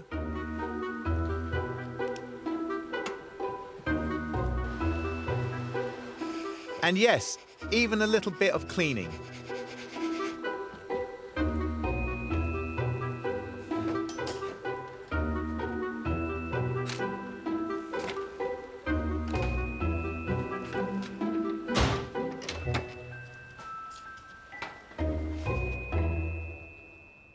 We're done. What does the Golf owe us? We spent 2.2 on the car, the wings were 187, the hood and labour was 600, the interior pro cleaning was £150, and 350 went on other bits, which brings us close to a not inconsiderable £3,500. So what is it about these little Volkswagens that makes everybody go mad for them? Are you asking me a question? Because I've got a feeling you're just about to tell me the answer. Well, I'll tell you the answer, and it's pertinent to this car in particular. They are fantastic to look at, aren't they? And it's not just the lines on the outside, is it? It's the fabric of the seats, it's the dashboard. They're not just design classics, they're design icons, aren't they? And they're brilliantly engineered, and they're fantastic to drive. Yeah, well, for me, it's the fact that this is the convertible. Now, unfortunately, the convertibles are a little bit overlooked. Yes. You can go out and buy a GTI. It'll cost you 3 times the money, and it is a slightly different car with slightly different appeal. But this is the convertible, and it's not actually that much different, and they're beautiful cars. Yeah, I agree. So basically, we've got more than we bargained for. A better car than we bargained for. We've aimed high and we've slipped up and gone stratospheric. Well, yeah, we certainly end up with a lot more work than we actually intended. But the thing is, with all of that extra work, the result is we have now got a car which is so much better. Yeah, those words are the words of kings. And I think I've got a little tear, actually. Oh, I've got a bit of blue roll if you want it. Oh, lovely. And now to the road. And no, Will is not allowed to drive. Well, it's amazing, isn't it, to think that the Mark I Golf was designed and built in the 1970s. That's a seriously old car now, isn't it? It really is, yeah. When you think of old cars, you think baggy suspension and no performance. But this is not that. This is a cracker still. Well, you've got to also, you're thinking about this car and just recognising all of those cars that really made motoring history. The Fiat 500, the old Mini, the new Mini, the Beetle, the iconic Land Rover. This car, the Golf, is right up there on that list as well. It's just a great car. And it really shows how much bigger cars have gotten, doesn't it? Oh, yeah. Because actually, this is the size of a Fiesta or a Polo. Yeah. I mean, it's like a toy, really. Yeah, it is. But it's still a very iconic toy. And I salute it for that. So, when it comes to saluting the car, I'd love to salute a good sale. But we've got to have for £5,000, yeah? Yeah, and you think it's a bit cheap, I can see that. I do, yeah. I'm worried about that. What do you think to that? Well, I think £5,000 because there is just so many of them for sale at the moment. So I was thinking about maybe drumming up some support for it on forums or some interest for it on forums, just to let people know that it is a good car, because it is a good car, isn't it? So my worry was that it was too cheap. Now my worry is that it's too cheap and we got no interest. Is that true? Yeah, nada, nothing at all. Oh, great. But at least the sun's shining. Brilliant. Let's look on the bright side. Yes, what a beautiful day. The Golf is too cheap looking at our spend, but we're worried about asking more. Within a week, the online placements attract interest, but not always good interest. People aren't following up. OK, look, if you are definitely coming, then I'll keep waiting for you. But, yeah, please be as quick as you can. I'm getting bored. I want to show you our beautiful car. All right. Cheers, then. Bye-bye. Maybe the Golf is too cheap. Maybe people are worried it's a rot box. I've come in to show somebody around the Golf, and unfortunately, they've not turned up, which is slightly frustrating. I've been here an hour. But I suppose it's sort of highlighting thoughts. And the thoughts are, do we reduce the price of the car and make less money, which I don't really fancy doing, or do we hold fast, knowing full well that the prices of these Golfs are going up? I suppose it's decision time, isn't it? Gus and I have got to put our heads together and decide exactly what to do. Well, you know the answer. We drop the price to £4,800 and get an instant pledge to buy. In 2 weeks. I knew a Volkswagen would be good for us. That was my idea. And it's good to know that great minds think alike.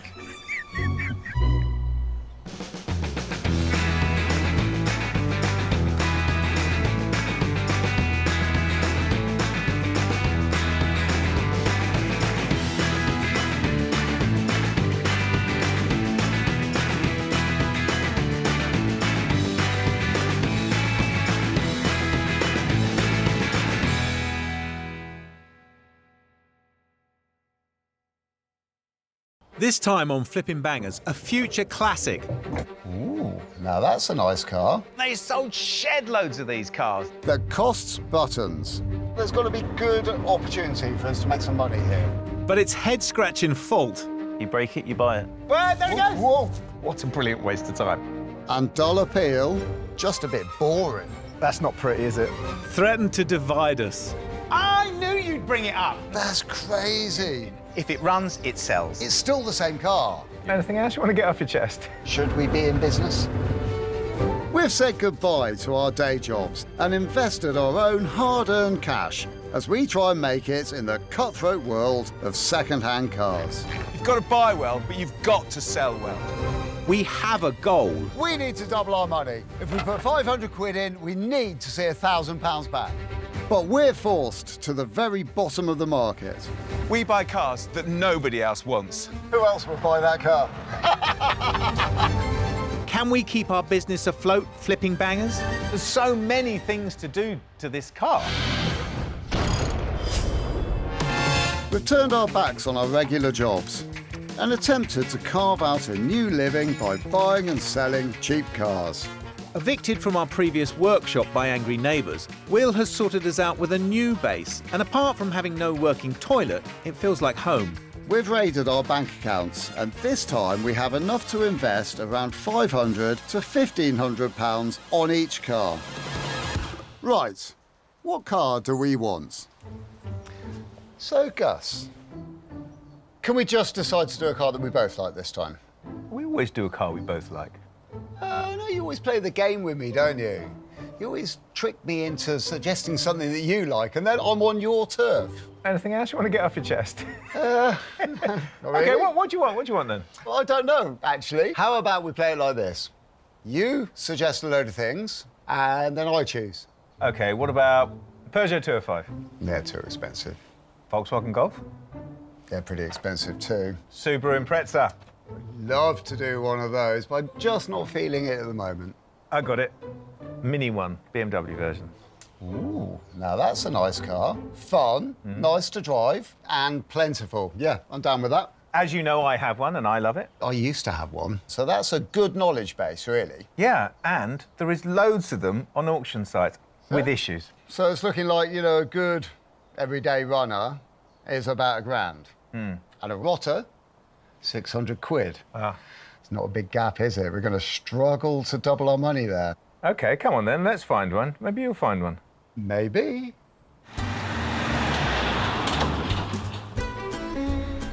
Maybe I just got lucky. Or maybe it's because I've had a Mini before that I know exactly what to look for. You've just broken the #1 rule of buying a car by bragging about it before you bought it. Quite possibly I have, but here's the deal. It's a Mini Cooper. Yep. So it's really quick. Good. Goodie points are, it drives, it's got an MOT on it, and it's already had a gearbox fault. So it's been converted to a 6-speeder.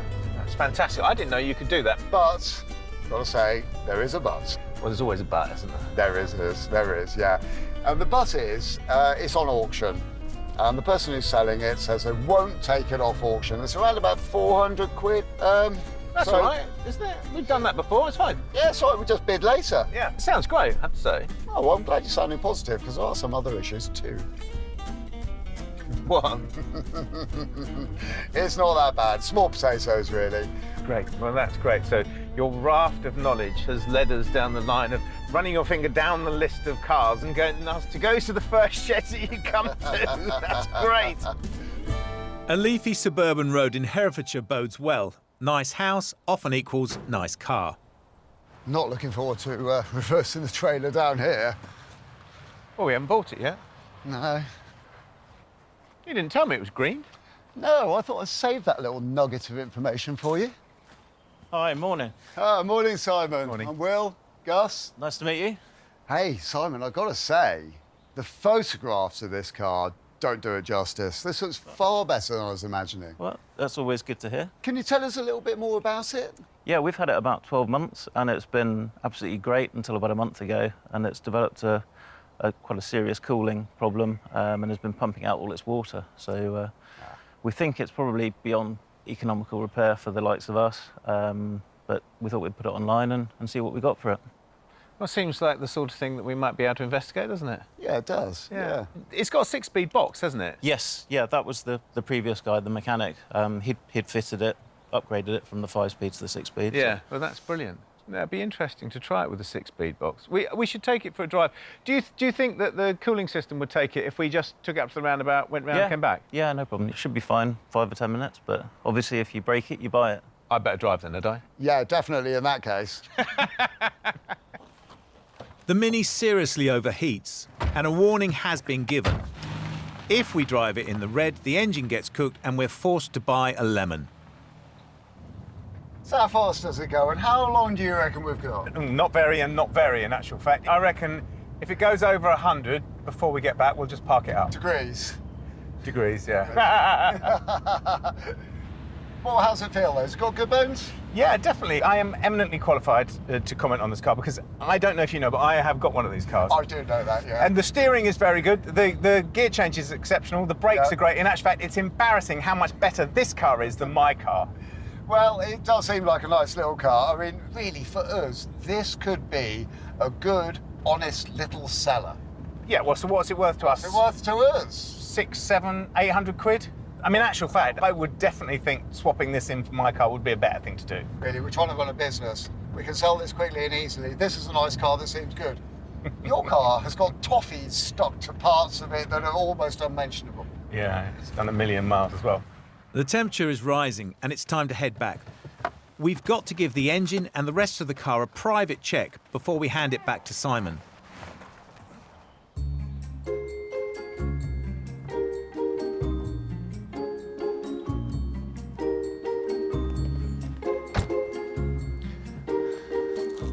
I can't find any evidence that it's a head gasket. Good news, good news. OK. OK, brilliant. We think the car is worth around 700 quid. And we may as well ask Simon if he'll sell it to us now. Hi there.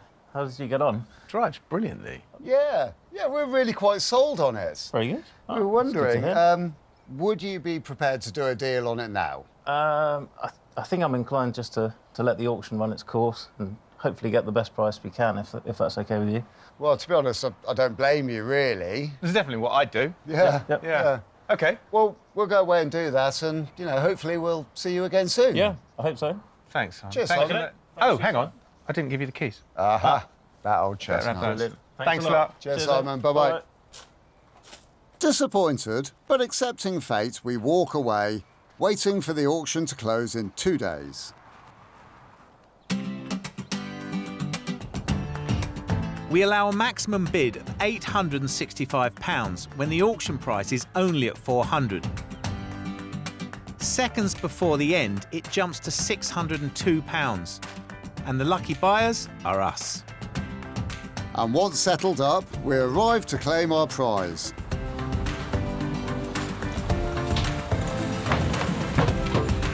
And all we need to do now is get this back to base. I want to applaud BMW. They're taking that classic British car, retro car, really nice car, worked their magic. That's now a stylish, classic-looking, modern car with the benefit of not really breaking down. Well, apart from this one, of course, which is broken down. They are great little cars. I love them through and through. So let's toss some figures up into the air. We spent 600 quid. I think there's got to be good opportunity for us to make some money here. As I see it, when you're on an auction, the car finds its own level, doesn't it? It's only actually really worth what someone's prepared to pay for it. So right now, to everybody concerned, and us, that car is only worth 600 quid, isn't it? And if we're trying to make money on it, then really, with the parts and the labour, we still need to see 1,500 to 2 grand from this car. We do. We've paid 600 quid. And if we can't turn that into an awful lot more, then really, you know, should we be in business?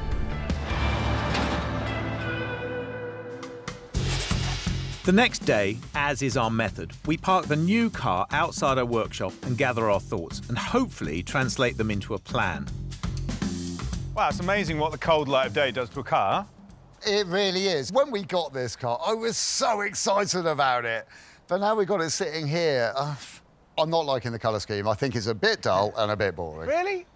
See, that doesn't worry me in the least. This is how it came out of the factory. And they sold shed loads of these cars, didn't they? To my mind, it's all about the margins on this car. There's so many of them out there, they're so cheap. The only way I think we can make money on it is if we don't spend any money on it. OK, all right then. Well, in that vein, we know that the main problem with this car is that engine. Yep. I think if it runs, it sells. To me, this really seems like we're just aiming at the lowest end of the market where there's least money to be made. It's difficult. We're trying to make money on a car that's difficult to make money on. OK. Well, I know that our winning card is that we do have an expert within our midst. Yes, and I'm here all week. Well, that's a winner. If Gus is to play the mini expert, then I can play photographer, a job he often hogs. So I take out my aged phone, smeared and cracked, and I go to work. So I'm just listing our Mini for its online auction. And Will's keen to change the appearance of our car, but the pictures we've got actually do it justice. It doesn't look too bad. And I've upped the contrast slightly on the wheels, which has saved me cleaning them, but it looks okay. And I've been thinking about the things that we need to know, or the prospective buyer needs to know about this car. They need to know it's got a 6-speed gearbox. They need to know that it's a Cooper. They need to know that it runs well. Well, actually, at the moment it doesn't, but it will do by the time it's sold. And they need to know it's got an MOT. So these are things I've stacked towards the beginning of the advert. And then I was thinking about price. And I think our car is probably worth £2,500. But I'm going to put it up as a buy it now price of £2,995, which might be a little bit too much. But I'm doing it just to get interest going in the car. I'm going to put it as an online auction. I'm going to start it at £9.99, and I'm going to put a reserve of £2,000. And I don't know if that's underselling it, I don't know if that's overselling it, but there's only one way to find out, and that is to list it. Done. The mini expert is just getting the car inside. All right, what are you up to? Just looking for the sequence we need to do on the cooling system. Ah, no, I looked it up last night. Oh, have you? So, first, undo bottom hose. Mm-hmm. Drain fluid. Yes. That's a good start. That is. As you say, open bleed valves. Mm-hmm. Isn't the ignition got to be on? Yeah, it's the weirdest of things. It says that we then have to turn the ignition on, turn the fan on low. This is complicated. I know what, but I wonder why. Heater on hot. No wonder it's got a heating problem. Retighten bottom hose and then refill system. OK. All of that before you can refill the system. Yeah, look, I'm going to put... That's crazy. In aeronautical style. Oh, excellent. So a checklist. Absolutely, perfectly precise. Fail safe. And then I'm going to put a numerical system, indexing system down this side. So we have an 8-point plan. This is very posh. And we only have 8 steps to get us from here to there to get started on the job too. Brilliant.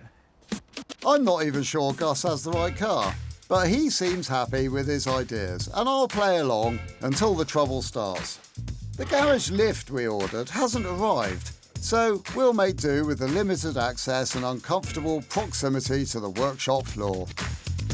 Will is on draining duty. Right, next step. Turn ignition on. Fan on low, heater on hot. Right, fan on low, which is number 1. Heater on Scorchio. Perfect, I'm done. Perfect, Can I right. take it off the list? Yeah. We refill with antifreeze, as per the plan. If we get this test right. Well, either we cure it or we know it's wrong, don't we? Yeah. Look, there we are. Well, I am absolutely happy that we've got the right amount of fluid coming out of here. Good. It's gushing out the back as well. So we've done everything on the checklist. Yep. We've ticked every box. Have you ticked every box? I don't know. I'm going to go and check. Refill system. Yes. Big tick. So now we've got a highly complicated test procedure. We run the Mini up and see if it overheats. And if it does, Gus's research has been for nothing. Right, now we wait, huh? Yeah. It's changed colour already. It has, yeah. A cup of tea? Yeah.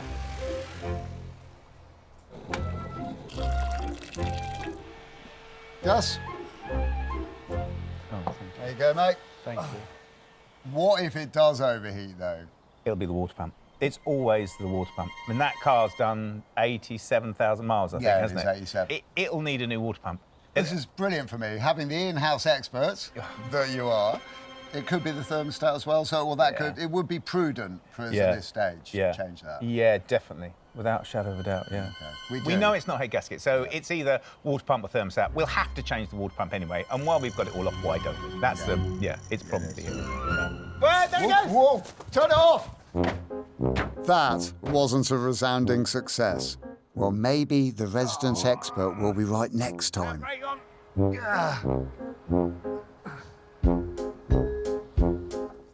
Time for Plan B. Replace the water pump, and to gain access, remove everything.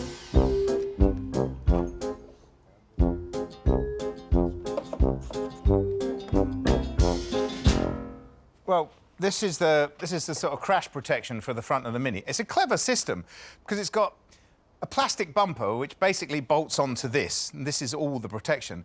And then it's got this sort of plastic cradle around here that goes all the way around, which holds the air conditioning radiator and the radiator for the cooling system of the car. Once that's off, then the whole of the front of the car is accessible.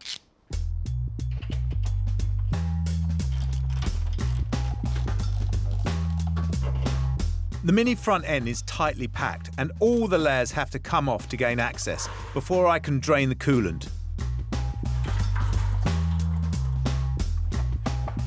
You got it? Yeah, I got it. Oops. Thank you. That water pump is red hot. Oh, we've actually found it, have we? Yeah, but it's there. But listen, it is red hot, isn't it? And and the fluid that came out, stone cold. So it's just not circulating. Should we do that tomorrow? I don't want to be here anymore today. I've had enough. Me neither. Worn out.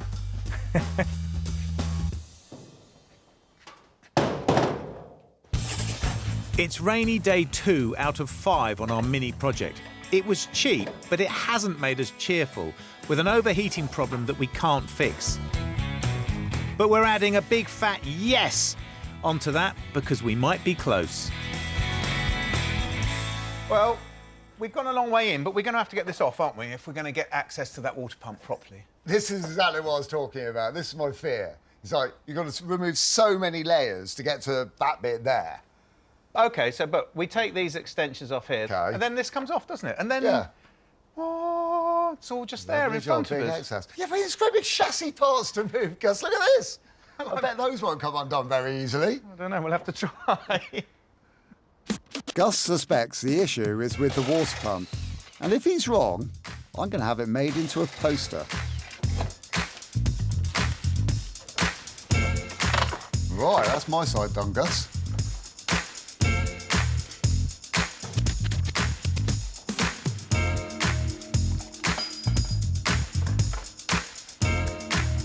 Haha! Easy peasy. So, water pump's coming out. I'm going to have to take the alternator out as well because the bottom fixing bolt of the alternator goes through the top fixing bolt of the water pump.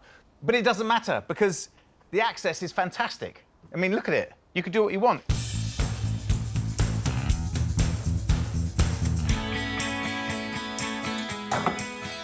off. And just like that, the pump is mine.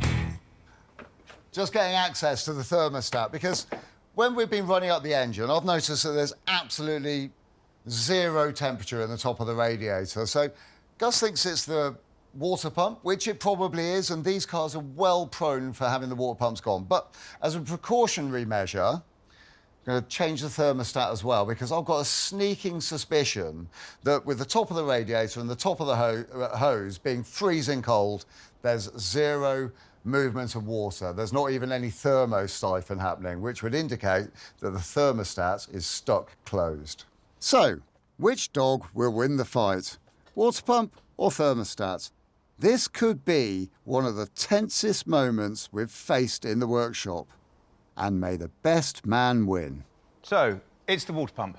It's always the water pump. That's the maxim. That's the maxim that everybody has ever told me with Minis. If you ever have the front of your Mini off, always change the water pump. That's what you've got to do. So, I'm taking this apart and I will show you the plastic impeller on our water pump. Ah, there we are. Look at that.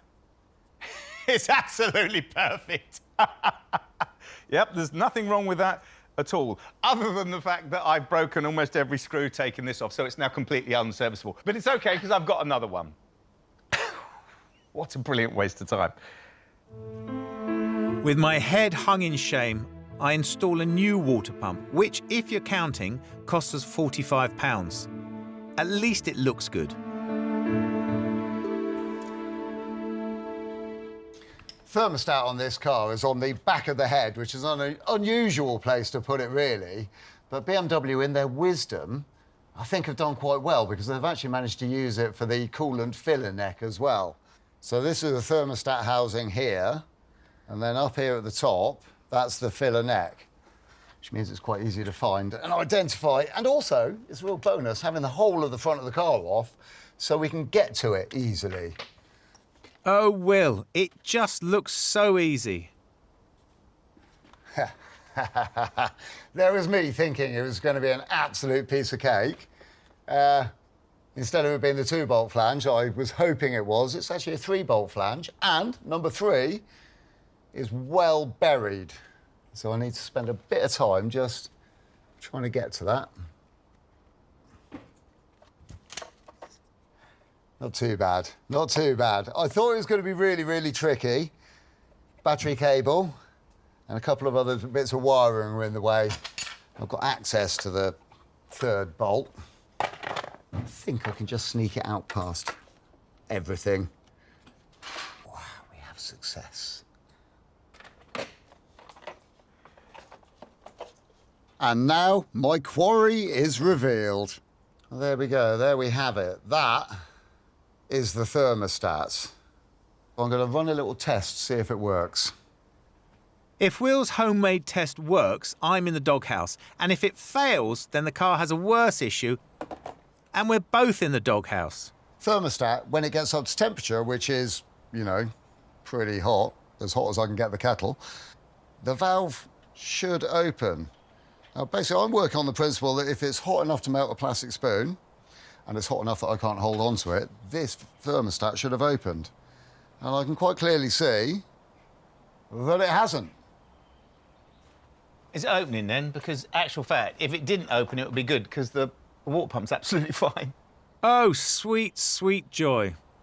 We've got a thermostat that has failed its test. It hasn't opened up. I've run the test several times now, poured boiling hot water on top of it, given it the best chance of working. It doesn't. Brilliant. That's our problem. That is a success, isn't it? All I need now is for it to go back on. Right here, I have a brand new thermostat. And luckily enough, they come with the rubber gasket you're going to need to fit it all. Important thing to remember about thermostats is the bit on the back, this bit here, is the bit that wants to get hot. So that has got to go inside the engine. If I put it on that way round, won't work. That way round will work.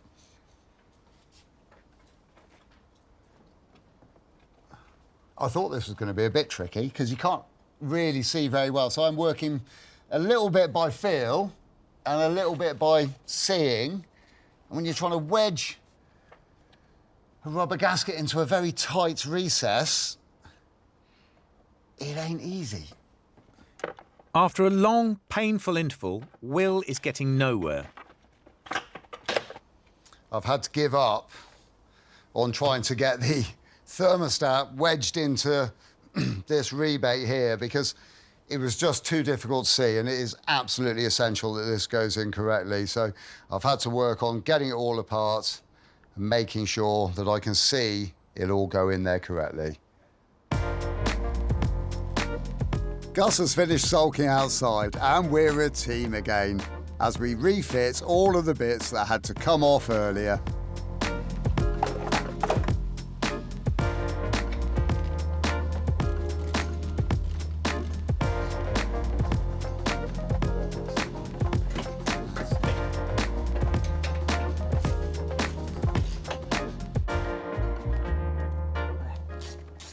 I still think it's a clever way of getting into a car.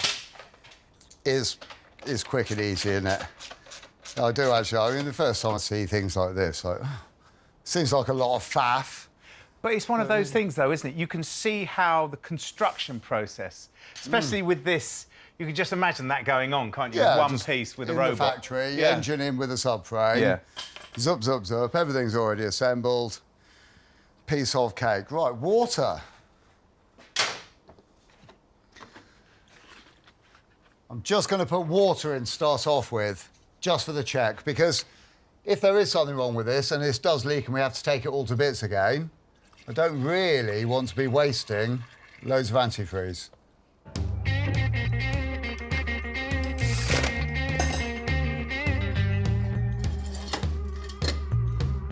Maybe it's the rush of victory, but I'm quickly ready for the next stage.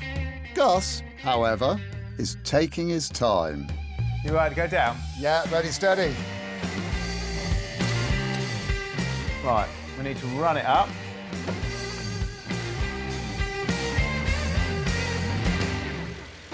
Yep, so here we are again. A bit more caffeine and a smidge of rain. It's good. Yeah? Yeah. Well, that, my friend, is perfect. Wow, That's what I wanted to hear. Cheers. It hasn't moved, so it's good.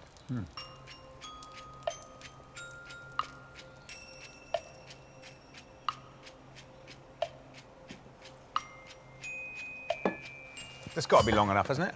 Yeah, I think that is a done job. So how much was that, then? How much was the thermostat? Less than a tenner. So that car was fixed for less than a tenner? Yeah, and we bought that car so cheap. And the price of a water pump. Well, there is that too. But that's just, you know, you do that as a matter of course, apparently, on Minis, you said. It's always the water pump. Perfect, yeah, right. We have a weakness for cars that someone else has tried and failed to fix. We love the challenge, and right now we're properly in the driving seat with a working car that owes us very little.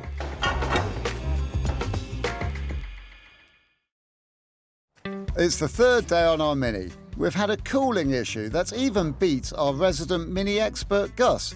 But now we've got around that and we're moving on.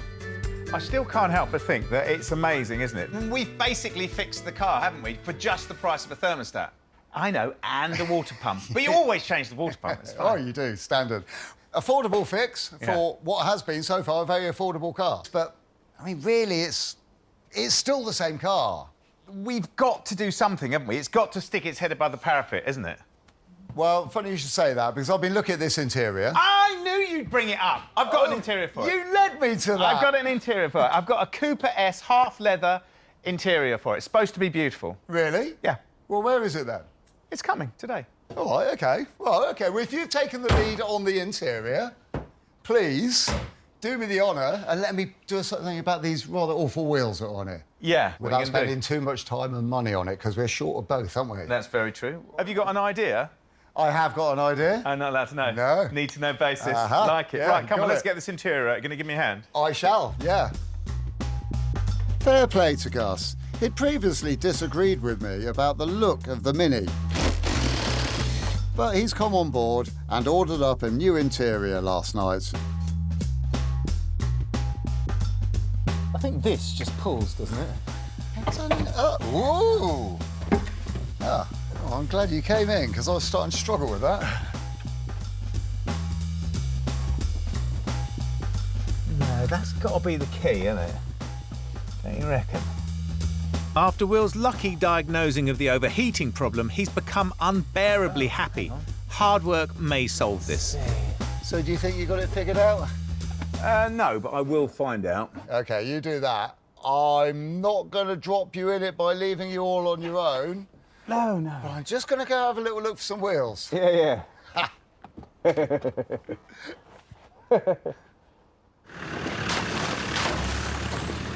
When pals have a conflict, even a boring one about engine cooling, one of the pals could decide to get the other pal a treat, like a new set of wheels. So I've come along to our local breakers, where there are plenty of wheels to choose from. Gus and I seem to have very, very similar opinions about the wheels on our Mini. They're a bit dull, they're a bit boring. I don't want to be unfair to them, but we just don't like them. So my job for the day is come and find some much better wheels for the car. And I've taken the precaution of coming to a scrapyard that I know has got every single car that I need. I mean, just look at all these Minis. It's brilliant. A thorough search reveals Mini wheels from every generation and trim. It's an Aladdin's cave, if you like old wheels. Right then, I've found 3 matching sets of alloy wheels. They all look quite nice, like these ones. But the problem is, there's nothing really sparky or interesting about them. And I know that Gus does have a bit of a passion for steel wheels. So instead of just buying these ones and going back and watching Gus go, don't like it, I'm going to look a little bit harder because I just think that on Minis at some stage they did use steel wheels. But the ones I've got in mind seem quite scarce here, and I'm not far off giving up. I have found the best time and energy saving device that you can use in a scrapyard. You just ask the owner really, really nicely, and he says, Will, go and have a look in the back of that white van. I think you'll find what you want. And I have. Look at these. Aren't they lovely? Gus is going to be over the moon with these. I'm over the moon with these. They're stylish, they're old-fashioned looking, they're retro looking. They are perfect. I just need to get them back to the workshop as soon as possible and check out the smile on Gus's face. But Gus is not smiling. The Mini interior has been a pig to remove. At least the new one is arriving soon. Oh, they are new seats? Well, they are. Blimey, they look a bit of a mess. Well, they are a bit of a mess, aren't they? Still, they are Cooper S seats, aren't they? Oh, yes, definitely are. Thanks. No problem. Got the rest of them? Certainly are. They look like they've been sitting at the bottom of the sea. The best ones I could find for you. Oh, they're lovely. Don't think I'm not appreciative. No, that's all right. Thanks, mate. Yeah, I do. See you later. Cheers. They're not quite as good as I thought they were going to be. But he's a big bloke, so I just said thank you. Well, I'd have to say that's a bit embarrassing, isn't it? That they were supposed to be immaculate, but maybe when they went into the shed, or into the scrapyard, or into the pile of dust that they've been living in, they were immaculate. They certainly aren't now. But somewhere under there, there's really good seats. They're half leather, they're Cooper S seats. They'll look smart in the interior of our car. I just need to clean them up. I've got precisely until Will comes back to clean up my £100 seats. I cannot lose any more points on this project. That's not pretty, is it? I'm not sure what that is, but I think I'm going to jet wash it. I don't think this is going to cut it. I found some sort of super shampoo in the workshop. Maybe this is all I need to get the seats clean.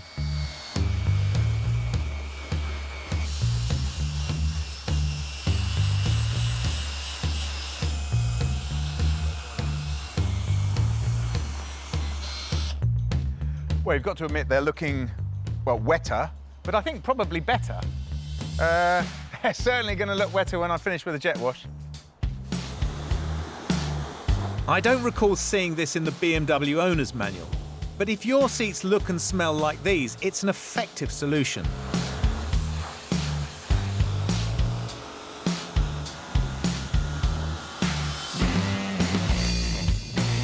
And they should be dry before he gets back. The washing line is the only path left to me. Oh, hello. Hello, mate. These are seats. There are seats now, yes. There are new seats, new to us. Ooh, and you're giving them a bit of a polish up, eh? I gave them a very, very light buffing. Really? Yeah. What, to make them just totally perfect? Absolutely that. Well. What you got? Ta-da! Steelies. Yeah, nice, eh? Very cool, yeah. Like, I thought they might make it a little bit more rugged. Uh-huh. A bit more racy. Yeah. Maybe a bit more rally. Yeah, definitely. And above all of that, retro. And a little bit bigger, which is great. They're cool. They are. Very, very cool. 4 wheels, 4 good tyres as well. Amazing. That's great. Yeah. You can paint them. Well, I think probably yes, but I think definitely not today. No, meaning I'm going to leave these to dry. It feels like day 99, but actually it's just the 3rd day. And oh, what fun we've had.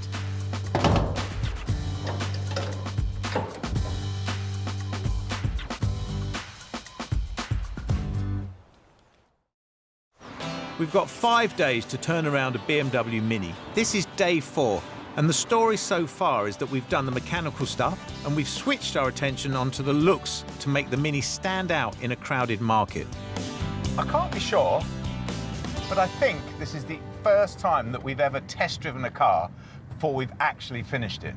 That's what I'm doing now. And I'm keeping a very, very close eye on this temperature gauge, hoping that our thermostat and our water pump have fixed the problem. If it hasn't, then the collective we are going to be very disappointed. I'm here to answer the question, how can you change the Mini's appearance without painting it? And the answer is our design and vinyl guru, Donna, who's helped us before. Hi, Donna. How are you? Nice to see you. Oh, you got some designs up already? I've had a little look at some pictures of some stripes. That is exactly the car I was talking about, the 1960s Skeletric. It's some sort of special edition. But I had that as a kid, and I thought that would look so cool to make that look really retro and really stick out. Yeah, so then you've got these, the double stripes, matching sides. This is obviously the newer design with the stripes. It's an old one. Oh, look at that. I like the checkers. And it's got a light on the roof. Could you do that? Yeah, we could do that. Could you? That's so tempting. It's so tempting. But in actual fact, if we're trying to sell the car, we're trying to make it look retro, so it's a hint to it, and sell the car, I think the 2 stripes down the middle, and then could we do it onto the bumper? Would we do that? And then onto the little chin thing at the bottom? Yeah, so we can go all the way down. Brilliant. Should we do that then? Let's do this. But to make the look work, we need to wrap the roof. This is the bit that really scares me. This is the bit that cries out to me, it's going to go wrong. It looks like you have to pull it from 6 different directions at once to get it round these curves. And honestly, the last time I did it, it was rubbish. Yeah, so what we can do, I'll show you how to do a wet soapy application, which gives you a chance to get all the bubbles out and to get it to shape. You're going to have to give me a hand because I've hurt my shoulder. So I'm going to have to... But that's good. It's good because at least it gives me an opportunity to learn how to do it properly. Exactly. So it's time to put the cream wrap on the roof of the Mini. Right, so what we do is we cut a piece that's big enough for the roof to start with. OK. Donna is full of good information when it comes to wrapping, which will be good for me and Will in the future. OK, stage 2. Right, now we need to peel the backing off.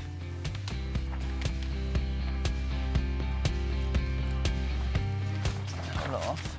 Yeah, so I'll cut a little hole. Now I'm going to cover it completely with soapy water.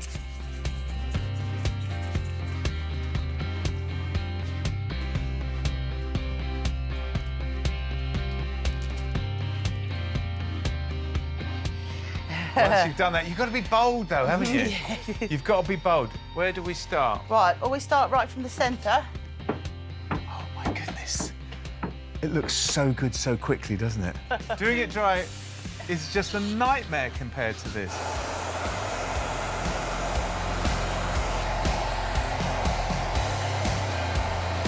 That is perfect. That looks amazing.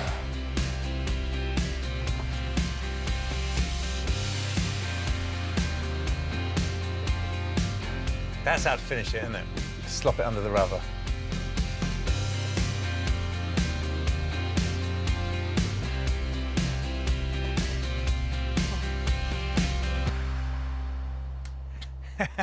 I didn't end up doing very much, did I? But I have taken away 3 really important lessons from this. I've got 3 friends. 1, soapy water. Soapy water will help you move the vinyl around when you're wrapping a car, and that's really important. Secondly, a hairdryer. Hairdryer allows you to stretch the vinyl. It makes it malleable so you can tuck it into those little places and dry it out and get it to stick properly. That was a big problem we had before. But the third and most important thing is 32 years of experience like Donna's got. That is the dark magic of wrapping. Oops. So we started off just wanting to get the Mini driving. It drives. And then we thought, let's make it look better. And a tight wallet has been prized open. An interior, stripes, wheels. Where will it end? So it's day 5, the last of the last, the end of our resources. Maybe it's the day our Mini gets its wings. I thought you were going to spray those wheels. Well, I thought you were going to put some stickers on this. Look at that!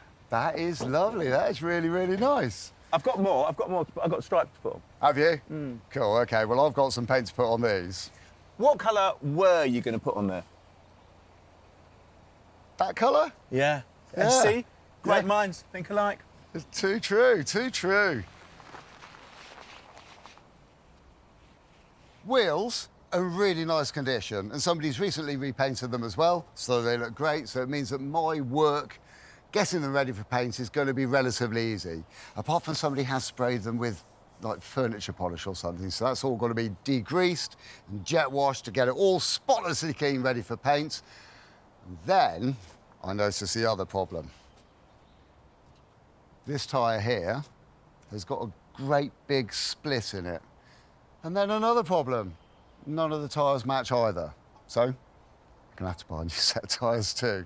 It does make sense though. At least we know we're sending the car out with good, modern, up-to-date, brand new tyres.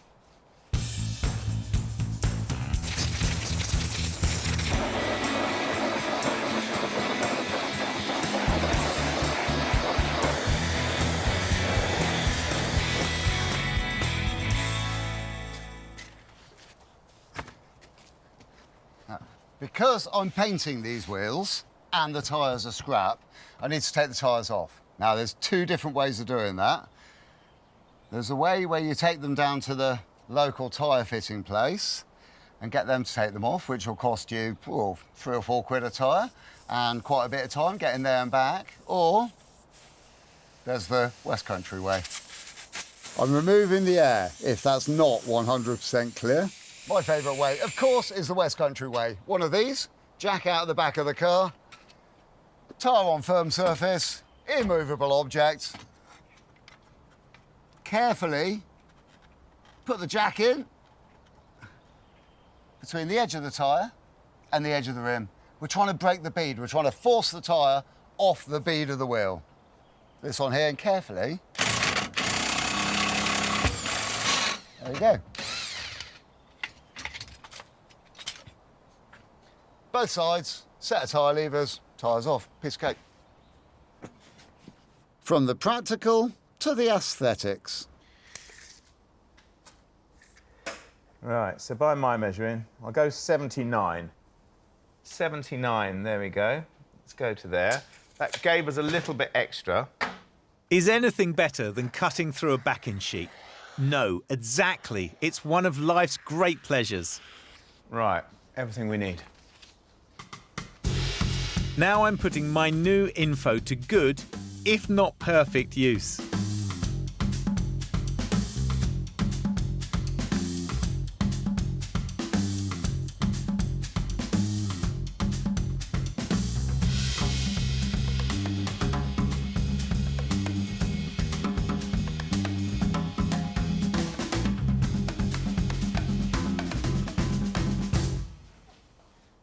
Yeah, good. So this is our heat gun.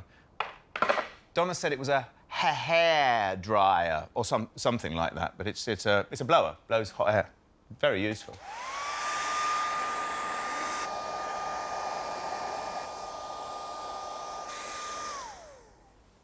Right, so it's just the fiddly bits now. I think it'll look great. I'm not to be outdone. The cream wheels are coming up a treat. Now it's rebuild central.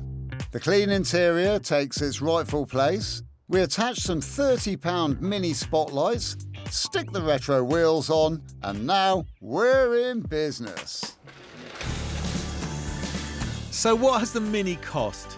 Well, the car was a ridiculous £602.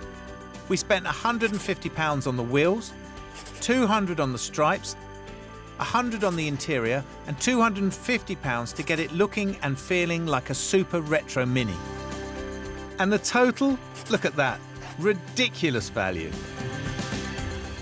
Our mission was to make it stick its head above the millions of other Coopers that there are out there for sale.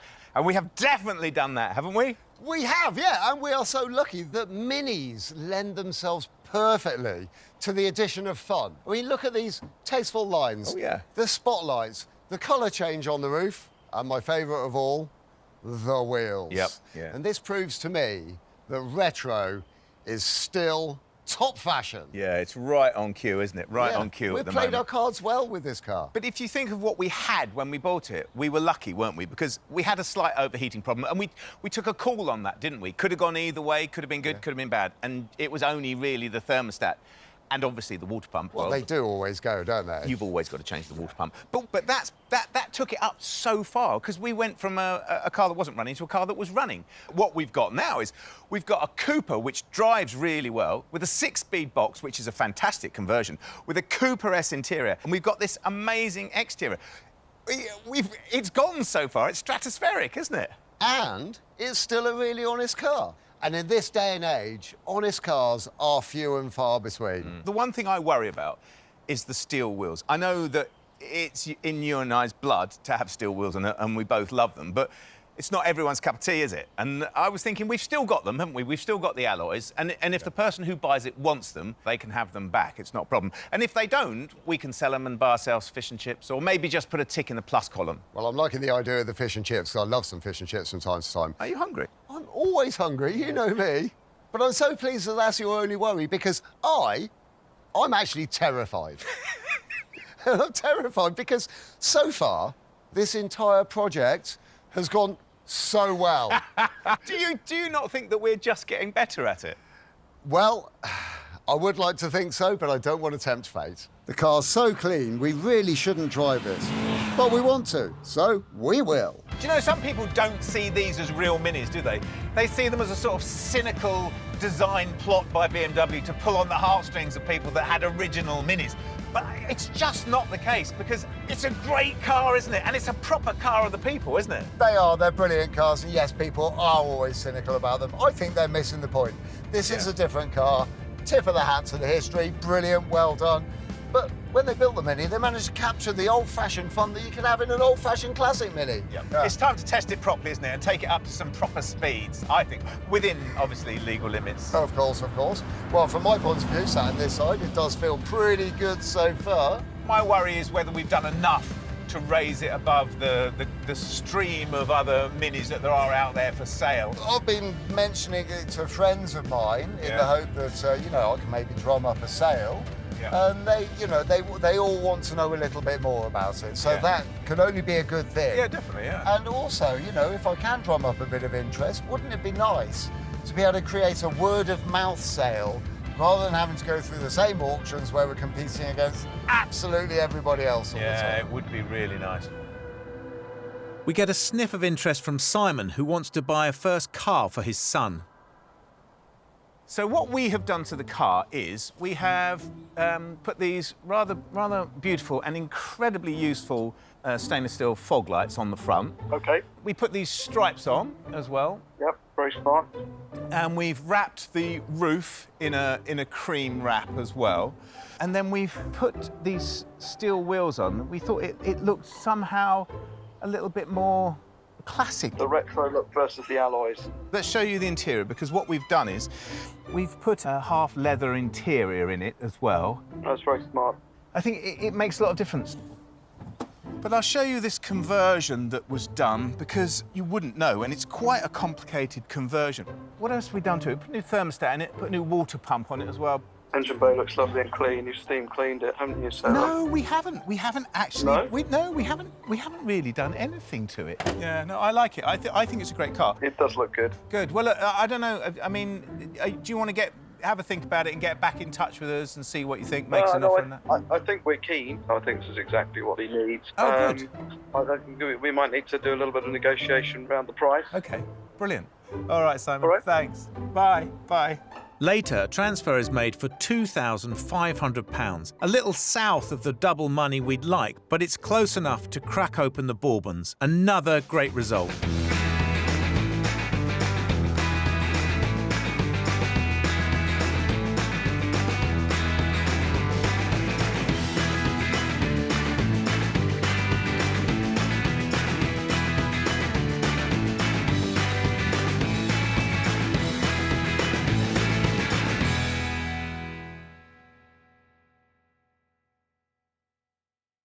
This time on Flipping Bangers, we want something different.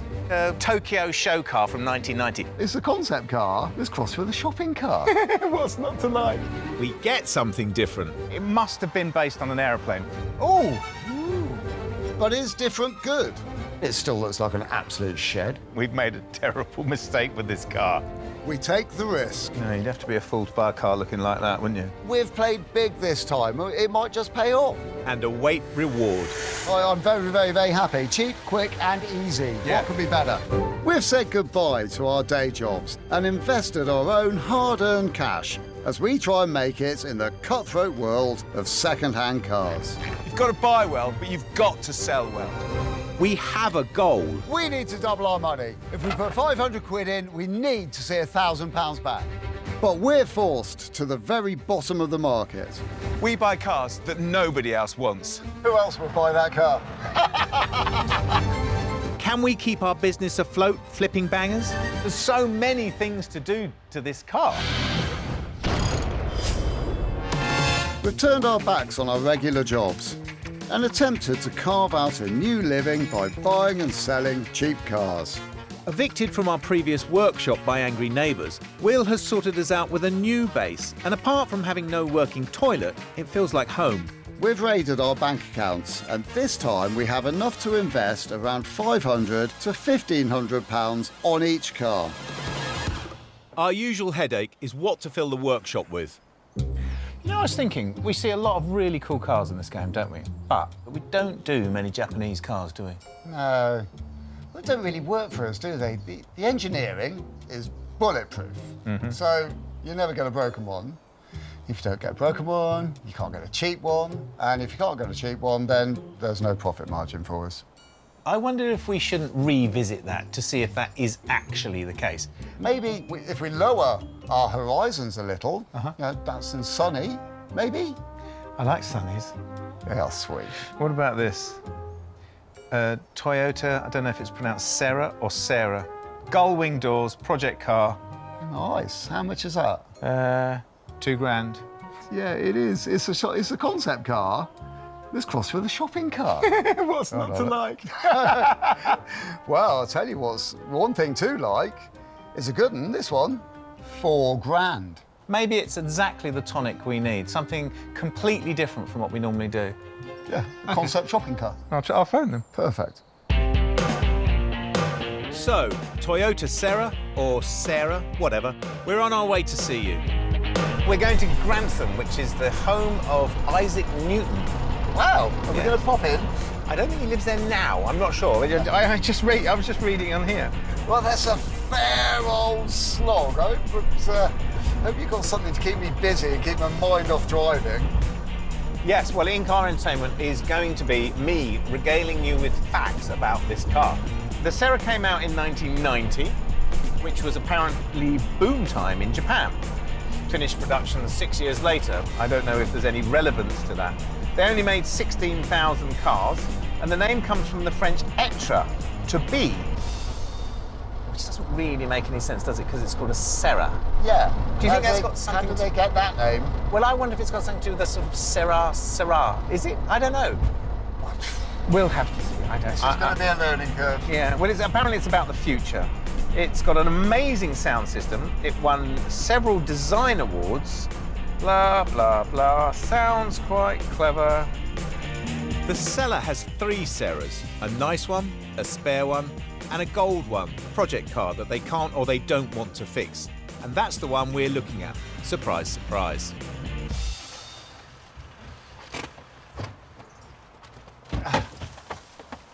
Oh, crikey. You're right. I parked in the tree. Sorry. Look at that. That- Super cool, That's groovy.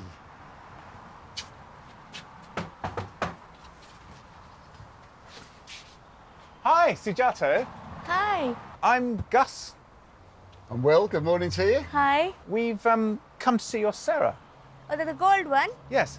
Here are the keys. Okay. That doesn't run. No, it said on the advert it doesn't work, but we have a look round it and... Absolutely. Okay. Go ahead. Fantastic. Yeah, Thank you. Thank you very much. Is it smaller than you thought? Yeah, it's a lot more compact than I thought it was going to be. Apart from this gap, look. It actually looks like somebody's been stuck under the bonnet and it's been jammed down on them. It's bent, crazy bent. But look at the rake of the screen. That is so cool, isn't it? It's beautiful, but it leads directly to, look at that. That's another problem. Look at this here. That's going to need a load of fixing. That's rubbish. Beautiful aftermarket wheels there. I've got to admit, those are nice. I do like them. I'm with you on that. And wait for it, William. Are you ready? Going doors. I've done my research. Actually, butterfly doors. Your butterfly, my gullwing. Have you seen this interior? Let's see, let's see. Grubby, isn't it? I love the shape of it. Yeah, it's cool, isn't it? Yeah, it does look nice. Awful, awful colour. I think I'm applying the yardstick here of if a car looks super fast and super cool standing still, we should definitely take it home with us. Can I apply the same yardstick? Yeah, it's heavy. I think that's broken. Oh, and it's broken. If it feels like I'm going to break it by just opening the back, yeah, then we don't buy it or Yeah. take it home, because that's a very expensive bit of glass. Yeah, and that strut is clearly broken. It is. There's a lot of overspray here. I have to say, almost every panel has got overspray, or actually underspray here on it. So you've got too much paint at your end. Down here, quite a lot of it's missing, where that's why somebody's reversed it at high speed into something paint scrapey, like a wall. Don't you think that this, I mean, it's just totally amazing, isn't it? It must have been based on an aeroplane, mustn't it? That's the window. Stylish, cool. It's aeronautical, isn't it? Yeah, it is. Well, we know that doesn't work. Yeah. I'm really thinking if we were given this car, and even in our 5 days, we wouldn't have enough time to get it done, and we wouldn't have something we could end up selling. And again, the engine doesn't work. No, we don't know what that is either, do we? We don't know if that's taking the engine out and getting a new one. I think you're right. I think it's just too much work, sadly, because it's great. It's literally a non-starter. Yeah. What do you think? Well, I think it's lovely. I think they're absolutely amazing. I've never seen one before, but I've completely fallen for it. But this one in particular, it's just too much work. We've only got 5 days to do it, and we're not going to get that done in 5 days. I can't help but notice you seem to have another one over here. What's the story with that? Yes, I bought this car for my husband in 2013. He was driving it and we liked it a lot. So we bought that one. But that runs, but it consumes a lot of fuel. Oh, OK. So you're not actually having a lot of luck with them, are you? No, not really. Well, as we're here, and that's there, would you be interested in selling it? Could we have a look at it? Go and have a look and see how you feel. OK. The keys are in the car. Can we run it up and down your drive? Yes, of course. Go ahead. OK, I'll get him not to go mad. Thank you. Cheers, Gus. To me, that's already looking a lot better. No, no way. No, it's just not as cool. No, it's not. But it does have the same dent in the rear bumper as the other one. Same driver, maybe. The thing about the paint is, though, it is original colour, isn't it? It is. It's a bit grandad, but that might be in our favour, really. Gullwing doors? Butterfly doors. Oh, mind you, how did you get in? It's much easier to get in as a co-pilot than it is as a driver. I think this is the shaped door you have if your back bends the other way. Yeah, does yours? No, it doesn't. No, it's quite difficult to get in. It's baking hot as well, isn't it? It is. It's greenhouse temperature. Yeah. You'd want to hope it had really good air conditioning, wouldn't you? Yeah, As standard. As standard. It's averagely bland on the inside. It's very Toyota. It loses all its impact. All the impact of this, to me, is lost in this sort of gunmetal grey. Does it actually start then? I've just spotted the keys. Oh, yeah. The keys Standard. really. It's like an American movie. Yeah, you have to do it like that. You have to do it like that. I'm quite a long way away from the steering wheel. All right, okay, ready. There's no lights up. There's no flat battery. Let's get the starter pack. Yeah. Not as easy to get out of. Our trusty starter pack. You can't leave home without one.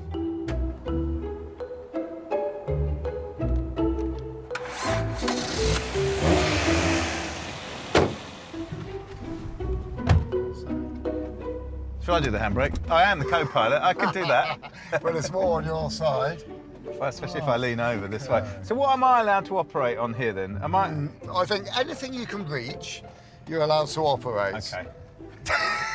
But not at the same time as me. It's quite squeaky in the suspension area, isn't it? Funny noise coming from the back, yeah. I can't see anything out of these rear. So much glass and so little vision. Stone wall. Stone walls? Yeah, try not to hit the stone wall. That's why they've all got bumpers. Hang on, what's this here? What's that? It has got AC. Go on. Oh. Ooh, that's actually cold. Hold on, is that forwards? I always worry with automatics. You're never quite certain, are you? Well, D, I think. It's the international language of forward in an automatic. It didn't have that really sort of nice, definite, crisp clump. You have clumped into a gear feel, so I can't see a thing. Once you've gone back, yeah. Shall we go forward again? Yeah. This is not the most exciting test drive ever, even allowing for Will's bad driving. This is a shared experience, Gus. Well, I think bodywork, uninspiring but original. Mm-hmm. Some of it original, some of it not. Yeah, that's a very good idea. It's very hot, isn't it? Engine, obviously trouble, but it doesn't seem that would be too much, does it? Some sort of flow issue going on there? Yeah, I reckon. Yeah, all the fuel filters. And there's, on the top, there's a... rail. Yeah, that rail. Might be something to do with that. But I'd like to buy it because I think the car is cool. I think it's got something Has the car about got it. potential for us to make money on it, though, realistically? Yeah, we could be looking at about 3 to 4 grand for this car. So if we could get it for 2... Yeah. 2.5 or something. Let's give it a bash, Gus. Let's take a punt on it. But this Sarah isn't really on the market. Can it be bought for the same price as a non-runner?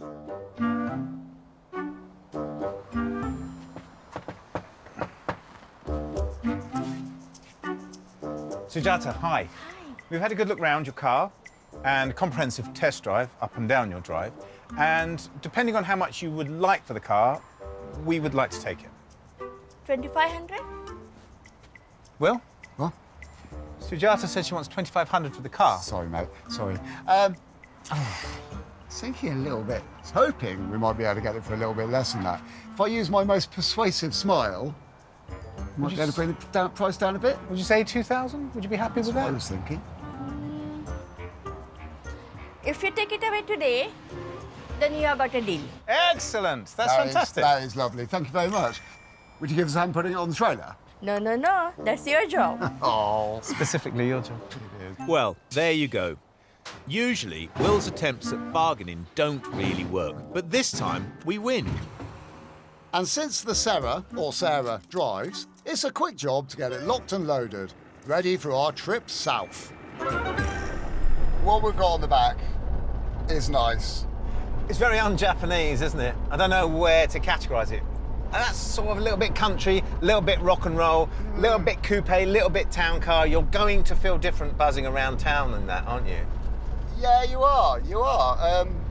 Yeah, and it is a bit of a mishmash of stuff. And honestly, I think that's probably what I'm worried about, because it looks cool. And it being Japanese, we know that we're kind of sorted on most of the mechanical stuff, so we're not going to have to worry too much about that. But if we can make this work for us and we get it all back together easily, then we might be onto a real winner. Just the fact that it's odd. Is it at this point that I should say que sera sera, or should I just shut up? I don't know. I suppose we'll just have to wait and see. Yeah.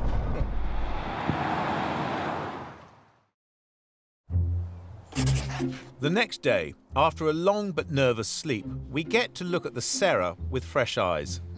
Well, what are you thinking? I'm feeling suitably reassured at the moment. Are you? Yeah, this is the thing. I was doing a bit of research last night on the internet, and I was actually looking at Honda CRXs, which I know is a completely different car to this, but then I started looking at other Japanese cars, and interesting Japanese cars like this one. And I really am getting the feeling that Japanese cars, interesting Japanese cars in particular, are going up in value. Oh, really? Yeah. Well, that's amazing, because I look at this in the cold light of day, I feel massively underwhelmed. I can't help but think we've made a terrible mistake with this car. So that's good. Phew. It is, yeah. I'm getting the feeling we've been clever rather than silly, which is a really good feeling. Really? So that's a winner. OK. But we are at the stage, we still don't know exactly what our jobs list are. I think we need to take stock of what we've got here. Yeah. And what we need to do to this little beauty. OK, front to back, things that we actually know. We know that we know it's not running very well. We know it's running too rich because we've got the MOT certificate, haven't we, Yes. saying that it's running rich. Yeah. So we know we've got a problem there. We know that's got to be fixed before we start moving our way back, don't we? Yeah, definitely. I've got some thoughts on that. EFI engine, early sort of thing. We need to look at the choke. There could be a temperature sensor in the choke system on it. Yeah. The biggest job. I know where you're coming from. I know. Is the car just, I mean, the colour, the body, it is just so boring, so dull, so depressing. It's such a letdown. But it's difficult to understand how they've done that, isn't it? Because actually, if you look at the top half, it's quite clever and quite funky. And then the colour and the style of the rest of it is so ordinary. The problem is we were drawn in by the gold one, weren't we? With those lovely slab-sided, slotted alloys. It looked great, didn't it? It did. And this, it doesn't look great, does it? And that's where we've got to get to with this car, because that is the car that got us. It looked futuristic, didn't it? It looked fast. This just looks boring. Exactly. We've bought the right car. Yes. We just need to add some pizzazz. The other thing, which looks rubbish, is the interior. And the problem with this roof/door is you can see so much of it. But it genuinely looks like it's been owned by a mechanic who's rushed home without taking his overalls off and who did really greasy jobs and then hurried back again in the same overalls. And I think he was a part-time compost smuggler as well. On the side. The other issue that I have with this car, though I have many, is the wheels. They are the blandest of 1990s wheels, aren't they? They've got nothing going for them. It does look like somebody's taken them on for caravan. Yes. It's a lot, and we should definitely get on with it. Yeah, I think we need to stop thinking about things for the job list. And Have you got the keys? No. So, we've got to fix the engine, tart up the inside and the out, easy peasy. Next up, a few shots for the internet listing. Well, they say the camera never lies, but in actual fact, with a little wash and brush up, our Serra looks fantastic and completely belies the fact that it's been sitting underneath a beech tree for the last 4 years. And I've put it online, and I've said that it's got brand new MOT, that it's mechanically sound, that it's a Japanese concept car for the road, that it's a future classic, of course, and that it's mechanically sound. Did I say that? And also I've said that if anyone wants to come and test drive it, they're welcome, which most of it's true, I have to say. The one issue that I do have is that the photographs portray a rather drab, grey little Serra. And that's sort of criminal, isn't it? Because it's an exciting car, sort of an exciting car, in a very drab colour. We need to do something about that. So we need, if we do that, we need to change it online because, well, just because we're going to have to if we change the appearance of the car. Pricing was really, really interesting and really difficult because normally I take a cross-section of several classic car sites, well-known classic car sites, and work out, you know, a price according to mileage, condition, things like that, just what normal people do. But there are none. There are none online. There are none for sale in classic car sites. Oh, well, there was one, the gold one, but we know about that. We've seen that and we don't want it. But it's the first time that's ever happened, which I thought was really interesting. Anyway, I've put my finger up and I've said the Sarah is going to cost £5,495. If anyone wants to buy it, that's how much they're going to have to pay for it. And I was going to put it on an auction, but I actually don't think there's any point because they are so specialised. If anybody wants to buy a Sarah, they will be looking, they will know it's for sale. So in we go. And the first job is the engine, of course.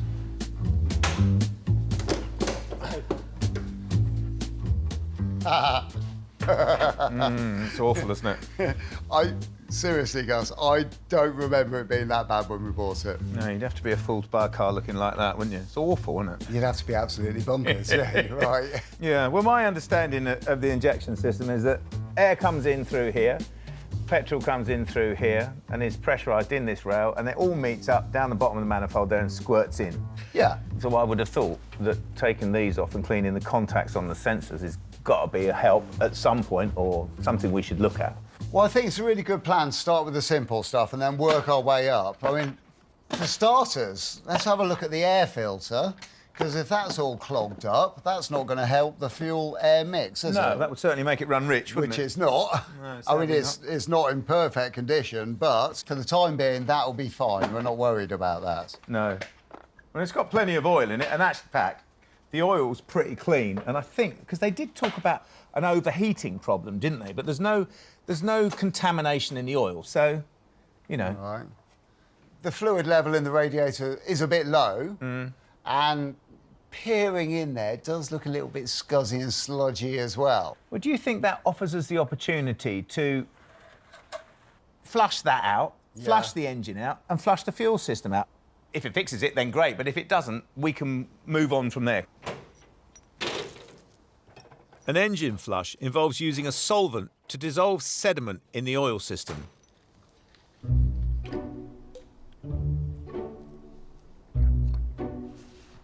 Oh, what you got then? Well, just reading the instructions, actually, for my part of the whole thing. This is lemon juice. I can see that. I know, it says it all over it, doesn't it? I know the bottles. So this is an old man's trick, something which I heard about years ago. OK. I've always wanted to try it. You put it in the cooling system. Yeah. Yeah? So mildly acidic mixture. It's an acid, yeah. Yeah. And then run around the system, churning everything up, dissolving all the nasty bits, picking it up in the water, 20 minutes worth of running, and then drain it all out. It's biodegradable, it's organic. Yeah, it is also mildly unquantifiable, isn't it? Well, yes, but I mean, you can see it's going to work. I mean, I've never done it before, but I've heard about it. I'd like to try it. I mean, we could just buy some coolant flush, couldn't we, and tip in there? Yeah, or we could just put this on our pancakes. Yeah. But I think it's a good idea, and I'd like to try it. I think it's a good idea. I just want to point out that my grandfather had a trick as well. He could take his pants off without taking his trousers off. It never really worked for me, I have to say. I'm going to give it a bash. Yeah. Certainly worth a go, isn't it? I'm going to take this and put it in the petrol tank. Well, that sounds a lot more reliable than mine. The truth is that if the flushes don't do the business, there aren't a million places to go on the car. Remember, a person who has owned 3 of these couldn't get it to run right. We let the Sarah cool and head home.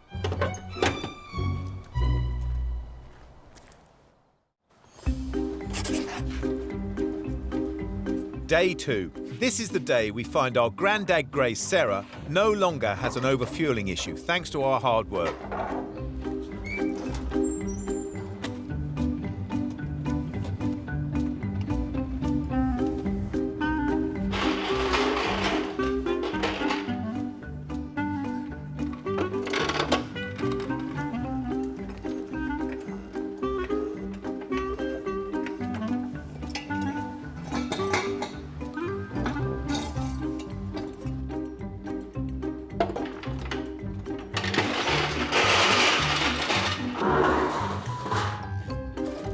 We do need to remove the flush, though, before we can fill it up with new oil.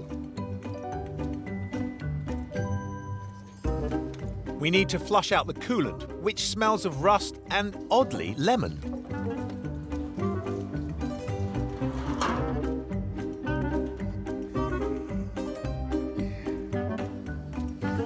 So we top up the coolant and oil and ask, have we solved the problem?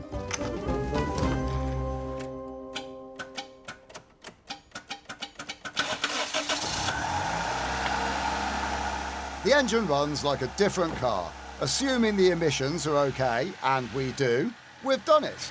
That's fantastic. That is what I call a cheap fix. It's really worked, hasn't it? Fuel system flush. Brilliant. Wowee. Absolutely brilliant. Well, that's a massive step forward, isn't it? Oh, yeah, leaps and bounds. Yeah. I'm very, very, very happy. Cheap, quick, and easy. Yeah. What could be better? Good. I'll tell you what could be better. Oh, is that leaking? That radiator's throwing coolant out all over the place. It wasn't doing that before, was it? Is that your lemon juice that's done that? No, it wasn't my lemon juice. That's a justified way of doing it. It's just... That is a problem for us. That is a massive problem. I do not think that we'll be able to find one of those radiators. Well, it's got a plastic cap on it, so I can't even fix it. Are you going to take this out? I am. I'm going to have to pull that out. It either needs fixing or repairing, or replacing. Well, do you want me to see if I can find one? I think the radiator is going to be a problem. I don't think we'll find one off the shelf Why either. did we buy such an unusual car? That's your fault. Well, I'm going to get them spanners. This is what we call a one-step forwards and a one-step back situation. We fix one thing and reveal a new problem. Finding service parts for this car is incredibly difficult. All the things that you think, oh, well, I'll phone up our parts supplier, give them the registration number, they'll give me a part number, we'll order the part, all's good, it'll be here within the end of the day.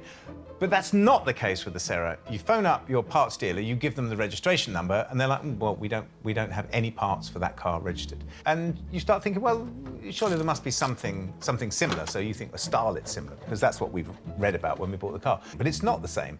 It's different. It's different sensors. This engine's different power. Everything for this car is bespoke to this car, which was only sold in Japan.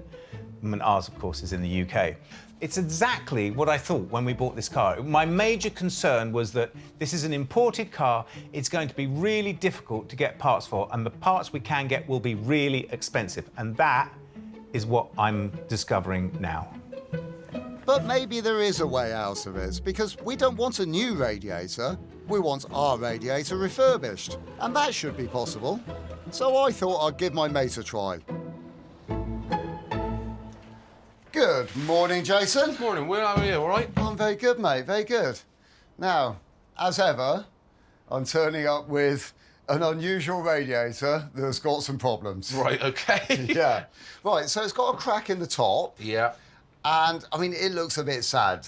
I mean, what would you say we should be doing in this situation? To be honest with you, Will, the tanks always go up there, so what we normally do is replace them with copper and brass tanks and put them on a new copper and brass centre. Yeah. Hopefully, we may have one in the workshop that we can put together for you, and then you can have it by the end of the week. That is totally amazing. I'm really impressed. But fingers crossed I've got one out there, so yeah, we'll have right, a look. That's and then... it. Well, should we go and have a little look-see? Yeah. Shall I bring this through? Yeah, come on through. Cool, cheers, mate. That's all right. These guys often work on an exchange basis, so they swap a refurb for a broken radiator. But I need a fix, as my casings are rare. So this is your little Aladdin's den, is it? Yeah, this is where the magic happens. Wowee. Right, what we got then? Right, let's see if we've got a core and some tanks for this Toyota radiator. Yeah, I've got a core, so that's a good start. So we've got the centre. That's that there. What I'll do in a minute, we'll just see if we've got a couple of tanks for you, so we can solder them on there. That looks brilliant. That's exactly what we're looking for, yeah? Should be, and it should be a lot more harder wearing as well. And hopefully these are the tanks, copper and brass tanks. So that'll get soldered on there. And yeah, this must be your lucky day. That one will get soldered on there. This is my lucky day, isn't it? I think so. Those are what you say, copper and brass? Yes, they are, yeah. So, like I said, they're a lot more harder wear and they can take a whack in that. Well, that's exactly what we need. Right, OK. And when do you reckon you can get it done by then? Yeah, I'll get it done by the end of the week, by Friday. Magic. Right, well, if I gave you a hand carrying this lot downstairs, then that will help you get the job done even quicker for us. Might even get it done by Thursday, then. Well, I've got all of my fingers crossed, mate. All of my fingers crossed. I'm looking at 150 quid, but that is cheaper than fabricating a whole unit.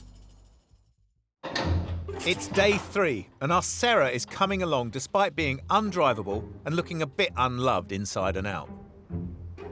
So I stayed up last night looking, and this is ridiculous, isn't it? Just to find a distributor cap, a rotor arm, and a set of leads. I stayed up last night going through page after page after page on the internet.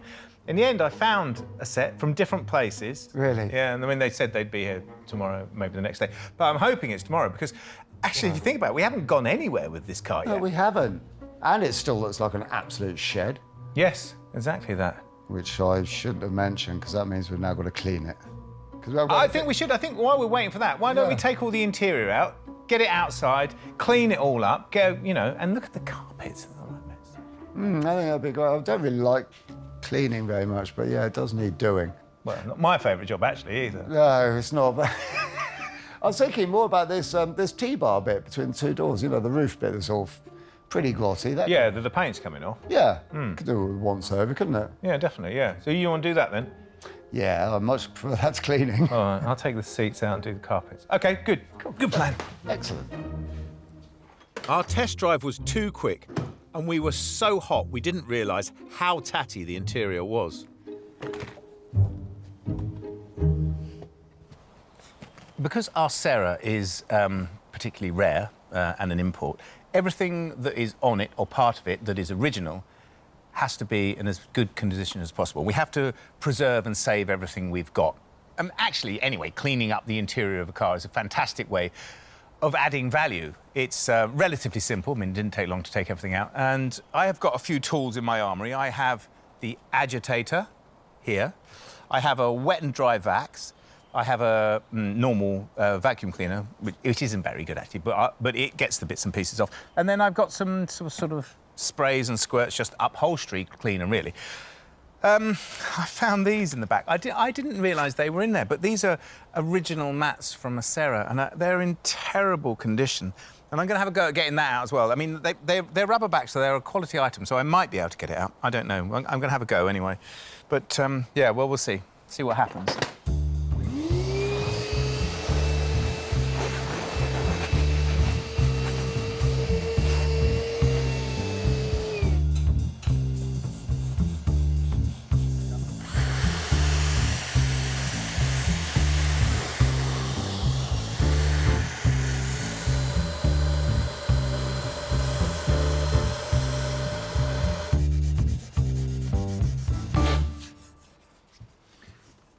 The lacquer on this section of the car, on the T-top bit of it, is all faded and broken and peeling off and stuff, which is quite common with lacquer. Now, I could respray it in the right colour and then re-lacquer it, but that's going to be a bit boring. We want to do something fun with the car. So, what I want to do is change the colour to satin black, also change the lines of where the paint comes to, because the normal paint line is just to here, and there's this wonderful triangular shape at the front of the car that blends into this T section here. So I want to save that. So I'm going to paint everything within the edge of here. It's going to look great. Also, with the satin black, it means that we future-proof it as well. So if we decide to do something else with the colour of the car, this is already looking great, and this will already work with anything else we choose to do.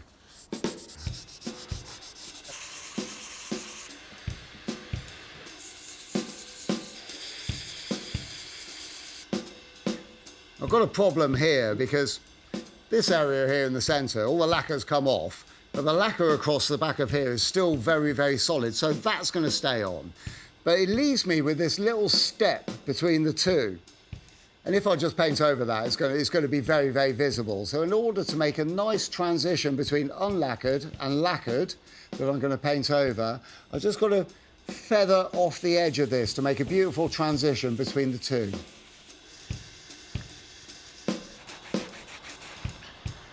It's a funny thing about cleaning anything, isn't it? You forget how dirty it was once you've cleaned it. But luckily, I've got this in here to remind me. Look at that. So no matter how dirty you think it still looks, it's that much cleaner. It's really scummy. But look at this. I was really pleased with this. Look, it's really come up nicely. I mean, it's all come up nicely. It's not perfect, and there is still stains on a lot of it, but it's much, much, much better. So, after some artful masking, I'm ready for paint. I just use a rattle can. It's fine, it's just a small job. I'm thinking about that exterior. There's no way that that can be painted, so maybe a vinyl wrap for cost and speed? We've done it before and we know it works, but what colour? So have you ever agonised for hours, sometimes weeks, months, over what colour to paint a hall or a bathroom? Get little tester pots and you paint the pots on the walls. You see it in people's houses all the time, don't you? Well, buying a wrap for the Serra is very, very similar to that because not only does it define the car, the colour, but it also defines whether you're going to be able to sell the car, which is perhaps more important. You could choose a colour that you think is fantastic. The rest of the world might not think the same, might they? So it is going to define whether you sell the car or not. So I've been looking at 70s Porsche colours. They've got some fantastic yellows, some fantastic greens, oranges. I'm sure you know the palette. They're bold without being brash, and that's the sort of thing I was looking for. In my mind, this Serra has always been a sort of 1980s concept car, the sort of car that I've seen at a show somewhere. I know this is a 1990s car, but it was developed in the 80s and it has that feel to it. So I was thinking that we should do something really bold, something metal flaky, something gold. I don't know. I mean, I was thinking of asking Will, but he'd just say ginger, so he's not really going to get a look in.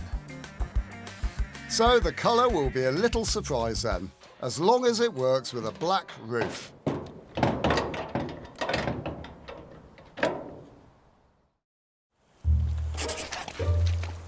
Day 4 out of 5. It's getting close. So what does today bring for our Serra, apart from some cold grey rain? It brings a wrap. Not the musical one, the plastic one. So are you excited? I am very excited because today's the day we're going to get to make this car the car that we originally wanted. Yeah, it's finally come, hasn't it? It fills me with a little bit of an intrepidation, I have to say. Because it can go either way, can't it, when you're wrapping a car? Yeah, horribly wrong or just wrong. No, I'm only joking. But we're not terribly experienced, are we? We're not. We've had a few goes in the past, and thankfully it's worked out OK. Yeah, I think this will work out OK. It's not that much of it, is there? Prep is the thing. All the nooks and crannies need to be cleaned with the solvents.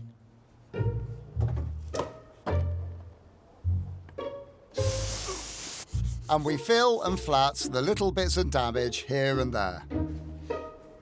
So what colour did I choose? A yellowy, goldish thing. It's going to make it stand out, isn't it? It's on the higher level of vivid, isn't it? You know, it's an original colour, you know that? Yeah, I do, yeah. I'm sort of quite surprised. Look at it. Grello. That is a grello. Green and yellow, I guess. I don't know. That's what it's called. That's a funny name, isn't it? Keep them as big as possible. Like that. Cutting. Our wrap jobs don't always go well, so we're being super careful. Should we make a cut across there? We probably should, I think. A wrap like this can take around 3 days, but we're doing it in 1. We're having to cut our cloth or our plastic according to our resources. How much you got over your side? Quite a lot. Well, give us a bit my side, so I'm right on the edge there. Pull it then. Go on then. Much better, wouldn't it? Yeah. One of the tricks we've learned is that we need to keep the plastic warm to allow it to be more flexible. But it's a real pain to get it looking good.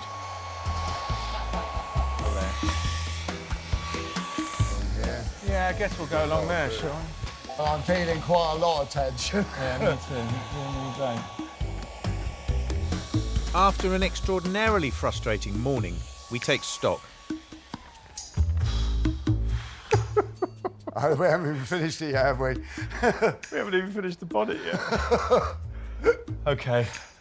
Final push. Right, a bit more? Yeah. Right. From the middle. Right. Let's have a look. It's not bad. It's as good as we're going to get. That's a great colour, yeah? Yeah, it's a good colour.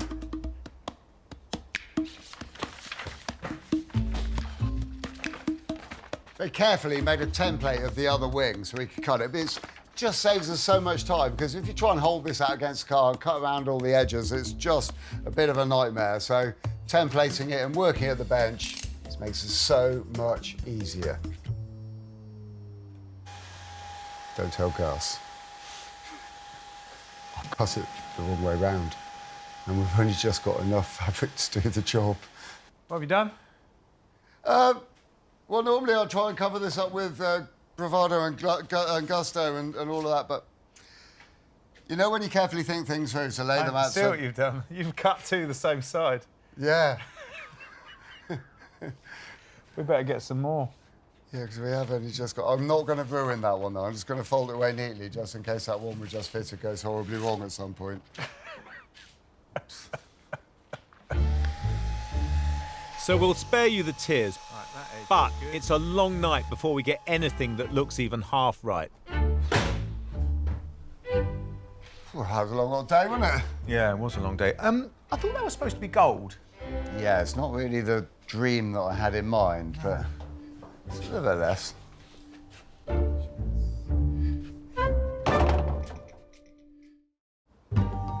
We bought a car that is so rare it scares us. But we're making it go and fly with its cool new colour. Today is a cleaning jamboree. Well, I think it's working really well, but it's so difficult to see. And I make a new cover for the yucky armrest.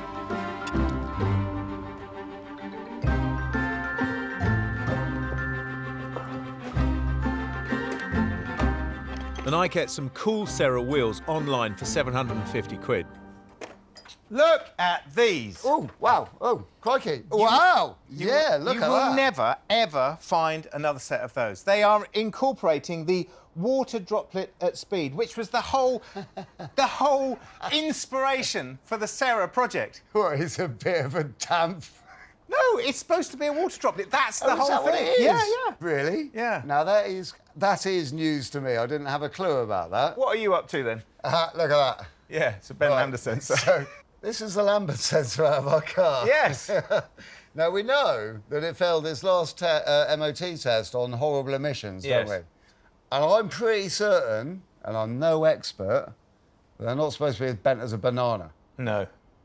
Because this second-hand one that I've got... Slightly less bent. Which is, yeah, a lot less bent, which is brilliant.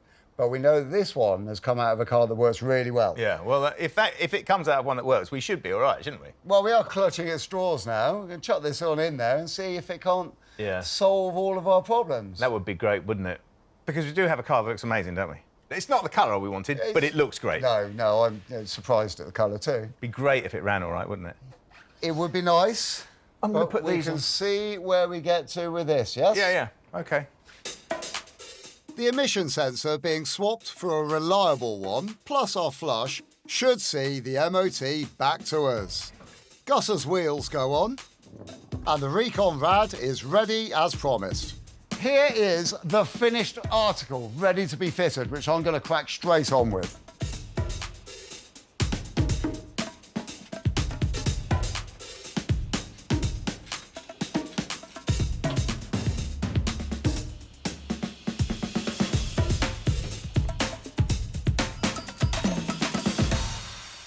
The car is now actually cool. It got its zing back and gets to realise its full concept car potential. It cost £2,000, but the Rad was £150, the wheels £750, the wrap was £400, and other bits were £150. The lemon juice was from Will's lunch, so that was free. So the Serra owes us under £3,500. Cool bananas! You know, I've got a question. I've got a question that is so hot it's going to burn my lips when I say it. Ooh, maybe a bit of caution could be recommended in that situation. The question is, have we been idiots? With all the work that we've done on this car, and this is a very, very niche car, it owes us a lot of money, doesn't it? I think you've got a good point there, and certainly worth thinking about. But firstly, I mean, look at this car. Look at it. Doesn't it just absolutely fantastic? I mean, that is now a showstopper, yeah? Yeah, it definitely is. And it's funny with this car in particular because I was very hot and cold on this car. I'm very cold on it almost from the point that we bought it, in actual fact.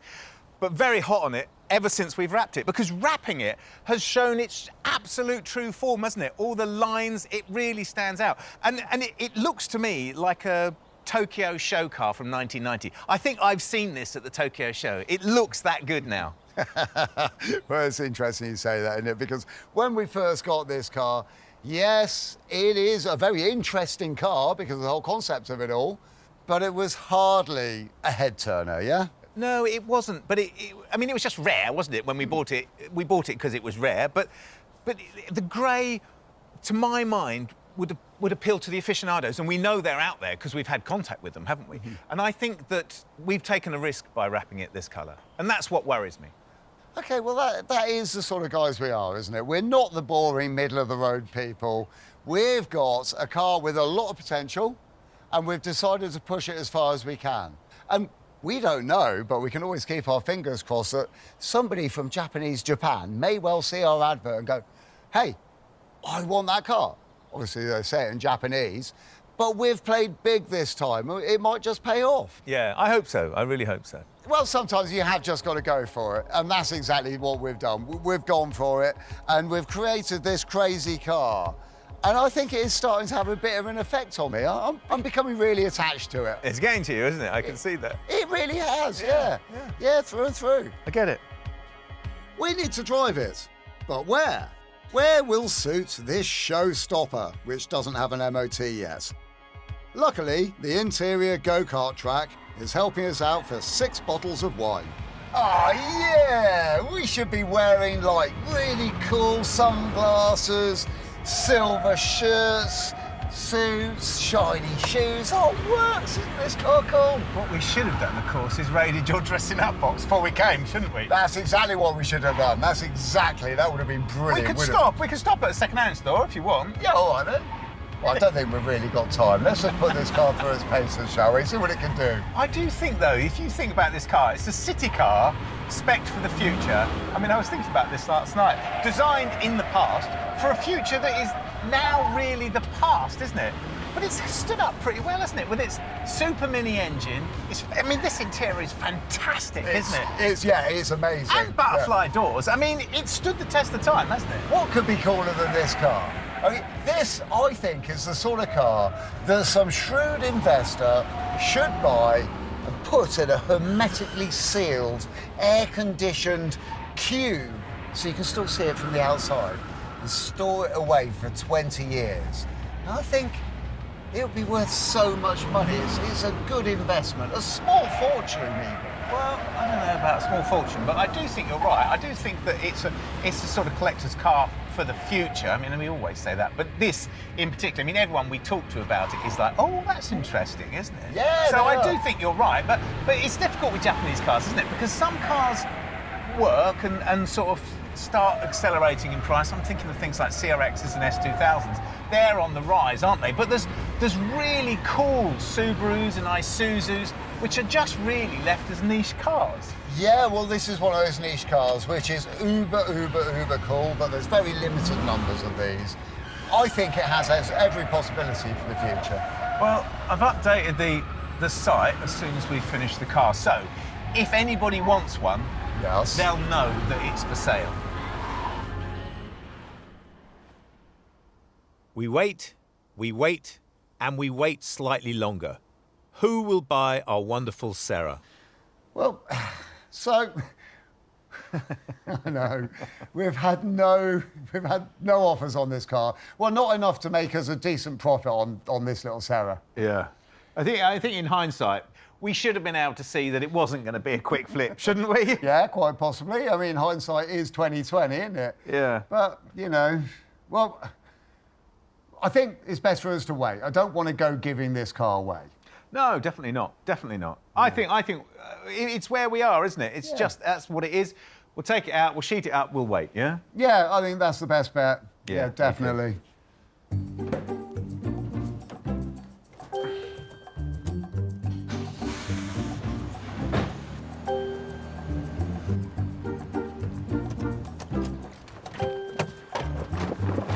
We've never done this before. We've never sat on a car. And actually, at time of press, we do get an offer, full asking. But until the money is in the account, the Sarah stays put.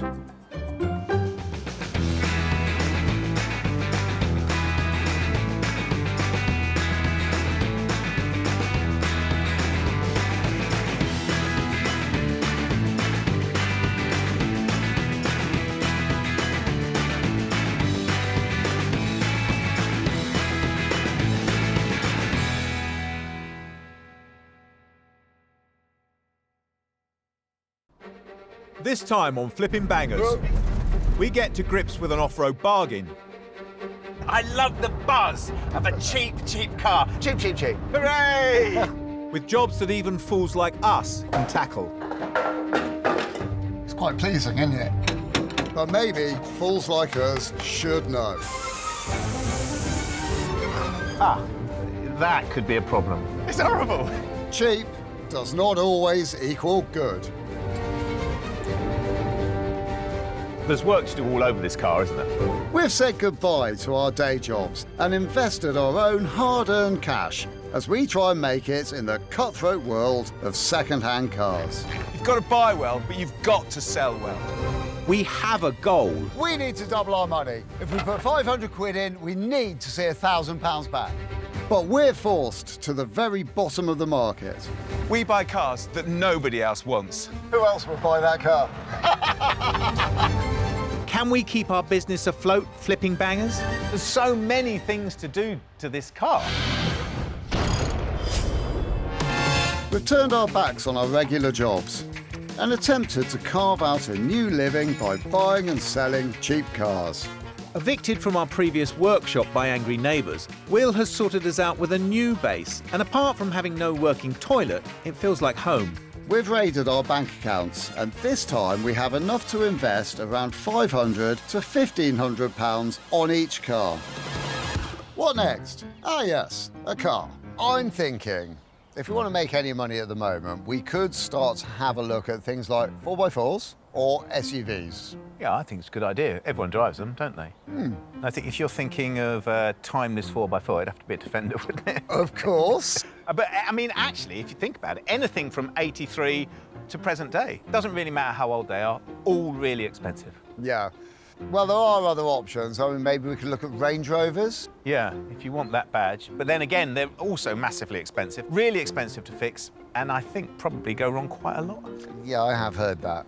OK, well, you know I have a certain penchant for early discoveries, don't you? Really? Yeah.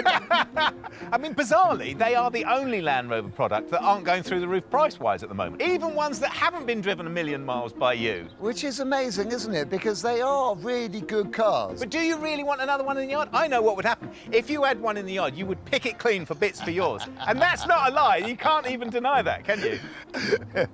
Yeah, I probably would, yeah. OK, then. Maybe Freelander. Yeah, don't know much about them. I know the later one's massively popular. You see them about everywhere, don't you? Early Freelanders. They're very good cars. I know they get slated a lot, but in my experience, they're very good, very reliable and long-lasting. Good little trucks. OK, so you want to have a look then, shall we have a look? I do think we should have a look, yes. OK.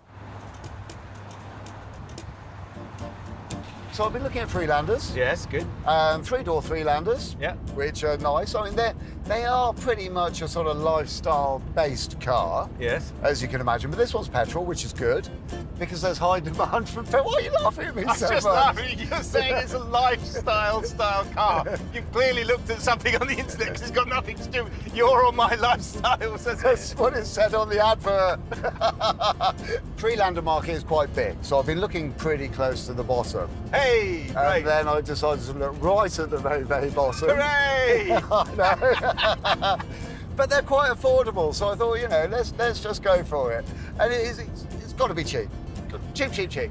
I can see exactly what's happening here. You're taking us to the first wreck that you found in a field, and you're trying to dress it up like we've won the lottery. Hey, lucky us. I know, and it is almost as good as that. So it's a bright orange. Of course it is. Three-door Freelander, which used to be a nice little runner.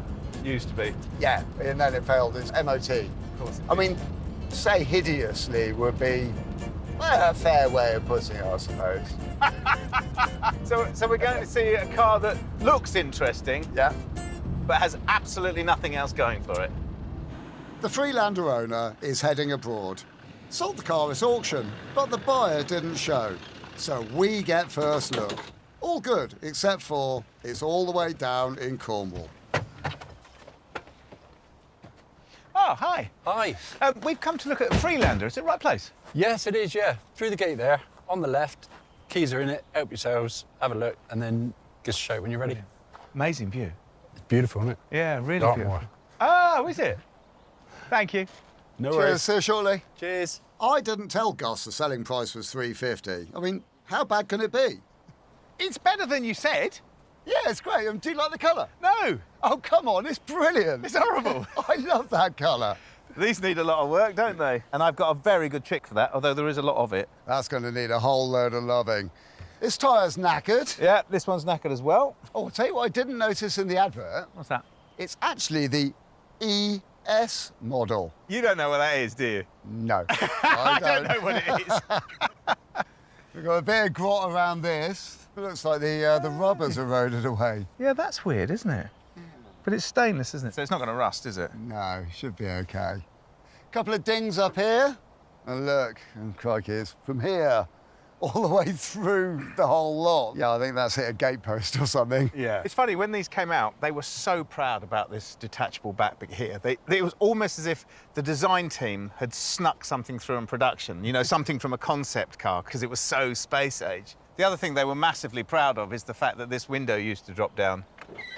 Oh, it still drops down. Yeah, it's a weird mechanism, isn't it? It sort of folds out and takes off. It's funny, isn't it? Because everything does that now, doesn't it? I think it was the first. They were trailblazers. Yeah.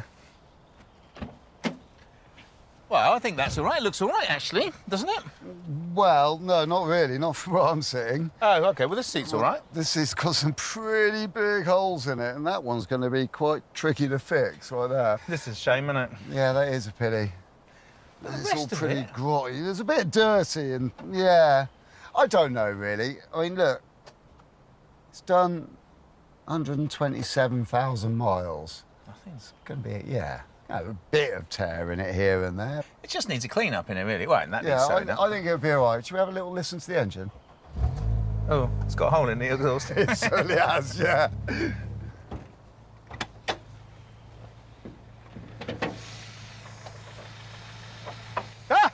It is actually in there. It's just a long way down, isn't it? Really tiny little thing. It sounds all right, doesn't it? It does. There's no nasty knocks or rattles or anything. There's a bit of smoke coming out of there.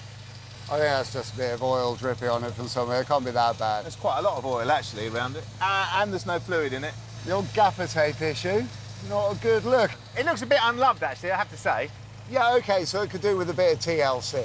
What always gets me about these things, these Freelanders, is like, it's this engine, the K-Series engine. They were normally used in things like the MGF, the Lotus Elise. They were lightweight sports cars, weren't they? Are you saying that this might be a little bit underwhelming? I think it might be dreadfully disappointing. Actually, I think this is closer to a scrapyard than we think, isn't it?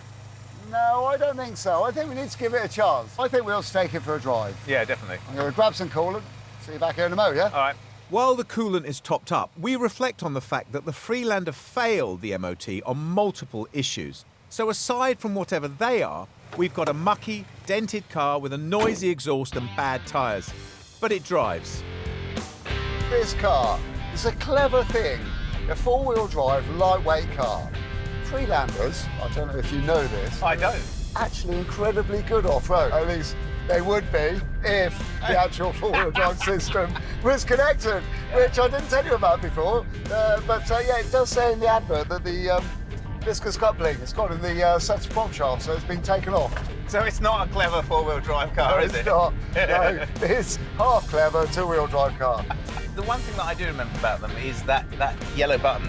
And they were very proud of that as well, and that was their hill descent. It's electronic hill descent. And I think it's interesting because actually it's an answer to a question that was never asked, because actually if you were going downhill, you'd just go in a low gear, wouldn't you? But it does show you who they were trying to sell these cars to. It wasn't enthusiasts, was it? It was just general public, people who wanted to feel like they could have a bit of off-road and they could have hill descent at the touch of a button, huh? Brilliant, yeah. It's so very, very refined, but I can tell you, with the lack of four-wheel drive on this car... Or traction. Yes, exactly. I'm not going to be looking for any hills to try out the descent control on. I suppose it won't work, will it, if only two-wheel drive? No, because we'll end up sliding down the whole thing and wrapping this around some old oak tree. I don't know, I suspect that it had an uneconomical repair, like you say, viscous coupling or whatever it was, and it's just been left, and here we are with it now, and we have to work out whether we want it or not, don't we? Well, do we want it? I mean, I'm quite attracted to it personally. I know you are. I know. That's just the colour. It is the colour, yeah. Well, I don't know. I still think it's down to money. Yeah. Really. You can't go to Cornwall without having a pasty, can you? No, you can't. You can't, definitely not. Hi, AD. Oh, you all right, guys? Yeah, good. Well, that was fun. For you. I loved it. I know. Enjoyed? Yeah, it was all right. We're giving it a good old drive around, and yeah, I think we're interested, aren't we? Yeah, definitely, yeah. I know you've had a bit of trouble already, haven't you? We did. We put it online, and the sale was stopped because they believed that the people that were buying it were scammers. Oh, right. And then we had a phone call from you guys. And we're not scammers, are we? No, we are not. You're not scammers, apparently. So this must put us in a pretty good position for getting a good deal out of you. Possibly. But the thing is, with the amount that's wrong with it, I mean, it's really not worth 300. I mean, I think probably 200 for us. It's got no MOT. It's got a lot of stuff wrong with it. We have got a lot of things to do on it. But it's a lovely colour. He's playing, he knows. You can tell I'm ginger, can't you? See, perfect match for the car. Yeah. How about we meet at 250? Personally, I think 250 is about right for it. OK, save me the hassle of getting a load of grief off Gus on the way home. 250, I'm happy with that. Yeah? Yeah. Awesome. Fantastic. Okay. These probably cost over 25 grand when new. Can we really have just bought one for 1% of that figure? I love it. I love the buzz of a cheap car, and I'm never going to get over it. And it starts in my head, and it works its way down and comes out of my toes. In Europe, when they were released, they were the most popular 4x4 for 5 years. We got one on the trailer, it works, and we bought it for less than the price of a radio. That's the sort of deal I like. Yeah. I mean, when you say it works, some of it works, but I think you're right. I think maybe we've fallen on our feet with this car. If we can help it up off its knees, get it back on the road, we can make some money out of that car. And I think we're on a bit of a roll. I'm liking your enthusiasm. But for us and the car, there's a fair way to go. The next day, we look over our new purchase and formulate a plan. Right, so what do we got? Well, we have a very cheap car with a lot of mechanical issues. And we're going to have to work very, very hard on those if we're going to achieve the money that we're chasing on this car. OK, I think we need to have a team talk, because we have a 4x4, which actually isn't a 4x4, is it? I can't help but think it would be better to sell a 4x4 as a 4x4, wouldn't it? Because there's not many of this age that are 4x4s anymore, is there? No. So we need to definitely do that. We do. And there's also the exhaust system, obviously. Yeah. And there does seem to be some noise coming from the suspension as well. Some noise. It's really clattery. It only seems to be on this corner, though. In actual fact, there's work to do all over this car, isn't there? Well, what do you think to the look of the car, then? Obviously, there's dents at the same height either side, isn't there? Yeah. The bumpers, we can sort those out, can't we? That's no problem. But I do think you're right. I think mechanically that's where we need to put all our effort, because if we do that, then it's worth doing the seat and it's worth doing the bumpers. But if we can't do the mechanics on it, then there's little point doing the bumper or the seats, is there? Colour's growing on me, though. It's nice, isn't it? I do like it. I would say it was a lovely shade of ginger. I think it's called Kinver Sand. You've looked that up, haven't you? No, it's where my father-in-law came from, Kinver. Is it? Yeah. And let me guess, the sands are red. Yeah, they are, yeah. I've been the photographer a lot lately. Maybe I'm doing a good job, who knows? And the car looks pretty good. You can't see any of its faults. Advert for the Freelander. Well, it's quite good so far because I've got a really nice selection of pictures for the car. It's in a fantastic colour. We'll have done all the work on it, so the four-wheel drive system, that'll all be refurbished and working. It's going to have a new MOT on it, all of those suspension issues and exhaust system problems, they're all done. So we've got a car that looks good, drive well. Funny thing is, it's difficult to sort of price a car like this. I'm sort of really struggling with it a bit. Struggling with what? I'm thinking about the price on the Freelander. So, I mean, it's a tight market, isn't it? There's quite a lot of them out there. You know, they're quite old cars now. What did we buy it for, 250 quid? We did, yes. It's a very cheap car. Yeah. I was thinking about 1,500. 15. I wasn't thinking quite... I was thinking more like £1,000, to be honest. Should we go somewhere in the middle? Yeah. 12.50? Yeah. 12.50, and let's say first person to view will be compelled to buy this car. Blimey, only £12.50? Maybe I'll buy it myself. The one thing we both agree on is we need to get the Freelander mechanically straight as a priority. We need to get eyes on that 4x4 system that's missing that prop shaft.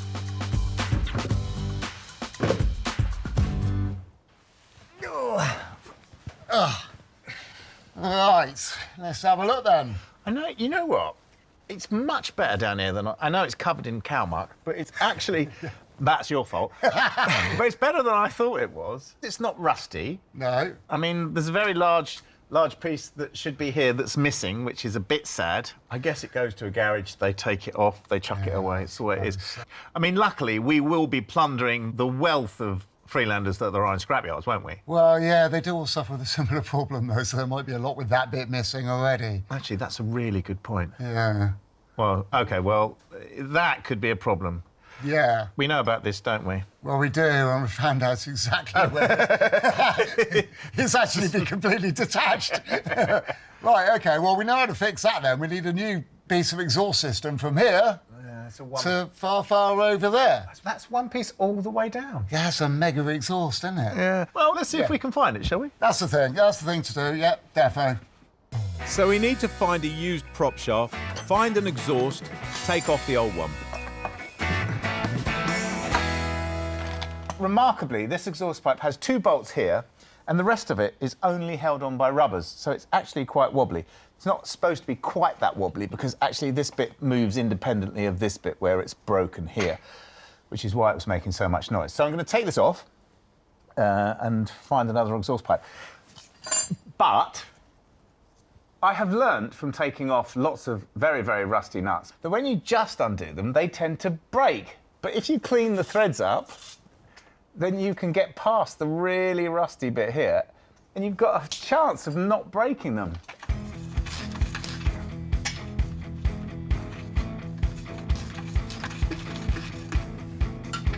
See, I was waiting for it to break too, but it didn't, did it? And now, just the rubbers to go.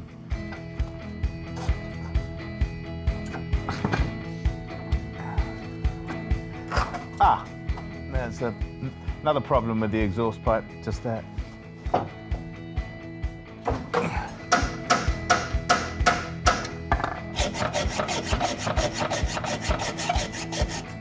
Something extremely exhausting about doing things upside down. I can't get this apart because it's rusted together, of course, and my health and safety head says I shouldn't be grinding it off with the neoprene petrol tank just there, so I've gone for the manual option.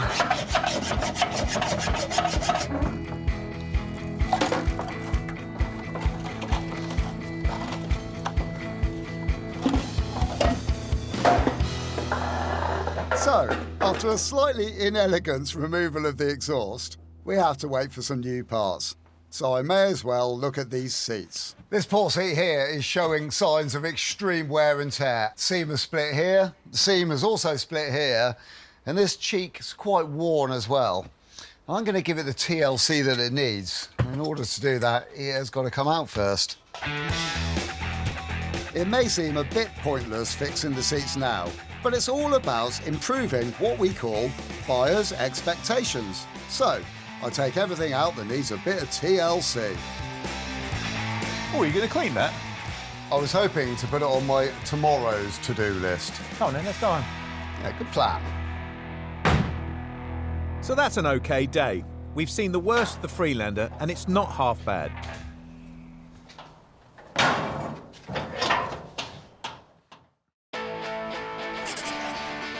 Day 2 on the faded Freelander. We only paid 250 quid for it, and we're hoping to add £1,000 onto that. We both have things to bring to our party. Ooh. ANSI roll bar drop link mounts. One for the side that you're on over there, which is the rattly one, sorts out that problem. Yes. Second one, precautionary measure to make sure they're both done and everything's as good as it can be at the front of the car. And they'll look very shiny, won't they? They will do, yes. Well, I've got a new exhaust pipe, so I might crack on and put that on, although I suspect it might sound better without it. Oh, yeah. But I better put it on. Drop links can really transform the way your car sounds when it goes over a bump. This drop link connects the suspension to the anti-roll bar. The anti-roll bar links the suspension on this side of the car to the other side of the car. So when you're doing some hard cornering, for instance, it keeps compliance and balance between the suspension on both sides of the car, stops the body from rolling too much. And when these ball joints and each end of these are worn out, which they do on a regular basis, these little links rattle like crazy and make a tremendous noise and affect the capability of the roll bar as well. That's why we're changing them. And you can do this as well. Effectively, they just bolt on, but please be aware, sometimes they're a bit rusty. Penetrating fluid is always a big help.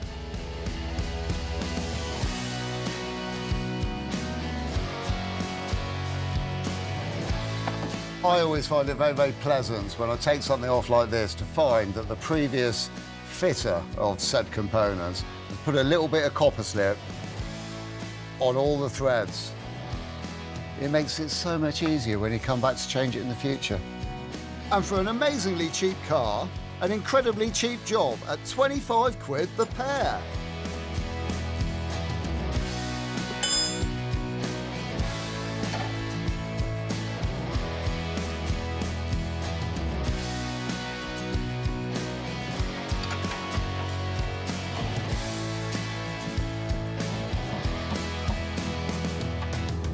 Gus is still on the exhaust. Well, actually, I was quite proud of the fact that I didn't have to cut these off, because normally everything I touch breaks. But I'm going to treat the exhaust pipe to a new set of nuts and bolts, only because I can.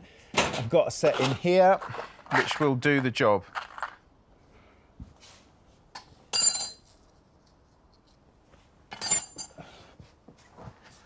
Right, so first off, there's an interesting little twist to get this up and over the subframe at the back, which is there.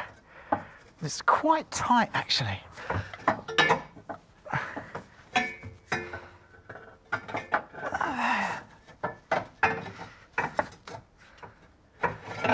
Aha!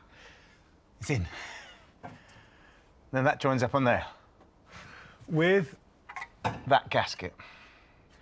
But this is a pattern pipe, so it's not an original manufacturer one. So I'm going to put a little bit of, just a little bit of sealant on here, just in case it's not fantastically flush.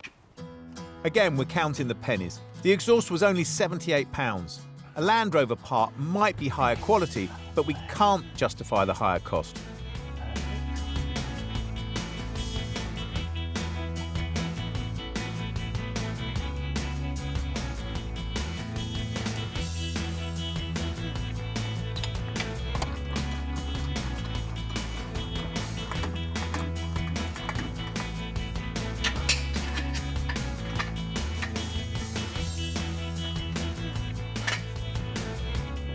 When you're doing a flange up like this, you've got to do it equally. You can't do one side, you can't tighten one side right up and leave the other side loose, because otherwise you're going to bend the flange and you won't get a proper gas-tight seal. So you've got to walk them in together. A little bit this one, a little bit this one, a little bit this one, a little bit this one.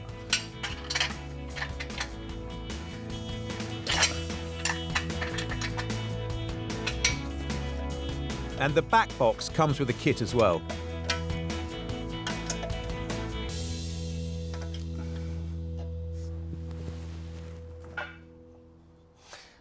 Well, the engine on our car is definitely not looking at its best. And if we want to sell our car for top money, which is what we do want to do, then we've got to sort these problems. And the problem is the rocker cover gasket is actually leaking oil all the way down the front of the engine, covering the alternator in oil, dripping down onto the exhaust manifold, so then it smokes and looks awful. Thankfully, it's quite a simple fix. I just changed the gasket. But there are little telltale signs that you can see when you take it to bits. For instance, along this front edge, where it's supposed to be making a perfect oil-tight seal, you can see where it's not making the seal. Of course, there is oil spewing out all over the place, but the telltale sign is on the surface of the gasket as well. I have a new gasket, but before I fit that, I need to clean everything up. I'll remove the old tin rocker cover gasket and clear away any debris on the edges. It is essential to get all of the mating surfaces where the gasket goes together super clean. When there's old silicon-based gasket sealant all over the place, I find it's best to scrape it off with a sharp blade, and also be aware that you're not going to let any of those bits drop in the engine. You don't want all those old bits of gasket sealer floating around inside the engine, clogging up filters, and then eventually, in worst case scenario, oil ways as well.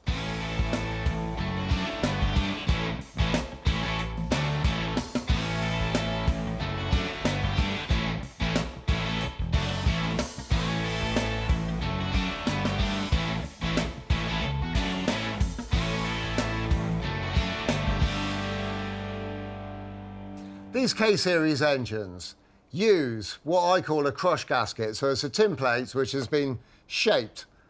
As it's clamped together between the two components, that crush gets formed flat and it makes a really good seal.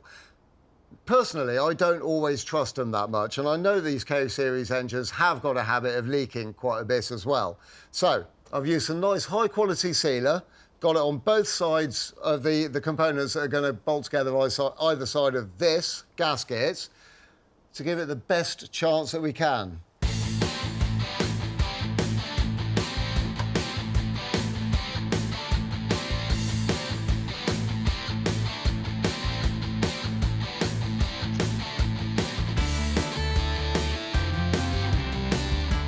And that is it, job done. Our engine should no longer be spewing oil out all over itself, which means it's going to present well, and it's not going to create a nasty smoke every time oil drips on the exhaust pipe. It's cost me a couple of quid in parts, not very much in time, and it's going to really improve the saleability of our car. Surely something is wrong. How can this car be so easy through the workshop? Oh, that's right, because so far we've only really scratched the surface. One of the most unattractive aspects of the Freelander is the pair of dents on the side, which look unfixable. So we've got an expert in to help us out. Oh, hello. Hello. Oh, you must be Paul then. I am. How are we doing? Wicked. I'm Will. Thank you very much. Yeah, good, thank you. Wow, you found the car then? It's not too bad. I mean, it's obviously taken quite a whack. It's repairable. I've done a lot worse in my time. Well, I think the best thing for me to do is not slow you down by hanging over your shoulder and watching you do what you do and asking zillions of questions. I can kind of leave you to it and see you shortly, We'll yeah? crack on, yeah. Should be good as new. Awesome. See you in a bit. Paul masks up the Freelander.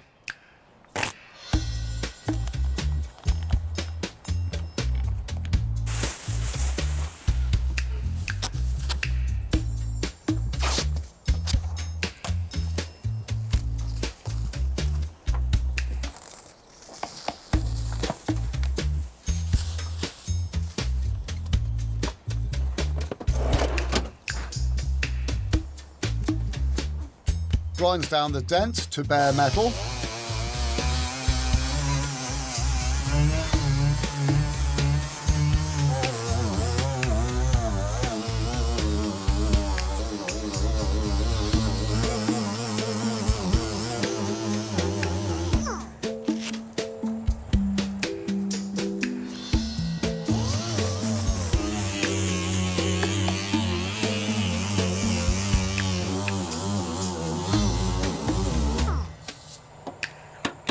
Welds on a lug and uses a slide hammer to gently pull it out.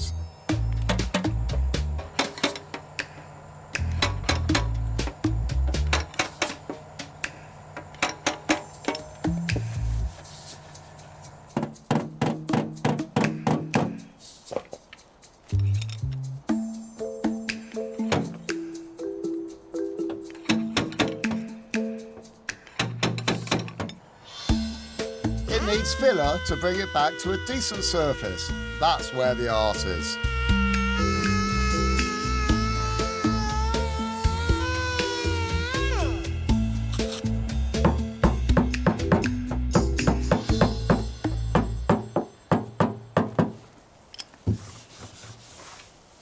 That's amazing, isn't it? We're getting there. We're getting there. I mean, I've been trying to keep out of your way, as I said I would, but I've been keeping a bit of a spy on what you've been doing. I love that electric slide hammer. It does its job. It does its job. I mean, have a feel. I mean, you can see the dents. Nearly there. It's nearly there. Yeah. Then it's a final fill. And if you want to learn how to use filler, then just watch this chap go.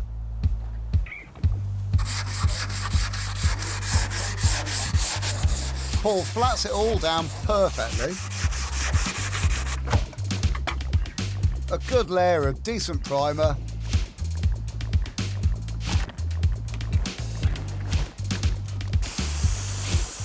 Another masterclass in delicate application.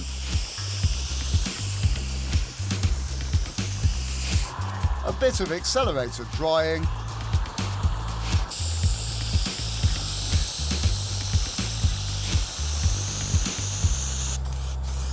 You get the idea. It's very process heavy, but every single process is incredibly important.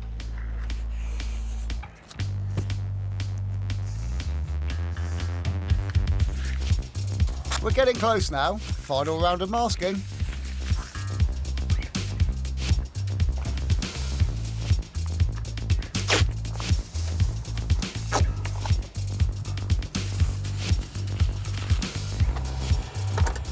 And paint.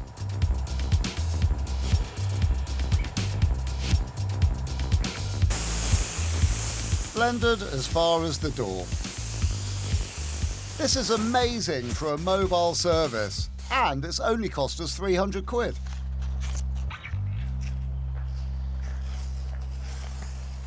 Whoa. All done. Wowee. Do you know, that looks absolutely amazing, but it does mean that I've got a massive bone to pick with you. What's that? Now I'm going to have to polish the rest of the car and try and match this standard, which I'm. Wow. It's going to be blooming hard work, isn't it? Like I said, I was going to try, and yeah, there you go. There's the end result. That's brilliant. Thank you. While Will watches someone else do the hard work, I'm popping out. One part we still need is that prop shaft. Our local breaker will have the cars, but will the props already have been taken off, as it's such a common fault?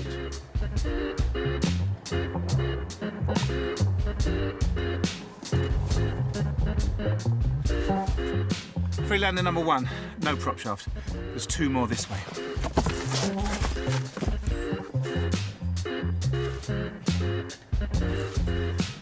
Number 2, no prop shaft. Another one this way. Yes, 3rd car, and there's a whole prop shaft, so it's coming home with me. I've got to get a jack. It's 50 quid, that's fine. That's amazing. So there's 4 Freelanders in this yard, and only one of them has got a prop shaft. So I managed to jack it up, I managed to scrabble around underneath it, and I managed to get it out. It's day 4, and we've got 5 to sort out our Freelander that is literally rough around the edges. Our biggest job is to replace the missing prop shaft.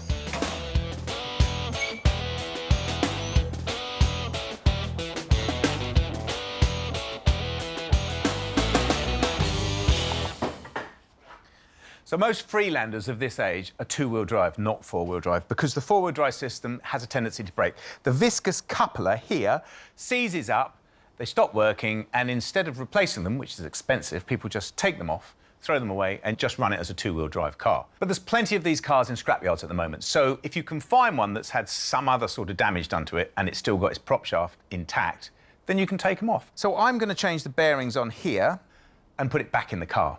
But the system itself is worth talking about because it's actually a clever system. If the front wheels start spinning, you know, if you're in a field and you're on mud or whatever, this viscous coupler starts heating up, and as it heats up, it starts to grip, and then it starts spinning through the sort of shock absorber here, the rear prop, and therefore starts to rotate the rear wheels and help the car on its way forward. So it's a clever system. But it's the viscous coupler that seizes, and when it seizes, it smashes the gears in the gearbox that turn the drive 90 degrees to head down towards the rear wheels. So that's the basis of it. I'm going to sort it out, put it back on the car. You'd think this would just be a reversal of the removal, but when you haven't removed it in the first place, somehow it's more difficult. The way this came off is I took this coupler off first. This is the coupler that goes onto the gearbox. So I took that off first. So that's going back on first. It's a bit tricky.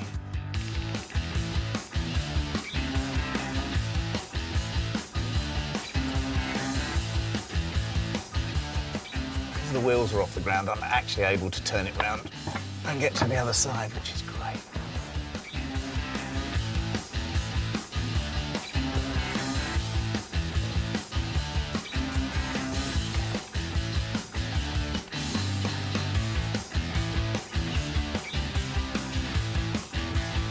The prop is in 2 bits, and now I've swapped the bearings, the rear section bolts onto the shaft.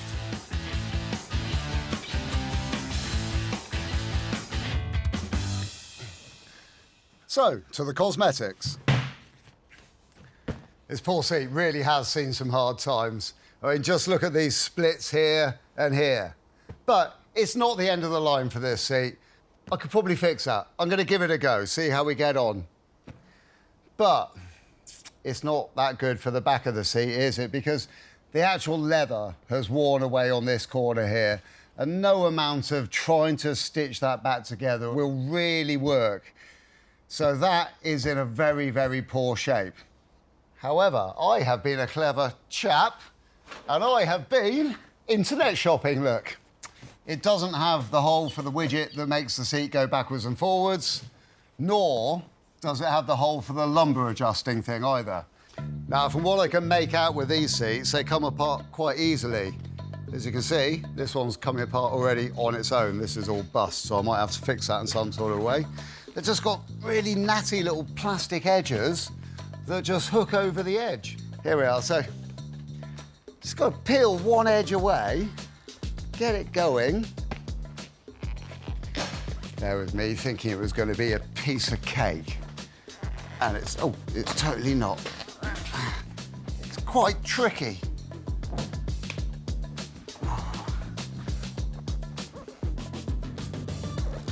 There we are.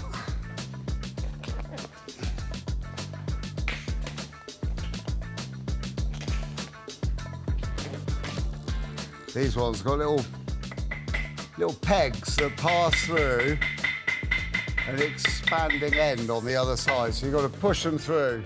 Sometimes they go through one way, sometimes they go through the other way. That's the little pin. And now the little collet, which has been expanded by the pin in it, is now reduced. So this should now come off like that. Just going to get this one to the last bit of thread, just holding it on there. Then nip round to the other side of it, undo the bolt in the other side, get that all ready so that I've got the smallest amount of time with the whole thing just holding on one hinge. Don't want to do any damage to the mechanism of the seat because that's just going to make more work for me. I managed to strip the base away and then I can hopefully re-stitch the lower units.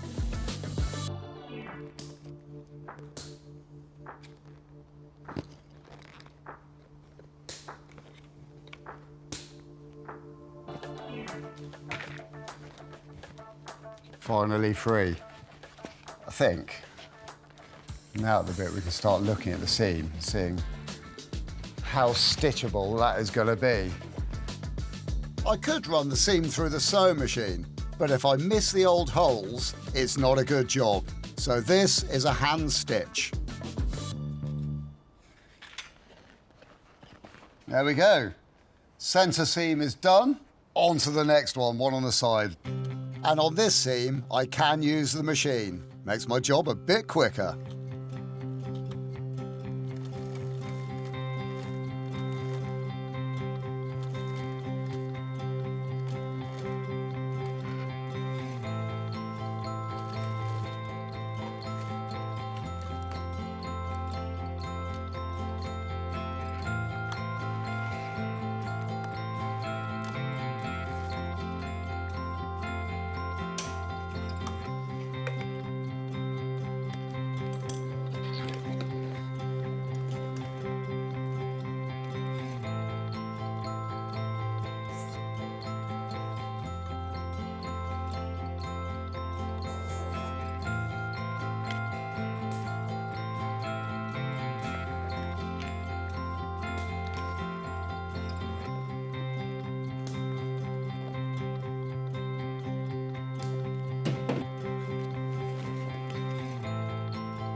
So that's all looking really lovely. It's just the back of the seat to do now. Shouldn't take me too long. Not a bad day. We've broken the back of the Freelander.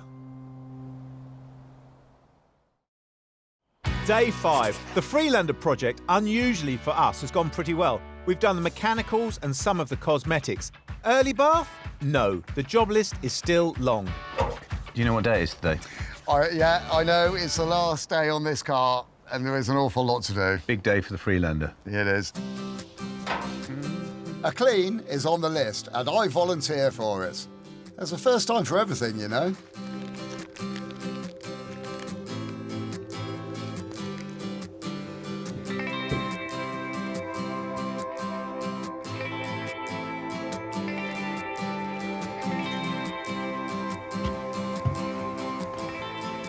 We both scrub away, and the years are rolled back.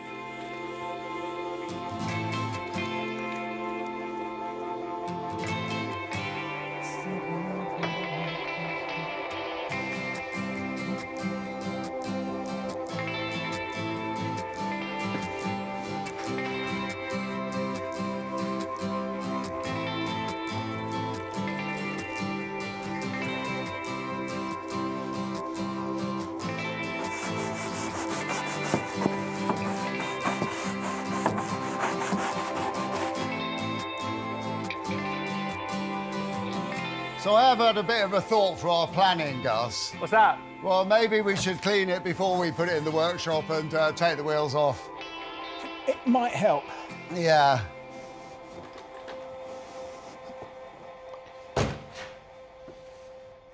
Our Freelander is quite bumper heavy, isn't it? It relies on the bumpers as a part of its styling. And UV damage means that it's all lost its colour. And there's a couple of ways that I know of bringing it back. And the first way would be using a petroleum jelly, which I've used for forever on bumpers, actually. And it does a really, really nice job. Obviously, it'll come off eventually, but if you wash your car with normal soap and water, it's not going to come off just with that. So that's the first way, which works really nicely, if you can be bothered.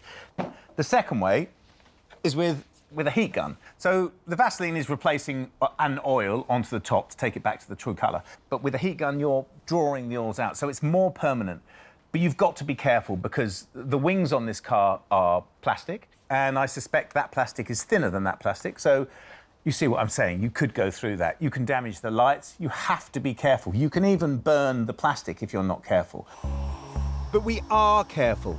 And with gentle strokes, we bring the as-new look back to the Land Rover with our 20-pound heat gun.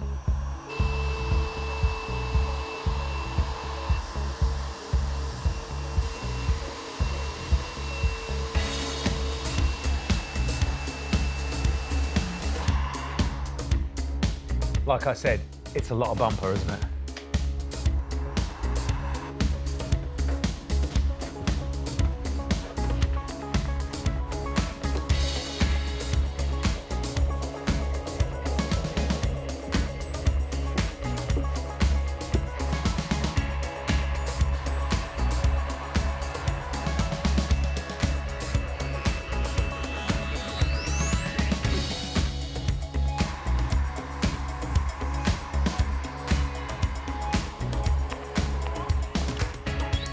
Even the wheels get a proper once-over and some new tyres. I can't help myself.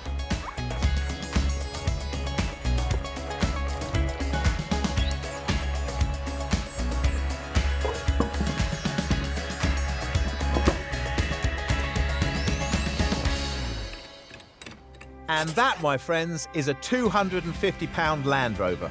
Well, it's not £250 anymore. We paid £359 on assorted parts, £300 on dent removal, so it's now £909. Still cracking value. Could you just remind me how old this car is? Well, yeah, I could, but I've got to rely on my numerical and memory skills. Oh, dear. But based on those, not being brilliant, I would say this car is 18 years old, which means it's not the oldest car that we've ever done. No, it's about average age, isn't it? I've never particularly liked the design of this car, but I think it really stands the test of time, doesn't it? It really works well now, and I have read that these cars are on the up. Well, that is really good news because, again, relying on my memory and my mathematics, I'm pretty certain that we paid 250 quid for this car. Yeah. Which is amazing, isn't it? You get an awful lot of car for 250 quid. Are you suggesting that we have an eye for design and a nose for a bargain and that our business is going in the right direction? We might be able to pat ourselves on the back and think that our business is actually on course. Are you now regretting standing there, not here, because I'm clearly going to get to the driver's seat before you? I've already covered myself for that one, You and nicked the the door keys, is haven't you? locked and I have the key. Oh, I couldn't do it anyway.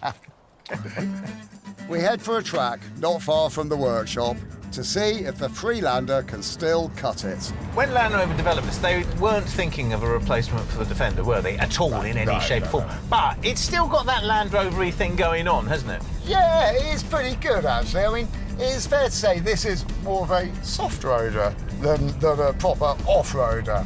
And if you were a shepherd with goats and sheep and string in the back, then, you know, you'd be more in need of the heroic Defender, I would have said.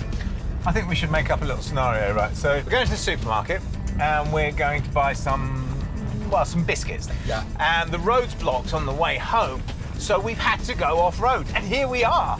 Yeah, well, it's more than capable of handling this sort of stuff. It's got a Gucci little 4x4 self-control system, viscous coupling. It's got electronic hill descent for when the going gets tough, going down hills. You know, it's a good little car, very capable little car.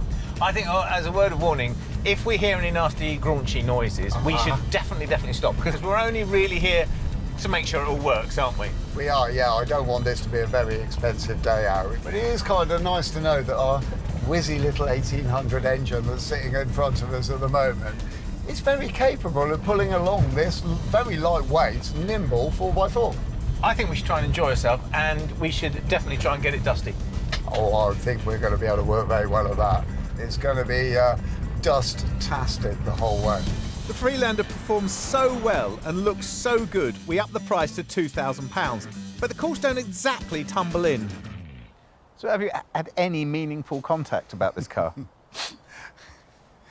We have had a couple of people paying compliments to us online. Well, that's nice. It is, isn't it? And amazing. A couple of my mates are interested. Oh, dear. Yeah, because they're my mates. They don't want to pay what we want for the car. So I think maybe what we should do is relist it, but relist it as an auction and just see what happens. Isn't that going to take a really long time to sell, though? Well, I don't see why it should take any longer. It's got to go because we need another car, don't we? So we put it on as an auction and we let the market dictate what we get for it. Yeah, I suppose so. 7 days later, the price reaches £1,650. Let's just hope the buyer turns up.